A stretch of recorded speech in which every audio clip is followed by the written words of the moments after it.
Naruto, I traveled with a max level account. Chapter 1 to 400.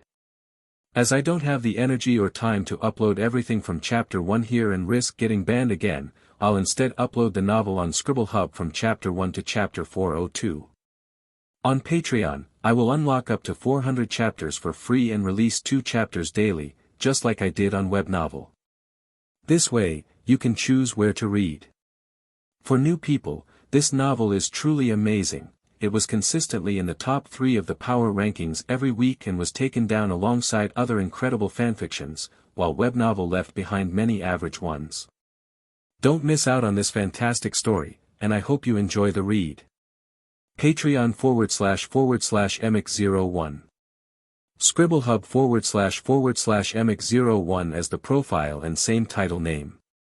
https://www.scribblehub.com/series/1261114/naruto-i-travel-with-a-max-level-account.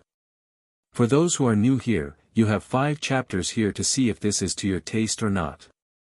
Chapter 1, The New Transfer Student, Kushina, shows who's boss. Class, today we have a new student joining us. Let's all give her a warm welcome. Mr. Uemura led a little girl with long red hair into the classroom, starting the applause. Go ahead, introduce yourself to your classmates. Hello, everyone. My name is Kushina, Uzumaki Kushina. It's nice to meet you all. Please take care of me. But instead of the enthusiastic response Kushina hoped for, she was met with murmurs and whispers. Look, she has red hair. That's so weird. Yeah, nobody in Konoha has red hair. Do you think she's some kind of red-haired demon? Pfft. More like a chili pepper, with that bright red hair. Hearing her classmates' comments, Kushina, already nervous and feeling insecure, turned pale. These brats, I'm standing right here, you know. Mr. Uemura's face twitched with anger at their remarks. His face darkened, and he slammed his hand on the desk, roaring. Enough, you little brats. You can't talk about a classmate like that. It's rude. Seeing their teacher lose his temper, the students quickly shut up. Kushina, find an empty seat and sit down. Don't mind what they said. They didn't mean it. Mr. Uemura immediately demonstrated what it means to change expressions instantly. His dark expression vanished, replaced with a warm, friendly smile. Yes, sir. After bowing and thanking Mr. Uemura, Kushina looked around the crowded classroom. After scanning the room, she found an empty seat. The only available seat was in the last row. So, she lowered her head and walked over. The seat by the window on the right side of the last row was already taken, so Kushina had to sit in a slightly more central position. I need to get along with my classmates and make new friends. That's the only way I'll fit in faster here in Konoha. Remembering what Mito Uzumaki had told her, Kushina's eyes welled up a bit. The kind grandmother who had been the closest thing to family here in Konoha was gone. Now, she was all alone. Hello, I'm Kushina. Kushina quietly encouraged herself, deciding to start by getting to know her seatmate. Huh. Kushina hadn't expected her seatmate, who had been staring out the window, to only glance at her indifferently. His gaze was as calm as if he were looking at a complete stranger. After hesitating for a few seconds, he finally spoke. Takuya. What's the deal? There were so many seats available, but you had to sit next to me. Minato, come get your future wife. Nice to meet you. Undeterred, Kushina continued. Takuya didn't understand why Kushina was making an effort to chat, so after a slight nod, he resumed looking out the window. She's the Nine-Tails Jinchuriki. It's better to keep my distance so I don't attract attention from the ANBU or the Root Ninjas. The third Hokage and Danzo aren't people you want to mess with. Besides, with who I am, it's better if I don't get too close to a Jinchuriki. As the lesson began, Kushina tried to focus, but soon she began to feel sleepy. She hasn't had a good night's sleep since she arrived in Konoha. Red-haired demon. Little red pepper. She's a freak. As soon as the teacher left after class, a group of brats turned their attention to the back of the classroom. They hurled all kinds of insults at Kushina. These kids are so mean. Suddenly wide awake, Kushina's little face turned as red as her hair in anger. Wow, you guys are really asking for it, messing with little pepper like that. You must have a death wish. Takuya admired the boldness of these kids, daring to mess with Kushina. Don't be fooled by her gentle appearance now, thinking she's an easy target. But once you cross her line and truly piss her off, she'll show you why they call her the red-hot habanero. As her classmates continued to mock her, Kushina, who had just gone through the trauma of losing her family, couldn't hold back anymore. She clenched her fists, trying to stay calm. Look at her. She's mad. Her face is as red as her hair. Whoa, so scary. She really is a red-haired demon. No, wait, a red-haired witch. My mom says red-haired witches like to eat little kids. Ah. The kid who had been gleefully taunting her suddenly screamed as Kushina knocked him to the ground with a single punch. Furious beyond measure, Kushina's red hair began to float as if lifted by an invisible force. A terrifying chakra erupted in the classroom. What's happening? The ANBU ninja, who had been monitoring Kushina, was startled. This Nine-Tails Jinchuriki's chakra is intense. You, all of you, just drop dead. Unable to bear it any longer, Kushina grabbed the terrified kids one by one and knocked them all to the ground. Watching Kushina unleash her fury, Takuya sighed inwardly. It's the same Nine-Tails, but why is the difference so big? Inside Takuya's mind, in his consciousness space, a small fox resembling the Nine-Tails was lying down, yawning. The difference was that this Nine-Tails was white, with softer features. The chakra Kushina unleashed had traces of the Nine-Tails mixed in, making Takuya a bit envious. Thankfully, my Nine-Tails, though still weak and slowly growing, won't be detected by anyone. Unless I reveal it myself, no one will know I'm a Jinchuriki too. And my Nine-Tails is exclusive, bound to me, and will never leave my body. The safety factor is off the charts. Before crossing over, Takuya had been lounging at home, eating watermelon, enjoying the air conditioning, and playing a Naruto mobile game. Because of his love for the Sharingan, Takuya had chosen the Uchiha faction. He had leveled up, gathered materials, and spent a lot of money to obtain the Mangekyō Sharingan, Eternal Mangekyō, and even the Rinnegan. Just when Takuya thought he was about to graduate from the game, the developers introduced a Jinchuriki feature. Players could spend money on tickets to draw the tailed beast they liked and become Jinchuriki, significantly boosting their combat power. Takuya had spent a small fortune to get that white Nine-Tails. But he never imagined that after finally obtaining it, he'd wake up in a different world. Wah, she's so scary. Those who had mocked Kushina and given her nicknames were all beaten up, their faces bruised and swollen. The entire classroom was in chaos, like a large-scale brawl. This was enough to show just how fierce Kushina's combat skills were. This girl is kind of scary. Sitting in the third row, Minato tried to laugh it off, but it was clear he was nervous. Earlier that morning, he had thought Kushina was adorable, especially with her long red hair that immediately caught his eye. Who would have guessed that this red-haired girl was indeed a fiery pepper? Once provoked, she could beat you up until you were seeing stars. After taking down everyone who had insulted her, Kushina finally began to calm down. But just then, Minato let out a nervous laugh. What the hell are you laughing at? What's so funny? Laugh again, and I'll beat you up too. Kushina's just calmed down anger flared up again at Minato's chuckle. She slammed her hand on the desk so hard that Minato nearly fell off his chair. Gulp. Seeing the handprint left on the desk, a few drops of cold sweat rolled down Minato's forehead. He couldn't imagine what would happen if that hand had landed on him, he'd probably have a few broken bones. Besides the kids groaning on the ground, the others no longer dared to make fun of Kushina. After glaring at everyone, Kushina angrily walked back to her seat. It was only then that Kushina noticed that her seatmate, Takuya, was quite a strange person. When others laughed at her and bullied her, Takuya didn't react at all. When she lashed out and started hitting people, Takuya remained seated, unperturbed, without even a change in his expression. Even when she returned to her seat, he only gave her a calm glance before turning back to look out the window. What in the world happened here? Hearing the commotion, Mr. Uemura rushed back into the classroom and saw the scene that looked like a massive brawl. His mind went blank. Great. Just great. The parents of these beaten kids are definitely going to cause a scene. Teacher, Kushina hit us. A few of the kids who had been badly beaten quickly began to tattle. Chapter 2, Call in the Parents. Who, Tsunade? Kushina. Mr. Uemura felt a headache coming on.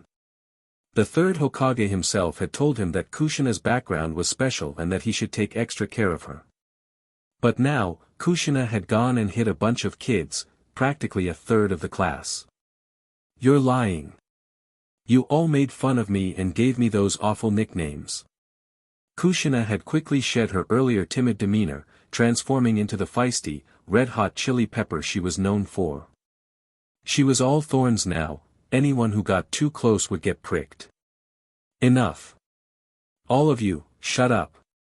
Mr. Uemura shot a stern look at the tattletales. He knew exactly which students were the troublemakers. Sure, Kushina was at fault, but they weren't innocent either. Takuya, Minato, you two come to the office as well. Why me? I was just watching the show. Takuya sighed, standing up alongside Minato, and followed Kushina and the beaten-up students to the teacher's office. Takuya, that Kushina girl is really fierce. Since you're sitting next to her, you'd better be careful, Minato whispered as they walked. What? Takuya, lost in thought, hadn't been paying attention and turned to look at him. Was I talking too quietly? Minato blinked in surprise and raised his voice. I said, that Kushina girl is really fierce. Since you're her seatmate, you better watch out so you don't get hit. Is that so? Takuya stifled a laugh, patting Minato's shoulder with a sympathetic look. I think you should worry about yourself. I have a feeling you're the one who's going to get hit. Huh? Me? Get hit? By who? Before Minato could fully process Takuya's words, he felt a pair of eyes boring into him. Instinctively, he looked up and shivered. Kushina had stopped in her tracks, her fists clenched and was glaring at him with a fierce expression. Her long red hair was starting to float, definitely a sign she was about to lose her temper. Good luck. Takuya quickly slipped away. Hey! You traitor! Minato felt like crying, he was sure Takuya had just thrown him under the bus. Why can't I keep my mouth shut? Now I'm in for it. Kushina shot Minato a threatening look and then turned away with an irritated huff. In the teacher's office, Takuya summed things up quickly. These idiots made fun of Kushina and gave her rude nicknames, so she hit them. That's the gist of it. Yeah, that's pretty much it. Minato echoed nervously. After already angering Kushina, he didn't dare say anything that might make things worse. The last thing he wanted was to get cornered after school and take a beating. Mr. Uemura rubbed his temples, trying to ease the headache he felt coming on. Takuya, you shouldn't talk about your classmates like that. If they're useless and just like to cause trouble, what else would you call them?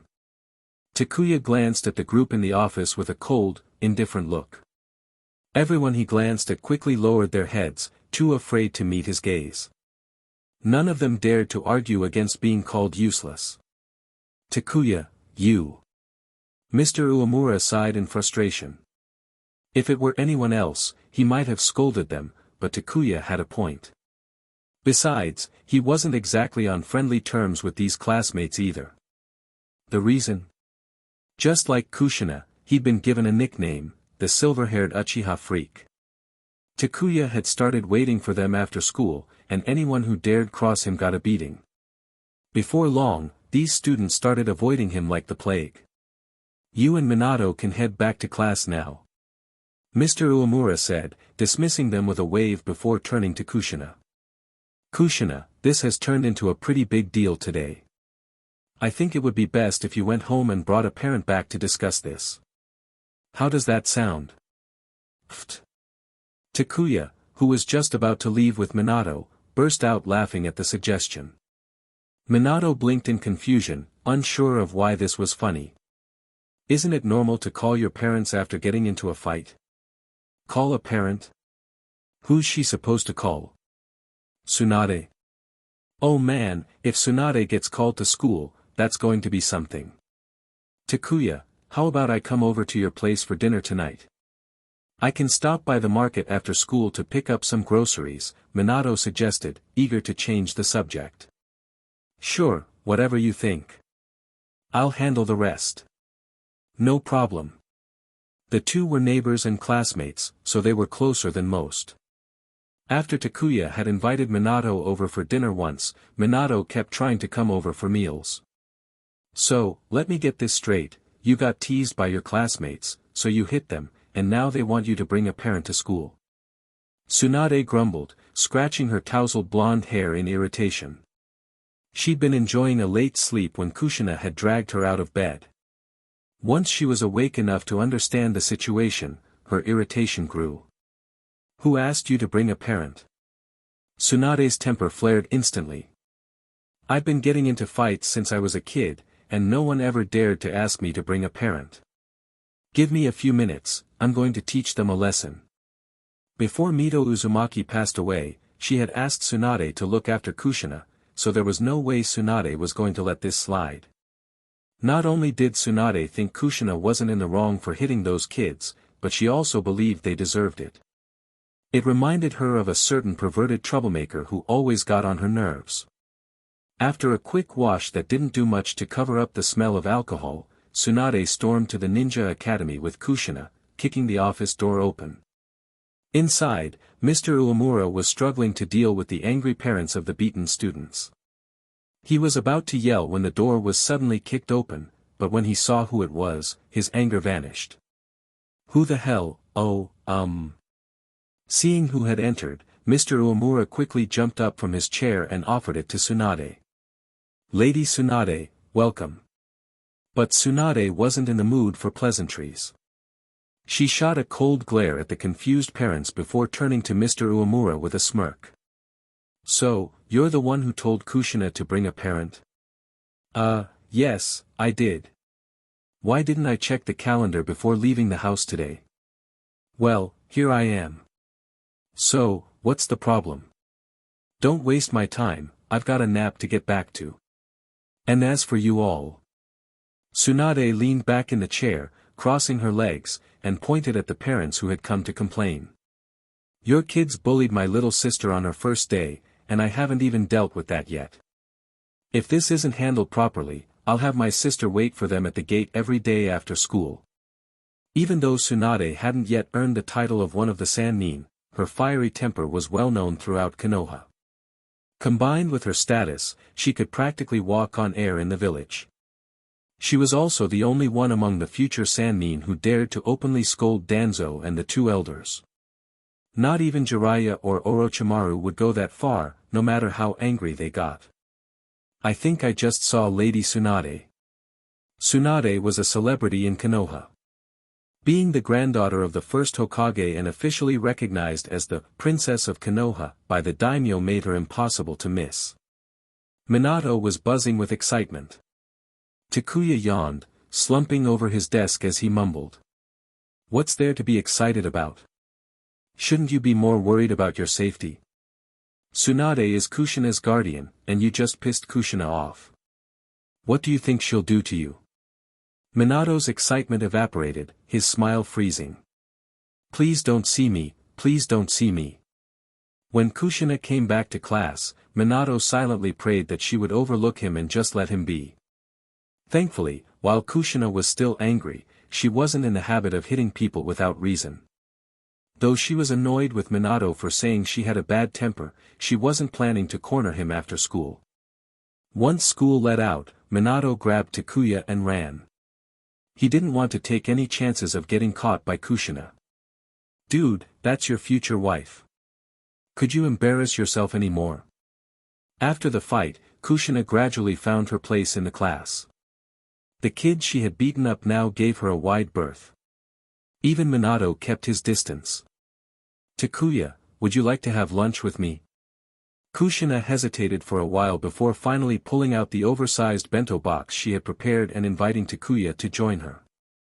Minato had just stood up to head over to Takuya when he saw this and quickly changed direction, leaving the classroom in a hurry. He clearly hadn't forgotten Kushina's fiery temper. Not only was Kushina strong, but she was also easily the strongest in their grade.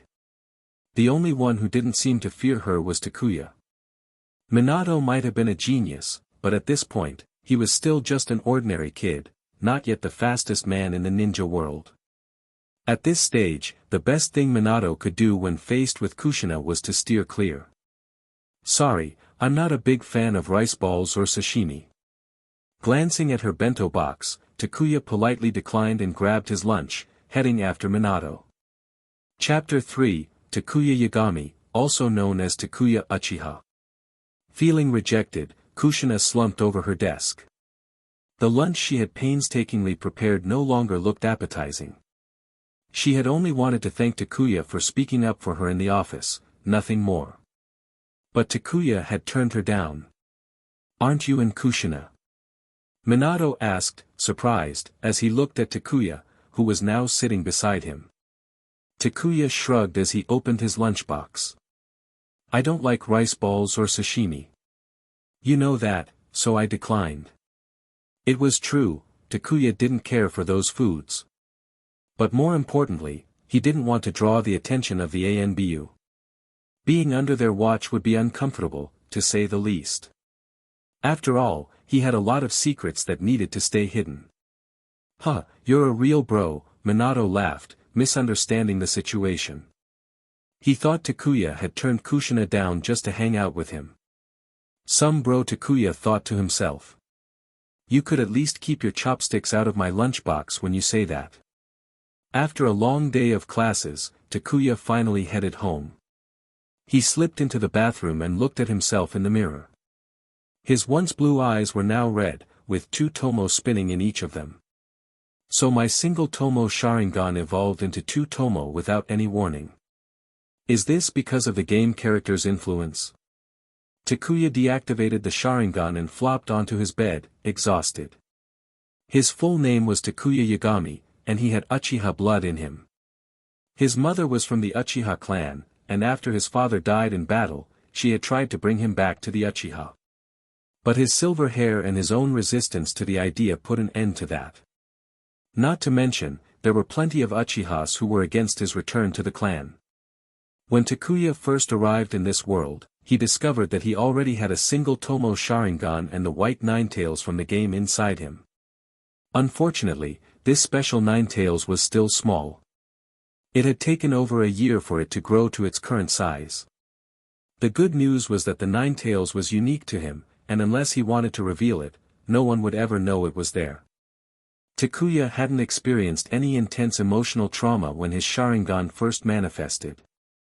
Even now, its evolution seems to happen without any real trigger. If all my in-game abilities show up in this world, then full control of a complete Ninetales with Sage Mode, and the Rinnegan at its peak. If I can pull that off, Danzo wouldn't stand a chance. One day, I'll crush him like a bug. For now, I'll just keep my head down. It's fine to be a genius, but I can't be a freak. Geniuses get nurtured, freaks get targeted. Meanwhile, Kushina returned to the Senju compound. Because she was still young, there was an agreement between Mito Uzumaki and the third Hokage that Kushina would stay at the Senju compound until she graduated from the academy. This way, Tsunade could provide her with some help when needed. "Wow, lunch is ready!" Nawaki exclaimed as he returned home, spotting the bento on the table and digging in. He even asked Tsunade if she wanted some. Kushina worked hard to make this lunch last night, Tsunade remarked, taking a rice ball and biting into it. She told me she wanted to thank a classmate for helping her, so she made this. Looks like she got turned down. Turned down? Nawaki's eyes widened. Who had the guts to turn down Kushina's kindness? Yeah, I got turned down. Kushina emerged from her room, looking dejected, and flopped down next to Tsunade. She irritably ruffled her hair. Takuya said he doesn't like rice balls or sashimi. Ugh, I spent so much time preparing it. I never thought I'd see the day when this little girl would be so troubled by something. Tsunade nearly burst out laughing. She kicked Nawaki under the table, making him wince in pain. Do you know anything about this Takuya Yagami kid? What's he like? Takuya Yagami. Nawaki rubbed the spot where he'd been kicked and thought for a moment before replying, I think he's a lower grade student. I've heard some girls in our grade say he's really good looking. They're all crazy about him. Oh no. Tsunade grinned mischievously and nudged Kushina with her shoulder. Kushina, you're under a lot of pressure. Handsome boys are always popular, unlike some people. No way. Kushina's face turned bright red. She admitted Takuya was good-looking, but that wasn't why she wanted to thank him. Why are you dragging me into this, sis? Nawaki felt a pang of injustice. I'm not as bad as you're making me out to be. And I'm your brother, your real brother. What kind of sister calls her own brother ugly? Ignoring Nawaki's grumbling, Tsunade offered Kushina a suggestion. Here's an idea. How about you invite him over for dinner sometime? That way, you can thank him properly, and I can see what he's like. What? No way. Kushina leaped up, blushing furiously, and shouted, It's not like that at all. I just wanted to thank him, Tsunade. You're being so mean. With that, she covered her face and ran back to her room. TCH, little girls get embarrassed so easily. Tsunade laughed wickedly. You're acting like you're so mature, Nawaki grumbled internally. Forget about dinner at home. You're better off eating out. It's not going to happen here, he said aloud. Why not? Tsunade asked, confused. Then, narrowing her eyes, she clenched her fist. Are you saying that brat won't give me the respect I deserve? Does he not know who I am? I'm Tsunade Senju. That's not it. Nawaki quickly explained, seeing Tsunade ready to explode. It's because Takuya Yagami goes by another name. What do you mean? How many names does one person need? Takuya Uchiha. Nawaki spread his hands in resignation. Some girls say Takuya Yagami is his birth name, but before his mother passed away, she wanted him to return to the Uchiha clan because he has Uchiha blood. But it never happened. An Uchiha kid, huh? No wonder Nawaki reacted the way he did. This could be a problem, especially since Kushina was the Nine-Tails Jinchuriki. Never mind, let's just forget this whole thing. It's probably for the best that he refused. Even if he wasn't officially part of the Uchiha clan, his bloodline made it unwise for him to get too close to a Jinchuriki. Tsunade didn't have any prejudice against the Uchiha, even if most of them were a bit off.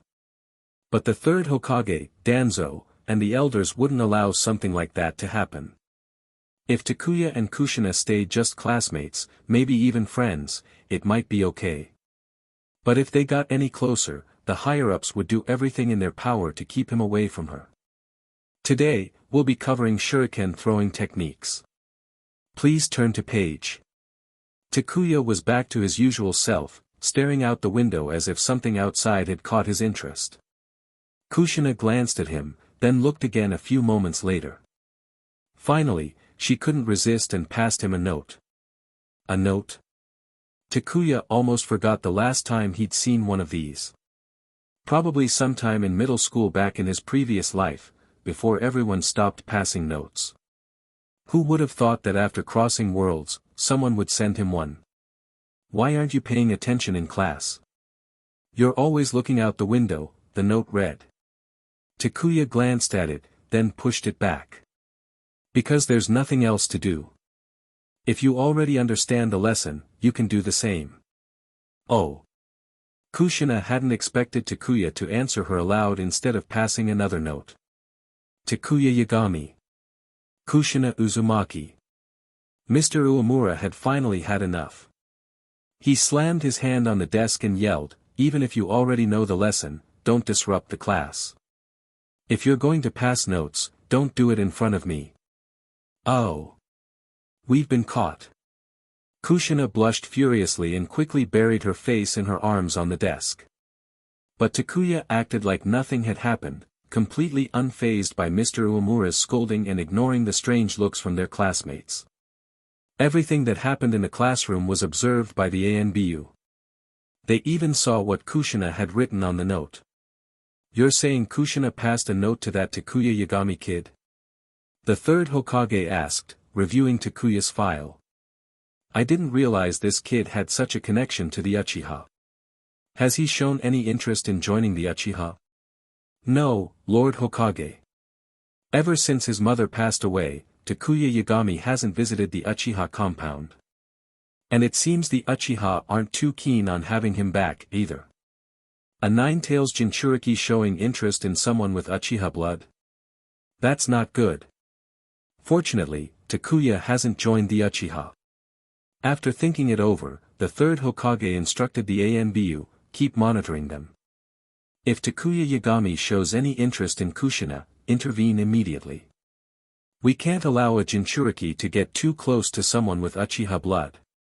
Even if Takuya wasn't fully part of the Uchiha clan, the risk was too great. Understood, Lord Hokage.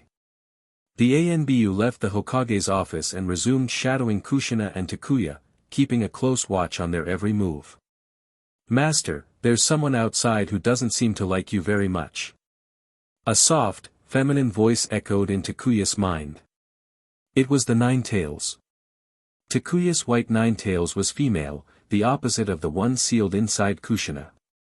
Even though gender didn't really apply to the tailed beasts, Takuya figured their voices were a good way to tell them apart.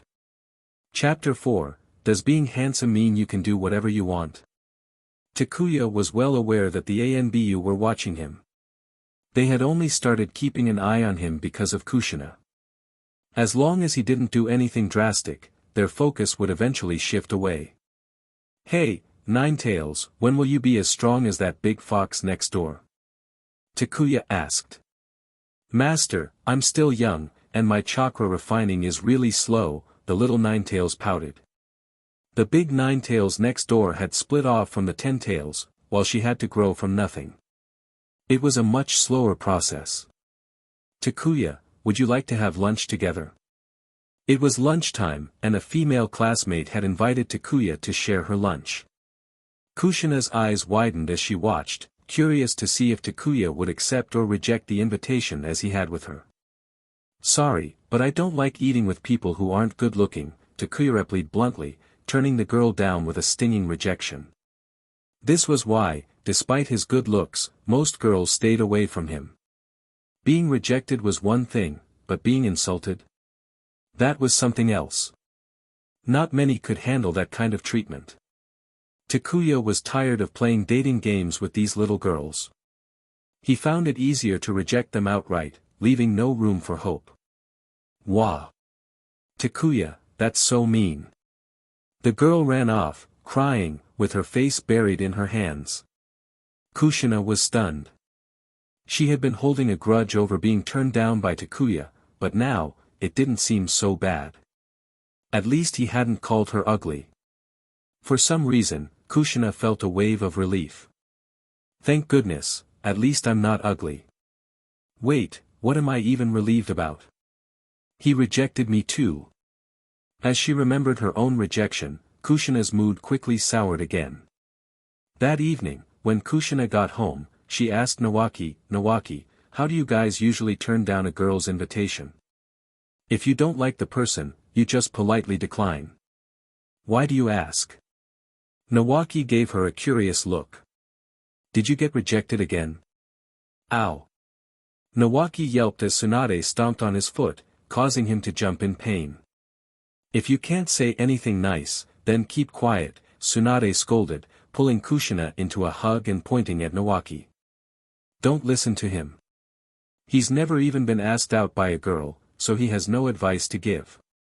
Listen to your big sister instead. Nawaki suddenly felt a different kind of pain. Does my foot even hurt anymore? I think my heart hurts more. He wanted to ask, are you really my sister? Was it that Takuya Yagami kid who rejected you again? Should I go teach him a lesson for turning down our sweet little Kushina? How clueless can he be? It's not like that, Kushina protested, her face turning red. She quickly shook her head. Today, Takuya turned down another classmate. His way of rejecting her was, a bit different, so I was just curious. Oh, I see. Tsunade rolled her eyes, realizing she had jumped to conclusions. I thought you were upset about getting rejected again, silly girl. So, how did he turn her down? Tell us. Nawaki, whose foot had miraculously stopped hurting, leaned in, eager to hear how a good-looking guy rejects girls. Well. Kushina thought for a moment, then mimicked Takuya's expression and tone. Sorry, but I don't like eating with people who aren't good-looking. What the? Tsunade could feel her blood pressure rising. She instinctively raised her hand to rub the back of her neck, trying to calm down. Nawaki was dumbfounded. He had to admit, Takuya's way of turning down girls was unique. Does being handsome mean you can do whatever you want? That's just too much. But then again, maybe being handsome does let you get away with things. Nawaki glanced at Tsunade's face and felt a pang of jealousy. How did we come from the same parents? Why is there such a big difference between siblings? It's bad enough that I'm not as good-looking as my sister, but I'm also not as talented. Did all the good genes go to her? What are you staring at? Tsunade snapped, noticing Nawaki's odd expression. She glared at him, making him flinch and jump to the side to avoid getting hit. Pathetic, Tsunade scoffed. Tomorrow, get ready. I'm taking you to see Orochimaru. I don't know what you're thinking, wanting to be his student. Nawaki was nearing graduation and had decided to pull some strings. Tsunade was planning to take him to see Orochimaru and seal the deal. Kushina, Tsunade said, pulling her close and speaking in a more serious tone. If you trust me, then don't get too close to that Takuya Yagami kid. It won't do either of you any good. Why not? We're just classmates, Kushina replied, confused. Never mind. Tsunade shook her head. There was no point in pushing the issue. After all, they really are just classmates right now. Was her chance for revenge. Don't worry, sister, I will support Raza, Ebizo agreed, though he couldn't help adding, but sister, be careful. If Konoha chose this moment to attack, they must be prepared. Be wary of Takuya Yagami. I understand. It won't be easy for some kid to kill me, Chiyo responded confidently. She wasn't going to be taken down easily, even by someone who had killed the third Kazekage. Phew. Raza exhaled deeply, his eyes bloodshot from lack of rest. Elder Ebizo, do you think Sensei is really? I don't know either, Ebizo thought to himself. Since the news spread, Raza hadn't rested at all, and neither had Ebizo. But with his age catching up to him, even his once black beard and eyebrows were now white. Rest wasn't a luxury they could afford, not with Konoha about to attack. But about the battle. Before Raza could finish, an ANBU shinobi hurriedly entered the command post. Lord Ebizo, we have detected enemy forces approaching from the southern perimeter. What? Raza and Ebizo were both taken aback. But weren't Konoha's forces advancing from the north? How could they also be? Wait, this is bad, Ebizo's eyes widened in realization. If Konoha had a large army attacking from the north, why couldn't there be another force advancing from the south? It was clear, Konoha was splitting their forces. Let me handle it, Raza interrupted, getting up. Ebizo wasn't suited for direct confrontation, his skills were in intelligence and managing the camp. Raza needed to take charge of the southern flank himself. Chapter 5, Chapter 404, turns out, Takuya Yagami is Konoha's most underestimated. The third Kazekage was dead, Sasori had defected, Pakura had been captured, and Chiyo had been drawn away by Tsukumo Hatake. Sunagakure was now in an embarrassing situation where there was hardly anyone capable of leading. In these circumstances, Raza had no choice but to personally lead the force. Even Konoha would struggle under such conditions. No matter how many shinobi a village might have, it's tough to find people capable of leading after so many casualties or deployments. That was why the power of individuals capable of leadership mattered in a war. After the Third Shinobi War in the original timeline, Konoha's strength had plummeted, and they were bullied by others. Why was that? It was simply because there were few left who could take charge. Some had died, some had left in despair, others refused to fall into the vortex of politics, some defected, and some were never given the chance to rise. For all sorts of reasons, Konoha lost most of its strength. Sure, individual strength rarely changes the outcome of a war unless it's absolute power, but whether or not there is someone capable to lead can make all the difference to a group of shinobi. That was why Raza himself was now heading to the battlefield. You can't leave the village. Ebizo instinctively wanted to stop him, but when he met Raza's resolute gaze, he swallowed his words. After a long silence, Ebizo let out a bitter laugh. I understand. I will take care of things at the camp. I'll leave the battlefield to you. Raza didn't say anything grand or heroic. He didn't think he had the right to do so. Without another word, he left the command post. This is such a mess, muttered Sarutobi Shurji, clearly exasperated. All eyes were on Takuya, but he seemed utterly unconcerned, which was a headache for Shurji. Even when Sunagakure scouts approached and gathered intel, Takuya made no move to deal with them. He let them watch and deliver their findings back. What on earth is he planning? If given a choice, Shurji swore to himself he'd rather die than accept Nara Shikashi's suggestion again. Following Takuya was likely to kill him, not from an enemy attack, but from sheer frustration. It had gone from an ambush to an outright, open attack. As he stared at the tiny silhouettes forming on the distant horizon, Shurji made up his mind, if he made it back, he would definitely lodge a strong complaint against Takuya. This man is impossible to rely on. To top it off, Kushina had enthusiastically agreed to take on the Sunagakure forces by herself. Takuya actually wanted her, the Jinchuriki, to go solo against the enemy. How could one even describe this absurdity?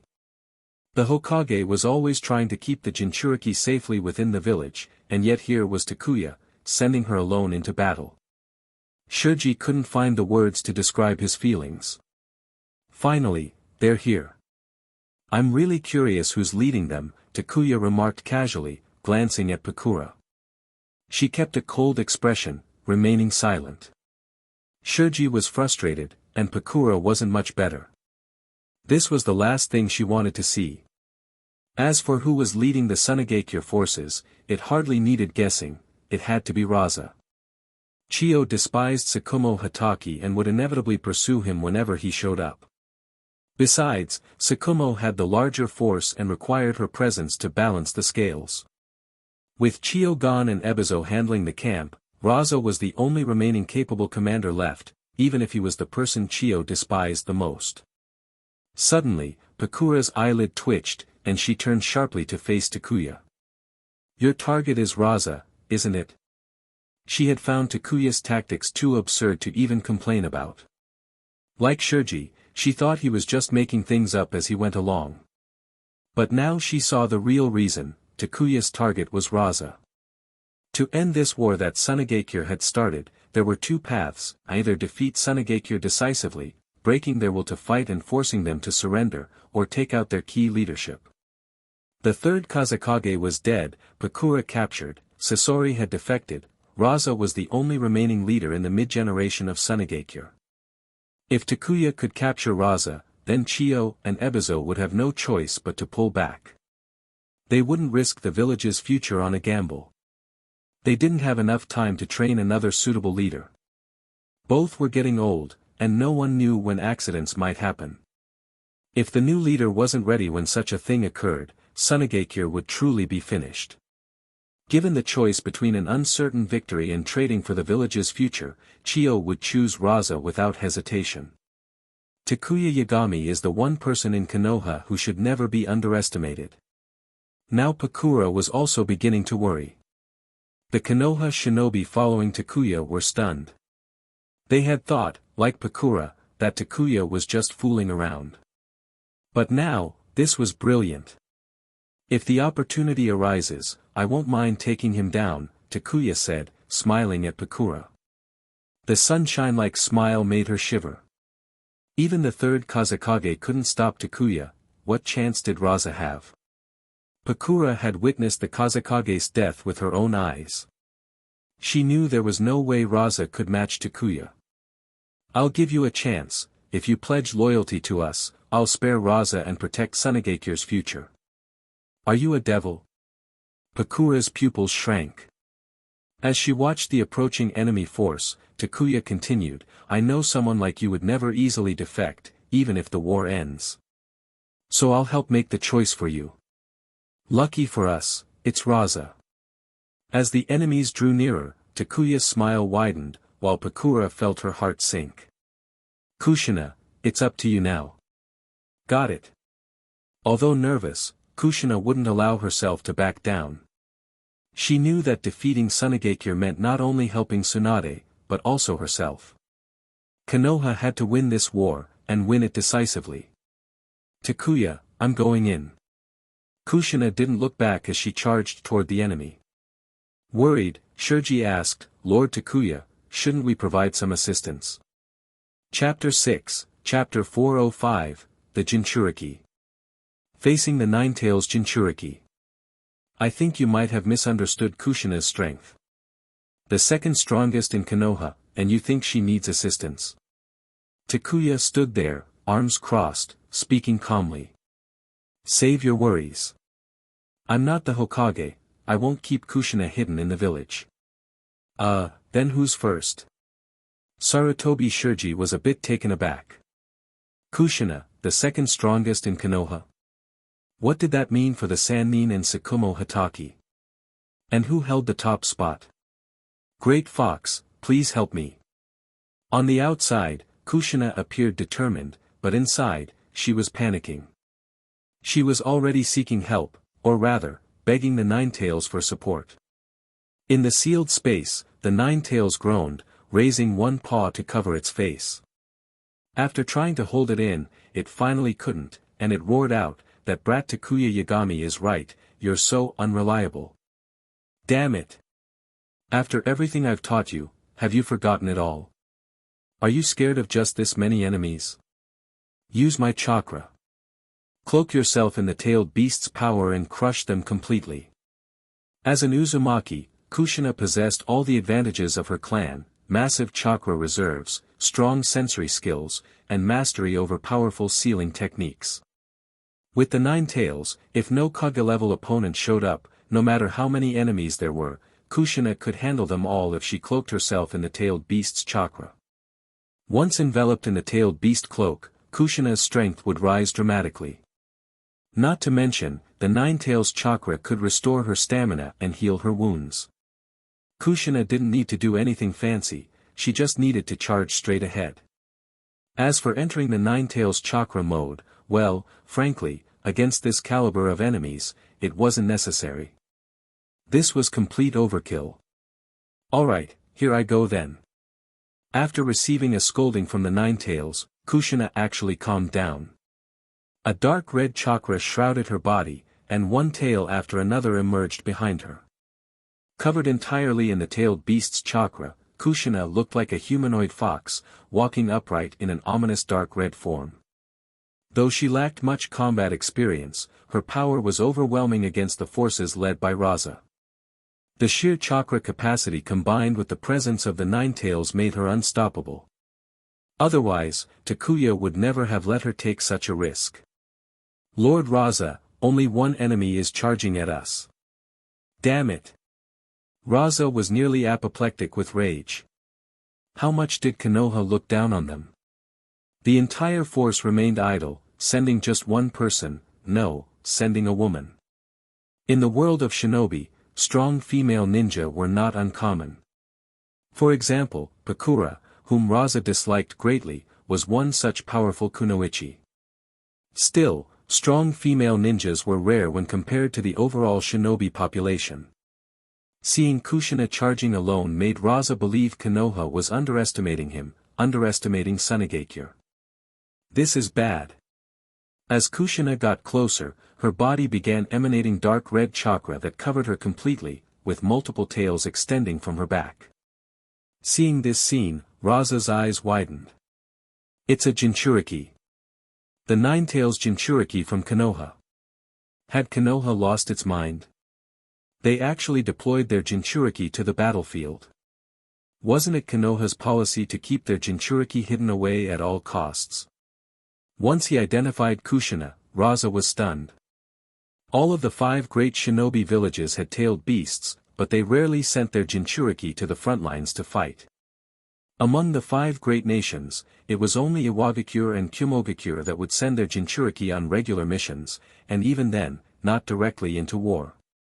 Kirigakure had set a precedent by deploying their Jinchuriki to the front lines and even releasing the tailed beast, creating havoc and causing significant damage to Orochimaru. But that was a drastic step, something Mangekyō was wary of attempting. Who could have guessed that Konoha would do the same? Wait. Suddenly, Raza thought of Kirigakure and realized something. His face changed dramatically as he yelled, "Everyone spread out. Do not approach the Nine-Tails Jinchuriki." If Kirigakure could pull off such a stunt, who could guarantee Konoha wouldn't try the same thing if pushed to the limit? Normally, Konoha wouldn't resort to this tactic, but there was always a risk. Konoha wouldn't usually send their Jinchuriki into battle, yet here Kushina was. What if Konoha wanted to end the war quickly by sacrificing her? Hiss. Just picturing the Nine-Tails going berserk, chasing down Mangekyō shinobi, Raza shuddered. So cunning, so very cunning. No wonder they only sent in the Jinchuriki while the rest stayed back. Raza suspected that part of the seal had already been undone on the Nine-Tails Jinchuriki, and as soon as she reached their lines, the seal would fully break, giving the Nine-Tails control. What was happening? Raza's sudden shout had left the Mangekyō shinobi confused, but even if they didn't understand, they followed orders. They spread out, avoiding clustering in a single area. Go, Kushina. With the pride of an Uzumaki, break their defenses.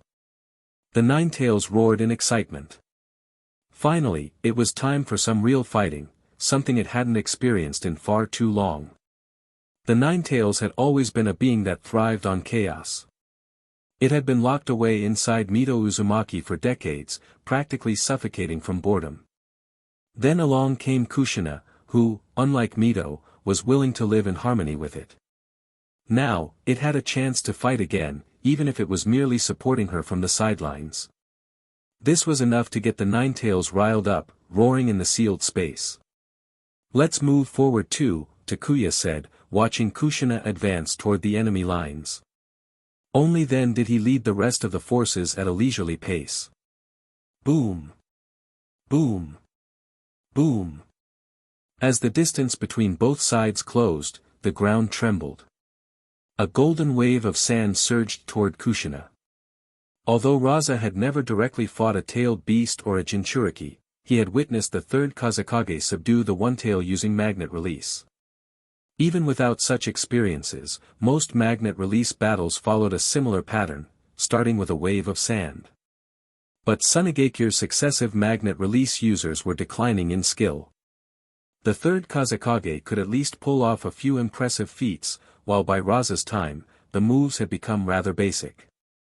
And by the time of Gaara, things were even more pitiful, he couldn't even create a proper sand wave. Boom! Boom! Boom! Golden sand formed a tidal wave that rushed toward Kushina. Pouting slightly, she shouted defiantly, "Stop underestimating me." Wearing her tailed beast cloak, Kushina's combat style turned fierce. As the wave of gold sand surged toward her, she didn't dodge or retreat. Instead, her hands, shaped like claws, met the attack head-on.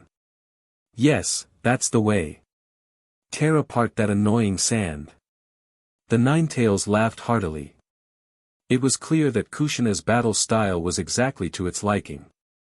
Chapter 7, Chapter 406, Kushina battles the Mangekyō army alone. Large group of sand shinobi retreated quickly, keeping their eyes fixed on the battlefield, ready to jump in at any moment. At the same time, they were also on guard against the approaching Konoha shinobi forces. Crush her. The golden sand enveloped Kushina as Raza raised his hand and clenched his fist. His plan was to compress her until she was crushed into pulp. With all that gold sand, just the weight alone would be enough to crush most shinobi into a pulp, let alone the compressing pressure of the chakra-infused golden sand. If Kushina didn't have a way to break out, she would be turned into nothing more than a bloody smear. Lord Takuya. Sarutobi Shirji was on edge, feeling his anxiety spike. Kushina was already engulfed by the sand, and if no action was taken soon, the consequences could be dire. "If I'm not worried, I don't see why you should be." Takuya watched him, baffled. Could he not just have a little patience and wait to see what would happen? Raza's face suddenly changed dramatically. How is this possible? With a loud shout, the golden sand that had been compressing Kushina exploded, and a blinding beam of energy shot straight toward Raza. The unexpected attack forced Raza to abandon his compressing technique, using all his chakra to form a shield out of golden sand to protect himself. Boom! The beam collided with the shield, causing a massive explosion, scattering the gold sand across the sky like a golden rain falling to the earth. As the light faded, Kushina emerged, still cloaked in her Ninetales chakra. Her goal was crystal clear: Raza, the one using magnet release against her. The magnet release was indeed powerful, but Raza had yet to reach his peak. Even at his peak, his abilities weren't extraordinary, otherwise, he wouldn't have been taken down so easily by Orochimaru. The truth was, Raza wasn't as powerful as many believed, and currently, he wasn't even at his strongest. Naturally, he was no match for Kushina. Protect Lord Raza. The explosion enveloped Raza, and the surrounding sand shinobi panicked, rushing toward Kushina to block her advance. They couldn't allow her to get to Raza. "Get out of my way. Wasn't this supposed to be a one-on-one fight? How come they were all jumping in to assist now? This was so dishonorable." Kushina, clearly irritated, extended several golden chains from her body, which shot toward the enemy shinobi. Ah! With a chorus of screams, a number of sand shinobi were impaled on the chains, looking like a gruesome string of skewered snacks. Typically, sealing techniques weren't offensive, but Kushina's adamantine chains were an exception. They were not only immensely strong for sealing purposes, but also incredibly lethal, capable of binding even the Ninetales. Taking down regular shinobi was no issue for her chains, as demonstrated by the macabre display. Seeing Kushina's overwhelming power, the Konoha shinobi began to understand why Takuya had allowed her to fight alone. Her power was excessive, enough to rival that of any shinobi army. Is this an Uzumaki clan technique? It looks incredibly strong. Upon seeing the adamantine chains in action, several of the Konoha shinobi unconsciously touched their own chests, imagining what it would be like to be pierced through by those enormous golden chains. It must be excruciating. Cough, cough. Amidst the battlefield, a coughing sound echoed.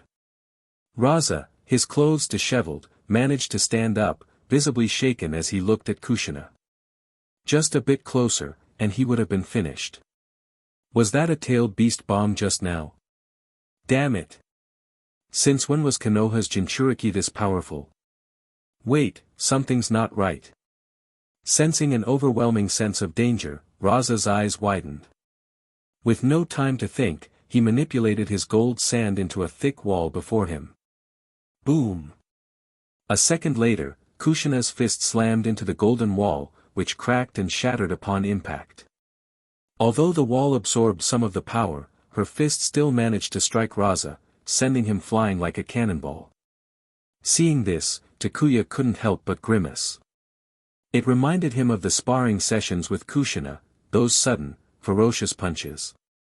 Her raw power was monstrous, and combined with her incredible physical strength, her punches were no joke.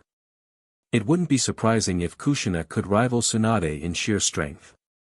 While they hadn't tested this, Takuya believed that in a battle, the only edge Tsunade might have over Kushina would be experience. Even with her seal unleashed, Tsunade might struggle, especially since Kushina had a certain nine-tailed fox on her side. After punching Raza, Kushina could sense that several of his bones had broken. Looking at her own small fist, she murmured, "I thought he would be tougher. Damn it! Protect Lord Raza." Seeing Raza sent flying, the sand shinobi grew even more desperate, charging toward Kushina, despite the fear that her chains would impale them. At this moment, they were willing to die if it meant protecting Raza. They could die, but Raza must survive. Kunai were thrown at her, many of them with explosive tags attached, while other shinobi began launching ninjutsu toward her. Yet, none of it could affect Kushina. Covered in the Ninetails chakra, her speed was simply too fast. Moving like a blur through the battlefield, her attacks were brutal, leaving broken bones, deep claw marks, and fallen enemies in her wake. With the Ninetails chakra shrouding her, Kushina's hands had turned into something akin to sharp beast claws, and a swipe from her could leave deep cuts. Unfortunately for the enemy, despite her lack of experience and softer personality, many of the sand shinobi ended up with severe injuries rather than fatal wounds. Had Takuya been in her place, there would be nothing but corpses and blood all over. Facing weaker but numerous foes, Takuya wouldn't bother stabbing through the enemy's heart. Slitting their throats would be much faster and more efficient. "Lord Takuya, should we step in and assist?" The Konoha forces had come to a stop once again. Chapter 8, Chapter 407, On the Battlefield, I'm in Charge. Under Takuya's command, the Konoha forces halted, watching from afar as Kushina fought on her own. She moved effortlessly through the enemy's ranks, hunting down the injured Raza. Poor Raza had broken several ribs and was clutching his chest, desperately evading her pursuit, looking exceptionally pitiful. "No need," Takuya said, smiling slightly. "Kushina lacks combat experience. Having great power isn't enough, sooner or later, she will face more enemies. It's good for her to gain more fighting experience." He continued, noting the exasperated looks from Sarutobi Shirji and the others. "Alright, stop giving me those looks," Takuya added, shrugging innocently. "You all underestimate Kushina and overestimate these enemies. Don't forget who Kushina is. It's not just Raza and a few hundred Sunagakure ninjas. Even if the third Kazekage came back to life, he wouldn't necessarily be able to deal with her." Takuya wasn't exaggerating. Kushina had the strength to back his words. Even if the third Kazekage outclassed her in combat experience, it wouldn't matter. She had the Ninetails at her disposal. Once she unleashed that power, it wouldn't matter if it was the Kazekage, she could just overpower him. Instead of worrying about Kushina's safety, they should consider how high a price the enemy would need to pay to push her to the point of using the Ninetails mode. Compared to the third Reikage fighting off 10,000 Iwagakure soldiers, Kushina's opponents were a minor skirmish. Giving her some assistance wouldn't be a bad idea, though. Sarutobi Shirji hesitated before continuing, trying to convince Takuya to stop fooling around and act seriously. "You're right. Some help is indeed in order." Takuya nodded, seemingly in agreement, before slapping his forehead as if he had suddenly remembered something. Just as Sarutobi Shirji thought he had succeeded, Takuya turned and said, "I forgot. My pet hasn't eaten in a while." Before everyone's stunned eyes, Takuya summoned Manda. Pointing at the battlefield, he commanded, "Manda, go help Kushina." That girl is too soft-hearted, she's made a lot of noise, but hasn't killed many enemies. You can clean up after her, and don't be shy about eating your fill. The battlefield was filled with free, self-service meals, in the form of enemy corpses. Takuya wasn't going to bother dealing with them, nor would he leave them for the enemy to recover. He might as well let Manda benefit from it. After all, following Takuya hadn't been easy for the giant snake, no offerings, no comforts. Letting Manda feast now seemed like a fair deal. When it came to enemies, Takuya had no mercy. The saying went, the only good enemy is a dead enemy. And an enemy without even a body left behind? Even better. Hiss. Manda hissed in excitement, its massive body lunging toward the battlefield. Ever since it started following Takuya, Manda had been living poorly compared to its time with Orochimaru. Orochimaru would provide offerings, whereas Takuya only used it as a tool. Demanding offerings from Takuya? That was asking to get its head smashed in. Manda was resentful but powerless, forced to endure, and it seized every opportunity for an extra meal. Watching Manda charge in, many shinobi gasped, how powerful. Sarutobi Shirji rolled his eyes. Was this worth being shocked about? Manda had once been Orochimaru's summon, and only later followed Takuya. While Manda might appear submissive around Takuya, in truth, it was strong. It might not be able to kill Jonin as easily as chickens, but it was certainly formidable enough that ordinary Jonin couldn't deal with it without a considerable numerical advantage. Yet, despite its strength, Manda was just a tool in Takuya's eyes. If Snowy hadn't been in deep sleep, Manda wouldn't have had a role to play.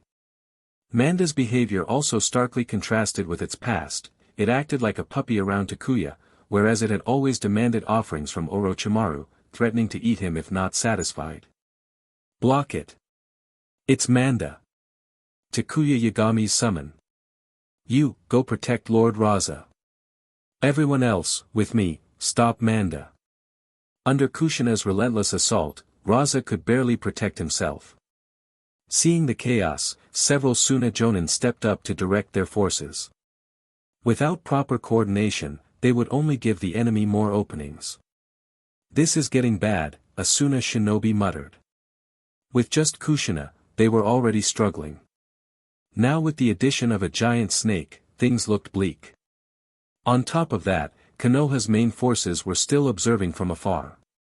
The Sunigakure ninjas were growing increasingly desperate, and could only think of ways to support each other while sending up signal flares, hoping for reinforcements from their camp. It was a miserable sight. Any Suna ninja who got too close to Kushina shared the same fate, sent flying as quickly as they'd approached. The unlucky ones were struck dead on the spot, either from a slap, a punch, or a vicious claw swipe that left them torn apart. It seems Kushina still lacks combat experience, Takuya noted. Though he, Nawaki, and Minato had sparred with her frequently, real battles were different. Because of her temperament, Kushina was holding back. Most of the enemies she fought ended up wounded but not dead. Lord Takuya, shouldn't we? Sarutobi Shirji hesitated. He wanted to say that if they charged in now, they could make the enemy flee. But he also knew that Takuya wouldn't necessarily agree. Takuya seemed intent on giving Kushina the chance to improve her combat skills. No rush, Takuya shook his head, dismissing Shirji's request. Just enjoy the show. Why the hurry? Kushina was tearing through the Suna forces like a lion through sheep, regardless of their numbers. Once you reached a certain power level, sheer numbers became irrelevant. Even if Sunigakure had thousands of shinobi, it wouldn't change the outcome. Kushina wasn't like the third Raikage, who could be worn down to death. If she got tired, the Nine-Tails would just take over, and then things would really get ugly for the enemy. One-tailed beast bomb and their will to fight would vanish instantly. One Kushina was bad enough, add Manda, and it was almost overkill. Unlike Kushina, Manda was ruthless, it killed, then devoured. The sight of Manda devouring enemies alive had a far greater psychological impact than Kushina's overwhelming power. But if Kushina gets hurt, the Nine-Tails might go berserk, Sarutobi Shirji argued anxiously. Takuya shot him a cold look, his tone stern. I said no rush. If you're not happy, you can leave. I won't accuse you of desertion, and you can even complain about me later. But right now, I'm in charge. Thanks to the third Hokage, the Sarutobi clan had always enjoyed a certain level of privilege in Konoha. But with Takuya, such privileges didn't apply. You either followed his orders, or you left. How can this be? Raza muttered, starting to doubt everything. He couldn't even handle a single Jinchuriki. The worst part was Kushina's lack of battle experience. She wasn't using tactics, she was just charging at him with brute force, and he still couldn't keep up. Magnet Release, a famed ability in the ninja world, seemed ineffective against her. With her Nine-Tails cloak, Kushina's destructive power was too much, his gold sand couldn't hold up against her sheer force. Chapter 9, Chapter 408, Kushina retreats, Nine-Tails takes over.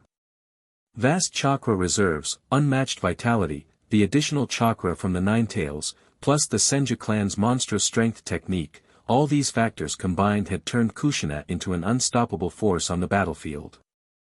The flare that had been fired for assistance had already been spotted by Sunagekyō's forces, and the news had promptly reached Ebizo. Upon hearing it, Ebizo's face darkened. You three, guard the camp. I'll lead reinforcements to save Raza. I hope we aren't too late. The third Kazekage was gone, Chiyo was preoccupied by Tsukumo Hatake and unable to leave, Sasori had defected, and Pakura had been captured. If Raza were to be killed or captured now, Sunagekyo would be thrown into chaos. Ebizo felt a cold sweat drip down his back as he considered what a state of disarray Sunagekyo would fall into. There would be no suitable candidate for the position of Kazekage, leaving a dangerous power vacuum. The others could be lost, but not Raza. He was too important for the village's future. I hope we're not too late, Ebizo thought, taking a team of shinobi with him, his heart full of unease. Raza needed to hold on until they could arrive. What had started as a controlled battle for Sunagekyo had turned into an uncontrollable mess after the capture of Pakura, the death of the third Kazekage, and Sasori's defection. Their plans had completely unraveled, and Ebizo had no choice but to try and protect their last hope. On the other side of the battlefield, Tsukumo Hatake and Chiyo were locked in a heated battle. Though Chiyo wasn't quite Tsukumo's match, she was fighting with the support of Sunagekyo's renowned puppet brigade. Tsukumo couldn't afford to be reckless. He wasn't about to end up like Danzo during the Second Shinobi War. Back then, Danzo had overestimated himself and gotten cornered, ultimately losing an arm and an eye. Konoha's individual strength might surpass Sunagekyo's, but Sunagekyo had more shinobi overall. This had led to a deadlock, with both sides constantly fighting for every bit of advantageous terrain, never giving an inch. That old woman Chiyo is really tough. Tsukumo cursed, shoving back the puppet brigade again. He looked at the wound on his arm, grimacing as he swallowed an antidote. Even though he was the worst possible opponent for a puppet master, the sheer number of puppets made it challenging, and all their weapons were poisoned. Thankfully, Chiyo hadn't developed a new type of poison recently, or Konoha's casualties would have been even worse. Meanwhile, back on Takuya's battlefield, Raza was growing increasingly desperate. Magnet Release, Raging Waves. Since he couldn't outright defeat Kushina, he aimed to wear her down instead, both her chakra and her stamina. He doubted that Kushina's chakra reserves were limitless, Jinchuriki or not. How much chakra could she possibly draw from the Nine-Tails? Boom! Golden sand waves surged towards Kushina, continuously disrupting her attacks, making her stomp her feet in frustration. Despite having overwhelming strength, her lack of battle experience was showing. In the sealed space within her, the Nine-Tails was laughing so hard it almost hurt. Kushina had the strength to crush Raza, but because she lacked experience, she ended up being repeatedly repelled once Raza changed his strategy. The Nine-Tails found this endlessly amusing. Damn fox! Why are you laughing? Help me! Kushina shouted in annoyance. These waves of golden sand were driving her crazy. Do you really want my help? The Ninetales was genuinely surprised. It had expected Kushina to go into Ninetales chakra mode, but instead, she chose to ask for its assistance directly. Just do it. I'm getting tired. High-intensity battles drained one's mental energy quickly. It was Kushina's first major battle, and after a while, she began to feel exhausted. Since you're so sincerely begging me, fine. I'll graciously grant your request, the Ninetales said smugly, folding its arms. Can you not imitate Takuya's tone? Kushina retorted, feeling a headache coming on. It was just a big fox, why was it mimicking people? Kushina's relentless attacks were starting to falter. The waves of golden sand Raza was manipulating were taking their toll on her, and she was no longer able to push forward. What a pity, Takuya murmured to himself. Magnet release had potential, but the users in Mangekyō always seemed to have limited chakra reserves. If a member of the Uzumaki clan wielded magnet release, the sight of endless waves of sand covering the battlefield would have been incredible. Ice release was another underutilized power. With a massive chakra pool, freezing the entire landscape would have been nothing short of awe-inspiring. Takuya sighed, recalling the third Mizuki's supposed ice release, which looked more like someone playing with snowflakes and ice cubes. Seeing Kushina panting and pausing in her pursuit of Raza, Takuya knew she was exhausted. It wasn't that her physical stamina had given out or her chakra was depleted, it was mental fatigue. After all, it was her first proper battle, one where she was thrown directly into a confrontation, surrounded by hundreds of enemies, trying to harness her full power. Mentally, this kind of stress was bound to be draining. How will this end? Kushina had reached her limit, which meant the Ninetales would be taking over. And if the Ninetales took over, the battle was as good as over. Konoha's shinobi perked up at Takuya's words, bracing themselves. Roar! Under everyone's watchful eyes, Kushina, who had paused her attacks, suddenly changed. The dark red chakra cloak she had been using vanished, replaced by a gigantic golden Ninetales enveloping her. Kushina wasn't Naruto, and she hadn't yet perfected her bond with the Ninetales. But with control now handed over to the Ninetales, it decided to fight in the style it preferred most. A colossal golden Ninetales appeared on the battlefield, whipping up fierce winds that swept across the area. The ground beneath it cracked and shattered from the sheer force, forming a massive crater as terrifying chakra surged upward. Every shinobi on the battlefield was stunned. Even Manda, the massive snake, seemed to remember something. It shivered, and in the blink of an eye, it undid the summoning jutsu, slithering back to Ryuchi Cave as fast as possible. It had no interest in sticking around to be collateral damage. What? What kind of monster is this? Raza's expression went blank as he stared at the golden fox. If given a choice, he would rather continue being chased all over the battlefield by Kushina in her chakra cloak than face this golden beast. A tailed beast rampage? No, this wasn't exactly that. A monster. Many Mangekyō shinobi were so terrified that they collapsed where they stood, staring wide-eyed at the Ninetales, whose tails whipped around like gigantic pillars. It wasn't just the enemy that was terrified, even Konoha's shinobi were taken aback. They had just been preparing for battle, but now they were dumbfounded, instinctively looking back at Takuya, wanting to ask. Sir, are we still going to charge in? What in the world was this? Could a Jinchuriki do something like that? Pakura and Sarutobi Shirji were equally stunned, their eyes wide open. Wait it out.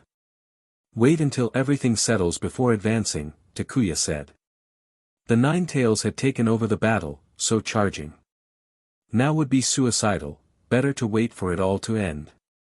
Chapter 10, Chapter 409, The Ninetales plays ruthlessly with Raza. Since Kushina entrusted the Ninetales with the fight, it was time to let it vent its pent-up frustration. Having been sealed for so long, the giant fox was clearly eager to unleash its rage. Its dramatic entrance left no doubt, the Ninetales was ready to make the enemy pay. Lord Takuya, why is the Jinchuriki? Sarutobi Shurji asked, bewildered. This is one of the abilities of a Jinchuriki, Takuya replied casually. Being a Jinchuriki doesn't just mean using the tailed beast's chakra. If you gain the beast's trust and become a perfect Jinchuriki, you can wield a nearly invincible power. Does this mean Kushina has gained the Nine-Tails' approval? Shurji asked, his tone colored with astonishment. As a member of the Sarutobi clan, he understood very well the implications of the Nine-Tails recognizing Kushina. It meant that the Jinchuriki would become uncontrollable. With a wry smile, Takuya shrugged. Not completely, but she's close. I think it will only take a few more years for her to become a perfect Jinchuriki. The Nine-Tails still has some lingering grievances. The Nine-Tails grinned, raising one massive paw as its gaze locked onto Raza. It mocked, pathetic insect, how would you like to die? I can fulfill that wish. This wasn't Kushina's voice, it was the Nine-Tails speaking directly. Raza's situation had just gone from bad to worse. Though he wasn't sure how Kushina had transformed like this, Raza understood that he was in serious trouble, and by extension, so was Sunagakure. Stubborn fool. Raza shouted, controlling a wave of golden sand to attack the Nine-Tails. With a sneer, the Nine-Tails easily swiped through the sand, destroying the onslaught without any effort. Two of its long tails shot forward like spears, piercing through the golden sand and slamming into the ground, shaking it violently. Many Sunagakure shinobi fell to the ground in terror, entirely losing their will to fight. Raza barely avoided being skewered. He was quick, but the Nine-Tails didn't mind. It was playing with him. To the Nine-Tails, Raza was just a slightly tougher ant, something to toy with until it got bored. Nine-Tails, leave him alive, Takuya ordered. Play if you want, but don't kill him. Raza might have been ambitious, but keeping him alive was more beneficial to Konoha than killing him outright. Takuya doubted Chiyo would dare continue fighting if Raza was captured. If Raza died, Sunagakure would face a dire shortage of capable leaders. Understood, the Nine-Tails roared in annoyance. Though it didn't like being restricted, it wouldn't defy Takuya. Instead, it vented its frustration on the surrounding Sunagakure shinobi. Its Nine-Tails lashed out, striking those nearby, sending bodies flying and breaking bones. The Nine-Tails' spiteful nature was evident as its long tail swung through the battlefield, exacting its displeasure. Takuya remained unfazed. As long as the Nine-Tails didn't kill Raza, it could do as it pleased. He knew how to deal with the Nine-Tails' rebellious streak. Once Hakuryu awoke, it would have plenty of time to play with the Nine-Tails in the ceiling space. Hakuryu was excellent at putting the Nine-Tails in its place. What is that? Ebizo, leading a group of reinforcements, stared in disbelief at the massive golden Nine-Tails in the distance. The towering beast looked like a living mountain, and at its feet was Raza, being mercilessly toyed with. Ebizo couldn't believe his eyes. Wasn't Sunagakure at war with Konoha? How had this gigantic fox come into play? It looked an awful lot like the Nine-Tails that was supposed to be sealed in Konoha. Raza, meanwhile, was in a pitiful state, being completely dominated by the Nine-Tails. His clothes were tattered, and several of his bones were broken. The slightest touch from the Nine-Tails brought excruciating pain. Nine-Tails! Raza screamed in fury and humiliation. Despite his injuries and depleted chakra, the fox refused to kill him. This mockery was perhaps the most painful wound of all. Noisy. The Nine-Tails yawned in boredom. After playing with Raza for a while, it had lost interest. Raza was simply too weak to be worth its effort. Remembering Takuya's warning, the Nine-Tails didn't kill him. Instead, it used its tail to swat Raza aside, rendering him unconscious. Not good. Ebizo cried out, seeing Raza fall. His heart nearly leaped out of his chest. Forgetting the danger, he led his men toward the battlefield, desperate to reach Raza. The Nine-Tails, having already noticed Ebizo and his reinforcements approaching, gave a derisive look in their direction. With a twisted grin, it began gathering chakra, forming a tailed beast bomb. Since it couldn't kill Raza, it would vent its anger on the others. In this battle, Mangekyō would undoubtedly suffer immense losses. Facing the Nine Tails was a nightmare, far worse than when Konoha encountered the Three Tails and Six Tails on the coastal battlefield. During that battle, Jiraiya and Orochimaru had managed to hold off the tailed beasts, but even so, Konoha had suffered significant casualties. The Nine Tails, however, was an entirely different beast. And this time, there was no one capable of restraining it. For a tailed beast bomb was a standard attack, something as common as any shinobi's jutsu. Of the nine-tailed beasts, all but Shikaku and Matatabi frequently used tailed beast bombs as their go-to technique. The Nine Tails, with a manic gleam in its eyes, opted for a close-range blast, swallowing the tailed beast bomb and firing a devastating energy beam from its mouth, sweeping it across the Mangekyō reinforcements rushing toward the battlefield. Boom! The ground shook violently, debris flying in all directions as explosions erupted across the impact zone. Many Mangekyō shinobi never had a chance to react, reduced to nothing more than lifeless bodies in mere seconds. For the Nine Tails, wiping out hundreds of ninja was a simple task. If it wanted to, it could even amass a massive tailed beast bomb, decimating an entire village like Konoha in just a few blasts, turning it into a wasteland. Such was the terrifying might of a tailed beast bomb. Of course, the power of the attack depended on the strength of the tailed beast. In that regard, the Nine Tails was unmatched, except perhaps by the Eight Tails. Still, even the Eight Tails would struggle to withstand the Nine Tails' raw power. The 10 Tails, of course, was on another level entirely, with tailed beast bombs that could bring about true cataclysms. The sheer difference in power was staggering. And now, with the battlefield in chaos and the Mangekyō forces decimated, Ebizo could only stare at the destruction, horror and disbelief etched on his face. It was over, nothing was left. Chapter 11, Chapter 4:10, The stronger our power, the better. A vast section of the forest vanished, leaving the ground flat and bare, wiped clean by the power of the tailed beast bomb.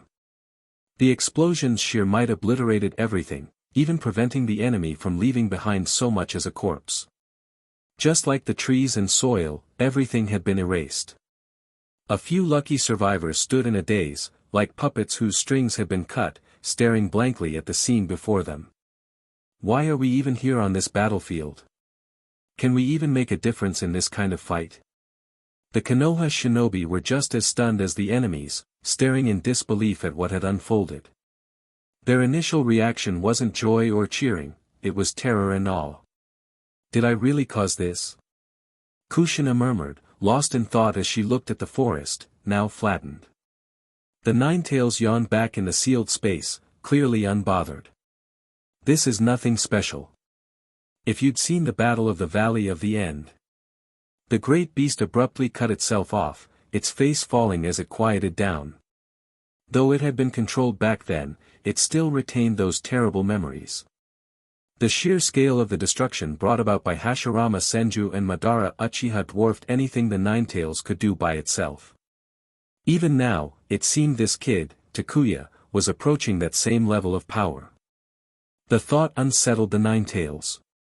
For just a moment, a bizarre idea flashed through its mind, maybe being sealed wasn't so bad after all. At least no one would come after it, not someone like Takuya. With Takuya's strength, controlling the Nine Tails wouldn't be hard. If Madara had managed it, Takuya certainly could too. The difference was that being sealed inside Kushina kept Takuya from trying. Besides, the boy already had his own tailed beast, why would he need the Nine Tails? It wasn't as beautiful or as powerful as Snowy. Snowy's slumber was probably nearing its end. As Snowy's master, Takuya could feel subtle changes, its chakra was becoming more active. It was a clear sign that the sleep was coming to an end. Ignoring the dazed Konoha shinobi, Takuya walked over and wrapped Kushina in a hug. "Don't let it bother you," he said softly. "This is war. You did nothing wrong, and neither did the Nine Tails. If we hadn't eliminated the enemy, it would have been our comrades, our village, lying dead. Though Kushina was kind-hearted, she wasn't someone who would go easy on an enemy. This was just her first experience with this kind of devastation, and it had shaken her. She just needed a little time. "I'm fine," Kushina smiled, resting her head on Takuya's shoulder. "I was just scared, I never realized the fox could be that powerful." Takuya chuckled, releasing her and giving her nose a playful tweak. "Once you become a perfect Jinchuriki, you'll be even scarier. This is just child's play. Only as a perfect Jinchuriki can you fully harness the true power of both the beast and its host. Let's go home. This war should be ending soon. I believe Mangekyō will make the wise choice." The best outcome from this battle was to force Mangekyō to surrender. If not, they'd drive them back into the Wind Country. They'd lost nearly 1,000 shinobi in this battle, and their village's future pillar, Raza, had been captured. Takuya was confident that Chiyo and Ebizo would make the sensible choice. After all, Chiyo wasn't a fool. As for Ebizo, he had been lucky enough to escape. Had he been any slower, he would have been caught in the tailed beast bomb's blast like everyone else. "Yeah," Kushina said, feeling a sense of pride. Finally, she could be of help to Takuya. Her earlier unease began to fade, replaced by a bubbly excitement. She skipped alongside him, her earlier fears washed away. Even as they made their way back, the Konoha shinobi continued to cast fearful glances at Kushina. It didn't go unnoticed. Takuya tossed Raza, tied up, over to Sarutobi Shirji, before sweeping his gaze across the group. "I know you are afraid. I understand your fear. But please, get your emotions under control. Ninetales may be terrifying, but it is also Konoha's strength. And Kushina, as its Jinchuriki, is our strength. The stronger she is, the safer you are. The stronger she becomes, the stronger Konoha becomes." He let his voice rise, commanding their attention. "If you can't even understand something as simple as that, then I suggest you write up a resignation when you get home, have your memories sealed, and live as an ordinary villager. Because if you fear your comrades more than your enemies, you have no business being a shinobi." Takuya didn't want Kushina's incredible power to end up alienating her. Fear was natural when faced with the unknown, or something overwhelmingly strong. But that fear should be reserved for enemies, not comrades. "We won!" Shirji shouted, trying to turn the mood around. He knew he needed to lift everyone's spirits, to steer their feelings away from fearing Kushina or the Ninetales. "He's right," thought the shinobi. "The Ninetales is terrifying, yes, but its power is on our side. Why should we fear it? We should be celebrating. Without the Ninetales and its Jinchuriki, many more of us would have died today. Surviving is a blessing, not a curse. A powerful comrade isn't a monster, they're a gift." The realization washed over them, and one by one, the fear vanished, replaced by determination and excitement. They began to cheer loudly. "We won! Ha ha ha, those Mangekyō bastards must have wet themselves. Kushina is unstoppable." Hundreds of voices joined together, chanting Kushina's name in admiration. Hearing her comrades cheer for her, Kushina felt overwhelmed. Just moments ago, she had felt like a monster in their eyes. But now they were chanting her name. She felt tears welling up, her heart full of emotion. The Ninetales, who had been preparing a long-winded lecture for Kushina, now found itself speechless. It seemed its planned talk about the flaws of fearing power was now unnecessary. Still, hearing people cheer for it and speak its name with reverence gave the Ninetales a strange feeling. Was it, excited? Humph. The Ninetales scoffed internally. As if I would be swayed by something like this. You can praise me all you want, but it won't change my opinion of you humans. Yet the slight smile on its face suggested otherwise. Looks like our Kushina is about to cry from all this attention, Takuya teased with a laugh. You stop that. Kushina huffed, her face flushed. Everyone laughed, the warmth spreading through the group, dispelling the lingering tension. No one was afraid of Kushina anymore. Instead, they were wondering if their next opponents might just faint at the sight of her power, of Ninetail's terrifying might. Chapter 12, Chapter 411, Chiyo bows down, requests peace talks. Sometimes, changing a person's mind isn't all that difficult.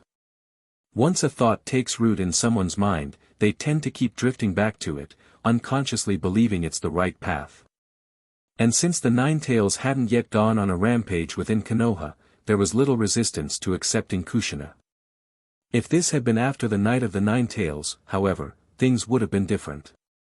As for the events of the Battle of the Valley of the End, how many people even remembered? Moreover, the village had purposely sealed that information. The common villagers, even most shinobi, including the third Hokage's generation, had only a vague understanding. This meant that Kushina and the Ninetails being accepted by the village wasn't such a difficult task. Just like how, in the original storyline, Gaara had been treated as a monster, leading to his emotional isolation and insanity. Later, after being defeated by Naruto, and due to Sunagekyo's lack of capable leaders, Gaara had no choice but to step up and protect everyone with his strength, gradually changing people's perception of him. He eventually became the fifth Kazekage, earning everyone's respect.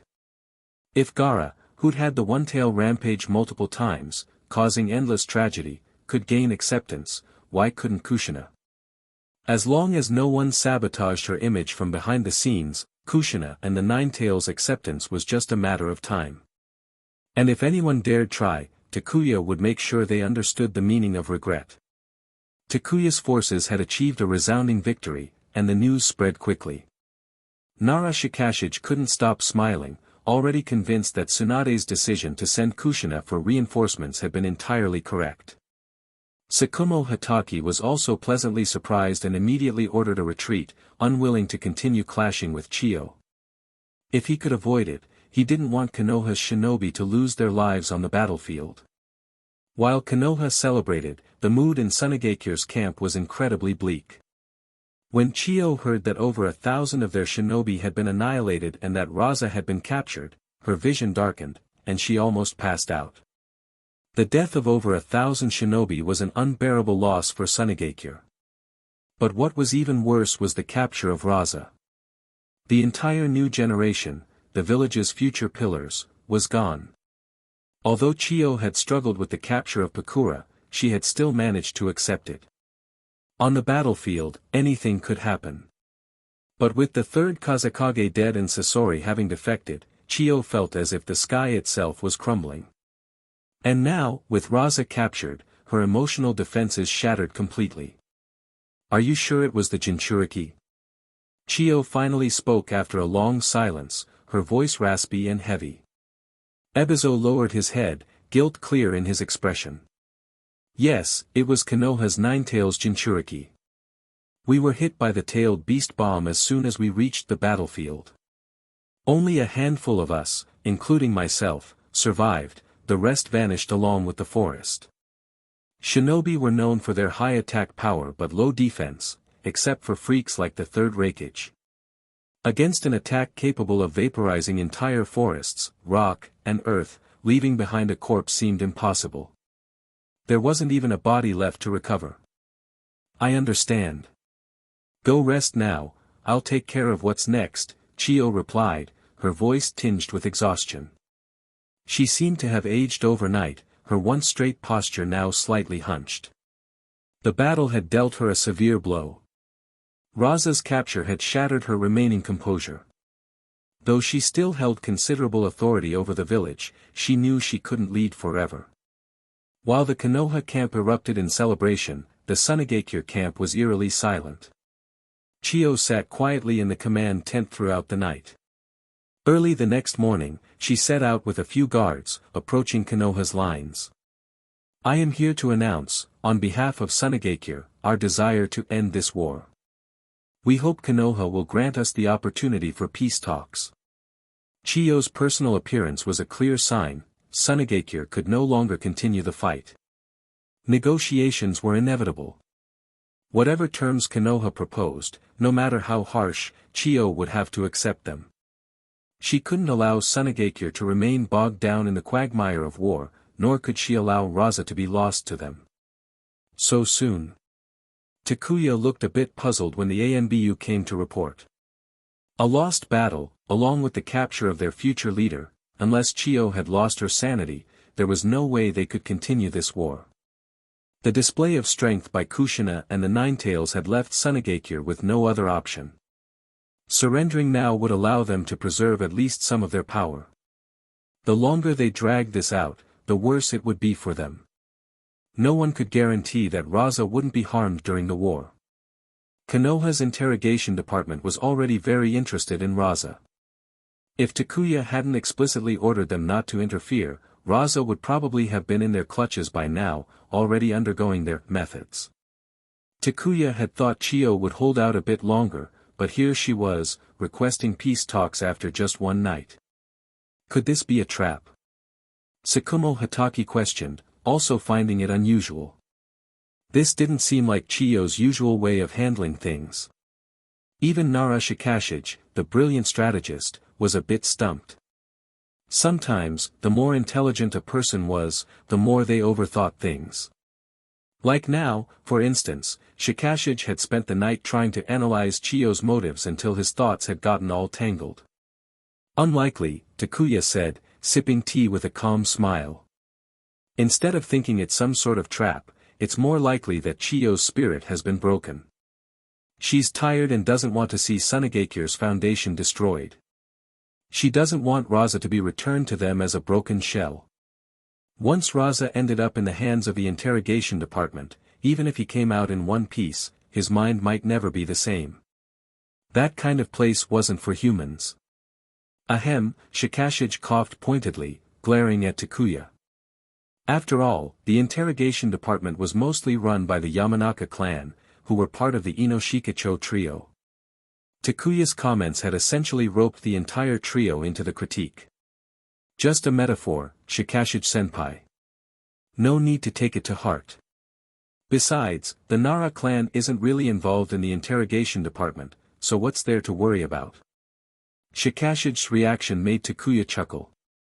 You brat, Shikashige sighed, half amused, half exasperated. Fine, let's hear what you propose. I don't have any big ideas. We hold the advantage now, whether we want to keep fighting or begin peace talks, it's our decision to make. Peace talks are a must, though. We should send word back to the village. The situation at the coastline is dire, and the village could use some uplifting news to boost morale and confidence. Takuya had no intention of racking his brain over this. Better to inform Tsunade and leave the rest to her. As for Sunagakure, they could wait. He'd let them know that peace talks were possible but only after the village had given a response. This would at least reassure Chiyo that they weren't planning to harm Raza and had merely taken him into custody. Since you were appointed by Tsunade, we'll follow your lead, Shikashige said, exchanging a glance with Tsukumo Hatake. He was more than willing to defer. He wanted to end the war as soon as possible and return to the village to enjoy his retirement. Better to let the younger generation take on these responsibilities. After all, it wouldn't look good if the old kept taking on burdens meant for the young. Chapter 13, Chapter 412, Tsunade, Cross Me, and the Elder Council is done for, bonus. Tsukumo Hatake was somewhat understandable. Once bitten by a snake, he'd been fearful of ropes for a decade. His heart had been shattered, and turning it around wouldn't be easy. If Tsunade herself hadn't stepped up, it was entirely possible Tsukumo wouldn't have even been willing to leave the village, let alone fight on the battlefield. However, Nara Shikashige's behavior left Takuya baffled. Fear of being implicated, seriously? The Nara clan was firmly in the Hokage's camp, so why would they fear getting caught in some whirlpool of turmoil? Ridiculous. It was obvious the clan's laziness had simply kicked in. The news of Sunagakure's heavy losses and their desire for peace talks reached Konoha quickly. Thanks to the messenger hawks from the intelligence division, it only took a few hours for the news to travel back. In Konoha, Within the Hokage's office, the third Hokage, who had been away for quite some time, was finally back in the office where he had spent so many years. After reaching agreements with the daimyo on various supplies, resources, and financial support, the third Hokage returned to Konoha in haste. While in the daimyo's residence, it was impossible to receive updates promptly. Having been away from Konoha for so long, the third Hokage was eager to return. As soon as he was back, he took his seat in the Hokage's office. Upon his return, Tsunade also immediately handed over authority back to him. However, before the third Hokage even had a moment to breathe a sigh of relief, the Elders' Council came knocking. Koharu Yudetane and Hamura Mitokado were highly displeased with Tsunade's decision to secretly allow Kushina to leave the village for the front lines. Unfortunately for them, with the third Hokage absent, they had no one to complain to and had to hold their frustration in. But now that the third Hokage was back, the two elders felt like they had found their footing again. They immediately dropped everything to storm into the Hokage's office. What? Upon learning that Kushina had left the village for the front lines, the third Hokage was completely taken aback. Are you kidding me? Tsunade, I need an explanation, the third Hokage said darkly, his face showing his displeasure. Allowing Kushina to leave the village had been his bottom line. But to his surprise, that bottom line had been crossed in his absence. An explanation? What explanation? Tsunade continued sorting through the documents on her desk, not even bothering to look up. The front lines needed reinforcements, and Kushina was the best choice. Are you saying Kushina isn't capable of protecting herself? Tsunade. Koharu Yudetane couldn't hold back anymore. She nearly leaped to her feet, pointing an accusatory finger at Tsunade. The Jinchuriki is of great importance. You've constantly indulged her, but even while she was in the village, enemies managed to infiltrate and cause trouble. Now that she's gone, she'll definitely be targeted. If the Nine Tails goes berserk, who will be responsible? These insufferable old fools. Tsunade thought. While the third Hokage was away, they hadn't dared to make a peep. But now that he was back, they were all bluster and noise. Finally looking up, Tsunade fixed Koharu with a cold glare. Her voice was filled with authority. If anything happens to Kushina, I'll take responsibility. Are you satisfied with that answer? Tsunade, Hamura Mitokado chimed in, regardless, allowing Kushina to leave without proper approval was reckless. It's dangerous. Hold on.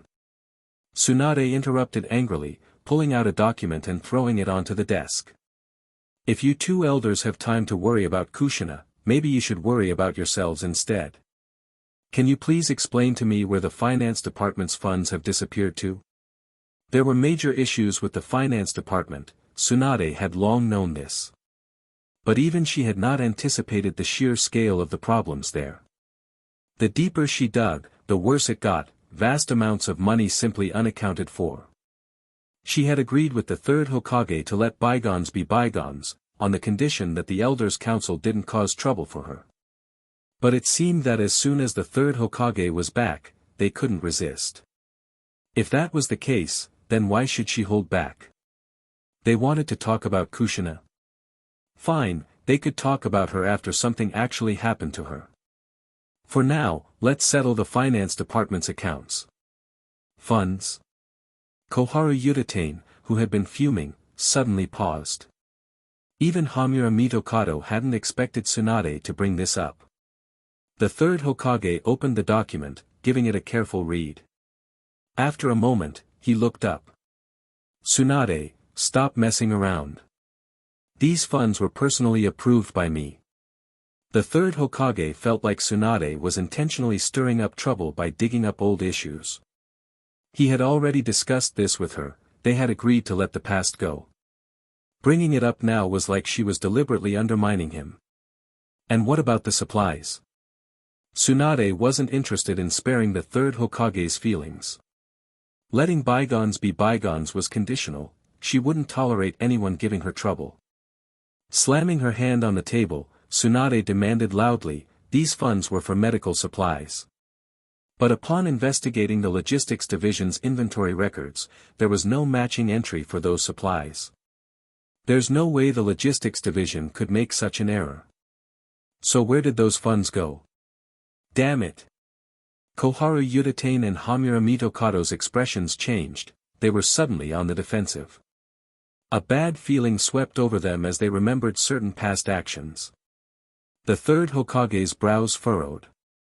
Now even he was sensing something was wrong. It seemed that his two old companions might have gotten involved in something he was unaware of. The funds had been allocated, yet the corresponding supplies had never made it to the inventory. That only meant the money had disappeared somewhere along the way. The people in charge of purchasing back then? The Elder Council. It couldn't be. The third Hokage thought of one person, Danzo. Koharu and Hamura might have craved power and helped their own clans, but they would never blatantly betray the village. If they weren't directly responsible, then someone else must have been. Who else in Konoha had the audacity for this kind of move? It didn't take much imagination to figure it out. Danzo, the Shadow Hokage. The expansion of Root, as well as his never-ending research projects, required astronomical funds. And since the third Hokage would never approve that much money for Root, Danzo had found other means, taking advantage of Koharu and Hamura. The third Hokage's expression darkened. Danzo, Danzo, always Danzo. How many times had he done things behind my back that harmed the village? Bang! Before the third Hokage could even speak, Tsunade slapped the desk, her voice laced with anger. The funds are just a small problem. Who gave you the authority to insert your own people into the ANBU? The ANBU is directly under the Hokage's command. Since when did the Elder Council get to decide anything about it? Or is it that you're the real power behind the scenes, running this village? That accusation was no small matter. If proven, the consequences for the elders wouldn't be any better than what Danzo had faced. During the third Hokage's absence, Tsunade had done a lot, including looking into old accounts and cleaning up ANBU. Good grief. Not to mention external postings, even within the village itself, there were quite a few traitors. Danzo and the Elder Council had both tried to infiltrate ANBU, inserting their own loyalists who, on the surface, appeared to answer to the Hokage but were actually beholden to them. If Tsunade hadn't secretly sought out the Yamanaka clan leader to interrogate those loyal to Danzo, she wouldn't have discovered just how compromised ANBU had become. The terrifying thing was that the infiltration happened after the last ANBU purge. That purge had made such a splash, and yet it had only provided cover for deeper infiltration. How long was I away from Konoha? Why does it feel like everything's fallen apart since I left? What the hell is going on? The third Hokage demanded, his voice filled with frustration. Chapter 14, Chapter 413, Are you placing spies in the Umbu to watch me as Hokage? Upon returning to the village, the third Hokage found himself blindsided by Tsunade's series of forceful accusations. His mind was buzzing, struggling to keep up with the sudden developments, and his focus on Kushina's deployment had quickly been derailed. See for yourself, Tsunade said coldly, throwing a pile of documents onto the desk. She crossed her arms, leaning back, clearly ready for a showdown. The third Hokage quickly began to read, while Koharu Yutane and Hamura Mitokado stood by, their expressions mirroring the gravity of the situation. They were beginning to realize the extent of the trouble they were in. If they hadn't come here to pick a fight, they might have dodged a bullet. Tsunade had her hands full, and though she had been itching to settle old scores, it would likely have waited until she officially assumed the Hokage position. By then, their misdeeds would have carried less weight, perhaps ending in a quiet retirement. But now, everything had been laid bare, and things looked grim. Koharu, Hamura, I need an explanation, the third Hokage said after quickly skimming the documents. The more he read, the more his heart sank. The Umbu, the Black Ops, mostly carried out missions in the shadows, many of which were ethically gray at best. But these missions were always under the Hokage's orders and done for the good of the village. However, the document Tsunade provided detailed numerous questionable and outright dark operations, carried out specifically by the Umbu members who had been placed into the organization. The third Hokage didn't need much imagination to understand what had happened. This was blatant abuse of power. It was Danzo, Koharu quickly said before the third Hokage could lose his temper, immediately throwing Danzo under the bus. Everything was Danzo's fault, at least, that was the line they were taking. They had merely helped plant a few people in the Umbu ranks. They might have known what was going on, but the actual dirty deeds were carried out on Danzo's orders. Danzo hadn't consulted them on everything, and at times had even actively hidden details from them. They might have been allies in their scheming, but when push came to shove, saving themselves was the priority. And given that they had already warned Danzo not to go too far, they felt little guilt in blaming him now. If he could, the third Hokage would have cursed aloud. Danzo had completely lost his mind. Instead of focusing on the root division, Danzo had planted his agents in the Umbu. Was he trying to keep an eye on Sarutobi Hiruzen himself? The very thought infuriated him. The Umbu were meant to be directly under the Hokage's command. If there were infiltrators among them, it meant the Hokage's every move could be monitored by outside parties.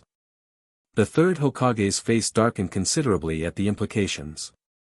Suppressing his growing anger, he glanced at Koharu, who had chosen to speak first. Hamura, seeing his partner's actions, also decided to come clean. Danzo asked us to help place a few people. We didn't think it was a good idea to refuse him, but we warned him. He promised he wouldn't do anything reckless, Hamura said. The third Hokage gave a mirthless chuckle. Warned him not to monitor me, or warned him not to abuse the Umbu for his own ends. A warning was meaningless. The moment they helped Danzo infiltrate the Umbu, they had compromised everything. Tsunade looked like she was enjoying herself, a hint of a smile tugging at her lips. These old fossils never learned, just like Takuya had said. A knock at the door broke the tension in the room, cutting through the charged silence. Despite their heated conflict, both the third Hokage and the elders were careful not to show any outward animosity. Appearances still mattered. "Come in," the third Hokage called, adjusting his demeanor. The door opened, and a member of the intelligence division quickly entered. He saluted before handing a scroll over to Tsunade. "Hokage-sama, Lady Tsunade, this is an urgent report from the front lines," he announced before giving polite greetings to Koharu and Hamura. Though they were in terrible moods, Koharu and Hamura acknowledged the greeting, maintaining their dignified facade. "I'll take that," Tsunade said, taking the scroll. She swiftly broke the seal and decoded the message, her face relaxing into a smile as she read. "Good news, finally." Tsunade wasn't the only one hoping. The third Hokage, Koharu, and Hamura all watched her intently. If the village fell, what would their titles and influence mean? Nothing. They understood this well. They might have clashed internally, but ultimately, they all stood to benefit from Konoha's prosperity. "I knew it. That kid did it. Kushina didn't let me down," Tsunade said, finally letting out a breath of relief. She tossed the scroll to the third Hokage, reaching for a hidden stash of sake in the office, a drink she had stored for times like this, to help unwind. Seeing Tsunade relax like that was enough of a sign for the third Hokage to smile as well. He quickly read through the scroll and soon broke into a grin. However, there was a hint of awkwardness in his expression. Noticing Koharu and Hamura practically craning their necks, the third Hokage spoke aloud, "It's good news. Takuya and Kushina did well. Sunagakure suffered a major defeat, losing countless troops, and their future leader, Raza, has been captured. They've been forced to seek peace talks. With Pakura captured, the third Kazekage dead, Sasori defected, and now Raza captured, these were all major victories to celebrate. The only thorn for the third Hokage was that Takuya, whom he hadn't fully trusted, was behind it all. And Kushina? If the third Hokage had been in the village, she wouldn't have even been allowed to leave for the battlefield. But here she was, not only deployed but victorious. Takuya kept accumulating merits, and Kushina had earned fame in one battle, striking fear into the hearts of Mangekyō. It wouldn't be long before the name of the Nine-Tails Jinchuriki echoed across the shinobi world. Most importantly, if Mangekyō wanted peace, it meant the war would soon end. Even if Konoha had to reduce its demands, the third Hokage was prepared to accept it. Fighting on two fronts was an immense strain on the village. "That's fantastic!" Koharu and Hamura exclaimed, visibly brightening. But their smiles soon turned awkward when they noticed Tsunade, still holding her sake bottle, glaring at them. They gave sheepish smiles, barely able to conceal their discomfort. "Since Mangekyō wants peace talks, who should we send to handle the negotiations?"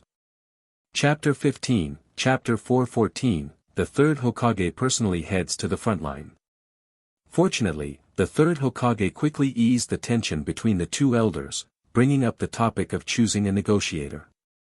Takuya had accomplished so much, it would be fitting to send him for the talks. He had managed to push Mangekyō to the brink on the battlefield, making him an ideal representative.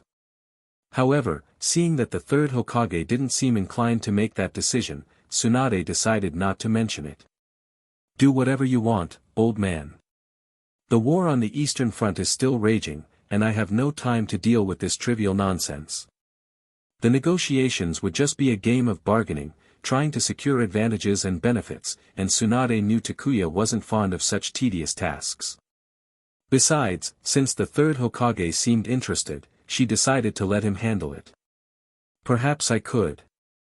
Koharu Utatane began, glancing at Hamura Mitokado, intending to volunteer herself to redeem her recent mistakes. Before she could even finish, the third Hokage spoke up, "In that case, I shall personally go." "Wait, what?" Tsunade looked stunned. "You're going in person?" The idea of the third Hokage going himself caught everyone off guard, and Koharu nearly sprained her back from shock. "And what about the village?" Hamura tried to ask. Normally, Koharu and Hamura would be the obvious choices for such a task, but considering their current precarious situation, they were too embarrassed to bring it up directly. They knew Tsunade wouldn't let them off the hook that easily. "The village is in Tsunade's capable hands, I have no concerns about that. Therefore, I shall head to the front lines myself to meet with Chiyo." The third Hokage genuinely felt that Tsunade had performed exceptionally well, beyond his expectations. Though reluctant to admit it, it was true. If Tsunade could manage everything, it made sense for him to handle negotiations on the front line, leaving the village in her care. This was also a gesture of trust and authority transfer. In a way, it was a sign of endorsement. The feudal lord also desired this arrangement. When the third Hokage personally traveled to the feudal lord's court, leaving Tsunade in charge, it was tantamount to officially recognizing her as his successor. Supporting Tsunade was also a decision the feudal lord found favorable, especially since Tsunade was family to him, making her more trustworthy than Orochimaru. Concerns about hurting Orochimaru's feelings were no longer a priority. The third Hokage was focused solely on what was best for Konoha, for its future. "Are you serious, old man?" Tsunade sighed in exasperation. "There's already a pile of nonsense to deal with here, and now you're trying to cause more trouble. Are you kidding me?" "I assure you, I'm quite serious." The third Hokage gave a faint smile. He understood Koharu and Hamura's unspoken desire to offer their services, seeking to atone and restore their standing. Under different circumstances, he would have agreed, but not now. He needed to be the one to personally oversee this matter. Besides, leaving Tsunade in charge was a silent yet powerful deterrent to those in the village. Ironically, whenever he was away, Danzo and the elders seemed to behave themselves. But as soon as he returned, they couldn't seem to stay still. "Fine, do as you please," Tsunade said, waving him off dismissively, wanting nothing more than for him to leave her alone. She wished he'd just leave the village, at least for a while, so some people would finally settle down and stop their scheming. Tsunade had come to realize that, for some reason, whenever the third Hokage was present in the village, Danzo and the elders acted as if they were untouchable, believing that no matter what mistakes they made, the third Hokage would always protect them. The third Hokage, sensing Tsunade's annoyance, chuckled. "I'll leave the village to you, then. As soon as negotiations conclude, I'll return. I know Orochimaru may still need your assistance." "Assistance, my foot." Tsunade bit back the urge to curse. The war with the mist isn't ending anytime soon, and we don't see any hope for resolution on the horizon. Luckily, with Jiraiya and Orochimaru there, and Minato aiding them, Mist Village has suffered significant losses. It's just a matter of time until they collapse. Minato, that boy has a lot of promise. The third Hokage had always believed that Minato was someone worth investing in. Minato had never let him down, gaining tremendous momentum through the war. His Flying Thunder God technique was enough to strike fear in the hearts of the Mist Ninja. No one could be sure when Minato would suddenly appear beside them, ready to take off someone's head or pierce someone's heart. Dealing with an enemy like that, who appeared out of nowhere, put immense strain on one's psyche. Minato's rise to power wasn't as flashy as Takuya's, but he had steadily climbed the ranks. Now known as the Yellow Flash, Minato's reputation had already spread across the ninja world, and information about him was laid out on the desks of every village leader. Not only Minato but Nawaki's growth had also been commendable. While not as brilliant as Minato's, it had been steady and satisfactory. With the ongoing pressure from the villagers, Sarutobi Hiruzen, "I'm afraid your seat won't remain yours for much longer." Tsunade, tired of the Hokage's musings, interrupted him with her assessment. "Based on my investigation and evaluation, Mist Village is on the verge of collapse. What's strange is that, despite repeated sabotage of their supply lines and constant disruptions, they continue to launch fierce attacks. It's as if their leadership is deliberately sacrificing the Mist Ninja, sending them to die on the battlefield." There were whispers within the higher ranks of Mist Village about the third Mizukage being controlled. However, such things were tightly sealed, and Tsunade was merely deducing from her observations, leading to this puzzling conclusion. Were the leaders of Mist Village simply insane? Fighting across the ocean already put Mist at a logistical disadvantage, and they constantly faced sabotage from Konoha. Despite suffering significant losses, thanks to Orochimaru and Jiraiya, Konoha still had the backing of reinforcements and supplies. Despite setbacks, Konoha's confidence had only grown with each battle. So, what was Mist's strategy for a prolonged war? They lacked the resources for a consistent supply chain, they didn't have the manpower to match Konoha, and the village itself had recently been in disarray, disturbed by Takuya, internal strife within the bloodline families, and general unrest. Yet they fought relentlessly, as if their ninjas' lives were worth nothing, attacking Konoha's lines as if driven by madness. Indeed, it's suspicious. If possible, we should investigate. There might be a weakness we can exploit to win the war, the third Hokage said. I understand, Tsunade nodded, glancing at the third Hokage as he puffed on his pipe, seemingly unperturbed by the mess that was the ANBU. Gritting her teeth, she thought, once he leaves, I'll have to sort all this out quickly. Otherwise, when he returns, there'll be nothing but chaos. When are you leaving? She asked. Immediately, replied the third Hokage, taking a drag from his pipe. Once I finish this pipe, I'll take a few guards and leave. No time could be wasted.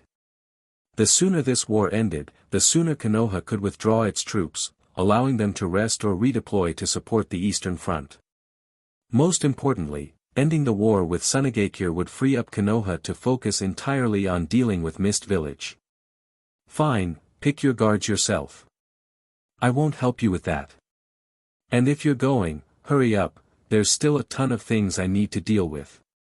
Chapter 16, Chapter 415, Bonus, IWA Village begins to stir. The third Hokage. He hadn't expected the day would come when he would be resented by his own student, a day when he would be driven out of the Hokage's office by his successor. Even though it was just a chair and not the entire Hokage title, it was still a bitter pill to swallow. Coughing lightly, the third Hokage put out his pipe, stowed it away, and left with Koharu Yutatane and Hamura Mitokado in tow. The three left the Hokage's office in silence. On their way to the Sarutobi clan's residence, the third Hokage spoke gravely. "I'll take responsibility for what happened this time, but let me make this clear, no more chances. Danzo's actions have nothing to do with either of you anymore. Do not cause any more trouble for Tsunade. She's not as forgiving as I am. Reflect on this, you can either assist Tsunade quietly or continue supporting Danzo and end up facing Tsunade's reckoning." The third Hokage was at his limit in terms of what he could tolerate.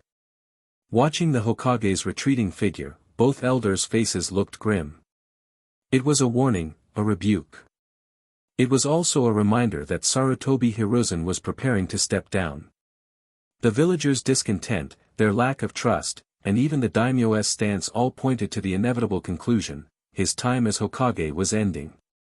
When the war concluded, he would be stepping down immediately. As long as he was in power, the third Hokage could still cover up for the elders. As long as things didn't escalate too far, he could keep it under wraps. But once he stepped down, and Tsunade took over as the fourth Hokage, the elders wouldn't even be able to act. Forget about causing trouble, they'd be lucky not to be stripped of their ranks and quietly retired. If things went poorly, they wouldn't even have the chance to retire peacefully. First, their positions would be revoked, their authority stripped, and they would be sent into retirement.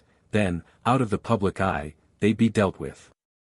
Once things quieted down, who would remember them? The elders of the council. Let's go. This is no longer our concern. Danzo's issues will be Tsunade's to handle, Hamura sighed after a long silence. Their relationship of shared interests with Danzo ended here. They could no longer help him, nor could they afford any further involvement, otherwise, they'd face consequences they couldn't escape. The news that Sunagakure wanted peace talks and to end the war couldn't be concealed. In fact, it had to be widely publicized. Tsunade immediately ordered notices to be posted around the village.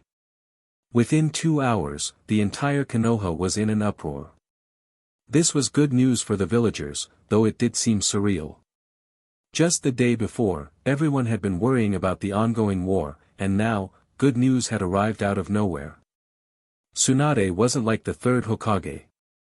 She wouldn't obscure Takuya's achievements. Those who had earned merit were rewarded, and everything was clearly listed on the announcement. This is amazing.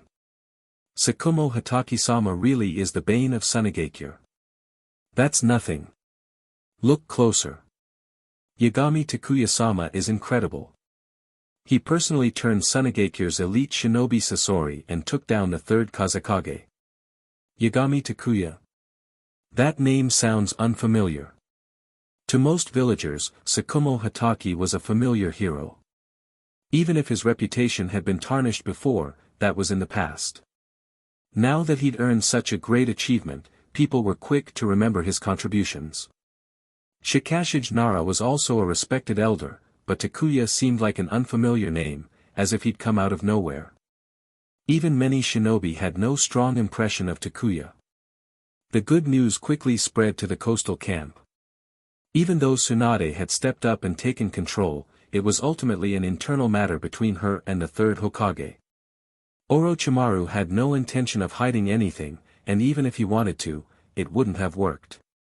When the notices were posted, the entire camp erupted in excitement. You shouldn't have taken this position in the first place. If you'd let Takuya take it, we'd probably be done with the war by now, and back in the village resting. Jiraiya teased Orochimaru. Shut up. Orochimaru, usually composed, was visibly irked. The war between Konoha and Kirigakure had dragged on for so long, and while there had been progress, there was no end in sight. On the other hand, the war with Sunagakure had been wrapped up quickly and decisively. Anyone would feel a bit bitter after such a comparison. Orochimaru was furious, but Jiraiya wasn't fazed. He kept on smiling, adding, "It looks like we're getting old." The future of the village still rests with the younger generation. Speaking of which, that kid still owes me something. I'm very interested in what he said about ice release. Ice release, you say? Orochimaru shot Jiraiya a skeptical look. He wouldn't be surprised if Takuya one day showed up using ice release. Takuya was the kind of person who would do that. But Jiraiya? Orochimaru had no high hopes. Don't underestimate me, you damn snake. One day I'll show you just how strong the Toad Sage Jiraiya can be. After bickering for a while, Jiraiya stormed off. Orochimaru squinted at the distant sea. What's the real reason behind all this? Tsunade found it strange, and Orochimaru, who was leading the fight against Kirigakure, felt the same. Everything about Kirigakure's actions was suspect. But no matter how hard he tried, he couldn't uncover anything useful. Kirigakure's willingness to throw lives at Konoha in relentless attacks made no sense to Orochimaru. He wished he could capture the third Mizukage and crack his skull open to see what he was thinking. After hearing the news, Minato felt that he still wasn't doing enough, that he needed to work even harder to catch up with Takuya. Nawaki, on the other hand, felt he'd lost out.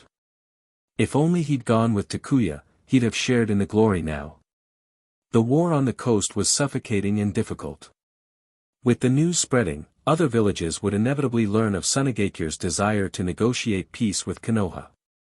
Iwa and Kumogakure, however, had little reaction. Kumogakure, being far away, continued watching from the sidelines. Iwa, on the other hand, began moving actively, a development that gave Tsunade a headache. Iwa's increasing activity was an absolutely bad sign for Konoha. They might seize the opportunity to declare war, and if that happened, Konoha would be in trouble. With the war against Kirigakure still raging, if Iwa decided to attack next, Konoha would be overwhelmed. Even if the war with Tsunagakure ended in a truce, it was easy to imagine how much trouble Iwa would bring to Konoha. After all, Iwa's military might was in no way inferior to Konoha's. This was one tough bone to chew. Chapter 17, Chapter 416, Nara Shikashige weighs the pros and cons. TCH, why is he personally coming here? Casually tossing the scroll over to Nara Shikashige, Takuya rubbed his temples and cleared his throat, saying, "Senior, get ready. The Hokage should arrive by this afternoon." The fact that the third Hokage had personally come to negotiate with Tsunagakure was something no one could have expected. Takuya figured they would just send one of the elders from the council and that would be it. Who knew that the head of Konoha would actually show up in person? This is bad, really bad. If the Hokage himself shows up at the front lines, what am I supposed to do? Kushina's face went pale. She knew the third Hokage was very much a proponent of stability, someone who had always insisted that she should never leave the village. If it were someone else, Kushina could just ignore them and let Tsunade deal with the aftermath. But with the Hokage himself coming, Kushina felt completely paralyzed. Well, since the Hokage is coming, let's just prepare to receive him properly, Nara Shikashige sighed. Even though having the Hokage come personally might seem like an overreaction, since he was already on his way, there wasn't much else to do. All they could do was prepare to welcome him. Shikashige glanced at Kushina, who seemed genuinely scared, and shook his head. She had talked big about running away, but now she was afraid the Hokage might use the opportunity to question her presence on the front lines. If things got awkward, the fallout wouldn't be good. It was better to handle things peacefully at a crucial time like this. Tsukumo Hatake, on the other hand, seemed indifferent. Ever since the defamation incident, the third Hokage's stature in his eyes had fallen. Nowadays, Tsukumo focused on doing his job well, leaving everything else to others. It didn't matter to him who handled what. "I'll have to leave this to you, senior.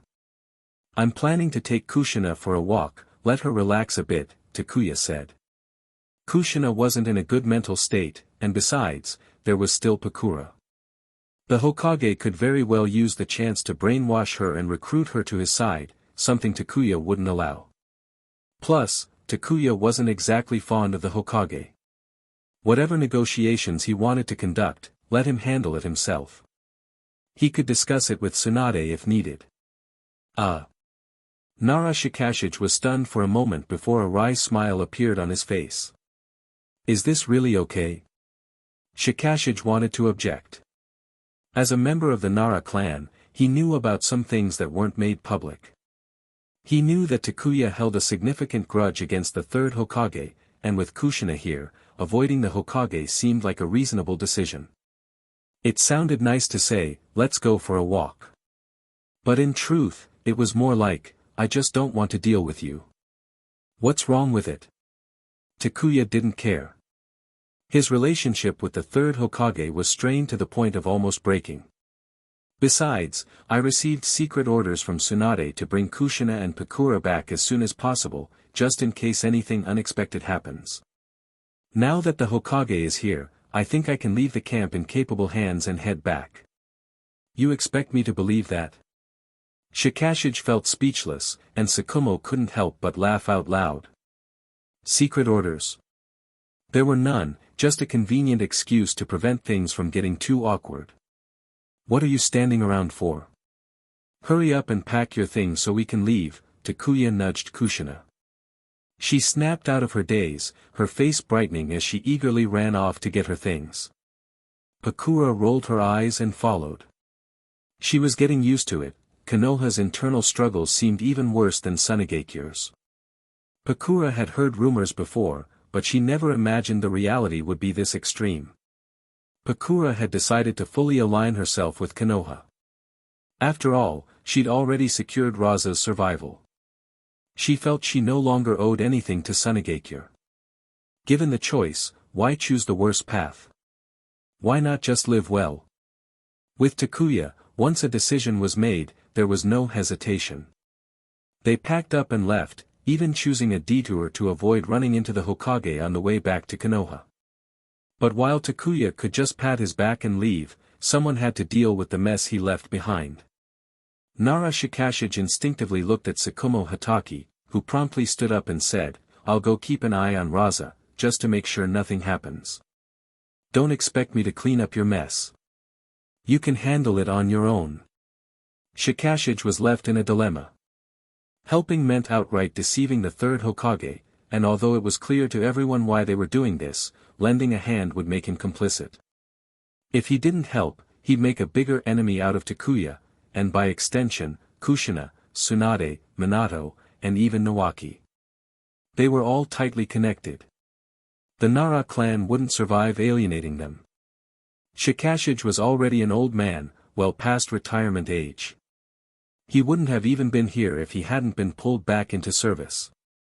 But he was retired, his clan wasn't. If they crossed those who were destined to hold power, life for the Nara clan would become significantly harder. Not to mention, once Tsunade took power, if she decided she couldn't trust the Nara clan, it would be a disaster. That damn brat has me cornered, Shikashige muttered, finally slapping his hand down on the desk. Takuya had clearly anticipated all this when he had decided to leave, knowing Shikashige would have no choice but to help. Shikashige grumbled, but he knew what he had to do. Are we really just leaving like this? Won't Nara-senpai be held accountable? Kushina looked worried as they walked. Leaving the camp so abruptly might cause issues for Nara Shikashige if the Hokage decided to pursue the matter. Tsunade could cover for her decision to come to the front lines, but the third Hokage was a stubborn man, firmly believing a Jinchuriki should never leave the village. He won't, Takuya reassured her, smiling as he ruffled her fiery red hair. If Shikashige-senpai was really going to be in trouble, he wouldn't have let us leave so easily. Besides, upsetting us doesn't do him any good. As for the Hokage, what's he going to do? As long as we don't flaunt our presence in front of him, there won't be an issue. And if there is, well, we'll just show him the aftermath of a few more blown-up mountains. That old man doesn't have the backbone to stand up to it. You two are unbelievable. Pakura gave Takuya a wide-eyed stare as if she were looking at a madman. Who would dare slander their own village leader like that? Not only was Takuya slandering him, but he was also practically telling Kushina to threaten the Hokage if it came down to it. In Mangekyō, someone acting like this would be torn to pieces. It seemed Konoha's internal politics were far more entertaining than she'd ever imagined. Chapter 18, Chapter 417, Rules are set, but people make exceptions.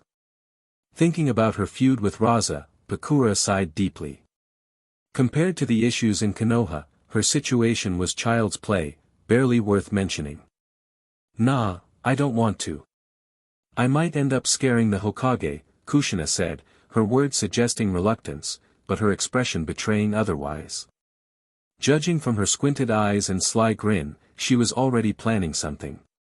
If the third Hokage really tried to make trouble for her, she wouldn't hesitate to blow up a few more mountain tops to make her point. Takuya laughed heartily, the only one not finding it amusing being Pakura. Now fully defected, Pakura couldn't help but worry. Would she face suspicion or hostility in Konoha? How was she supposed to integrate herself into the village now? There was no turning back for her, only the hope that Takuya wouldn't betray her trust, otherwise, her future in Konoha would be tough. Thanks to Takuya taking a longer route to avoid a direct meeting, the group managed to avoid any encounter with the third Hokage on their way back to camp. Lord Hokage. The Hokage's personal appearance on the front lines stirred great excitement among Konoha's shinobi. Everyone found a spot to stand in orderly fashion. Even some of the injured ignored their medical aids to come witness his arrival. You all have worked hard, the third Hokage said warmly, waving at the assembled shinobi, his face adorned with a kind smile. Yet, as he looked around, his eyes searched for someone in particular, Kushina. Despite scanning the entire area, he found no trace of either Kushina or Takuya. Not seeing Takuya was understandable, their relationship was strained, after all. But where was Kushina? Shikashige, where is Kushina? He asked. They had barely made it to the command tent, his seat hardly warm, when the third Hokage brought her up. Shikashige sighed inwardly. I knew I wouldn't escape this. Kushina has already returned to Konoha, Shikashige said with a weary smile. She must have missed you on the road, Lord Hokage. What? I just arrived, and she left already. Was this a coincidence, or deliberate? And whose idea was it?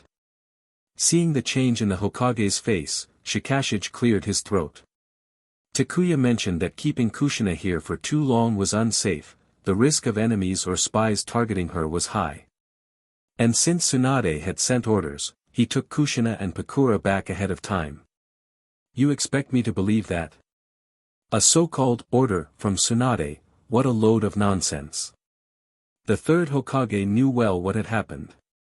Takuya wanted to avoid seeing him, and he especially didn't want Kushina involved, in case things turned ugly. This kid was getting more and more out of control. Frustrated, the Hokage slapped the table, opting to shift the topic instead. Whether Tsunade's order was real or not, for the sake of everyone's dignity, he had to pretend it was. Never mind, he said. As long as Takuya is with her, there shouldn't be any problems. Where's Tsukumo? He's stationed at the front, keeping watch in case Mangekyō changes its mind, Shikashige replied. Shikashige felt like crying. Takuya had left, avoiding dealing with the Hokage entirely. And Tsukumo? He declared, I'll stay at the front to deter any betrayal from Mangekyō.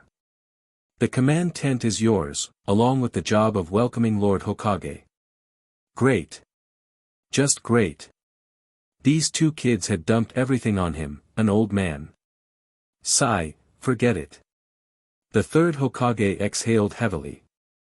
The so-called reason for Tsukumo staying at the front lines was simply a convenient excuse to avoid seeing him. Ever since his name had been smeared, Tsukumo's regard for the third Hokage had been shattered, and Sarutobi Hiruzen knew he was at fault. Send a message to Chiyo, he said. Tomorrow morning at 9, I will personally visit the border to negotiate peace. I expect her to be prepared. Understood. The message soon made its way to Chiyo, and she prepared for the talks.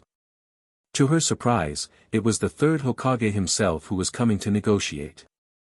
She had expected it to be Tsukumo Hatake or Shikashige, or maybe one of Konoha's elders. The fact that the Hokage himself would be present underscored Konoha's seriousness. Sister, Sarutobi Hiruzen is personally coming to the front lines. It seems Konoha values these talks greatly, Ebizo noted. Of course they do, Chiyo responded with a cold smile. Konoha is fighting on two fronts. If the war continues, even if they win, they'll be drained. The sooner they can end things with us, the sooner they can focus on Kirigakure. Having been around the block more times than most, Chiyo knew exactly why the Hokage was making an appearance.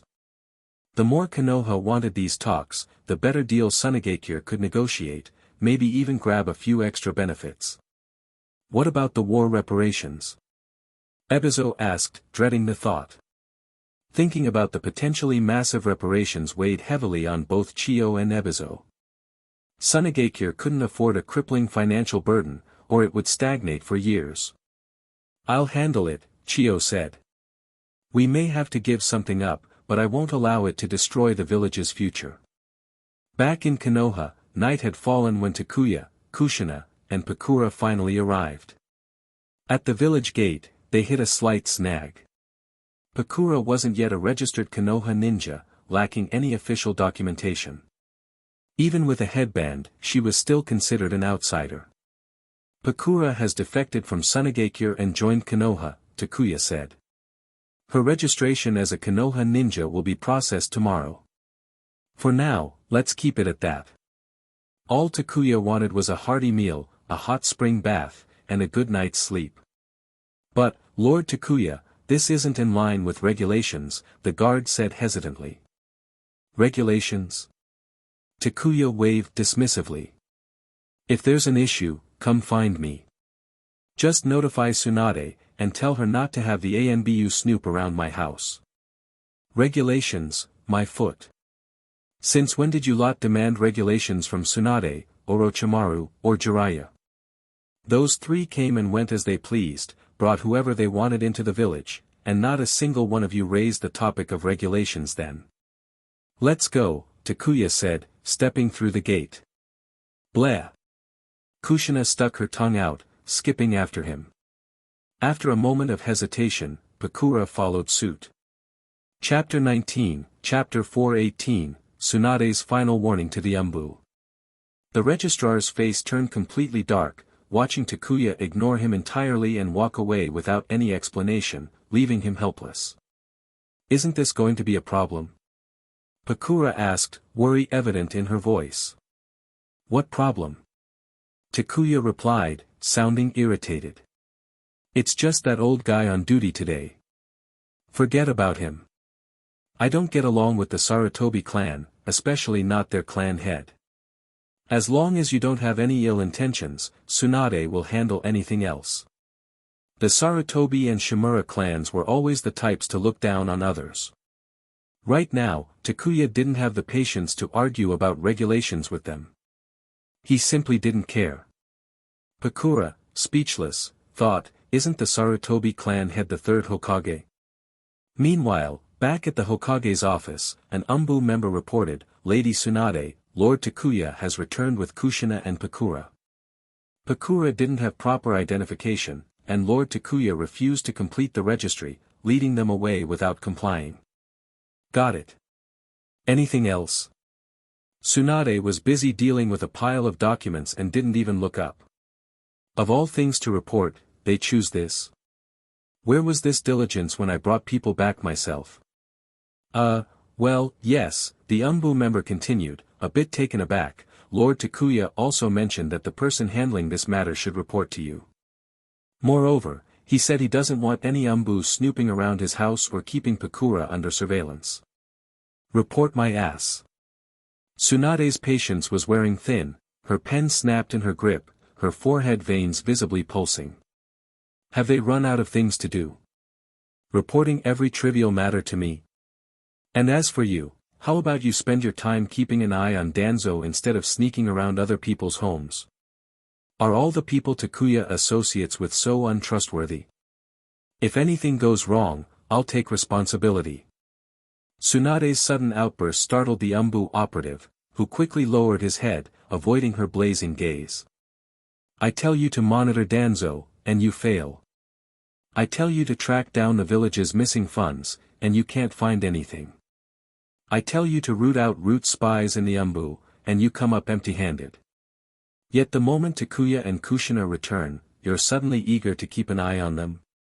Is this the extent of the Umbu's abilities? Tsunade spat. Were they trying to drive her mad? Enough. Get out there and do your job. Without my explicit orders, no surveillance. And if I find out that Umbu operatives are being deployed by the council or anyone else without proper authorization, then all you captains might as well hand in your resignations. Tsunade's patience had hit its limit. It was baffling to her, why did the Umbu seem so eager to curry favor? Especially with the likes of the council and Danzo. She had warned them, time and again, but her words seemed to fall on deaf ears. Fine, if they wanted to keep playing this game, she'd strip them of their roles. Surely there had to be some trustworthy individuals in Konoha willing to step into the Umbu's ranks. Is this a dream? Pakura wondered as she watched Kushina blowing bubbles in the hot spring beside her, her head a little foggy. From the moment she had stepped into Konoha, Pakura had been on edge. She feared unfair treatment and constant surveillance. She feared Takuya would abandon her after bringing her here. But none of that had happened. Takuya had confidently escorted her into the village. He didn't even bother with the formalities of registration. He openly threatened the lurking Umbu, took her and Kushina out for a meal, and then brought them to a hot spring, luxuries she had never imagined. To top it off, the Umbu that had been shadowing them even disappeared. It really is more comfortable here in the village, Kushina remarked, contentedly. Sure, staying here for too long can get boring, but after running around outside, you come to appreciate the comforts of the village. At least you don't have to compromise on simple things. Unlike at the frontline camps, where even getting a hot bath is tough, she added, sinking a little deeper into the hot spring. What's on your mind? Kushina asked, noticing Pakura staring at her. Only her small head was above the water, as if she was trying to disappear entirely. Nothing, Pakura snapped back to reality. I was just curious, about Takuya's relationship with the higher-ups. She gestured vaguely. Is it really that bad? If he didn't see Konoha as his home, Takuya would have probably taken a blade to them already. You tell me, is it that bad? Kushina replied, rolling her eyes. The only one among the upper ranks she had any respect for was the third Hokage. As for Danzo and the council, forget it, they could stay far, far away. Okay, let's pretend I didn't ask, Pakura thought, unsure how to even respond to that. At least in Mangekyō, no one would ever think of taking a blade to their leadership. Konoha's internal politics ran far deeper than Mangekyō's. After soaking in the hot spring, it was time to head home for some rest. Takuya, I'm heading back to rest. I'll come by tomorrow. Kushina waved and skipped away happily. Sitting in the living room, Pakura remained silent. Takuya hadn't arranged any other place for her to stay. It was clear that, for the time being, she'd be living at his house. What baffled her most was that Kushina, who had once been so hostile towards her, now didn't seem to care in the slightest whether she stayed at Takuya's house or what might happen. Pick whichever guest room you like, Takuya said. There's bedding in the wardrobe, and here are some pajamas and clothes. Just make do for now, we'll get new ones after sorting out your ninja registration tomorrow. The clothes were all Uchiha Mikoto's, though they clearly didn't fit Pakura well, too tight in all the wrong places. Takuya, however, couldn't be bothered to get anything else, so he just told her to deal with it. Pakura stood there in the pajamas, her eyes twitching as she looked at the clothes. She wasn't blind, those clothes clearly didn't belong to Kushina. Which raised a rather interesting question. Everyone knew about Takuya and Kushina's relationship, so why were there other women's clothes in his house, and from his bedroom, no less? Pakura's head was spinning. The next morning, with a sleep-deprived Pakura in tow, Takuya headed straight for the Hokage's office. Getting the ninja registration sorted was easy, he just had to find Tsunade, and she'd get it done with a single word. Along the way, Pakura couldn't help but curiously observe her surroundings. Compared to the barren, windswept Sunagakure, Konoha was thriving. The streets were bustling, full of people, restaurants, and shops, things you'd never see back in Sunagakure. Compared to Konoha, Sunagakure truly felt impoverished. There was also no choking sand blowing in her face. "It's bustling, isn't it?" Takuya asked, noting her gaze. "It is," Pakura admitted, keeping her head down as she walked beside him. "It's far livelier than Sunagakure, more people, more stores and restaurants. But most importantly, the villagers look happy." It wasn't that Sunagakure's residents were unhappy, but life in the desert meant struggling for basic necessities. There was no comparing their standard of living with Konoha's. Not even the well-off Kumogakure could compete in this regard. It was simply a matter of the environment. Hands behind his back, Takuya glanced toward another part of the village, smiling. "The urban area over there is even more lively, with taller buildings.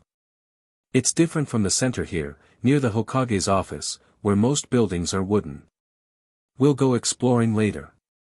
But first, let's get your registration done." Chapter 20, Chapter 419, A Defeated Nation Still Wants to Bargain. With no obstructions, Takuya walked straight into the Hokage's office, completely ignoring the ANBU guards posted at the entrance. Pakura hesitated for only a moment before following him in. The ANBU guards at the door made no move to stop them.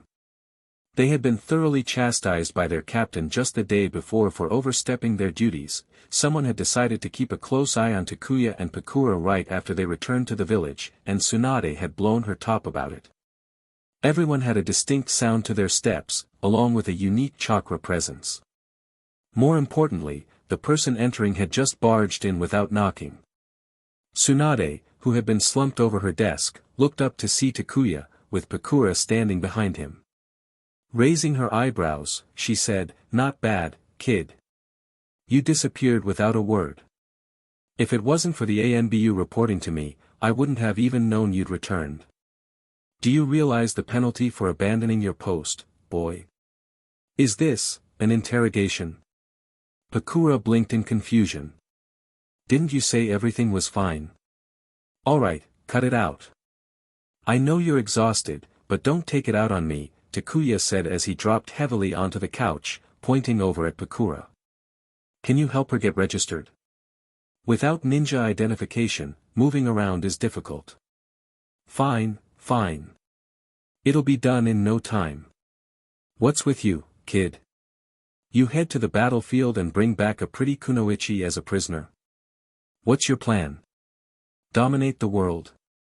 How are things at the front?" Tsunade asked. "Same as usual.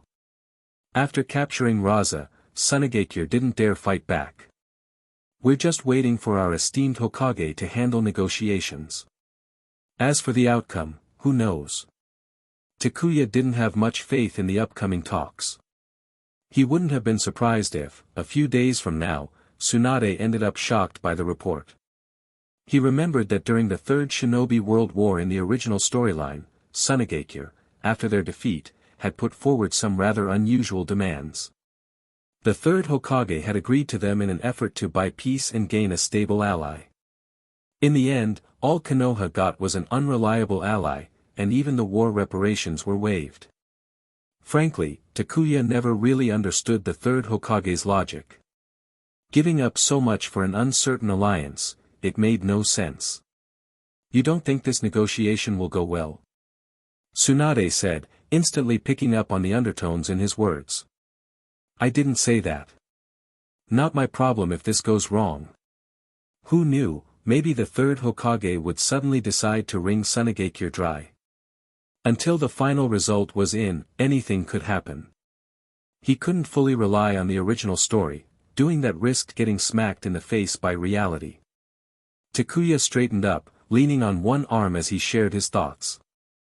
I'm just wondering, if Mangekyō is truly looking for peace, they won't resist as long as our terms aren't excessive. But do you think they might use the negotiations to make some demands of their own? Demands? They dare to make demands? Are you joking? Tsunade nearly threw the scroll she was holding at Takuya's head.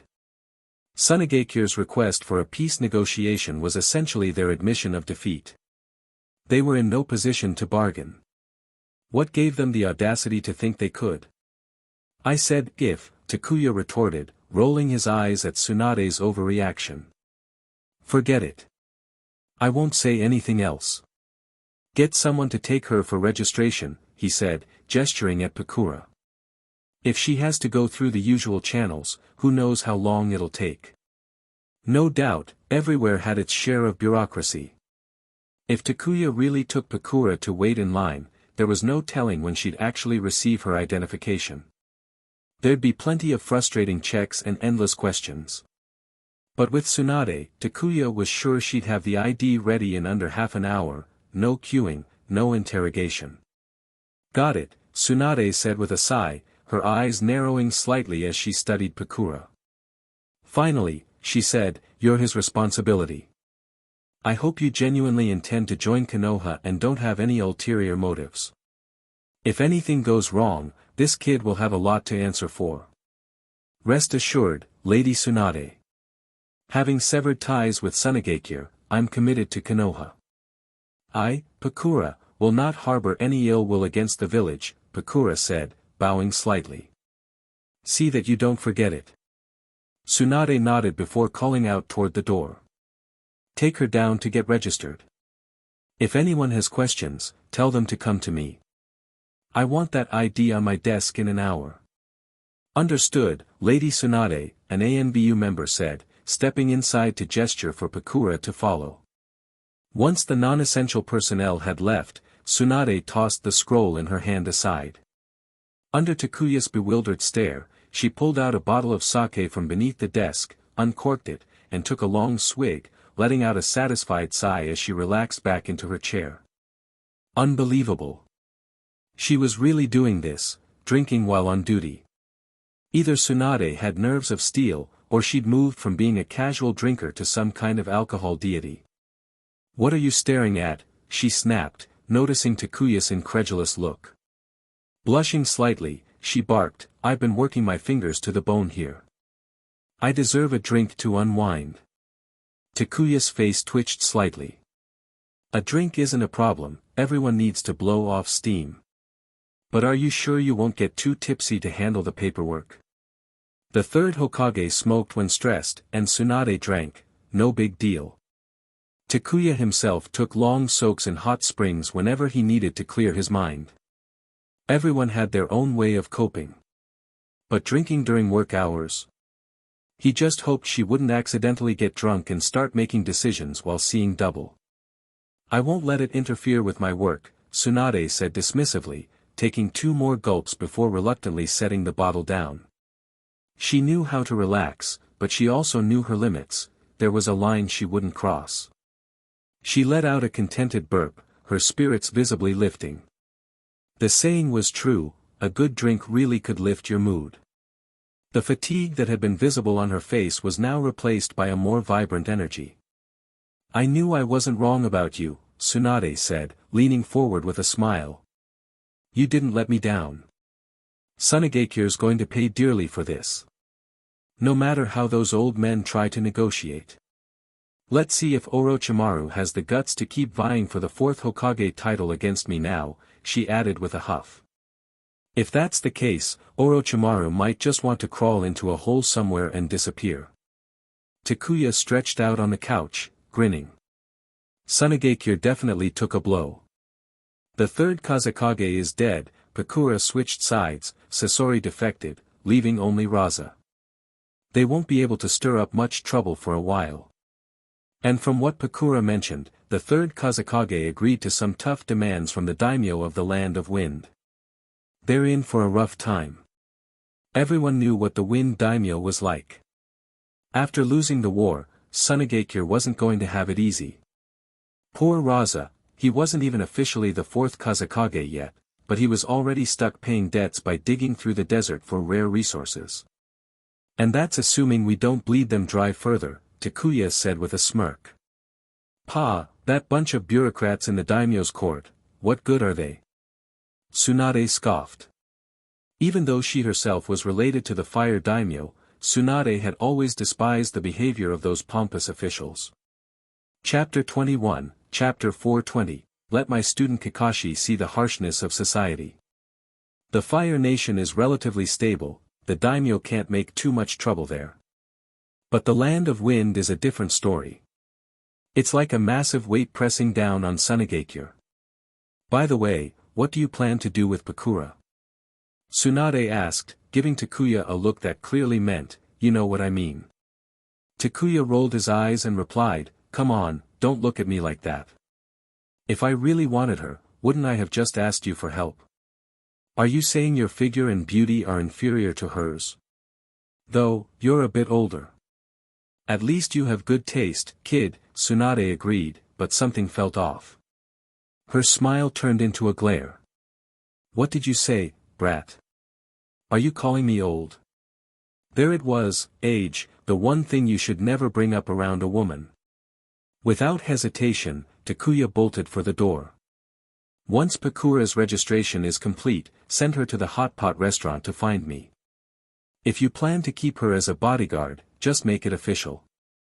I'm off, he said as he dashed away. Why waste time arguing with Tsunade when he could be enjoying hot pot, relaxing in the hot springs, or paying a visit to his future student, Kakashi? Man, what a hassle. Thinking about the straight-laced Kakashi, Takuya scratched his head. I just hope I don't end up leading this kid astray. That brat. Tsunade muttered angrily as she slammed the window shut. Half an hour later, Pakura returned to the Hokage's office, with her ninja ID successfully in hand. By this point, Tsunade had already immersed herself in her work again. Takuya brought you here.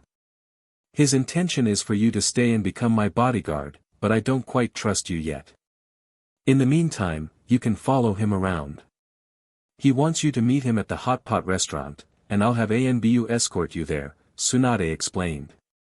In the original story, Tsunade's assistant and bodyguard was Shizune, Kato Dan's niece. Though Shizune had the strength of a jonin, her power was quite average. If Pakura could be trained, she would make a decent assistant and bodyguard for Tsunade. But for now, Tsunade couldn't fully trust her. Pakura was still too new, she needed time to prove herself. Tsunade wasn't the type to play games or engage in deceit, so she laid everything out openly. Understood. I will do my best, Pakura said, bowing gratefully. Tsunade's straightforwardness about not trusting her didn't bother Pakura. After all, switching villages midway and instantly gaining trust wasn't realistic, it was normal to face some trials. In fact, Tsunade's direct approach made Pakura feel more at ease. A facade of false trust with secret surveillance and investigations would have hurt far more. Led by an ANBU operative, Pakura made her way to the hot pot restaurant. Sit down and eat. Afterward, we'll get you some new clothes and have a walk around the village so you can get familiar with things. Do you want off-the-rack clothes, or do you want something custom-made? Takuya asked. Just regular ones will do, Pakura replied. She wore a backless outfit, not because she enjoyed exposing her back, but because of Mangekyō and the Land of Wind's harsh environment. It was simply more comfortable in the heat. Now that she was in Konoha, her outfit seemed out of place. Starting anew, Pakura decided it would be best to change her style. Alright, Takuya nodded. He didn't care what Pakura wanted to wear. How someone dressed was their own business, he didn't need to interfere. For Pakura, who was eating hot pot for the first time, the experience was a thrill. Takuya could see she had let her guard down. She was starting to see herself as part of Konoha, leaving behind her past identity and the baggage that came with it. After finishing their meal, the two wandered the streets of Konoha, with Pakura buying a few sets of loose-fitting clothes. As for combat outfits, Takuya finally understood why Pakura preferred her backless style. Regular clothes were simply too tight. It seemed like Tsunade's wardrobe didn't have many options, but each piece she owned was custom-made for her. The woes of having a larger bust, apparently. With their shopping done, Takuya took Pakura for a walk around the nearby areas to familiarize her with her surroundings, eventually leading them to the entrance of the Ninja Academy. Another boring day. Kakashi walked out of the Ninja Academy, his hands resting on the back of his head, his eyes gazing lazily at the sky. Since his father, Tsukumo Hatake, hadn't committed suicide, Kakashi had no reason to be emotionally scarred. Though he already had the skill to graduate, he obediently stayed in the academy. Tsukumo would never allow Kakashi to graduate prematurely just to take on missions. It wouldn't benefit his development. Tsukumo was cautious. One wrong move, and this kid with his dead fish eyes could grow up with a warped sense of things. Is this guy just bored of being too strong? Seeing Kakashi looking up at the sky, ignoring everyone around him, Takuya couldn't help but laugh. Kakashi had always been a loner. He didn't really care to interact with others. Go teach him a lesson, make him understand how cruel the world can be, Takuya said, giving Pakura a task. What do you mean? Pakura looked at him, confused. Leaning against a tree trunk, Takuya explained with a grin, because of the war, I asked Tsukumo-senpai to help split the workload. So, in return, he asked me to take Kakashi as my student. This kid's a genius, but his personality's a bit odd. He needs to experience setbacks. Just don't hurt him too much. Tsukumo Hatake, senpai. Pakura hesitated, looking at the boy with the white hair and quickly piecing it together. She blurted out Tsukumo's name but then caught herself, realizing she had been impolite. Since she would be a Konoha ninja now, she added senpai to show respect. Takuya nodded, signaling for Pakura to go ahead. Kakashi, want to come to the hot pot restaurant with us? Rebellious Asuma, with a toothpick dangling from his mouth, walked beside Kakashi, acting tough. Not interested. Without even pausing to consider, Kakashi refused. It wasn't that he disliked hot pot, he actually enjoyed it a little, but he had no desire to hang around Asuma. If someone made a list of the kids Kakashi found most annoying in the academy, Uchiha Obito would undoubtedly be first, no question about it. And Asuma would come second. Ever since the slander against his father, Tsukumo, Kakashi had grown to dislike the third Hokage, and by extension, found Asuma irritating as well. Add to that Asuma's rebellious attitude, and the boy practically looked like a mini delinquent. If he weren't the Hokage's son, Asuma would probably get beaten up 8 times a day. Well then, how about we train together, Kakashi? I still don't really understand what sensei taught us about throwing weapons, Rin said hopefully, glancing at Kakashi.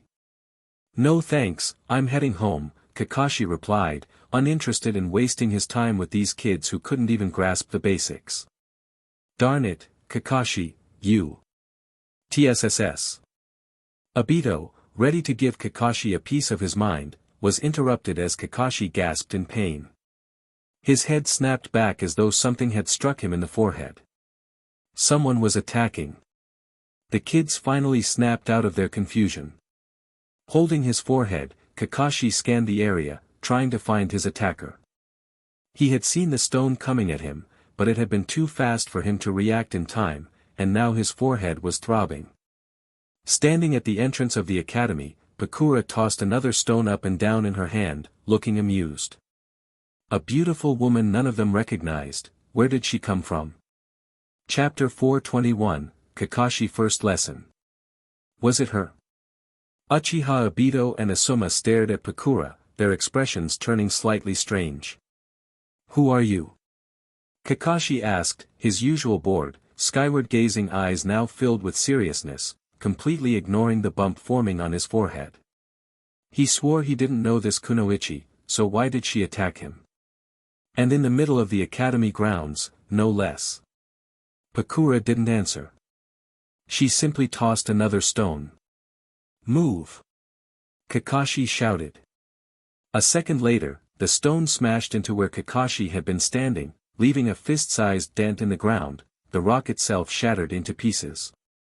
The strength she had put behind that throw was evident. Gulp. The surrounding kids were terrified. If the stone could leave a dent like that, what would happen if it hit a person? Kakashi's forehead was proof enough, it was already swollen. Was his guard down because they were inside the academy? Or was it because he was surrounded by kids, and his vigilance had slipped?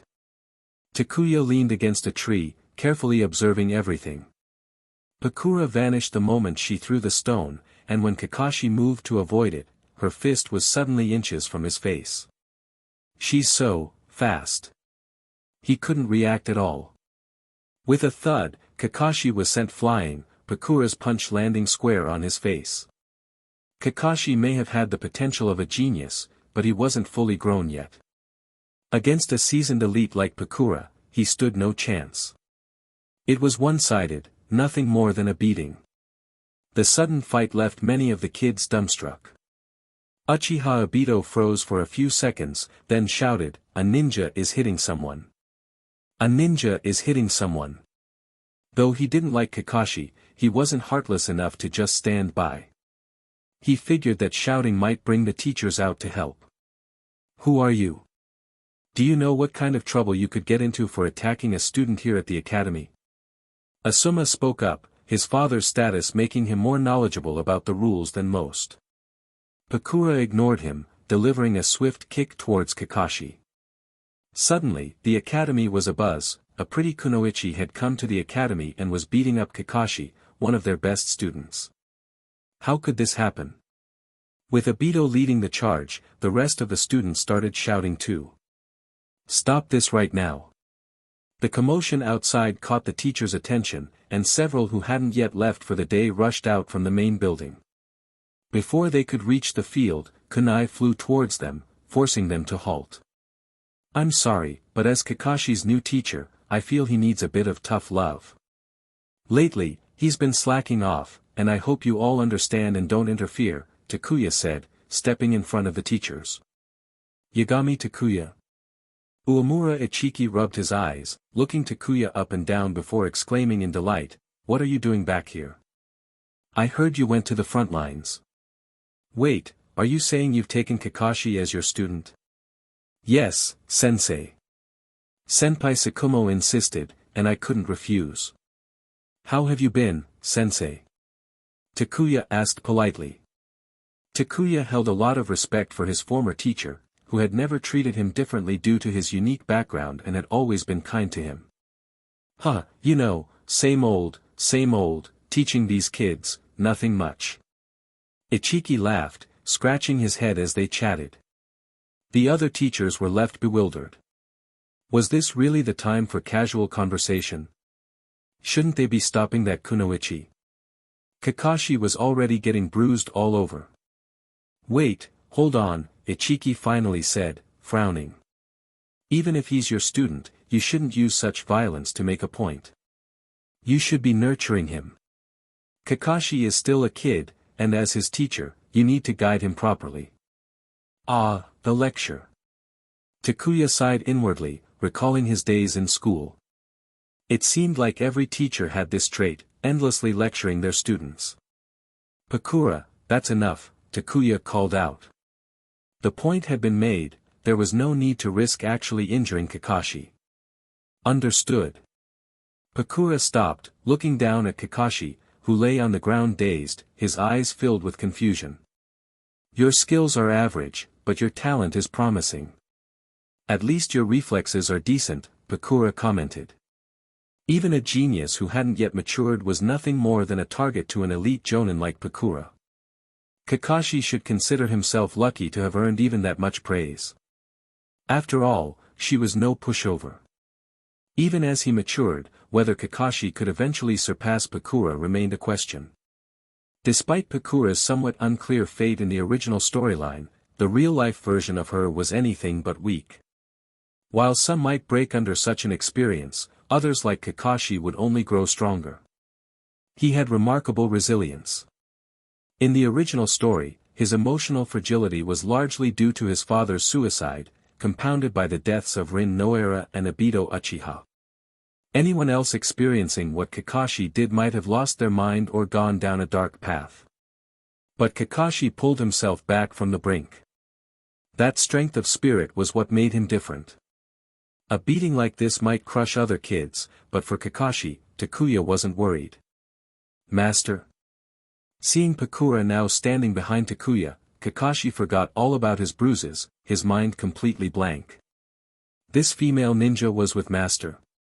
From today, call me Sensei, Takuya said, ruffling Kakashi's hair.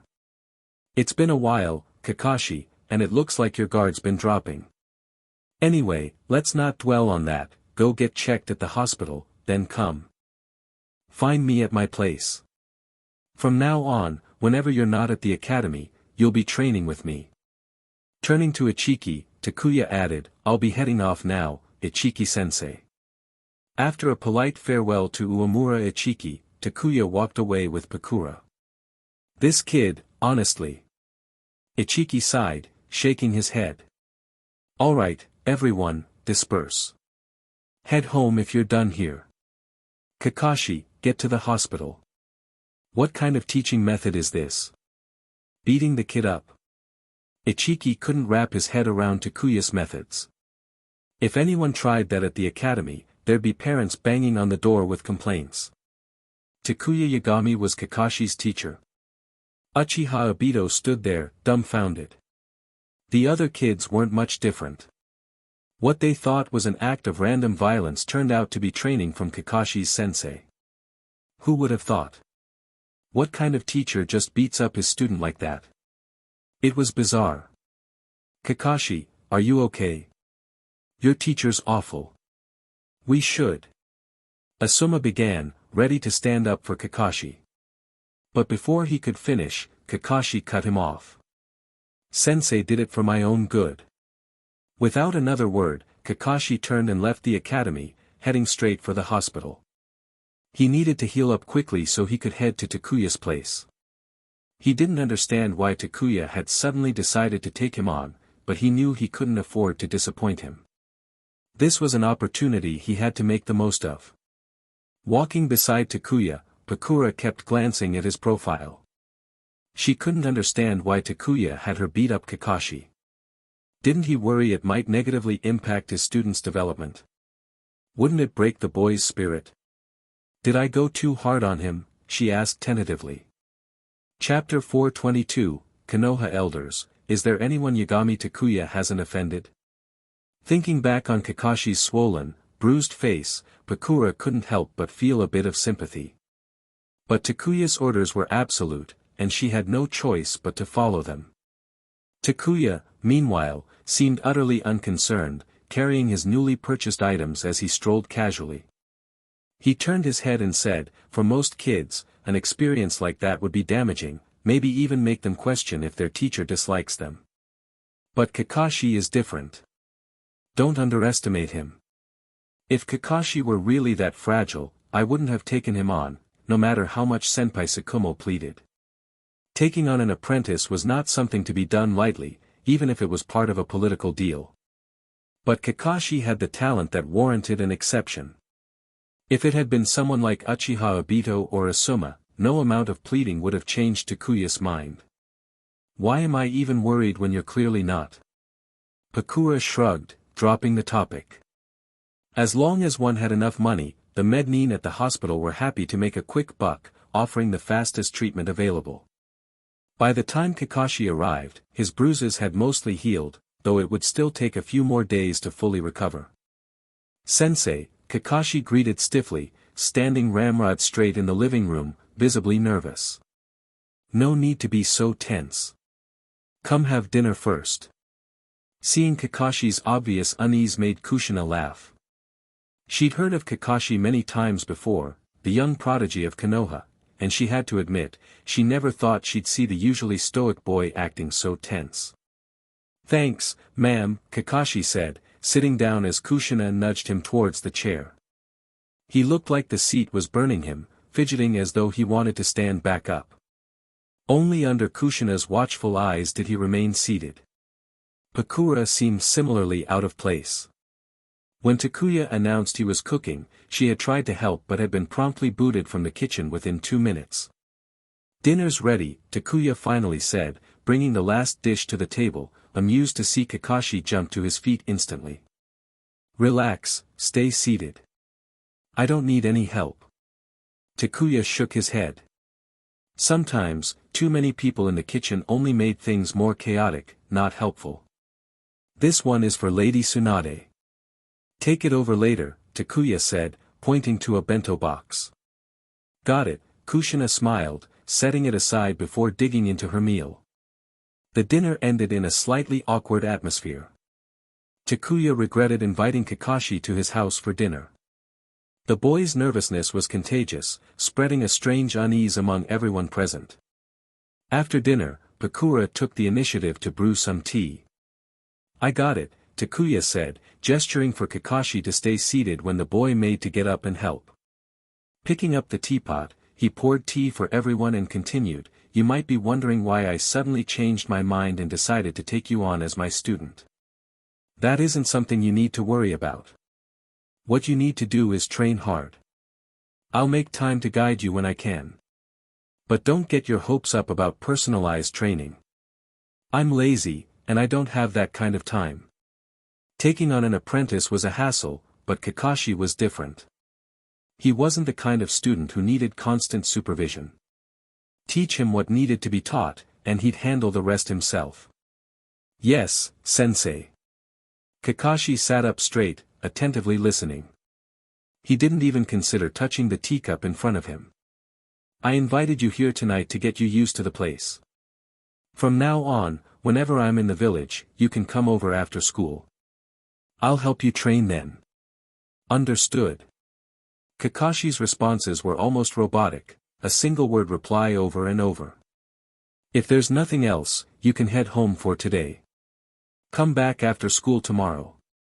Kakashi needed time to digest everything, otherwise, he'd stay in this overly formal mode. Takuya didn't want their teacher-student relationship to be this stiff and awkward. "Sensei, I..." Kakashi took a step towards the door but then paused, turning back with a hesitant expression. "This kid is restless." Takuya could read Kakashi's intentions just by looking at his eyes. He shook his head and said, "No skipping classes. I know the academy lessons must be boring for you now, but even if you don't learn anything new, it's important for you to stay. Come over after school, or during breaks, as long as I'm in the village and have time." If Kakashi wanted to leave the academy and become a genin, all it would take was a simple request and approval. But neither Takuya nor Tsukumo wanted that. Even if the academy wasn't teaching him anything, staying there was still important for Kakashi's growth. Graduating too early wouldn't benefit him. He was too young. The world outside the academy was harsh. Leaving the safety of that environment too soon could easily lead him down the wrong path. The original timeline showed how Kakashi's life had veered off course. Takuya never understood what the third Hokage had been thinking, first pushing Tsukumo to his death, then letting Kakashi graduate early, and only trying to set him right again after he'd already gone astray by pairing him with Minato. Takuya would bet that without Minato's mentorship, without Obito's antics, without Rin's gentle care, Kakashi would have turned dark, completely. He's got the strength, that's for sure. His skills are definitely genin level, maybe even better than some average genin, Pakura said, sitting in the spot Kakashi had vacated and picking up her tea. In the Sand Village, a kid like him would receive the best education and care. What are you implying? Takuya put down his own teacup, smiling wryly. That Konoha doesn't nurture its geniuses? Or that our jonin instructors aren't competent? And what about you? Pakura asked, raising an eyebrow. Her question seemed to echo the things she had heard from Kushina, the stories of Takuya's childhood, of how he had been treated. I'm different, Takuya said, apparently unbothered by Kushina sharing his past. My situation is complicated. The village has always treated the Uchiha poorly. Not everyone, just a few elders. Most people would rather avoid associating with us. But it's all about power struggles, in the end. Haven't you experienced that yourself? If Takuya faced discrimination in Konoha because of his Uchiha blood, Pakura faced it in the sand due to her connections with Raza. Pakura stiffened, her gaze towards Takuya shifting. Don't give me that look. I don't need your sympathy. You should be more worried about your own situation, Takuya said dismissively. You aren't in much better shape than me, so save the pity. He gave a slight snort and continued, my relationship with the Hokage is strained, it's even worse with the former Hokage advisors, and the Elder Council isn't any friendlier. You could say that most of Konoha's leadership is against me. And since you came here with me, that pretty much puts you against them too. Cough. Cough. Pakura nearly choked on her tea, her eyes widening. I'm genuinely curious now, is there anyone in Konoha's leadership you haven't pissed off? The third Hokage, the former advisors, the elders, it seemed like Takuya had a knack for antagonizing those in power. Just thinking about the weight of those names made Pakura's scalp tingle. Chapter 423, Tsukumo Hatake, I will never approach the elders again. If Pakura were to draw a comparison, it would be as if she had constantly opposed the third Kazekage in the Sand Village, while also clashing with Raza, and antagonizing people like Chiyo and Ebizo. What left Pakura speechless was that despite offending so many high-ranking individuals, Takuya Yagami was still perfectly fine. If this were someone with a lesser spirit, they'd surely try everything in their power to take him out. Guessing what Pakura was thinking, Takuya grinned. When I was still weak, I kept my head down. By the time I made any waves, I already had enough power to defect from Konoha if I needed to. Enough power to drag Konoha down with me. And with Lady Tsunade on my side. If it were anyone else, they'd be buried 6 feet under by now. You thought of defecting? Pakura could hardly believe what she heard. Not only had Takuya thought about it, but he was saying it out loud. I thought about it, and I even said as much to Tsunade, which is why she was so furious. That's why my defection plan got shelved. Otherwise, I would have taken Kushina with me and eventually come back to set off some fireworks. Yes, Takuya did have an actual plan to defect and take Kushina along with him. It wasn't just empty talk. If the third Hokage and Danzo had pushed even further, Takuya would have made the move without hesitation. This guy is insane. Not only thinking about defecting but also planning to take the Ninetales Jinchuriki along. Pakura rubbed her forehead, wondering if she could still back out of this arrangement. Following someone with such crazy ideas felt inherently dangerous. What do you mean by fireworks? She asked, almost cautiously. Fireworks? Takuya paused, then raised his hand, gathering yin-yang chakra. A small-tailed beast bomb began to form in his palm. Okay, enough of that. I get it. I give up, alright. Pakura's expression changed instantly. She was grateful that she had no thoughts of betraying him. This guy was absolutely nuts. Meanwhile, the peace negotiations between Konoha and the Sand Village were progressing without Takuya. Both sides were prepared for talks. The third Hokage was resting in the command tent, but Nara Shikashige was feeling rather irritated. With peace talks underway, and the third Hokage himself leading, they should be sending out their strongest forces and ANBU to ensure his safety. This was a time when Tsukumo Hatake was supposed to be present. What made Shikashige almost lose his mind was that the third Hokage didn't even mention it, and Tsukumo himself didn't bother to return to camp. He remained at the frontline post all day, seemingly uninterested in meeting the third Hokage, let alone serving as a bodyguard. Late that night, after the third Hokage had rested, Shikashige brought a group to the frontlines to find Tsukumo. Tsukumo, are you planning to mess around just like that kid Takuya? Shikashige asked pointedly. Tsukumo looked genuinely confused. What do you mean by that, senpai? You really know how to test me, don't you? Shikashige almost laughed out of frustration. He pointed at Tsukumo, who looked as if he didn't understand a word. "Come on, I don't believe you don't get what I'm saying." Tsukumo smiled faintly. Whether he understood or not, he simply pretended not to. Sigh. Shikashige let out a long sigh. Is this karma? After all their dealings, this was the consequence. Now Tsukumo, just like Takuya, was distancing himself from the village leadership. He didn't even want to face the third Hokage. For a long time, Shikashige found himself unable to persuade Tsukumo, his thoughts and arguments clogging in his throat. The two sat quietly, sipping tea. After a while, Shikashige looked Tsukumo in the eye and spoke earnestly, "Tsukumo, even if there have been unpleasant matters in the past, now is not the time to act stubborn. Tomorrow's peace talks are crucial for the village." "I know." Tsukumo nodded. "I'll be here. If there's any sudden movement from the Sand Village, I'll be the first to respond. As for the past, please, senpai, don't bring it up again. I'm someone who's already been through death once." "What do you mean?" Shikashige's heart skipped a beat. His face turned pale as he imagined some grim possibilities. Someone who's been through death once. Thinking of Tsukumo's personality and the Hatake clan's warrior spirit, Shikashige couldn't help but stand up abruptly, shouting angrily, "That's nonsense. Absolute nonsense. Have you thought about what would happen to Kakashi if you weren't here? It's not your fault."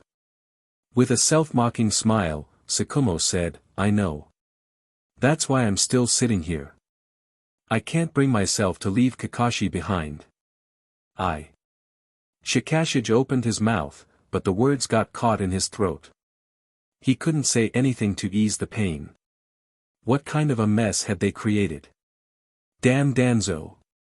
Even a man like Shikashige, usually calm and composed, couldn't help but curse Danzo inwardly. It showed just how deeply this situation had shaken him. He couldn't even imagine the impact if Tsukumo had really gone through with it, how devastating it would be for Konoha. Thankfully, it hadn't happened. "I'm sorry." After a long silence, Shikashige let out a sigh. "No need." Tsukumo gave a faint smile. He had already let go of the past, but facing the third Hokage and the other elders as he used to, that, he simply couldn't do anymore.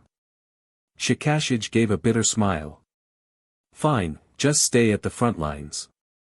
I'll accompany the Hokage tomorrow for the negotiations. The third Kazekage is dead, Raza is captured, and Pakura has joined our side. All that's left are Chiyo and Ebizo. They won't dare make any sudden moves." It wasn't that Shikashige underestimated the Sand Village's Jonin or elite Jonin. Compared to Chiyo and her peers, those shinobi were far less likely to cause significant problems for him and the third Hokage. As long as there were any signs of a fight, Tsukumo would be there for immediate support. Sigh. I hope Lady Tsunade can change things for Konoha. Shikashige looked in the direction of the village, sincerely wishing that Tsunade could change things. Konoha was truly sick, and the root of the disease lay in the leadership. No ordinary person could change the status quo, even if they wanted to. Look no further than Jiraiya as an example. Despite his reputation for being perverted, pulling pranks, and being seen as a dead last by Tsunade and Orochimaru, Jiraiya was actually quite sharp. He knew the issues plaguing Konoha, but he also knew that he lacked the power to change them. So, he stayed away, avoiding the turmoil altogether, a wise choice.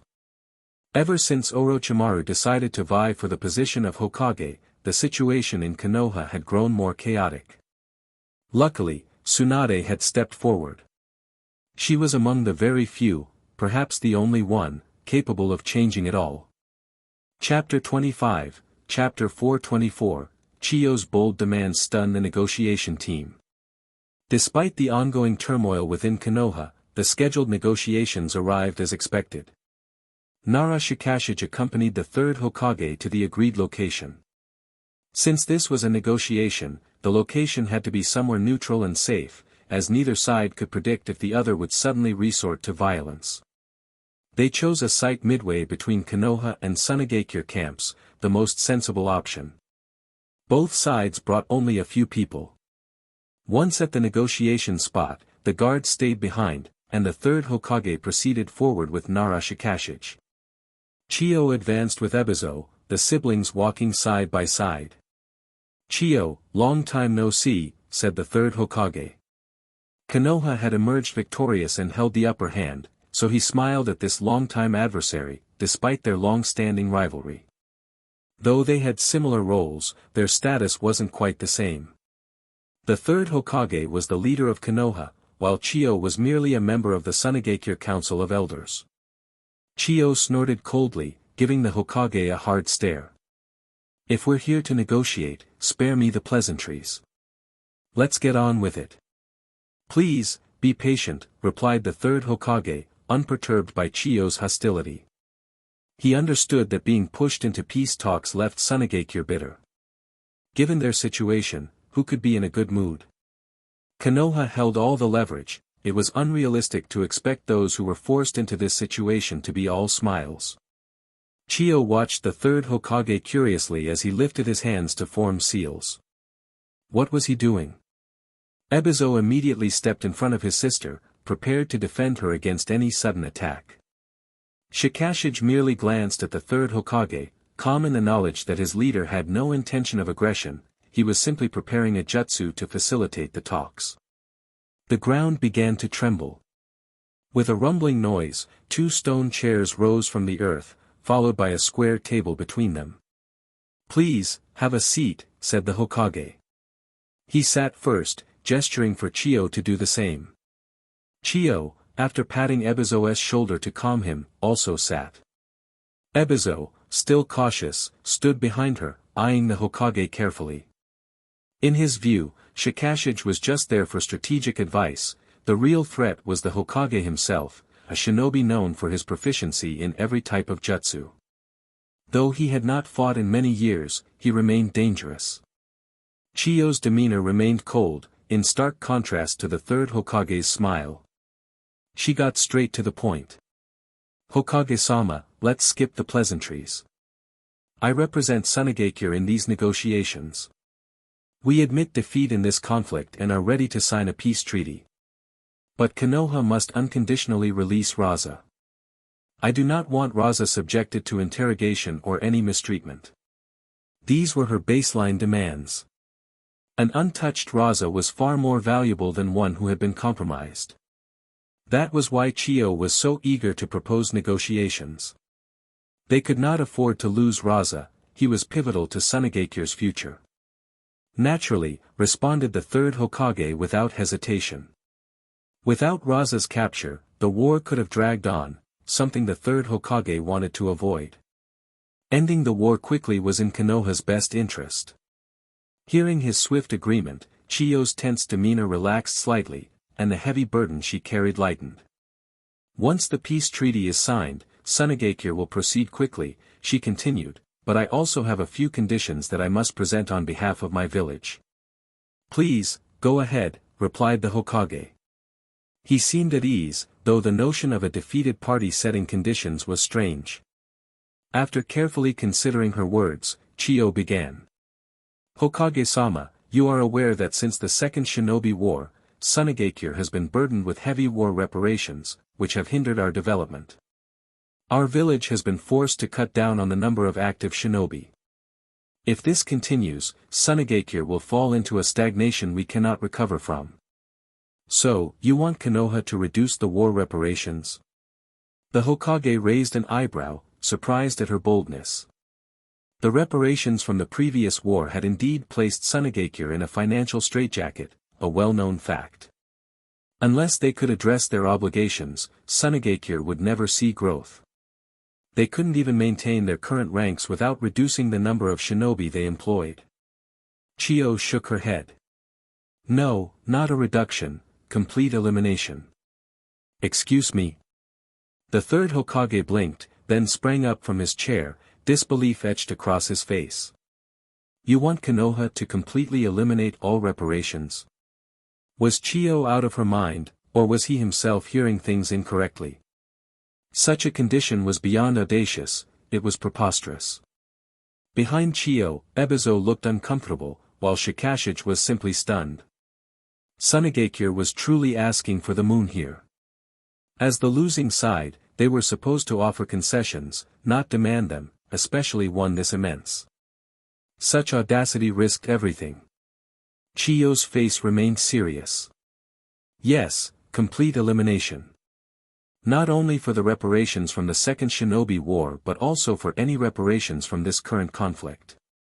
The third Hokage was momentarily speechless, struggling to suppress his incredulous laughter. Chiyo, do you seriously think I would agree to such terms? Chiyo wanted Konoha to unconditionally release Raza, and on top of that, forgive every war debt that Sunagakure owed.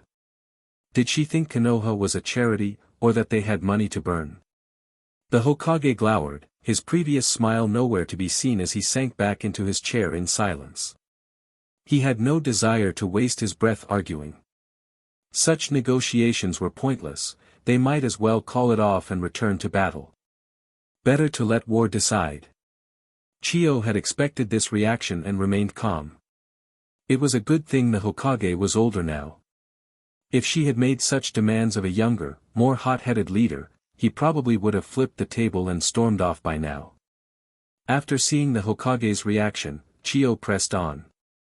If Konoha agrees to eliminate all reparations, Sunagakure will sign a long-term peace treaty and an alliance treaty, a firm alliance between our villages. Absolutely not, the Hokage snapped before she could finish her sentence. Chapter 26, Chapter 425, Weighing the Pros and Cons, Third Hokage hesitates.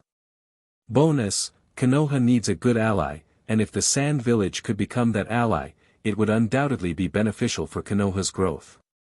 However, there are no eternal allies, only eternal interests.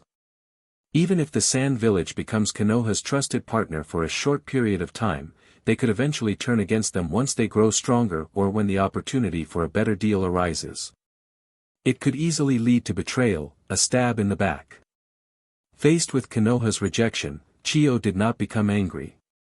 Instead, she paused briefly and then said, if Konoha agrees to these terms, the Sand Village will provide additional compensation. For instance, I will personally lead a contingent to assist Konoha against the Mist Village. During the war, as long as our forces suffer no more than 50% casualties, we will not take a single step back. During this time, we will follow Konoha's command. Of course, all consumed supplies will need to be provided by Konoha. The third Hokage was stunned for a moment. This condition seemed beneficial to Konoha.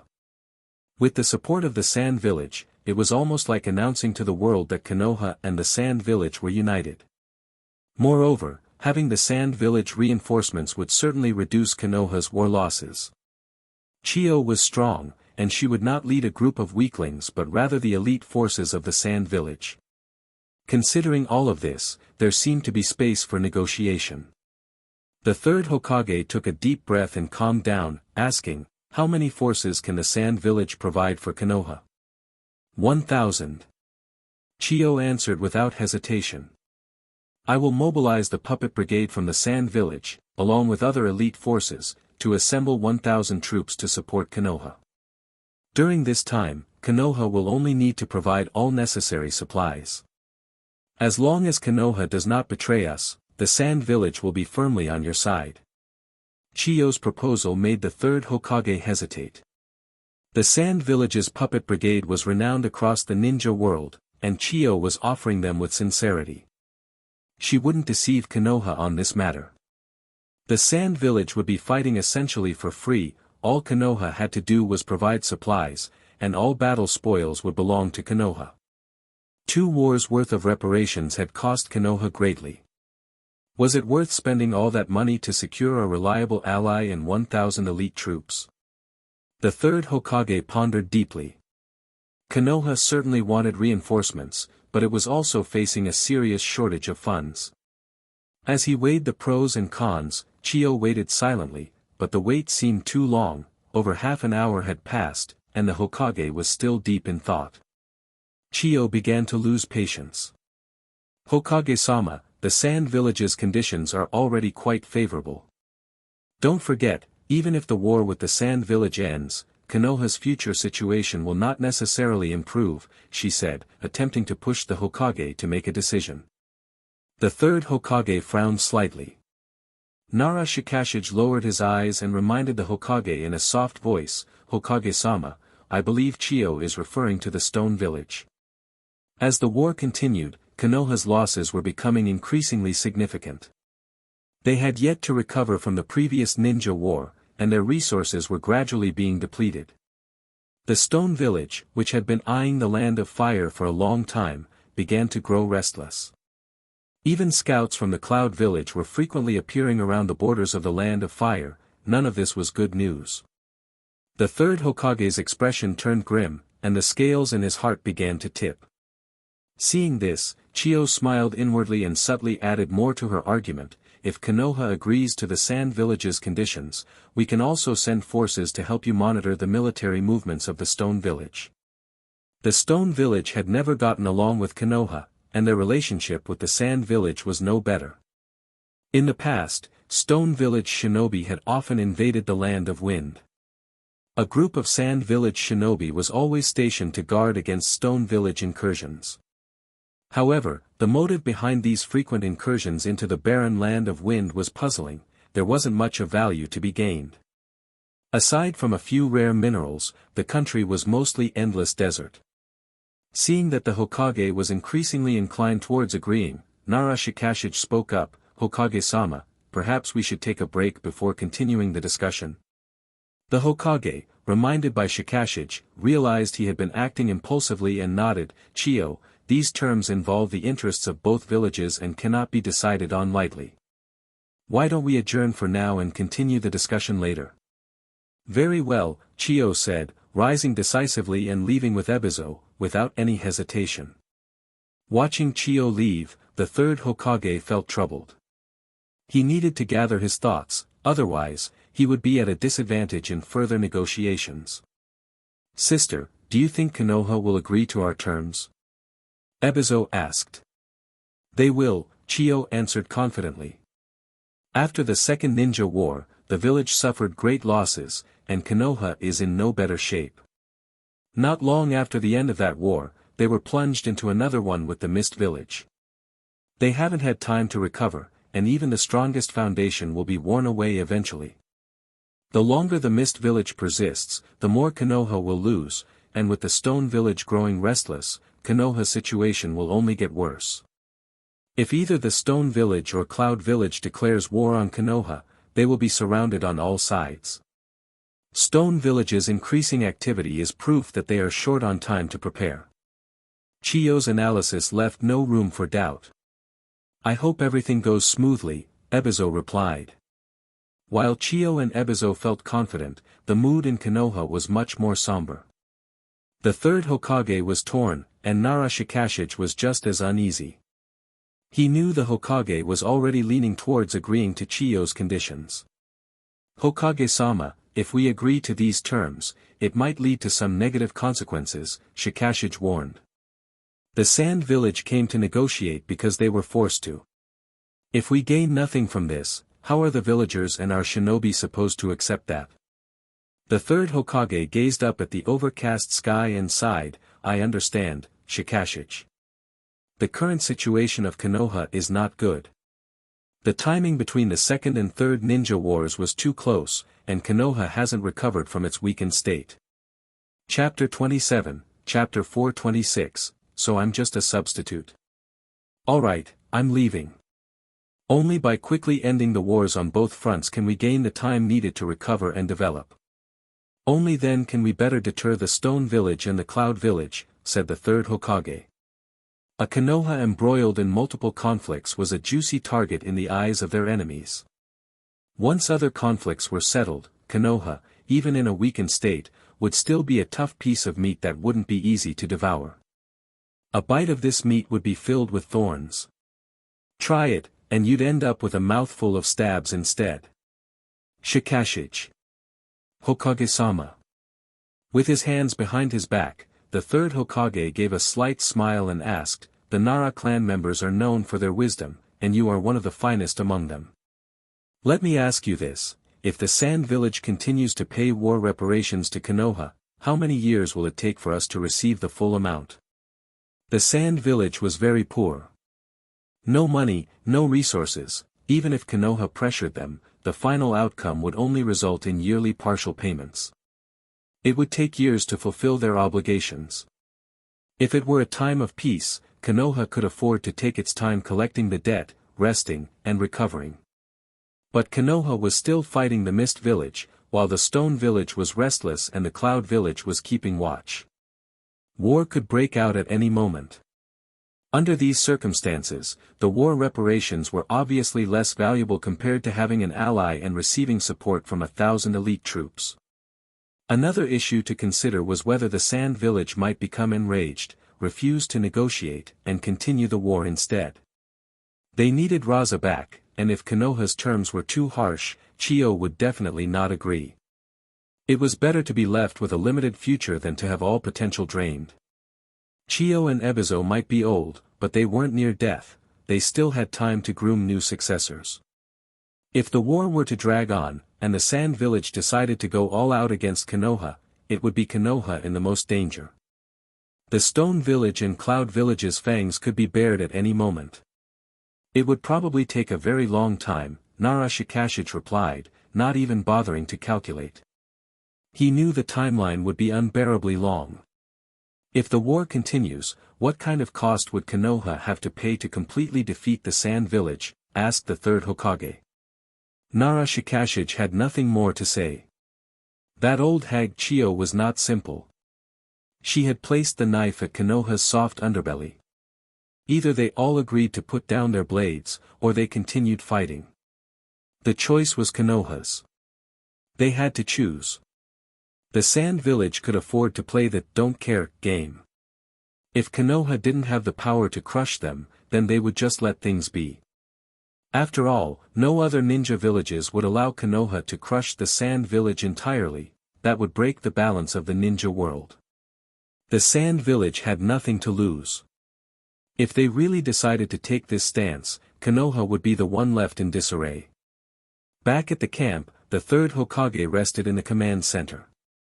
Nara Shikashige, who never broke the rules, surprisingly brought along 2 bottles of liquor that he had somehow obtained, and went to find Tsukumo Hatake. "Shikashige-senpai, are you alright?" Tsukumo asked cautiously, sensing that something was off. This particular elder had always been very strict, never breaking protocol in all these years, nor would he allow others to do so. Simply put, he could not tolerate any wrongdoings, unless the wrongdoer was too tough for him to handle. Yet here he was, bringing a few bottles of alcohol to drink with Tsukumo. Something was definitely not right. Nara Shikashige huffed and said, "What could be wrong? I just wanted to find someone to have a drink with. Too bad that brat Takuya is off somewhere, so I can only find you." Tsukumo sighed. "So I'm just a substitute. Should I leave then?" Without saying another word, Shikashige uncapped a bottle, took a swig, and passed it to Tsukumo. Tsukumo opened his mouth, intending to refuse, but the look in Shikashige's angry and resigned eyes stopped him. He could only silently join in the drinking. "Is it because of the negotiations?" Tsukumo asked. Nara Shikashige let out a deep breath and nodded. "Yes, Konoha's situation is not good. The Sand Village's demands are harsh, and without a doubt, the Hokage will agree." This wasn't confidential information, and Tsukumo wasn't just anybody. Once the negotiations were concluded, everyone would know. There was no need for secrecy. "My goodness." Tsukumo's eyes widened. "Good thing I wasn't there, otherwise I might not have been able to keep myself from drawing my blade." "You dare say that? You were supposed to be there, and it ended up being my burden instead." Shikashige glared at Tsukumo fiercely. Tsukumo laughed awkwardly, quickly changing the topic. "Shikashige-senpai, let's not overdo it. Don't get drunk now. Some things are beyond our control. If only Takuya hadn't left, maybe there'd be more hope for a change." "He wouldn't help either," Shikashige replied, shaking his head. "That brat can't wait to draw his blade. If it weren't for Tsunade, things would have been even worse. Don't expect him to handle these messy issues. Seems like you know Takuya quite well, senpai, Tsukumo said, smiling. Of course. My son and Takuya were classmates. How could I not know? Shikashige grumbled. But you're right. We should stop drinking. Being drunk would be troublesome. You wanted to drink, and I'm here risking my peace for you, and now you're the one who's afraid of the trouble it might bring. Senpai, that's not very fair. Negotiations were on hold for the moment, and Takuya, back in Konoha, knew nothing of this. He was busy training his young disciple. Too slow. The enemy won't give you any opportunity, Takuya said. Lack of strength. Drawing and slashing needs explosive power and speed, he continued, effortlessly parrying Kakashi's attacks and then lightly rapping him with the flat of his blade as a small punishment. Each time Kakashi struck, Takuya corrected his mistakes. Kakashi was giving it his all, even though he was covered in bruises and his hands were shaking to the point of almost dropping his sword, he refused to give up. Takuya admired this determination. Regardless of talent, persistence was crucial.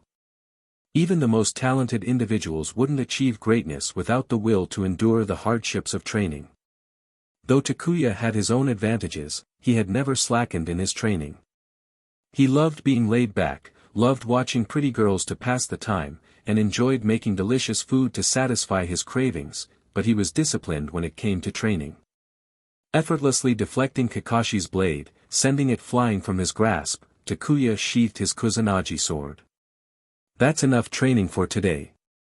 Go to the hospital and get treated. Although Kakashi had the strength of an ordinary genin, Takuya didn't teach him anything too complicated, they were still focusing on the fundamentals of kenjutsu. As for ninjutsu, Takuya wasn't pushing Kakashi to learn everything, specializing in one area could be far more valuable than being average at everything. Next bonus, 1000. Chapter 28, Chapter 427, Negotiations concluded, War with the Sand Village ends. Bonus chapter. Takuya had no desire to see his disciple turn out like in the original story, abandoning the Hatake clan's specialty of kenjutsu to become an all-around fighter. The end result? Becoming Hatake, 50-50, equally matched with anyone, yet never able to overpower them. Kakashi picked up his ninja sword, securing it in place.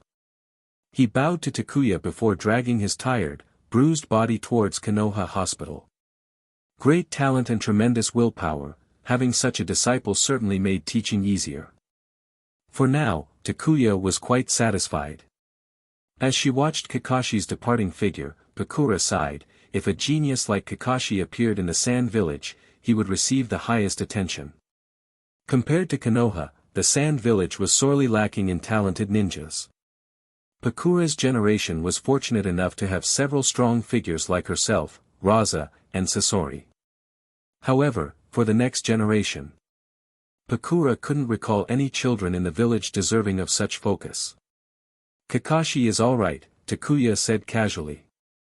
Sure, Kakashi was a genius worth cultivating, but Konoha wasn't as petty as the Sand Village. Even for a genius like Kakashi, they wouldn't pour everything they had into nurturing him. Besides, compared to the two future rebels, Kakashi wasn't quite as exceptional. Pakura suddenly felt like hitting someone. Kakashi's talent was clear for all to see, and yet here Takuya was saying he was only alright. Is he kidding? Other than Kakashi, Pakura hadn't heard of any other prominent geniuses in Konoha. Despite only being in Konoha for 2 days and hanging out with Kushina, Pakura had already learned a lot about the village. Is he mocking me? Takuya noticed Pakura's expression and added, Konoha doesn't lack for geniuses. It's just that due to certain individuals' lack of action, many talents don't get the proper training they deserve.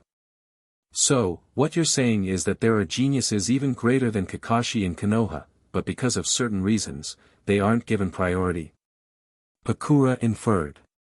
Takuya shrugged and looked back at her, that's about right. There are too many ninjas in Konoha.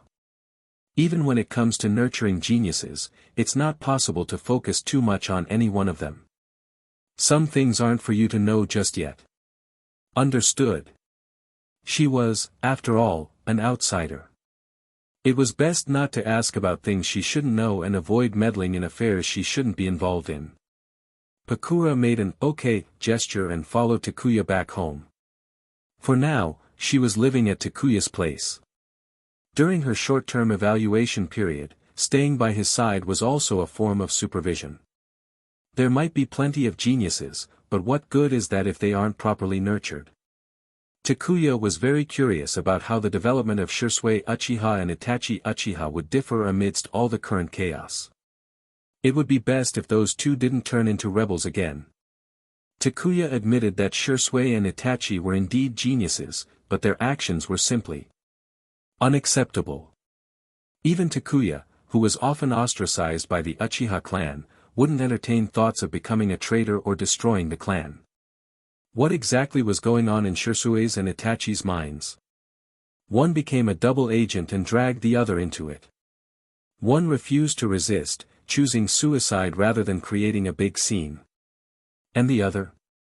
He went even further, cooperating with outsiders to annihilate the entire Uchiha clan.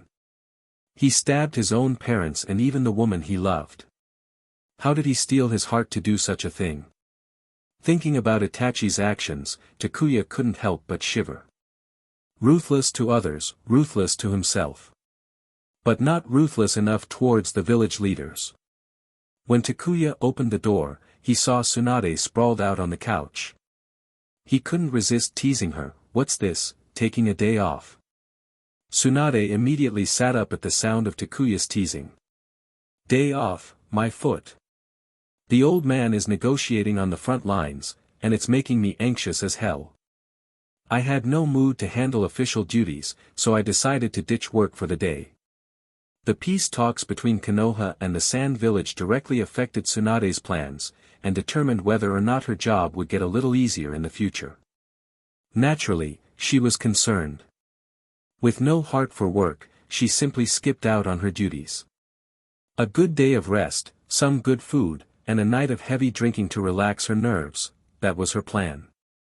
What Tsunade didn't know was that she wouldn't have time to relax in the coming days. Instead, she was about to be thrown into a storm of troubles. Tsunade's concerns did not hinder the progress of the negotiations. As Chiyo had expected, after a day and night of deliberation, the third Hokage finally agreed to her conditions. Konoha would release Raza unconditionally and would not demand any war reparations from the Sand Village. As compensation, the Sand Village would sign a stricter peace treaty and an alliance document with Konoha. In addition, Elder Chiyo from the Sand Village would lead a 1,000-strong elite force to assist Konoha against the Mist Village. All the supplies consumed during this period would be borne by Konoha, with the Sand Village bearing no responsibility.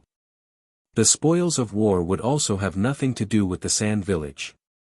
Moreover, the Sand Village agreed to help monitor the activities of the Stone Village. With both sides eager to wrap things up, the negotiations ended quickly, and the signing of documents went smoothly. Thus, the peace talks concluded without any issues. After the negotiations, Raza returned to the Sand Village's camp. The Sand Village camp was dismantled, and all shinobi retreated back into the Land of Wind. On Konoha's side, aside from a group of shinobi stationed at the border, the rest packed up and headed back to the village on the third Hokage's orders. The war had come to an end. It ended with cheers from Konoha's shinobi, though two people were not part of those celebrations, Tsukumo Hatake and Nara Shikashige. As two of the insiders, they were feeling rather downcast. They knew that once the forces returned to the village and the details of the negotiations were made public, it would cause an uproar. The third Hokage, who led the negotiations, would find himself at the center of controversy. But the third Hokage had mentally prepared himself for that. Upon receiving the news, Tsunade immediately ordered an announcement to let everyone know that the war with the Sand Village was over. The war between the village and the Sand Village had ended. With the announcement paving the way, the news of the war's end still sent the villagers into a frenzy, and countless people wore celebratory smiles. It seemed no one noticed that the village had only announced the end of the war. There was no mention of the details of the negotiations. With the war against the Sand Village officially over, the third Hokage would handle the matters at the front, significantly lightening Tsunade's load. Finally, she could rest without having to skip work. Mouthfuls of grilled meat and sake in hand, Tsunade grumbled, "That old man." He didn't even mention what the negotiations covered, just that the war was over. Only the outcome, nothing else. Something about this felt off to Takuya. What kind of scheme was the third Hokage up to? Could it be that he agreed to some outrageous conditions from the Sand Village and was trying to keep it under wraps? It seemed very likely. In the original storyline, the third Hokage made a lot of concessions to win over the Sand Village and made even bigger concessions to the Stone Village, leading to resentment and dissatisfaction among the villagers and many shinobi. This ultimately forced the third Hokage to propose the selection of the fourth Hokage and to step down. The result was that the third Hokage successfully stepped down, pushed Minato into the position, and then one disaster after another began to unfold. Danzo attempted to assassinate him. Orochimaru's forbidden research came to light. Orochimaru fled the village, and Jiraiya left under the pretense of capturing him. Then the Nine Tails attacked, forcing the third Hokage to tearfully return to power, retaking control of the village. He lived his entire life in power, such was the true portrait of the third Hokage. Maybe he wants to tell you in person when he gets back. Takuya chuckled mysteriously. Maybe there's even some good news. Hopefully, Tsunade wouldn't be too shocked when the third Hokage returned. Chapter 29, Chapter 428, Orochimaru under pressure, third Hokage returns to Konoha. Not quite, it's more like hoping Tsunade wouldn't break too many things. What kind of conditions could the Sand Village propose that the third Hokage couldn't accept, yet couldn't refuse? Thinking back to the Sand Village's current situation, Takuya considered the hefty war reparations. Could it be that they got rid of the war reparations? After all, Konoha was short on funds and resources. If those were to be cancelled, the villagers and countless shinobi would certainly cause a commotion. If that were the case, this could become a big deal. It wasn't that Takuya liked to think maliciously, but the third Hokage had done similar things in the original story. To end the war and win over the Sand Village, he hadn't imposed any harsh terms on them. Simply put, Konoha didn't gain any benefit. And with the Stone Village, it was even worse. The Stone Village refused to acknowledge any war reparations, saying, "If you have the guts, keep fighting and see who gives in first." In the end, Konoha got nothing, and the war ended in a disastrous defeat. "Hopefully, it's a pleasant surprise," Takuya said. Tsunade didn't catch the nuance in Takuya's words and added, "The problem is that the Sand Village is just too poor. It seems like they have nothing worthwhile to offer Konoha. Recovering war reparations or compensation will be difficult for them, and Konoha might even have to rally the daimyo support to help the Sand Village." Cough, cough. Takuya nearly choked on his drink. Support the Sand Village. Hopefully, you won't want to destroy them instead. What? Did I say something wrong? Tsunade looked at Takuya strangely, a little annoyed. She was trying to analyze the situation, so why was he coughing? "You're right, you're absolutely right," Takuya quickly replied, brushing her off. He had no interest in arguing with Tsunade over this. It would be better if the third Hokage handled it with her. They could shout until they were both red in the face, and it would certainly be amusing. "I suspect you're thinking about something bad, but I have no proof. Anyway, let's eat and drink first. We can deal with everything else when the old man returns." The news of the end of the war between Konoha and the Sand Village quickly spread from Konoha as its center. Tsunade immediately relayed the news to the coastal battlefield, intending to use this good news to boost the morale of Konoha's shinobi. It was indeed a shot in the arm for Konoha. In the coastal camp, the announcement brought cheers from the shinobi. However, as the commander, Orochimaru felt the pressure grow. The war with the Mist Village had started before the Sand Village conflict, and despite the lengthy duration, there was still no sign of victory. Meanwhile, the Sand Village War, which had started afterward, had ended in no time. If this had been in ordinary times, it wouldn't have mattered. Even if Orochimaru had been given the assignment by the village, the lengthy delay wouldn't have reflected too poorly on him as long as he hadn't made any serious mistakes that led to major losses for Konoha. But everything changed once Orochimaru and Tsunade started competing for the position of Hokage candidate. People couldn't help but compare the two. And then the problems started arising.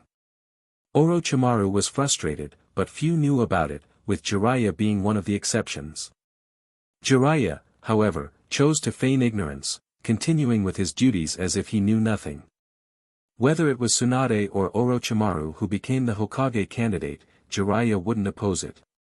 But he also wouldn't openly support either of them. The war against the Mist Village was under Orochimaru's command, while the war with the Sand Village had been led by Tsunade. The result? One battle turned into a grueling meat grinder, with heavy casualties on both sides. Despite Konoha holding the geographic advantage, they still couldn't bring down the Mist Village. On the other hand, the Sand Village barely had time to make waves before the third Kazekage died. From there, everything fell apart. The Sand Village surrendered messily, peace talks began, and the war ended. Everything happened so quickly and smoothly. It was over so fast that even the other villages hadn't had time to react before it was all wrapped up. Anyone with eyes could see where the difference lay between the two wars. The Mist Village was fighting to the death against Konoha. In contrast, the Sand Village crumbled quickly. After Raza was captured, Chiyo was forced to bow for the sake of the village's future and initiate peace talks. That was something you would never see with the Mist Village, unless someone assassinated the third Mizukage and a new leader rose to power. The new leader would likely end the pointless war in order to solidify their own position and stabilize the village. People with insight could understand these dynamics, but ordinary shinobi and villagers wouldn't care. All they saw was that the war Tsunade led ended quickly, while Orochimaru's campaign turned into a bloody meat grinder, costing the lives of many shinobi and consuming a significant amount of village resources. The villagers who had lost loved ones would grow even more resentful. Soon enough, unfavorable rumors about Orochimaru were bound to surface. This made Orochimaru's burden heavier and his pressure more intense. Fortunately, Orochimaru's luck wasn't too bad. Soon, the focus of the public's attention would shift, from him to the third Hokage. Due to the large number of people, the significant amount of supplies, and the many wounded who had difficulty moving, it took 4 days for the returning troops to finally reach Konoha from the border. A large crowd of villagers and shinobi gathered at the village entrance, lining the streets to welcome the return of the army. As always, Takuya chose not to join in this kind of excitement. Amidst the cheers, the third Hokage assigned the remaining work and returned to his office. Tsunade, Koharu Utatane, and Hamura Mitokado had been waiting for some time. They were all eager to hear the details of the negotiations between Konoha and the Sand Village and to learn about the terms that had been agreed upon. The third Hokage's vague announcement had not only made Tsunade uncomfortable, even the Council of Elders was feeling uneasy. Could there be some untold secret behind this?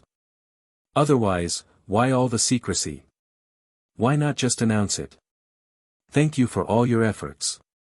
The third Hokage smiled as he sat down, removed his hat, and set it on the desk. Unable to hold back any longer, he pulled out his pipe, lit it, and took a few puffs. Tsunade stood with her arms crossed, leaning against the wall, waiting. Koharu and Hamura also waited for the third Hokage to explain how the negotiations had gone. None of the three responded to the Hokage's polite words. How should he begin? Under their intense stares, the third Hokage found it hard to start. After all, he had made considerable concessions in these negotiations, concessions so significant that they were enough to shock anyone. He could accept such terms, but that didn't mean Tsunade and the council would. But it was all over now. Even if Tsunade and the council couldn't accept it, there was nothing they could do. Ahem. After satisfying his craving for tobacco, the third Hokage put down his pipe, folded his hands together, and glanced at the three of them before opening his mouth, only to hesitate again. What is wrong with Hiruzen? Hamura glanced at Koharu, who gave him a sour look in return. You're asking me? Who should I ask? I'd love to find someone to ask what's up with him. He's been beating around the bush, keeping us in suspense. Bang! The loud noise startled both of them. After waiting for so long, Tsunade finally lost her patience and slammed her hand on the desk. Veins bulged on her forehead as she gritted her teeth. Old man, enough already. Just say it. You're even more hesitant than a woman. Fine, let it be. The truth couldn't be hidden. If he didn't say it, the Sand Village would announce it themselves to prevent Konoha from backing out. With a long sigh, the third Hokage finally took out the peace and alliance documents signed with Chiyo and handed them to Tsunade. How odd. Snatching the papers, Tsunade muttered as she opened them. Koharu reluctantly pulled her hand back, as she had wanted to grab the papers herself. In the past, she would have been the first to take them, but now things had changed. Boom! Still fuming, she was startled by a sudden explosion. Hamura looked over in bewilderment. Chapter 30, Chapter 429, You insisted on negotiating, and this is what we got. The third Hokage wore an expression that said it all, as if he expected this reaction from Tsunade. He knew she wouldn't accept the terms, or at least, not all of them. Old man, have you lost your mind? Ignoring the ruined floor she had stomped on, Tsunade looked like an enraged bull. Her eyes were wide, and even her nostrils flared with fury. The rage in her eyes almost overwhelmed the third Hokage. She slammed the document onto the table, not caring whether the desk could handle the impact, and angrily demanded, "This is the outcome of your insistence on leading the negotiations." What on earth had happened? Did Hiruzen agree to some harsh terms that were disadvantageous to Konoha? Startled, Koharu Udatane and Hamura Mitokado exchanged bewildered glances, staring as Tsunade yelled at the third Hokage. Look at these conditions yourself. I understand the unconditional release of Raza, it's the basis for the Sand Village's negotiation. Fine, let him go, he's not much of a threat. But what is the meaning of wiping out the war reparations for the Sand Village? Has Konoha suddenly become so wealthy that we don't need reparations anymore? What on earth were you thinking? Tsunade felt like her lungs were about to explode from sheer anger. She wanted nothing more than to smash the third Hokage into pieces. And this too, Konoha is barely able to support itself. The daimyo's resentment is already deep, and you just came back from the daimyo's palace not long ago. Are you not aware of this? And yet, you agreed to support the Sand Village's development. Are you insane, or am I losing it? What kind of ridiculous negotiation is this? If she had known it would turn out like this, Tsunade would never have let the third Hokage leave Konoha. She would rather have gone herself, or even sent Koharu and Hamura. Those two old foxes loved stirring up trouble and scheming, but at least when it came to major external affairs, they wouldn't compromise. If it had been them in charge of the talks, they wouldn't have let the Sand Village get away without taking a big hit. Now, look where they stood. Tsunade was simply astonished. Nothing had been negotiated. No reparations, Raza released, and Konoha still had to lend a hand to help the Sand Village.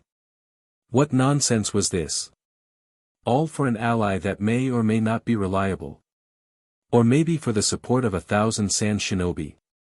1,000 additional troops were not going to tip the scales for Konoha against the Mist Village. This war was far from over, and no one knew how long it would last or how it would end. The current stance of the Mist Village was clear, they were ready to fight Konoha to the death. Cough, cough. Tsunade, I didn't want this either, but we need to end the war as soon as possible, the third Hokage interjected hastily. Hamura and Koharu snapped out of their shock. They were both at a loss for words. Hiruzen, don't tell me this is all true. Is this really the outcome of your negotiations? They hadn't even seen the documents yet, but from Tsunade's furious shouting, they could tell that Konoha had taken a massive loss. Countless lives had been lost, vast sums of money and supplies had been used, time had been wasted, and all they had gained in return was an unreliable alliance and 1,000 shinobi as reinforcements. Did Konoha need reinforcements? Yes. But not to the point where they were at their wits' end. Even if the Mist Village was determined to fight to the death, Konoha could still hold its ground. In other words, this 1,000-strong reinforcement force was almost inconsequential. The most frustrating part? Konoha had to bear the cost of supporting these reinforcements. Were they allies or freeloaders? The Sand Village lacked resources, but was Konoha overflowing with them? It only got worse from there. After the war, Konoha would be responsible for supporting the Sand Village's recovery. All these bizarre and one-sided terms almost made Tsunade cough up blood. Sigh. The third Hokage sighed. I know these terms are harsh and detrimental to Konoha, but what we need is time and stable development. Even if we agreed on substantial war reparations, Konoha wouldn't be able to reap any benefits in the short term. That's why Enough. Tsunade cut him off, waving her hand dismissively. You insisted on going to the negotiations, and now everything is settled. My objections are useless now. I'll make sure everything is made public, so you better be prepared. Prepare for the villagers and shinobi to rise up against you. Given these terms, Tsunade didn't think she could stay in the Hokage's office any longer. She feared that she might lose control and kill the third Hokage on the spot. I've already prepared myself. This is my responsibility, and I'm willing to bear it. No matter how the villagers and others view or criticize me, I'll accept it. As long as it brings a swift end to the war and peace in return. The third Hokage nodded solemnly. He knew the impact of making this announcement would be immense. Nara Shikashige had warned him as much. I'm really looking forward to seeing what kind of ally your concessions get us. Tsunade slammed the door as she left. She needed to find a place to cool off. If possible, maybe drink some alcohol to calm the urge to scream and hit something. Alliances were a luxury for the 5 great shinobi villages. So-called alliances could break at any moment, and the Sand Village's constant back and forth wasn't new. No one should assume that with the third Kazekage dead and Raza in power, the Sand Village would settle down. Raza wasn't a stable leader. Otherwise, in the original story, he wouldn't have accepted Orochimaru's offer to target Konoha. The betrayal earned them infamy, and Raza didn't even make it to Konoha before being killed. At least Gaara had some sense of loyalty. But unfortunately, during that time, the Sand Village was too weak to act, and even if Gaara resisted, it wouldn't have made much of a difference if the other leaders decided to revolt. Hiruzen, sigh. Koharu and Hamura quickly skimmed through the document, and both were left speechless. I hope you can understand my intentions, the third Hokage said. There was no turning back now. If Konoha reneged, the Sand Village would simply issue an announcement, which would make Konoha look foolish. Besides, the third Hokage had no regrets. Compared to war reparations or other compensations, he valued time for Konoha to rest and recover. He still believed that the elite forces led by Chiyo would be helpful in the war against the Mist Village, and an alliance between the two villages would put pressure on the Mist Village. The third Hokage thought things through thoroughly, even envisioning using pressure from other villages to force the Mist Village to end the war. What he hadn't foreseen was that the third Mizukage was a madman under someone else's control. The reason for starting the war was to continually weaken the overall strength of the 5 great shinobi villages. The way the Mist Village recklessly attacked Konoha's positions showed that the third Mizukage didn't value the lives of his own shinobi. There was no way he would be intimidated by an alliance between Konoha and the Sand Village or choose to end the war. If anything, he would be thrilled for the Sand Village to join in so that 3 villages could continue the fight, preferably until they all destroyed each other. Faced with the third Hokage's determination, Koharu and Hamura could only sigh. The two of them stayed silent for a long time. If that's the case, then Hiruzen, you must be ready to face criticism and insults. This will tarnish your reputation significantly. Chapter 31, Chapter 430, Third Hokage prepares to hand over to Tsunade. Some things couldn't simply be resolved by damaging one's reputation. Koharu and Hamura were already putting it as diplomatically as they could. They were sure that once the announcement went out, a significant number of villagers would march to the Hokage office to protest. There could even be a united call demanding the resignation of the third Hokage. The Hokage might seem invincible, the ultimate authority of Konoha, but when the villagers all turned against you, voiced their dissatisfaction, and gathered to protest, if you couldn't quell their anger, you'd have no choice but to step down in disgrace. I understand, said the third Hokage calmly. From the moment he agreed to these terms, he had already prepared himself mentally. You two help me release the announcement. I will accept whatever happens. When the war is over, I will retire and pass the position of Hokage to Tsunade. Are you sure? Koharu exclaimed, can't we keep this hidden for now? Whenever there had been bad news in the past, they had chosen to hide it. Let some time pass, who would remember it then? Besides, the villagers didn't know what price Konoha had paid to negotiate peace with the Sand Village. There's no need to hide it. Nor is it possible. The third Hokage let out a self-deprecating laugh, as if recalling past actions. Tsunade is the right choice. In terms of both strength and status, she is more than qualified to be the fourth Hokage. I believe she can lead the village to greater heights. Orochimaru's heart is too dark. I cannot entrust the village to him. Besides, even if we choose not to disclose it, the Sand Village won't stay silent. To secure this agreement, they will surely announce it. If the Sand Village made the announcement, then the entire shinobi world would know, and no matter how Konoha tried to cover it up, it would be useless. On the contrary, trying to cover it up would only make things worse when everything eventually came to light. Let's hope your choice is the right one, Koharu said, shaking her head and leaving the Hokage office. The third Hokage's mind was made up, and there was no changing it. She could only move ahead and carry out the necessary preparations. Hamura, who had wanted to say something, eventually swallowed his words and quietly followed Koharu out. Will everything be alright? Kushina kept giving Takuya meaningful looks, while Pakura glanced at Tsunade, who had already downed several bottles of sake, looking almost like a goddess of wine. She couldn't help but twitch slightly at the sight. Pakura had seen many women drink, but this was the first time she'd seen someone gulp down an entire bottle in one go. The youngest and least noticeable among them, Kakashi, was huddled in a corner, terrified into silence. He had never imagined that after training, his teacher would offer to treat him to dinner, bringing Kushina and Pakura along to the hot pot restaurant. Then, out of nowhere, Tsunade showed up. She clearly wasn't in a good mood. Without saying a word, she started drinking. The table was already littered with empty bottles, all of them Tsunade's handiwork. The army had only just returned to the village a couple of hours ago, and Tsunade was already like this. It wasn't hard to guess that it had something to do with the third Hokage.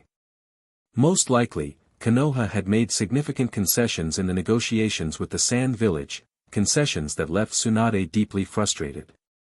If it had been anyone else, Tsunade would have cursed them outright, or, if necessary, resorted to her fists. But the one who had led the negotiations was the third Hokage, and Tsunade couldn't just swear at him or punch him. So, she had come here to drink away her sorrows. Forget about all the troubles, getting drunk first was the priority. Takuya had guessed the outcome, which was why he hadn't tried to stop her.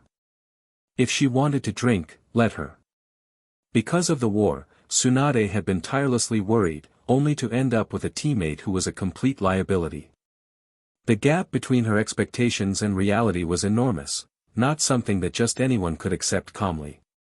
Tsunade had placed great hope in the negotiations with the Sand Village, which made the letdown that much harder to bear.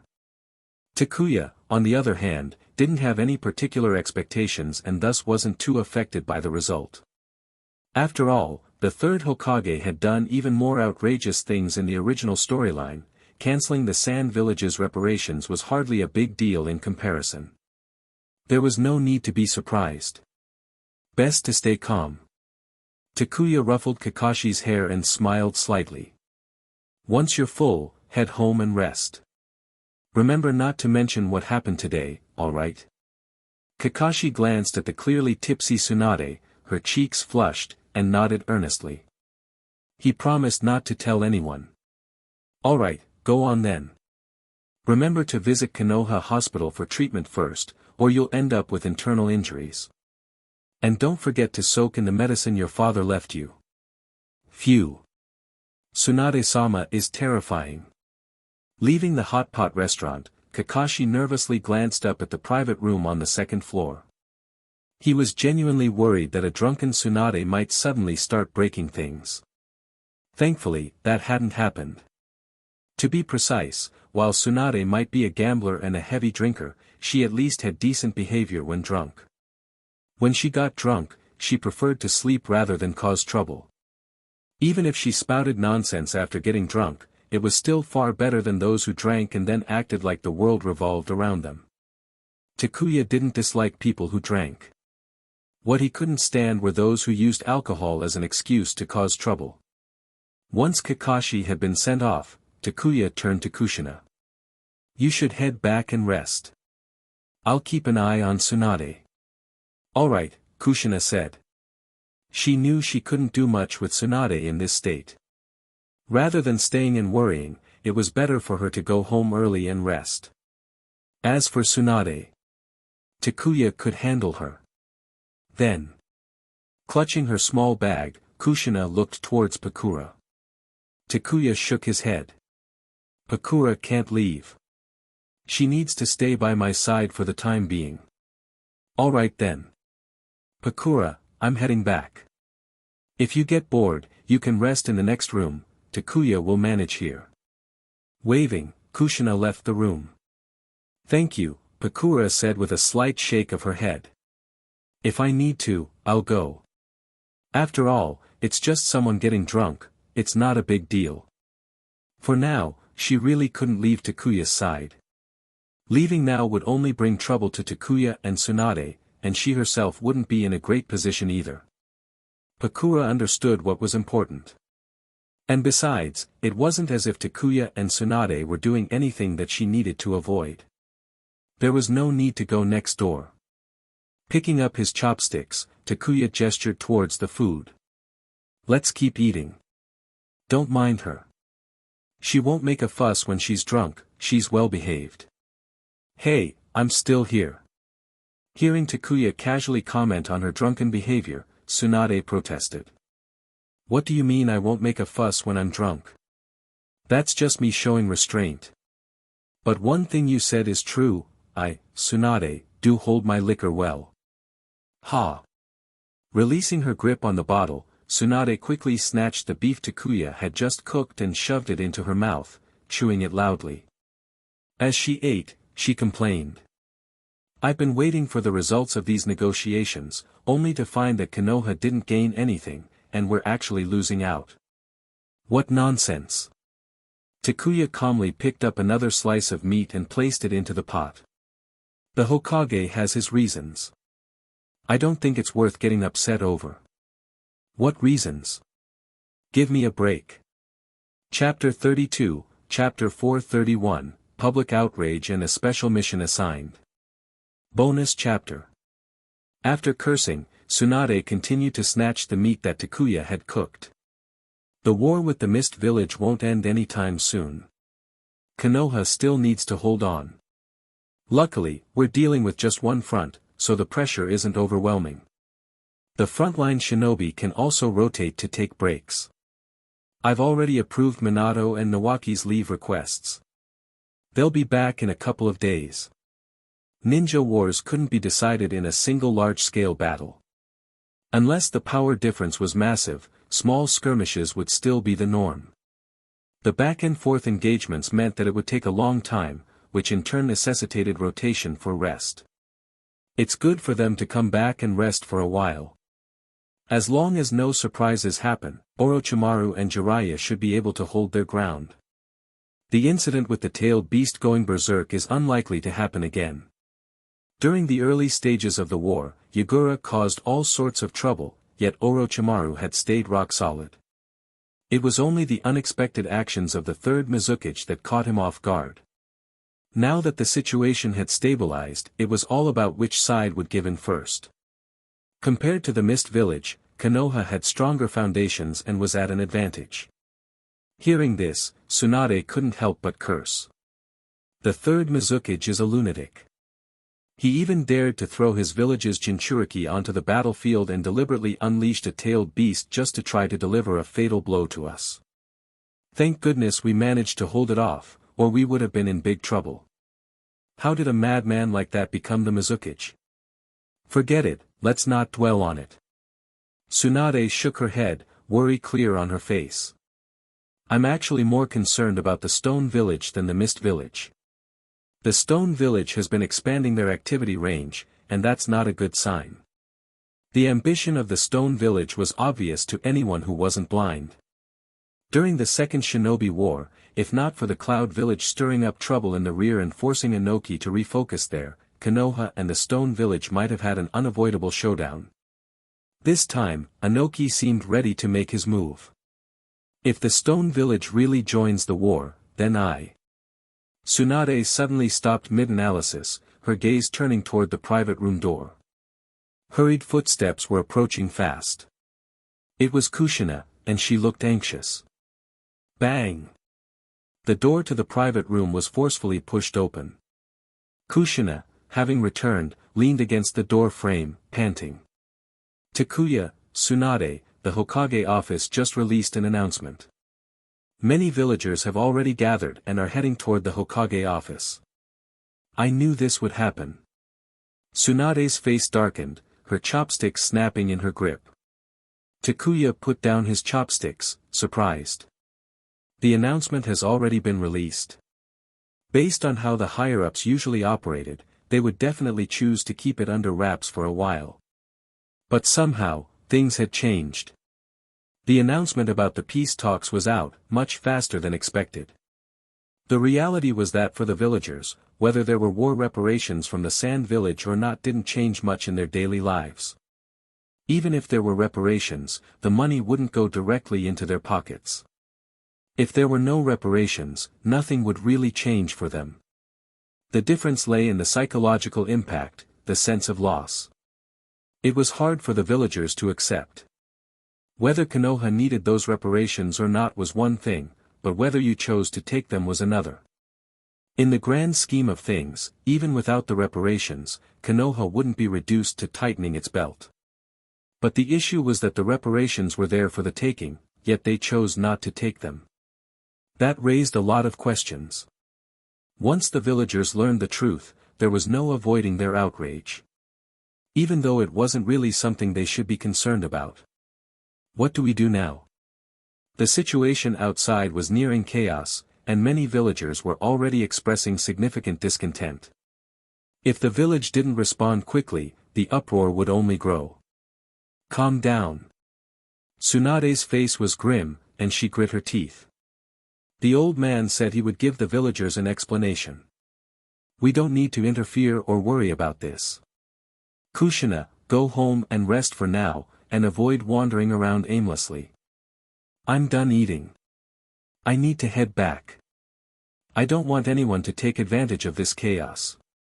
Even though her head was buzzing from the alcohol, Tsunade couldn't sit still. It wasn't anything else she was worried about, it was Danzo. She was concerned that the old schemer would take advantage of the situation. Even if all the root members in the Umbu had been cleared out, Tsunade didn't believe Danzo was completely without allies. That old man had always hidden himself deeply. As for the angry villagers, that was the third Hokage's issue. He had created this situation, so he could deal with the backlash from the villagers. Is this really alright?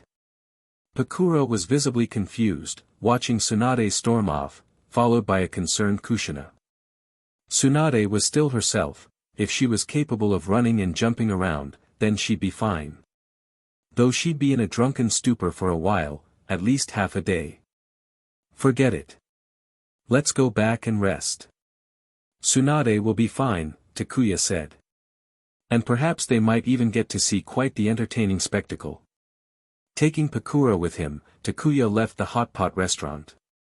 Walking down the street, hearing people talk about the situation, he knew that things had escalated. More and more people were learning about it. Most were visibly furious. Many villagers gathered in small groups, heading toward the Hokage office. Clearly, they wanted an explanation from the third Hokage. Public outrage is not easily quelled. Even if the third Hokage managed to calm the villagers down, this matter would not end so easily. Lord Takuya.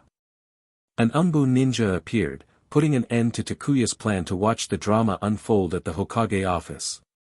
Takuya stopped in his tracks. What's going on? The Umbu bowed. Lady Tsunade has assigned you an important task. You are to carry it out immediately, and you are not allowed to leave until the commotion ends. With that, he handed over a mission scroll. Well, so much for watching the drama. What kind of mission could this be? Takuya sighed, feeling resigned. But as he unrolled the scroll, his eyes lit up.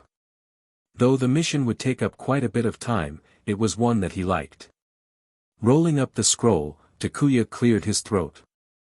Go back and tell Tsunade that I will keep an eye on Danzo and won't let him leave his residence. Goodness! Takuya couldn't help but marvel. Tsunade certainly knew how to seize an opportunity. While the third Hokage and the council were busy handling public backlash, she assigned him a mission straight away. To monitor Danzo. Heavens, Takuya was thrilled. He wasn't just grateful to Tsunade, he was in love with this mission. He had long wanted to keep tabs on Danzo, but the third Hokage wouldn't allow it. Now, the opportunity had arrived. As for whether the third Hokage would approve, that didn't matter anymore, the mission scroll bore the Hokage's seal. The seal must have been stamped by Tsunade. Whether the third Hokage would be angry later, who cared? Understood. The Umbu ninja gave Takuya a strange look before leaving.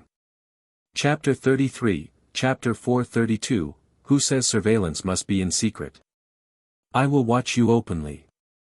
Rumors had always suggested that Takuya and that man had a terrible relationship.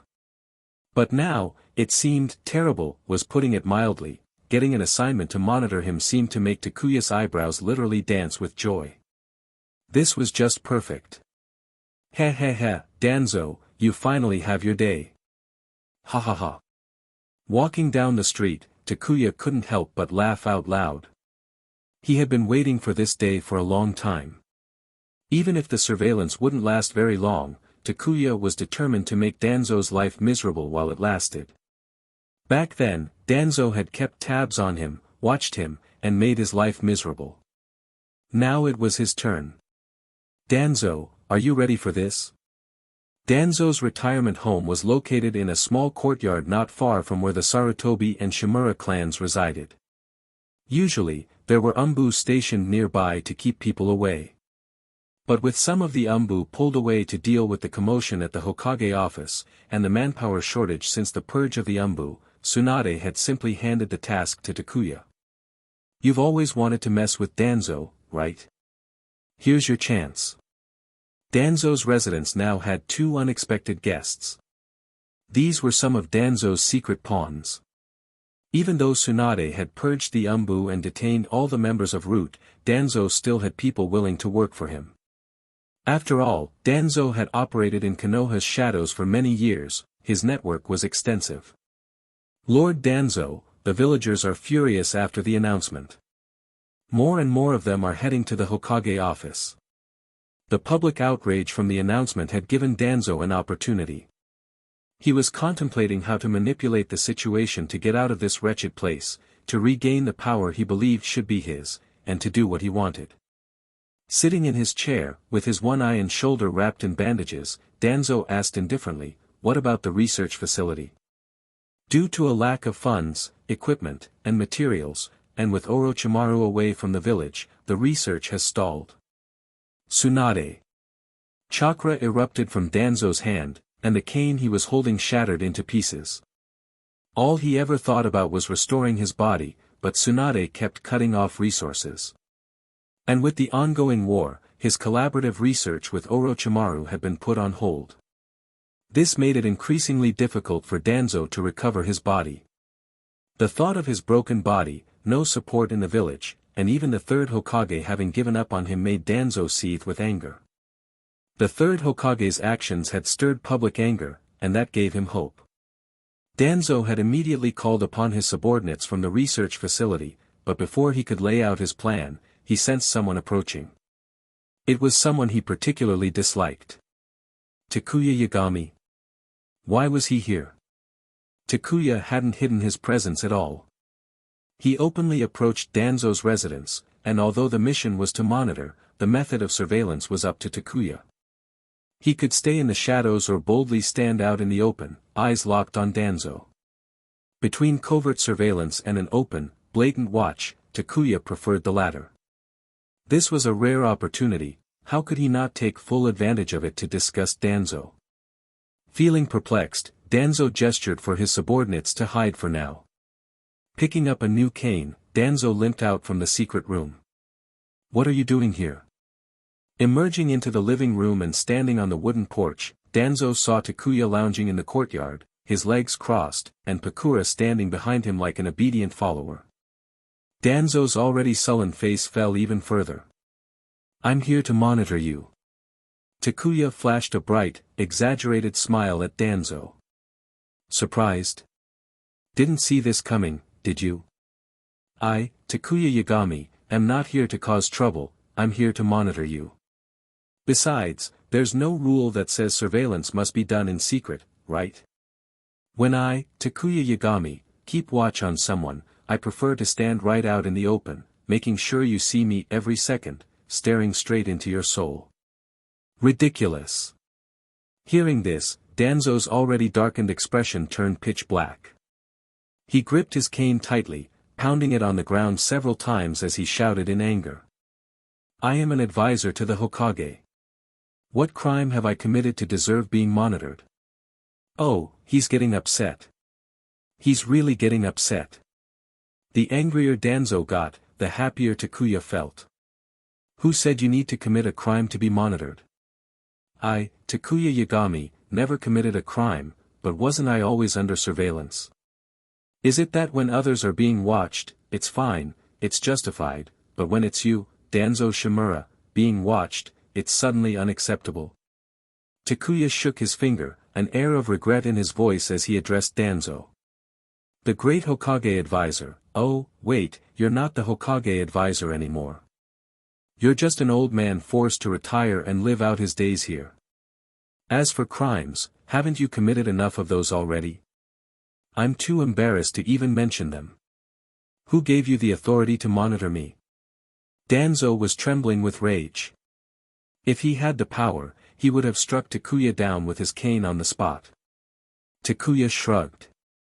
Old man, do you think I'd be here just to monitor you, or, let's be real, to disgust you, without any official assignment? Let me be clear, my mission is to keep an eye on you. Personally, I think of it as an assignment to make your life miserable. After all, you've done plenty to make my life miserable in the past. I'm just returning the favor. As for authority, well, who do you think has the power to assign me to monitor Danzo Shimura? Takuya had a mission scroll from Tsunade, bearing the Hokage's seal, but there was no way he was going to show it to Danzo. Why should he let a watched, disgraced old man see his orders? That would be too generous. You. Danzo's nostrils flared with fury, and he was about to lash out when he realized that this situation wasn't that simple. Takuya might hate him enough to want him dead, but he wouldn't come here to openly provoke him without reason. For Takuya to march openly into his residence, taunting him and calling him an old man, meant that Takuya indeed had orders to monitor him. Though Danzo's authority had been stripped away, he had once been the Hokage's advisor, and no one would dare to monitor him without good reason, unless there had been an order from the Hokage. Sarutobi, was it you? The thought that the third Hokage might have ordered Takuya to watch him left Danzo unsettled. If his suspicion was correct, it meant he had truly been abandoned. Losing his official position left some hope of recovery, but being placed under surveillance meant Danzo had been discarded, deemed a useless piece on the board. The best-case scenario was that he could still live out his days in peace. The worst-case scenario was that even that would be taken away. Chapter 34, Chapter 433, Step outside and I'll cut you down. The third Hokage may not settle his old scores, but Tsunade will. And she'll make sure to do it thoroughly. Once Tsunade secures her position and power, certain things will definitely be brought to light. At that point, even the third Hokage won't be able to stop it. Koharu and Hamura might be fine, they could just end up retired at home. Though they liked causing trouble and did their fair share of dirty deeds, it wasn't enough to make them irredeemable. But Danzo is different. The things he has done are enough to make him wish for death without a burial ground. Even the third Hokage wouldn't be able to cover for him. Danzo's heart sank. I want to see the Hokage. Everything I have done has been for the village, for its future. You have no right to place me under surveillance. Leaning on his cane, Danzo prepared to leave. He wanted to ask the third Hokage in person why Takuya was assigned to keep watch over him. Danzo is really panicking now. Takuya couldn't help but want to laugh. At this moment, Danzo seemed, well, a bit pathetic. After all, his biggest backer was the third Hokage. If even the third abandoned him, it meant serious trouble was heading his way. Could anyone blame him for being desperate? I'm sorry, but you can't leave this compound. Takuya's smile vanished, replaced by a serious expression. He snapped his fingers, signaling Pakura to guard the door. No one leaves without his permission. Yagami Takuya, do you intend to stop me? Danzo roared in anger. Why are you shouting? Takuya responded impatiently, as if some dirt had suddenly gotten into his ears. Glaring at Danzo, he slowly placed his hand on the hilt of his Kusanagi blade, drawing it just an inch. I said you're not leaving. Nobody leaves, nobody enters. If you think I'm bluffing, you're welcome to try. But be ready to face the consequences. Right now, killing you would be completely justified. Go ahead, take one step out. We'll see if you can outrun my blade. If Danzo dared to leave, Takuya was more than ready to cut him down. In fact, Takuya was hoping Danzo would try something. It would give him the perfect excuse to act. An attempted breakout by someone under surveillance. Attempting to flee his confinement. With that crime hanging over him, Takuya could kill Danzo without facing repercussions, and the third Hokage wouldn't be able to complain. The mission scroll even bore the Hokage's seal, probably placed there by Tsunade. Killing Danzo right now would be entirely lawful. You. Danzo's pupils shrank as he sensed Takuya's killing intent. He never imagined Takuya was serious. The young man would genuinely strike him down if he dared step out. Not capture, execute. What makes you so brazen and provoking in targeting me? Are they really about to fight? Pakura looked at Takuya, then at Danzo's furious expression. This was the former Hokage's advisor, once known as Konoha's root. Given Takuya's strength, it probably wouldn't be difficult for him to kill Danzo. Pakura wasn't fully aware of Danzo's capabilities, but from Chiyo's descriptions and some intelligence reports, she figured his strength was roughly on par with Chiyo's. He wasn't as strong as the third Kazekage, and even the third Kazekage was effortlessly killed by Takuya. Danzo, a man with a crippled body, didn't stand a chance. Humph. In the end, Danzo backed down. He wasn't about to bet his life. He knew how much Takuya despised him and those who targeted him in the past. Now that Takuya had power and the opportunity, anyone in his shoes would have acted without hesitation. Danzo didn't believe he was stronger than the third Kazekage. I'm hungry, Danzo finally muttered. If he couldn't gamble, he needed to find a way to get Takuya out of the way, allowing his two hidden subordinates to escape. If those two were captured, Danzo would be in serious trouble, perhaps even exposing the secret lab. With Tsunade gaining more power, and with the third Hokage showing signs of abandoning him, having his underground operations discovered would spell the end for Danzo. Even Orochimaru would face consequences. Oh really? Takuya was amused, then directly mocked him. You're hungry. Why should I care? You've got hands and feet, can't you cook for yourself? What? Danzo froze, completely stunned. Takuya didn't even hesitate to curse him out. Oh, right, I forgot you've lost an arm. But hey, you're the mighty former advisor of the Hokage. One arm shouldn't stop you from cooking, right? Or is it that you're just useless, an old, incapable cripple? Whether it was provocation or humiliation, Takuya wasn't going to miss this opportunity. He didn't care what others thought of him, being disrespectful to elders, or disregarding village leadership. If it made him feel better to curse out Danzo, he was going to do it. So what if he insulted Danzo? A monitored old man who still wanted the respect he used to have. Not a chance.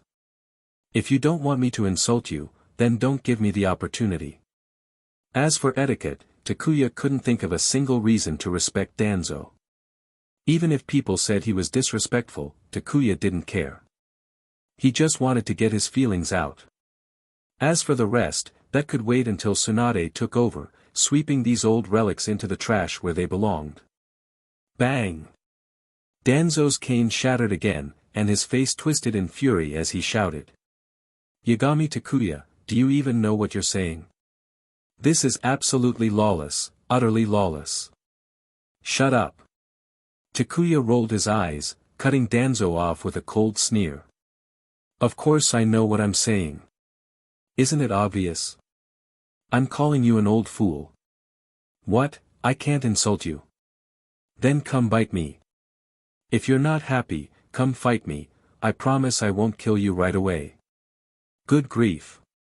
This situation was going too far. Pakura raised her hand to her forehead, decisively turning away, pretending not to hear anything. For now, her ears were conveniently deaf to it all. Come on, Takuya goaded, waving his kusanagi playfully. I'll give you a chance. If you can beat me, I swear I'll stop insulting you. Heck, I'll treat you like an ancestor, if that's what you want. Don't say I don't respect my elders, even the disabled ones. If you can beat me, I'll even fetch your bathwater without complaint. Fight you? Like hell I will. What do you take me for? Danzo was so furious he nearly choked. Glaring daggers at Takuya, Danzo ground his teeth and stomped back into the house. In his rage, Danzo even forgot to fake his limp, his steps were even and steady. After all, that limp had always been an act. At that moment, Danzo was so enraged that he forgot all about it. Ha! You're not limping anymore. Takuya burst into laughter. Chapter 35, Chapter 434, Patience for the Greater Plan. Danzo truly is amusing, for the sake of appearances, he has always leaned on that cane, limping around. But once provoked enough, he walks normally. Damn brat, you better not fall into my hands, or I will make sure you regret it.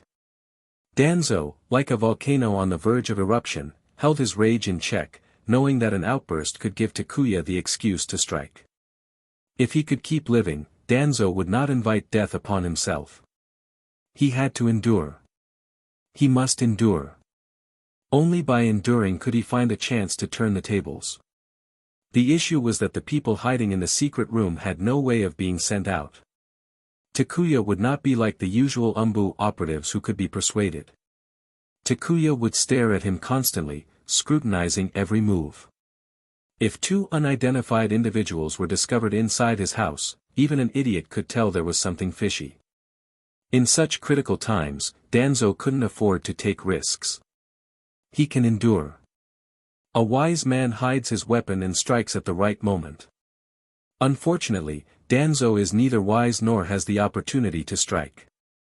Takuya and Tsunade will not give him that chance. When the opportunity arises, they will simply crush him. Should I go searching for Danzo and Orochimaru's underground laboratory? If I could find the research lab and expose it, not even 10 lives would be enough for Danzo to survive. That is a surefire leverage point. Even if past transgressions aren't pursued, what Danzo and Orochimaru are researching could completely ruin them, turning them into fugitives. But forget it. The timing isn't right. At least until Tsunade takes full control, it's best not to act recklessly. Even if I find the laboratory, knowing the third Hokage, he would likely let Danzo off. As for Orochimaru, it's even less likely. If Orochimaru were to flee, it would affect the situation on the front lines. After some thought, Takuya decided to hold his position. Danzo, furious yet afraid, didn't dare make a move and was forced to endure Takuya's taunts. Meanwhile, a large crowd of villagers had gathered at the Hokage's office, practically blocking the entire street.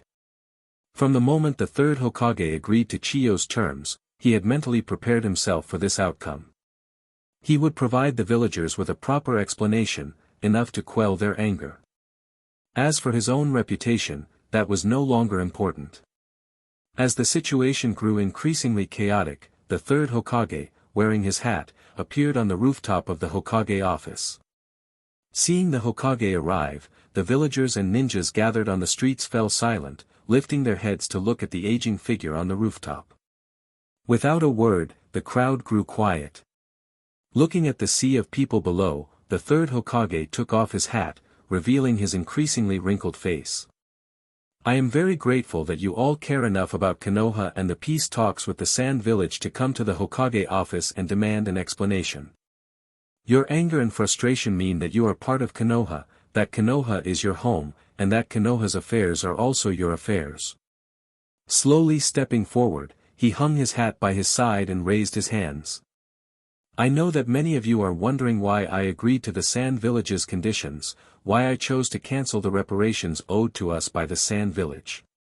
My friends, we are still at war. Though our war with the Sand Village has ended, our conflict with the Mist Village is still ongoing. War means loss. Many shinobi will die on the battlefield, something that I do not wish for, and I'm certain none of you wish to experience the pain of losing loved ones either. The heavy reparations have already stalled the Sand Village's growth, that's why they want them lifted. Some of you may ask, the Sand Village was defeated, why shouldn't Konoha demand reparations? Yes, exactly. Why? Hokage-sama, why did you agree to these conditions? The previously quiet street echoed with villagers' questions. The waves of voices surged like the tide, and the third Hokage quietly listened, waiting for the crowd to fall silent again. Because, if we don't lift the reparations, the war could easily reignite. What do you think is more important, war reparations, or putting an end to war? Most of the villagers had gathered there out of anger, believing Konoha had been taken advantage of, and the Sand Village had gotten off too easily. Why do the defeated get to make such outrageous demands? Why did our Hokage agree to it? The more nuanced reasons were not easy for everyone to grasp or even care about. Faced with the Hokage's question, the crowd fell silent. Compared to years of partial war reparations, ending the war with the Sand Village quickly did seem more worthwhile. If the war continued, who knew how many more would die, and how much more money and resources Konoha would lose? The villagers' focus was redirected. They didn't realize that even if Konoha insisted on reparations, the Sand Village couldn't afford to continue fighting. Unless Konoha refused to compromise at all and executed Raza, the Sand Village wouldn't have fought to the bitter end. With their focus shifted, the third Hokage breathed a sigh of relief. This was exactly the effect he had hoped for. Even if some still harbored dissatisfaction afterward, quelling the crowd's anger now was enough. Seeing an opportunity, the third Hokage pressed on. Although we have lifted the reparations, the Sand Village has made compensations in return. Not only have they agreed to ally themselves with us, but Elder Chiyo of the Sand Village will personally lead 1,000 elite shinobi to support us in our fight against the Mist Village on the coastline. With this support, I am confident that Konoha will achieve victory over the Mist Village and finally put an end to this war. The Sand Village becoming our ally and sending 1,000 elite troops to help us, maybe this isn't so bad, one villager commented. Yeah, with the Sand Village supporting us, the Mist Village doesn't stand a chance. No wonder Hokage-sama chose to waive the reparations. With 1,000 elite shinobi led by the respected elder Chiyo herself, the villagers began to feel that maybe Konoha hadn't lost out after all. While they may have lost a significant sum in reparations, they had gained a reliable ally and additional reinforcements. With the reinforcements, fewer Konoha shinobi would die, and they would have a better chance of beating the Mist Village. Many of the villagers who had arrived out of anger began to calm down, discussing the alliance and reinforcements with those around them. Gradually, everyone seemed to realize that they weren't as angry as they had been before. The fact that there would be no war reparations seemed acceptable now. As for supporting the Sand Village after the war, wasn't that what allies were supposed to do? Chapter 36, Chapter 435, When the Sky Falls, the Tall Stand. The turmoil had been quelled, albeit temporarily, but for the third Hokage, that was enough. Some matters could not be resolved with just a few words, like the burial of fallen shinobi and the distribution of their bereavement compensations, both enormous undertakings. It would require a large expenditure to fill these enormous gaps. Even if the attention of the villagers was diverted for now, after some time, the tension would erupt once more. The third Hokage did not care about that anymore, as he had already determined the candidate for the fourth Hokage. Once the war ended and Konoha entered a phase of stable development, he planned to step down and pass the title to Tsunade. The news reached the front lines, and many were left stunned. Compared to the villagers, who could be appeased easily, the shinobi on the battlefield were far from being that naive. Arguments that convinced the villagers could not convince them. The old man really dares to take risks, Jiraiya muttered with a helpless smile, his eyes showing a mix of exasperation and frustration. What kind of ridiculous reinforcements were these? Konoha didn't need them at all. Once the war with the Sand Village ended, Konoha, fighting on a single front, was not afraid of an extended confrontation with the Mist Village. It was the Mist Village that would run out of steam first. War reparations should be demanded, not replaced with some flimsy alliance or reinforcements that couldn't be relied upon. Even more frustrating was that Konoha would be responsible for all the provisions required by those so-called reinforcements. Damn it! Jiraiya grumbled. Did the old man fall under Chiyo's genjutsu or something? How else could he agree to these outrageous conditions? Orochimaru, on the other hand, seemed more composed. The old man wants to end the war quickly. Konoha needs ample time to recover, to heal from the wounds and exhaustion brought on by the war. Though, yes, these conditions do seem somewhat overboard. This was the third Hokage's decision, and Orochimaru wasn't in a position to say much. What worried him was how he was going to deal with the reinforcements when they arrived. Chiyo was not an easy person to deal with. The reinforcements, how would he arrange them once they came? Sending them to battle against the Mist Village would make it look like Konoha was deliberately sending them to their deaths. It would give the impression that Orochimaru intended for the Sand Village ninjas to perish. However, placing them in the camp or in a safer area would be pointless.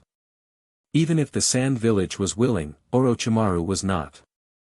What if they used this as an opportunity to gather intelligence? In that case, why even have reinforcements if Konoha couldn't deploy them properly? It was nonsense. How will you handle them? Jiraiya asked, a mischievous smile crossing his face. He couldn't change the third Hokage's decision, so why bother worrying? Come what may, if the sky fell, let the tall ones bear the weight. And with that thought, Jiraiya was ready to sit back and watch the show. These reinforcements would be tricky to accommodate. If they weren't utilized properly, it could lead to friction between the two villages. If they weren't given an important role, it would be a massive loss for Konoha. Damned if you do, damned if you don't. I'll request to return to the village for a break. You can handle the battlefield, Orochimaru shot Jiraiya a sidelong glance. Get lost, Jiraiya immediately protested. Back then, you fought tooth and nail to take over this role and lead this battle. Now, you want to throw the burden on me and run away? No way. I'm warning you, Jiraiya said, pointing at Orochimaru. If you dare leave, I swear I'll vanish and start collecting intel and research materials in all the nations. Idiot, Orochimaru muttered, deciding not to entertain Jiraiya any further. Forget it. It's your business how you handle them. I'm not going to worry about it, Jiraiya said, shrugging. If Orochimaru wasn't willing to explain, Jiraiya wouldn't push him. Besides, if he pushed too hard and Orochimaru really left, the consequences would be severe. Leaving the command post, Jiraiya returned to his tent and sat down cross-legged, resting his chin on one hand. He rubbed his stubbled chin thoughtfully, muttering to himself, the old man made a foolish move. Even if he calms the villagers' anger now, it won't last forever. This isn't a long-term solution. Once the villagers' anger subsided, would it be gone for good? As the war dragged on, as people with their own thoughts and opinions voiced them, those who had been convinced by the third Hokage would start to waver. People who had lost family members, those whose lives had become more difficult because of the war, they wouldn't be so easily placated. They would lay the blame squarely on the third Hokage. In the original storyline, these very factors led to the third Hokage decisively abdicating, even if only on the surface. But Tsunade wasn't Minato. Minato, upon becoming Hokage, would be a figurehead with no real power. Tsunade, however, would not. She would be able to wield all the Hokage's authority herself. Retire and still try to act as a puppet master from behind the scenes. Such a thing wouldn't happen with Tsunade. She would never allow it. Once the third Hokage stepped down, he could participate in village matters as a former Hokage, but he wouldn't be allowed to interfere in everything. Sensei. A flash of golden light appeared, and Minato was suddenly in the tent. Even though Jiraiya was used to Minato's sudden appearances, he couldn't help but roll his eyes and grumble. Minato, can't you just walk in like a normal person? Suddenly popping up like that, how startling. But it's faster this way, Minato replied, blinking innocently. Did he do something wrong? Sensei seemed to be in a bad mood. Sensei, did something happen? See for yourself, Jiraiya said, tossing Minato a scroll containing his notes. Minato quickly unrolled it and began reading. Soon enough, his eyebrows knit together in concern. Sensei, why is it that even though Konoha won, these negotiation terms make it feel like we lost? We shouldn't have agreed to these terms. War reparations are the price paid by the losing side. The Sand Village initiated the war. We can't be blamed for being greedy. The Sand Village wants to surrender, and the crux of the negotiations is Raza. We can hand him over unconditionally, but removing the war reparations. And these reinforcements. The more Minato read, the more puzzled he became. How were they supposed to handle these reinforcements from the Sand Village? The Mist Village had gone mad, fighting Konoha with everything they had. If the Sand Village reinforcements entered the battlefield, the losses would be severe, giving the impression that Konoha was deliberately sending them to die. If reinforcements were supposed to fight on the front lines, you couldn't just put them in a camp or keep them in the rear. What good were these reinforcements if you couldn't even use them? Konoha was not in such dire straits that it couldn't muster 1,000 shinobi. Wow! Minato couldn't help but feel dumbfounded. Konoha would even need to cover all their provisions. These weren't reinforcements, they were a bunch of freeloaders. Minato just couldn't understand the third Hokage's decision. Ha ha ha. Jiraiya scratched his head awkwardly, and as he laughed, his smile turned bitter. So, I don't understand what the old man is thinking either. He probably just wants to end the war urgently. Forget about these unpleasant matters. Have you submitted your leave request? Yes, I submitted it. I'll be able to return to Konoha tomorrow after packing my things. With his growing strength and age, Minato found it relatively easy to return to Konoha, even with Nawaki in tow. Let the tall ones bear the weight if the sky fell. Minato disagreed with the third Hokage's decisions, but he wouldn't spend much time worrying. After all, it wasn't his place to worry about such matters. Chapter 37, Chapter 436, Snowy is finally about to wake up. It's good that it's submitted, Jiraiya patted Minato's shoulder, his tone full of envy. I also wish I could return to the village for a break, but sadly, there's no way. Minato and others could rotate out for a break, but for Jiraiya and Orochimaru, there was no such luxury. They could only stay at the camp until the war was over before they could have any time to rest. How long has it been since I've seen any beautiful ladies? Without my company, those unfortunate ladies must be having such a hard time. Jiraiya began to fantasize about his former happy days. His face turned sleazy, and he even began drooling, making it obvious that he was not thinking about anything decent. Minato's handsome face went dark as he quickly excused himself. Lustful sage is being indecent again. Minato thought it was best for him to leave quickly, otherwise, Jiraiya might hold his hand and try to pass on his valuable lessons on becoming a real man. These were lessons that Minato felt he certainly did not need, considering he and Jiraiya were worlds apart in this regard. He's insane. Absolutely insane. Having been stared at by Takuya for an entire day, Danzo felt as if he was about to lose his mind. It wasn't just that Takuya stared at him, he also deliberately provoked and irritated him, making it hard for Danzo to keep his composure. And when words were exchanged, Takuya didn't hold back. He insulted Danzo in every imaginable way. If that wasn't bad enough, Takuya even restricted his movements, ready to use force if Danzo tried to leave. Danzo was especially frustrated that he had to rely on military ration pills to sustain himself since Takuya wouldn't let him leave to get any real food. Takuya's words still rang in Danzo's ears, "Why should I care if you're hungry? If you're hungry, just eat. No food? Well, that's not my problem, but you still can't leave the compound." "Sir, I brought everything you asked for." Pakura had decided to adapt to local customs and began addressing Takuya the same way others did. Takuya didn't care enough to correct her, it was just a title, after all. "Good, leave them here. I'm going to eat and take a nap. You'll keep watch for a bit, and then I'll take over again."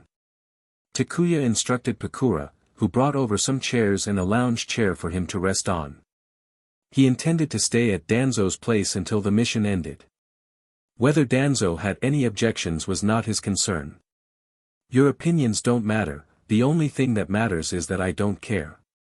"Understood." For a moment, Pakura couldn't help but feel a bit sorry for Danzo, the so-called root of Konoha. Being watched like this, how deep must the hatred run? Pakura glanced at Takuya discreetly. Even though she hadn't been around him long, from what she had seen, Takuya wouldn't usually go out of his way to hold a grudge unless someone had truly angered him. For him to bear such intense hatred against Danzo, it was clear that Danzo must have done something particularly detestable. Leaning back on the lounge chair, Takuya squinted his eyes. Tsunade should have already cleared out all of Danzo's subordinates. So why are there still two strangers hiding in Danzo's house? Could these be people Danzo stationed elsewhere? Should I inform Tsunade? After pondering for a while, Takuya decided to take a nap first. As for the people hiding in Danzo's house, that could wait until later. Due to his connection with Snowy, Takuya's sensory abilities were incredibly heightened. At such close range, he immediately noticed the presence of people other than Danzo in the house, but he chose not to take action right away. Instead, he wanted to see how Danzo would react under pressure. Clearly, these two individuals were significant to Danzo. Even as Takuya made things increasingly difficult for him, those two stayed hidden in the secret room, a clear indication that they were crucial. Relaxing on the lounge chair, Takuya closed his eyes and shifted his consciousness into the space within his body, where Snowy, his special-tailed beast, was resting. In the unique inner world, a massive fox with silvery fur curled up, its enormous body like a mountain, using its long tail as a pillow. Its rhythmic breathing echoed through the entire space. Standing on the ground, looking up at Snowy's increasingly gigantic form, Takuya knew that Snowy's slumber was nearing its end. At most, it would take 1 to 2 more months, or as little as 10 days to 2 weeks, before Snowy awoke. "You've grown quite a bit," Takuya muttered. Previously, Snowy had been about the same size as the Ninetails, but after this deep sleep, Snowy's size had far surpassed that of the Ninetails. After roughly calculating when Snowy would awaken, Takuya left the tailed beast's space and comfortably drifted off to sleep. While Takuya rested peacefully, Danzo was feeling anything but comfortable. Sitting in the living room, pretending as though Takuya wasn't out in the courtyard, Danzo tried to make tea. The corner of his sinister eyes twitched when he caught sight of Takuya lounging in his chair, and his teacup shattered in his grip. The fact that Danzo was being monitored was only known by a small group of people within the Umbu, along with a few key figures. The third Hokage and the village's elder council were kept entirely in the dark because Tsunade had decided not to inform them. As for when they might eventually find out, that remained uncertain. Given the current circumstances, it would likely take quite some time for the third Hokage or the elders to notice. They wouldn't go out of their way to chat with Danzo, especially during such a crucial time for the village. The return of the third Hokage meant Tsunade could pass off a lot of responsibilities to him. With endless paperwork piling up, the third Hokage had neither the time nor the inclination to check in on Danzo. As for the council elders, they were occupied with arranging supplies and overseeing the medical unit, tasks that kept Koharu Yutane and Hamura Mitokado more than busy. They had been burned by Danzo more than once. Now, they had a psychological block against him. Not only would they not actively seek him out, but even if Danzo summoned them, they were unwilling to go. They feared being caught in Danzo's schemes again, as well as the prospect of Tsunade watching their every move. They were well aware that Tsunade had her eyes on Danzo, and to avoid suspicion or trouble, it was best to steer clear. Thus, Danzo being under Takuya's watchful eye went unnoticed. No one would find out unless one of the informed Umbus secretly reported it. Anyone with eyes could see that Tsunade was gradually taking control, while the third Hokage was relinquishing it. Although it hadn't been officially announced, Tsunade was already the only candidate for the position of fourth Hokage.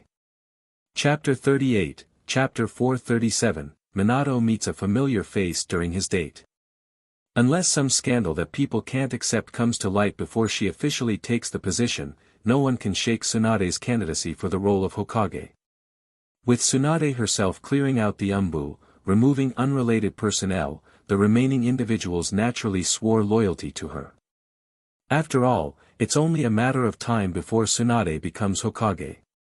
Moreover, due to Tsunade's specific instructions, Umbu members won't cause themselves any unnecessary trouble.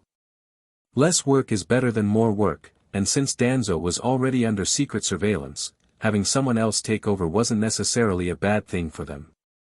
Umbu was still short on personnel, so if they could reduce one troublesome mission, they had fewer things to worry about.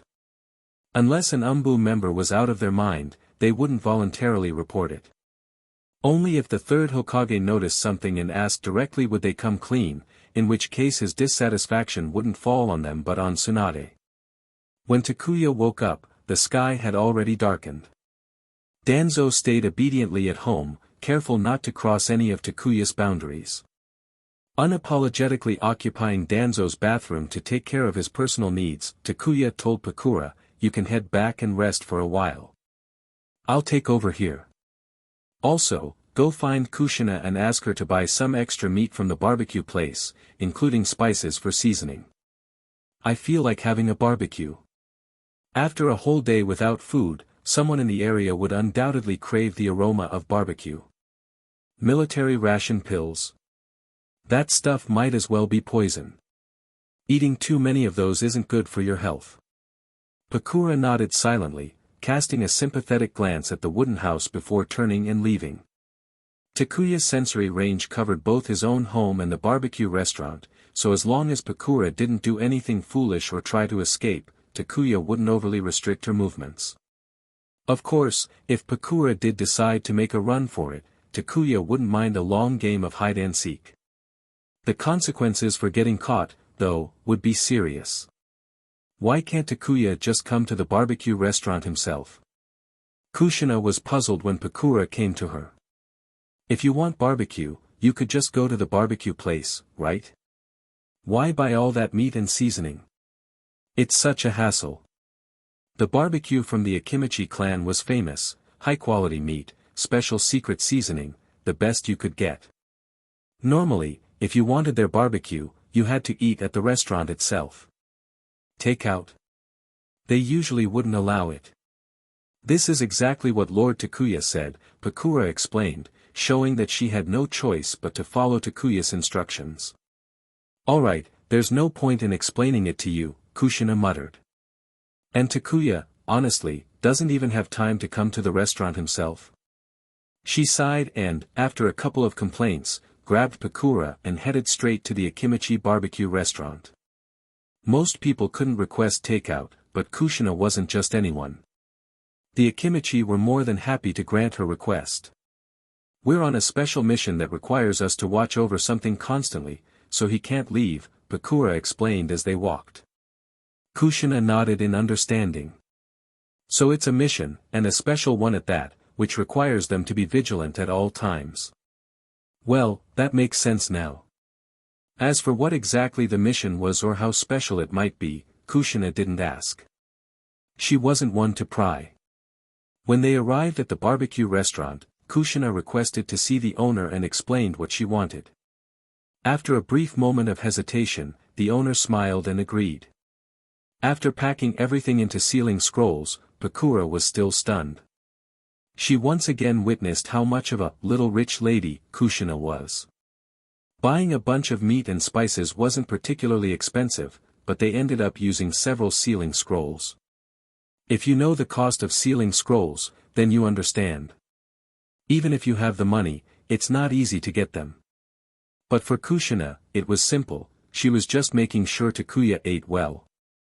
The cost of a few sealing scrolls. That was nothing. Money is meant to be spent, after all. This spending habit was something Pakura found hard to understand. Growing up in the sand village, she was used to hardship and frugality. Compared to Konoha, the sand village's finances were so tight they could barely make a dollar stretch. Even if you had money in the sand village, there weren't many places to spend it. Have a seat and eat with us. With the ingredients delivered, Takuya took out the barbecue grill from the sealing scroll, lit the fire, and began preparing a delicious barbecue meal. Pakura looked hesitant, glancing at Takuya, who placed the meat on the grill. He noticed her hesitation and asked, "Is there something wrong?" With Takuya's direct question, Pakura took a deep breath and said, "I wanted to carry the stuff over, but Kushina was worried the secret seasoning might spill, or the meat might get contaminated by dirt, so she used the sealing scrolls." "Oh," Takuya responded calmly. "Is using sealing scrolls really that strange?" "Pakura. Did I express my feelings the wrong way?" Takuya saw Pakura's conflicted expression and decided to explain, "Kushina's quite the little rich lady, you know. An entire luxury shopping street in Konoha is her property, and she gets annual dividends of tens of millions of ryo. Compared to Kushina's wealth, a few sealing scrolls were nothing.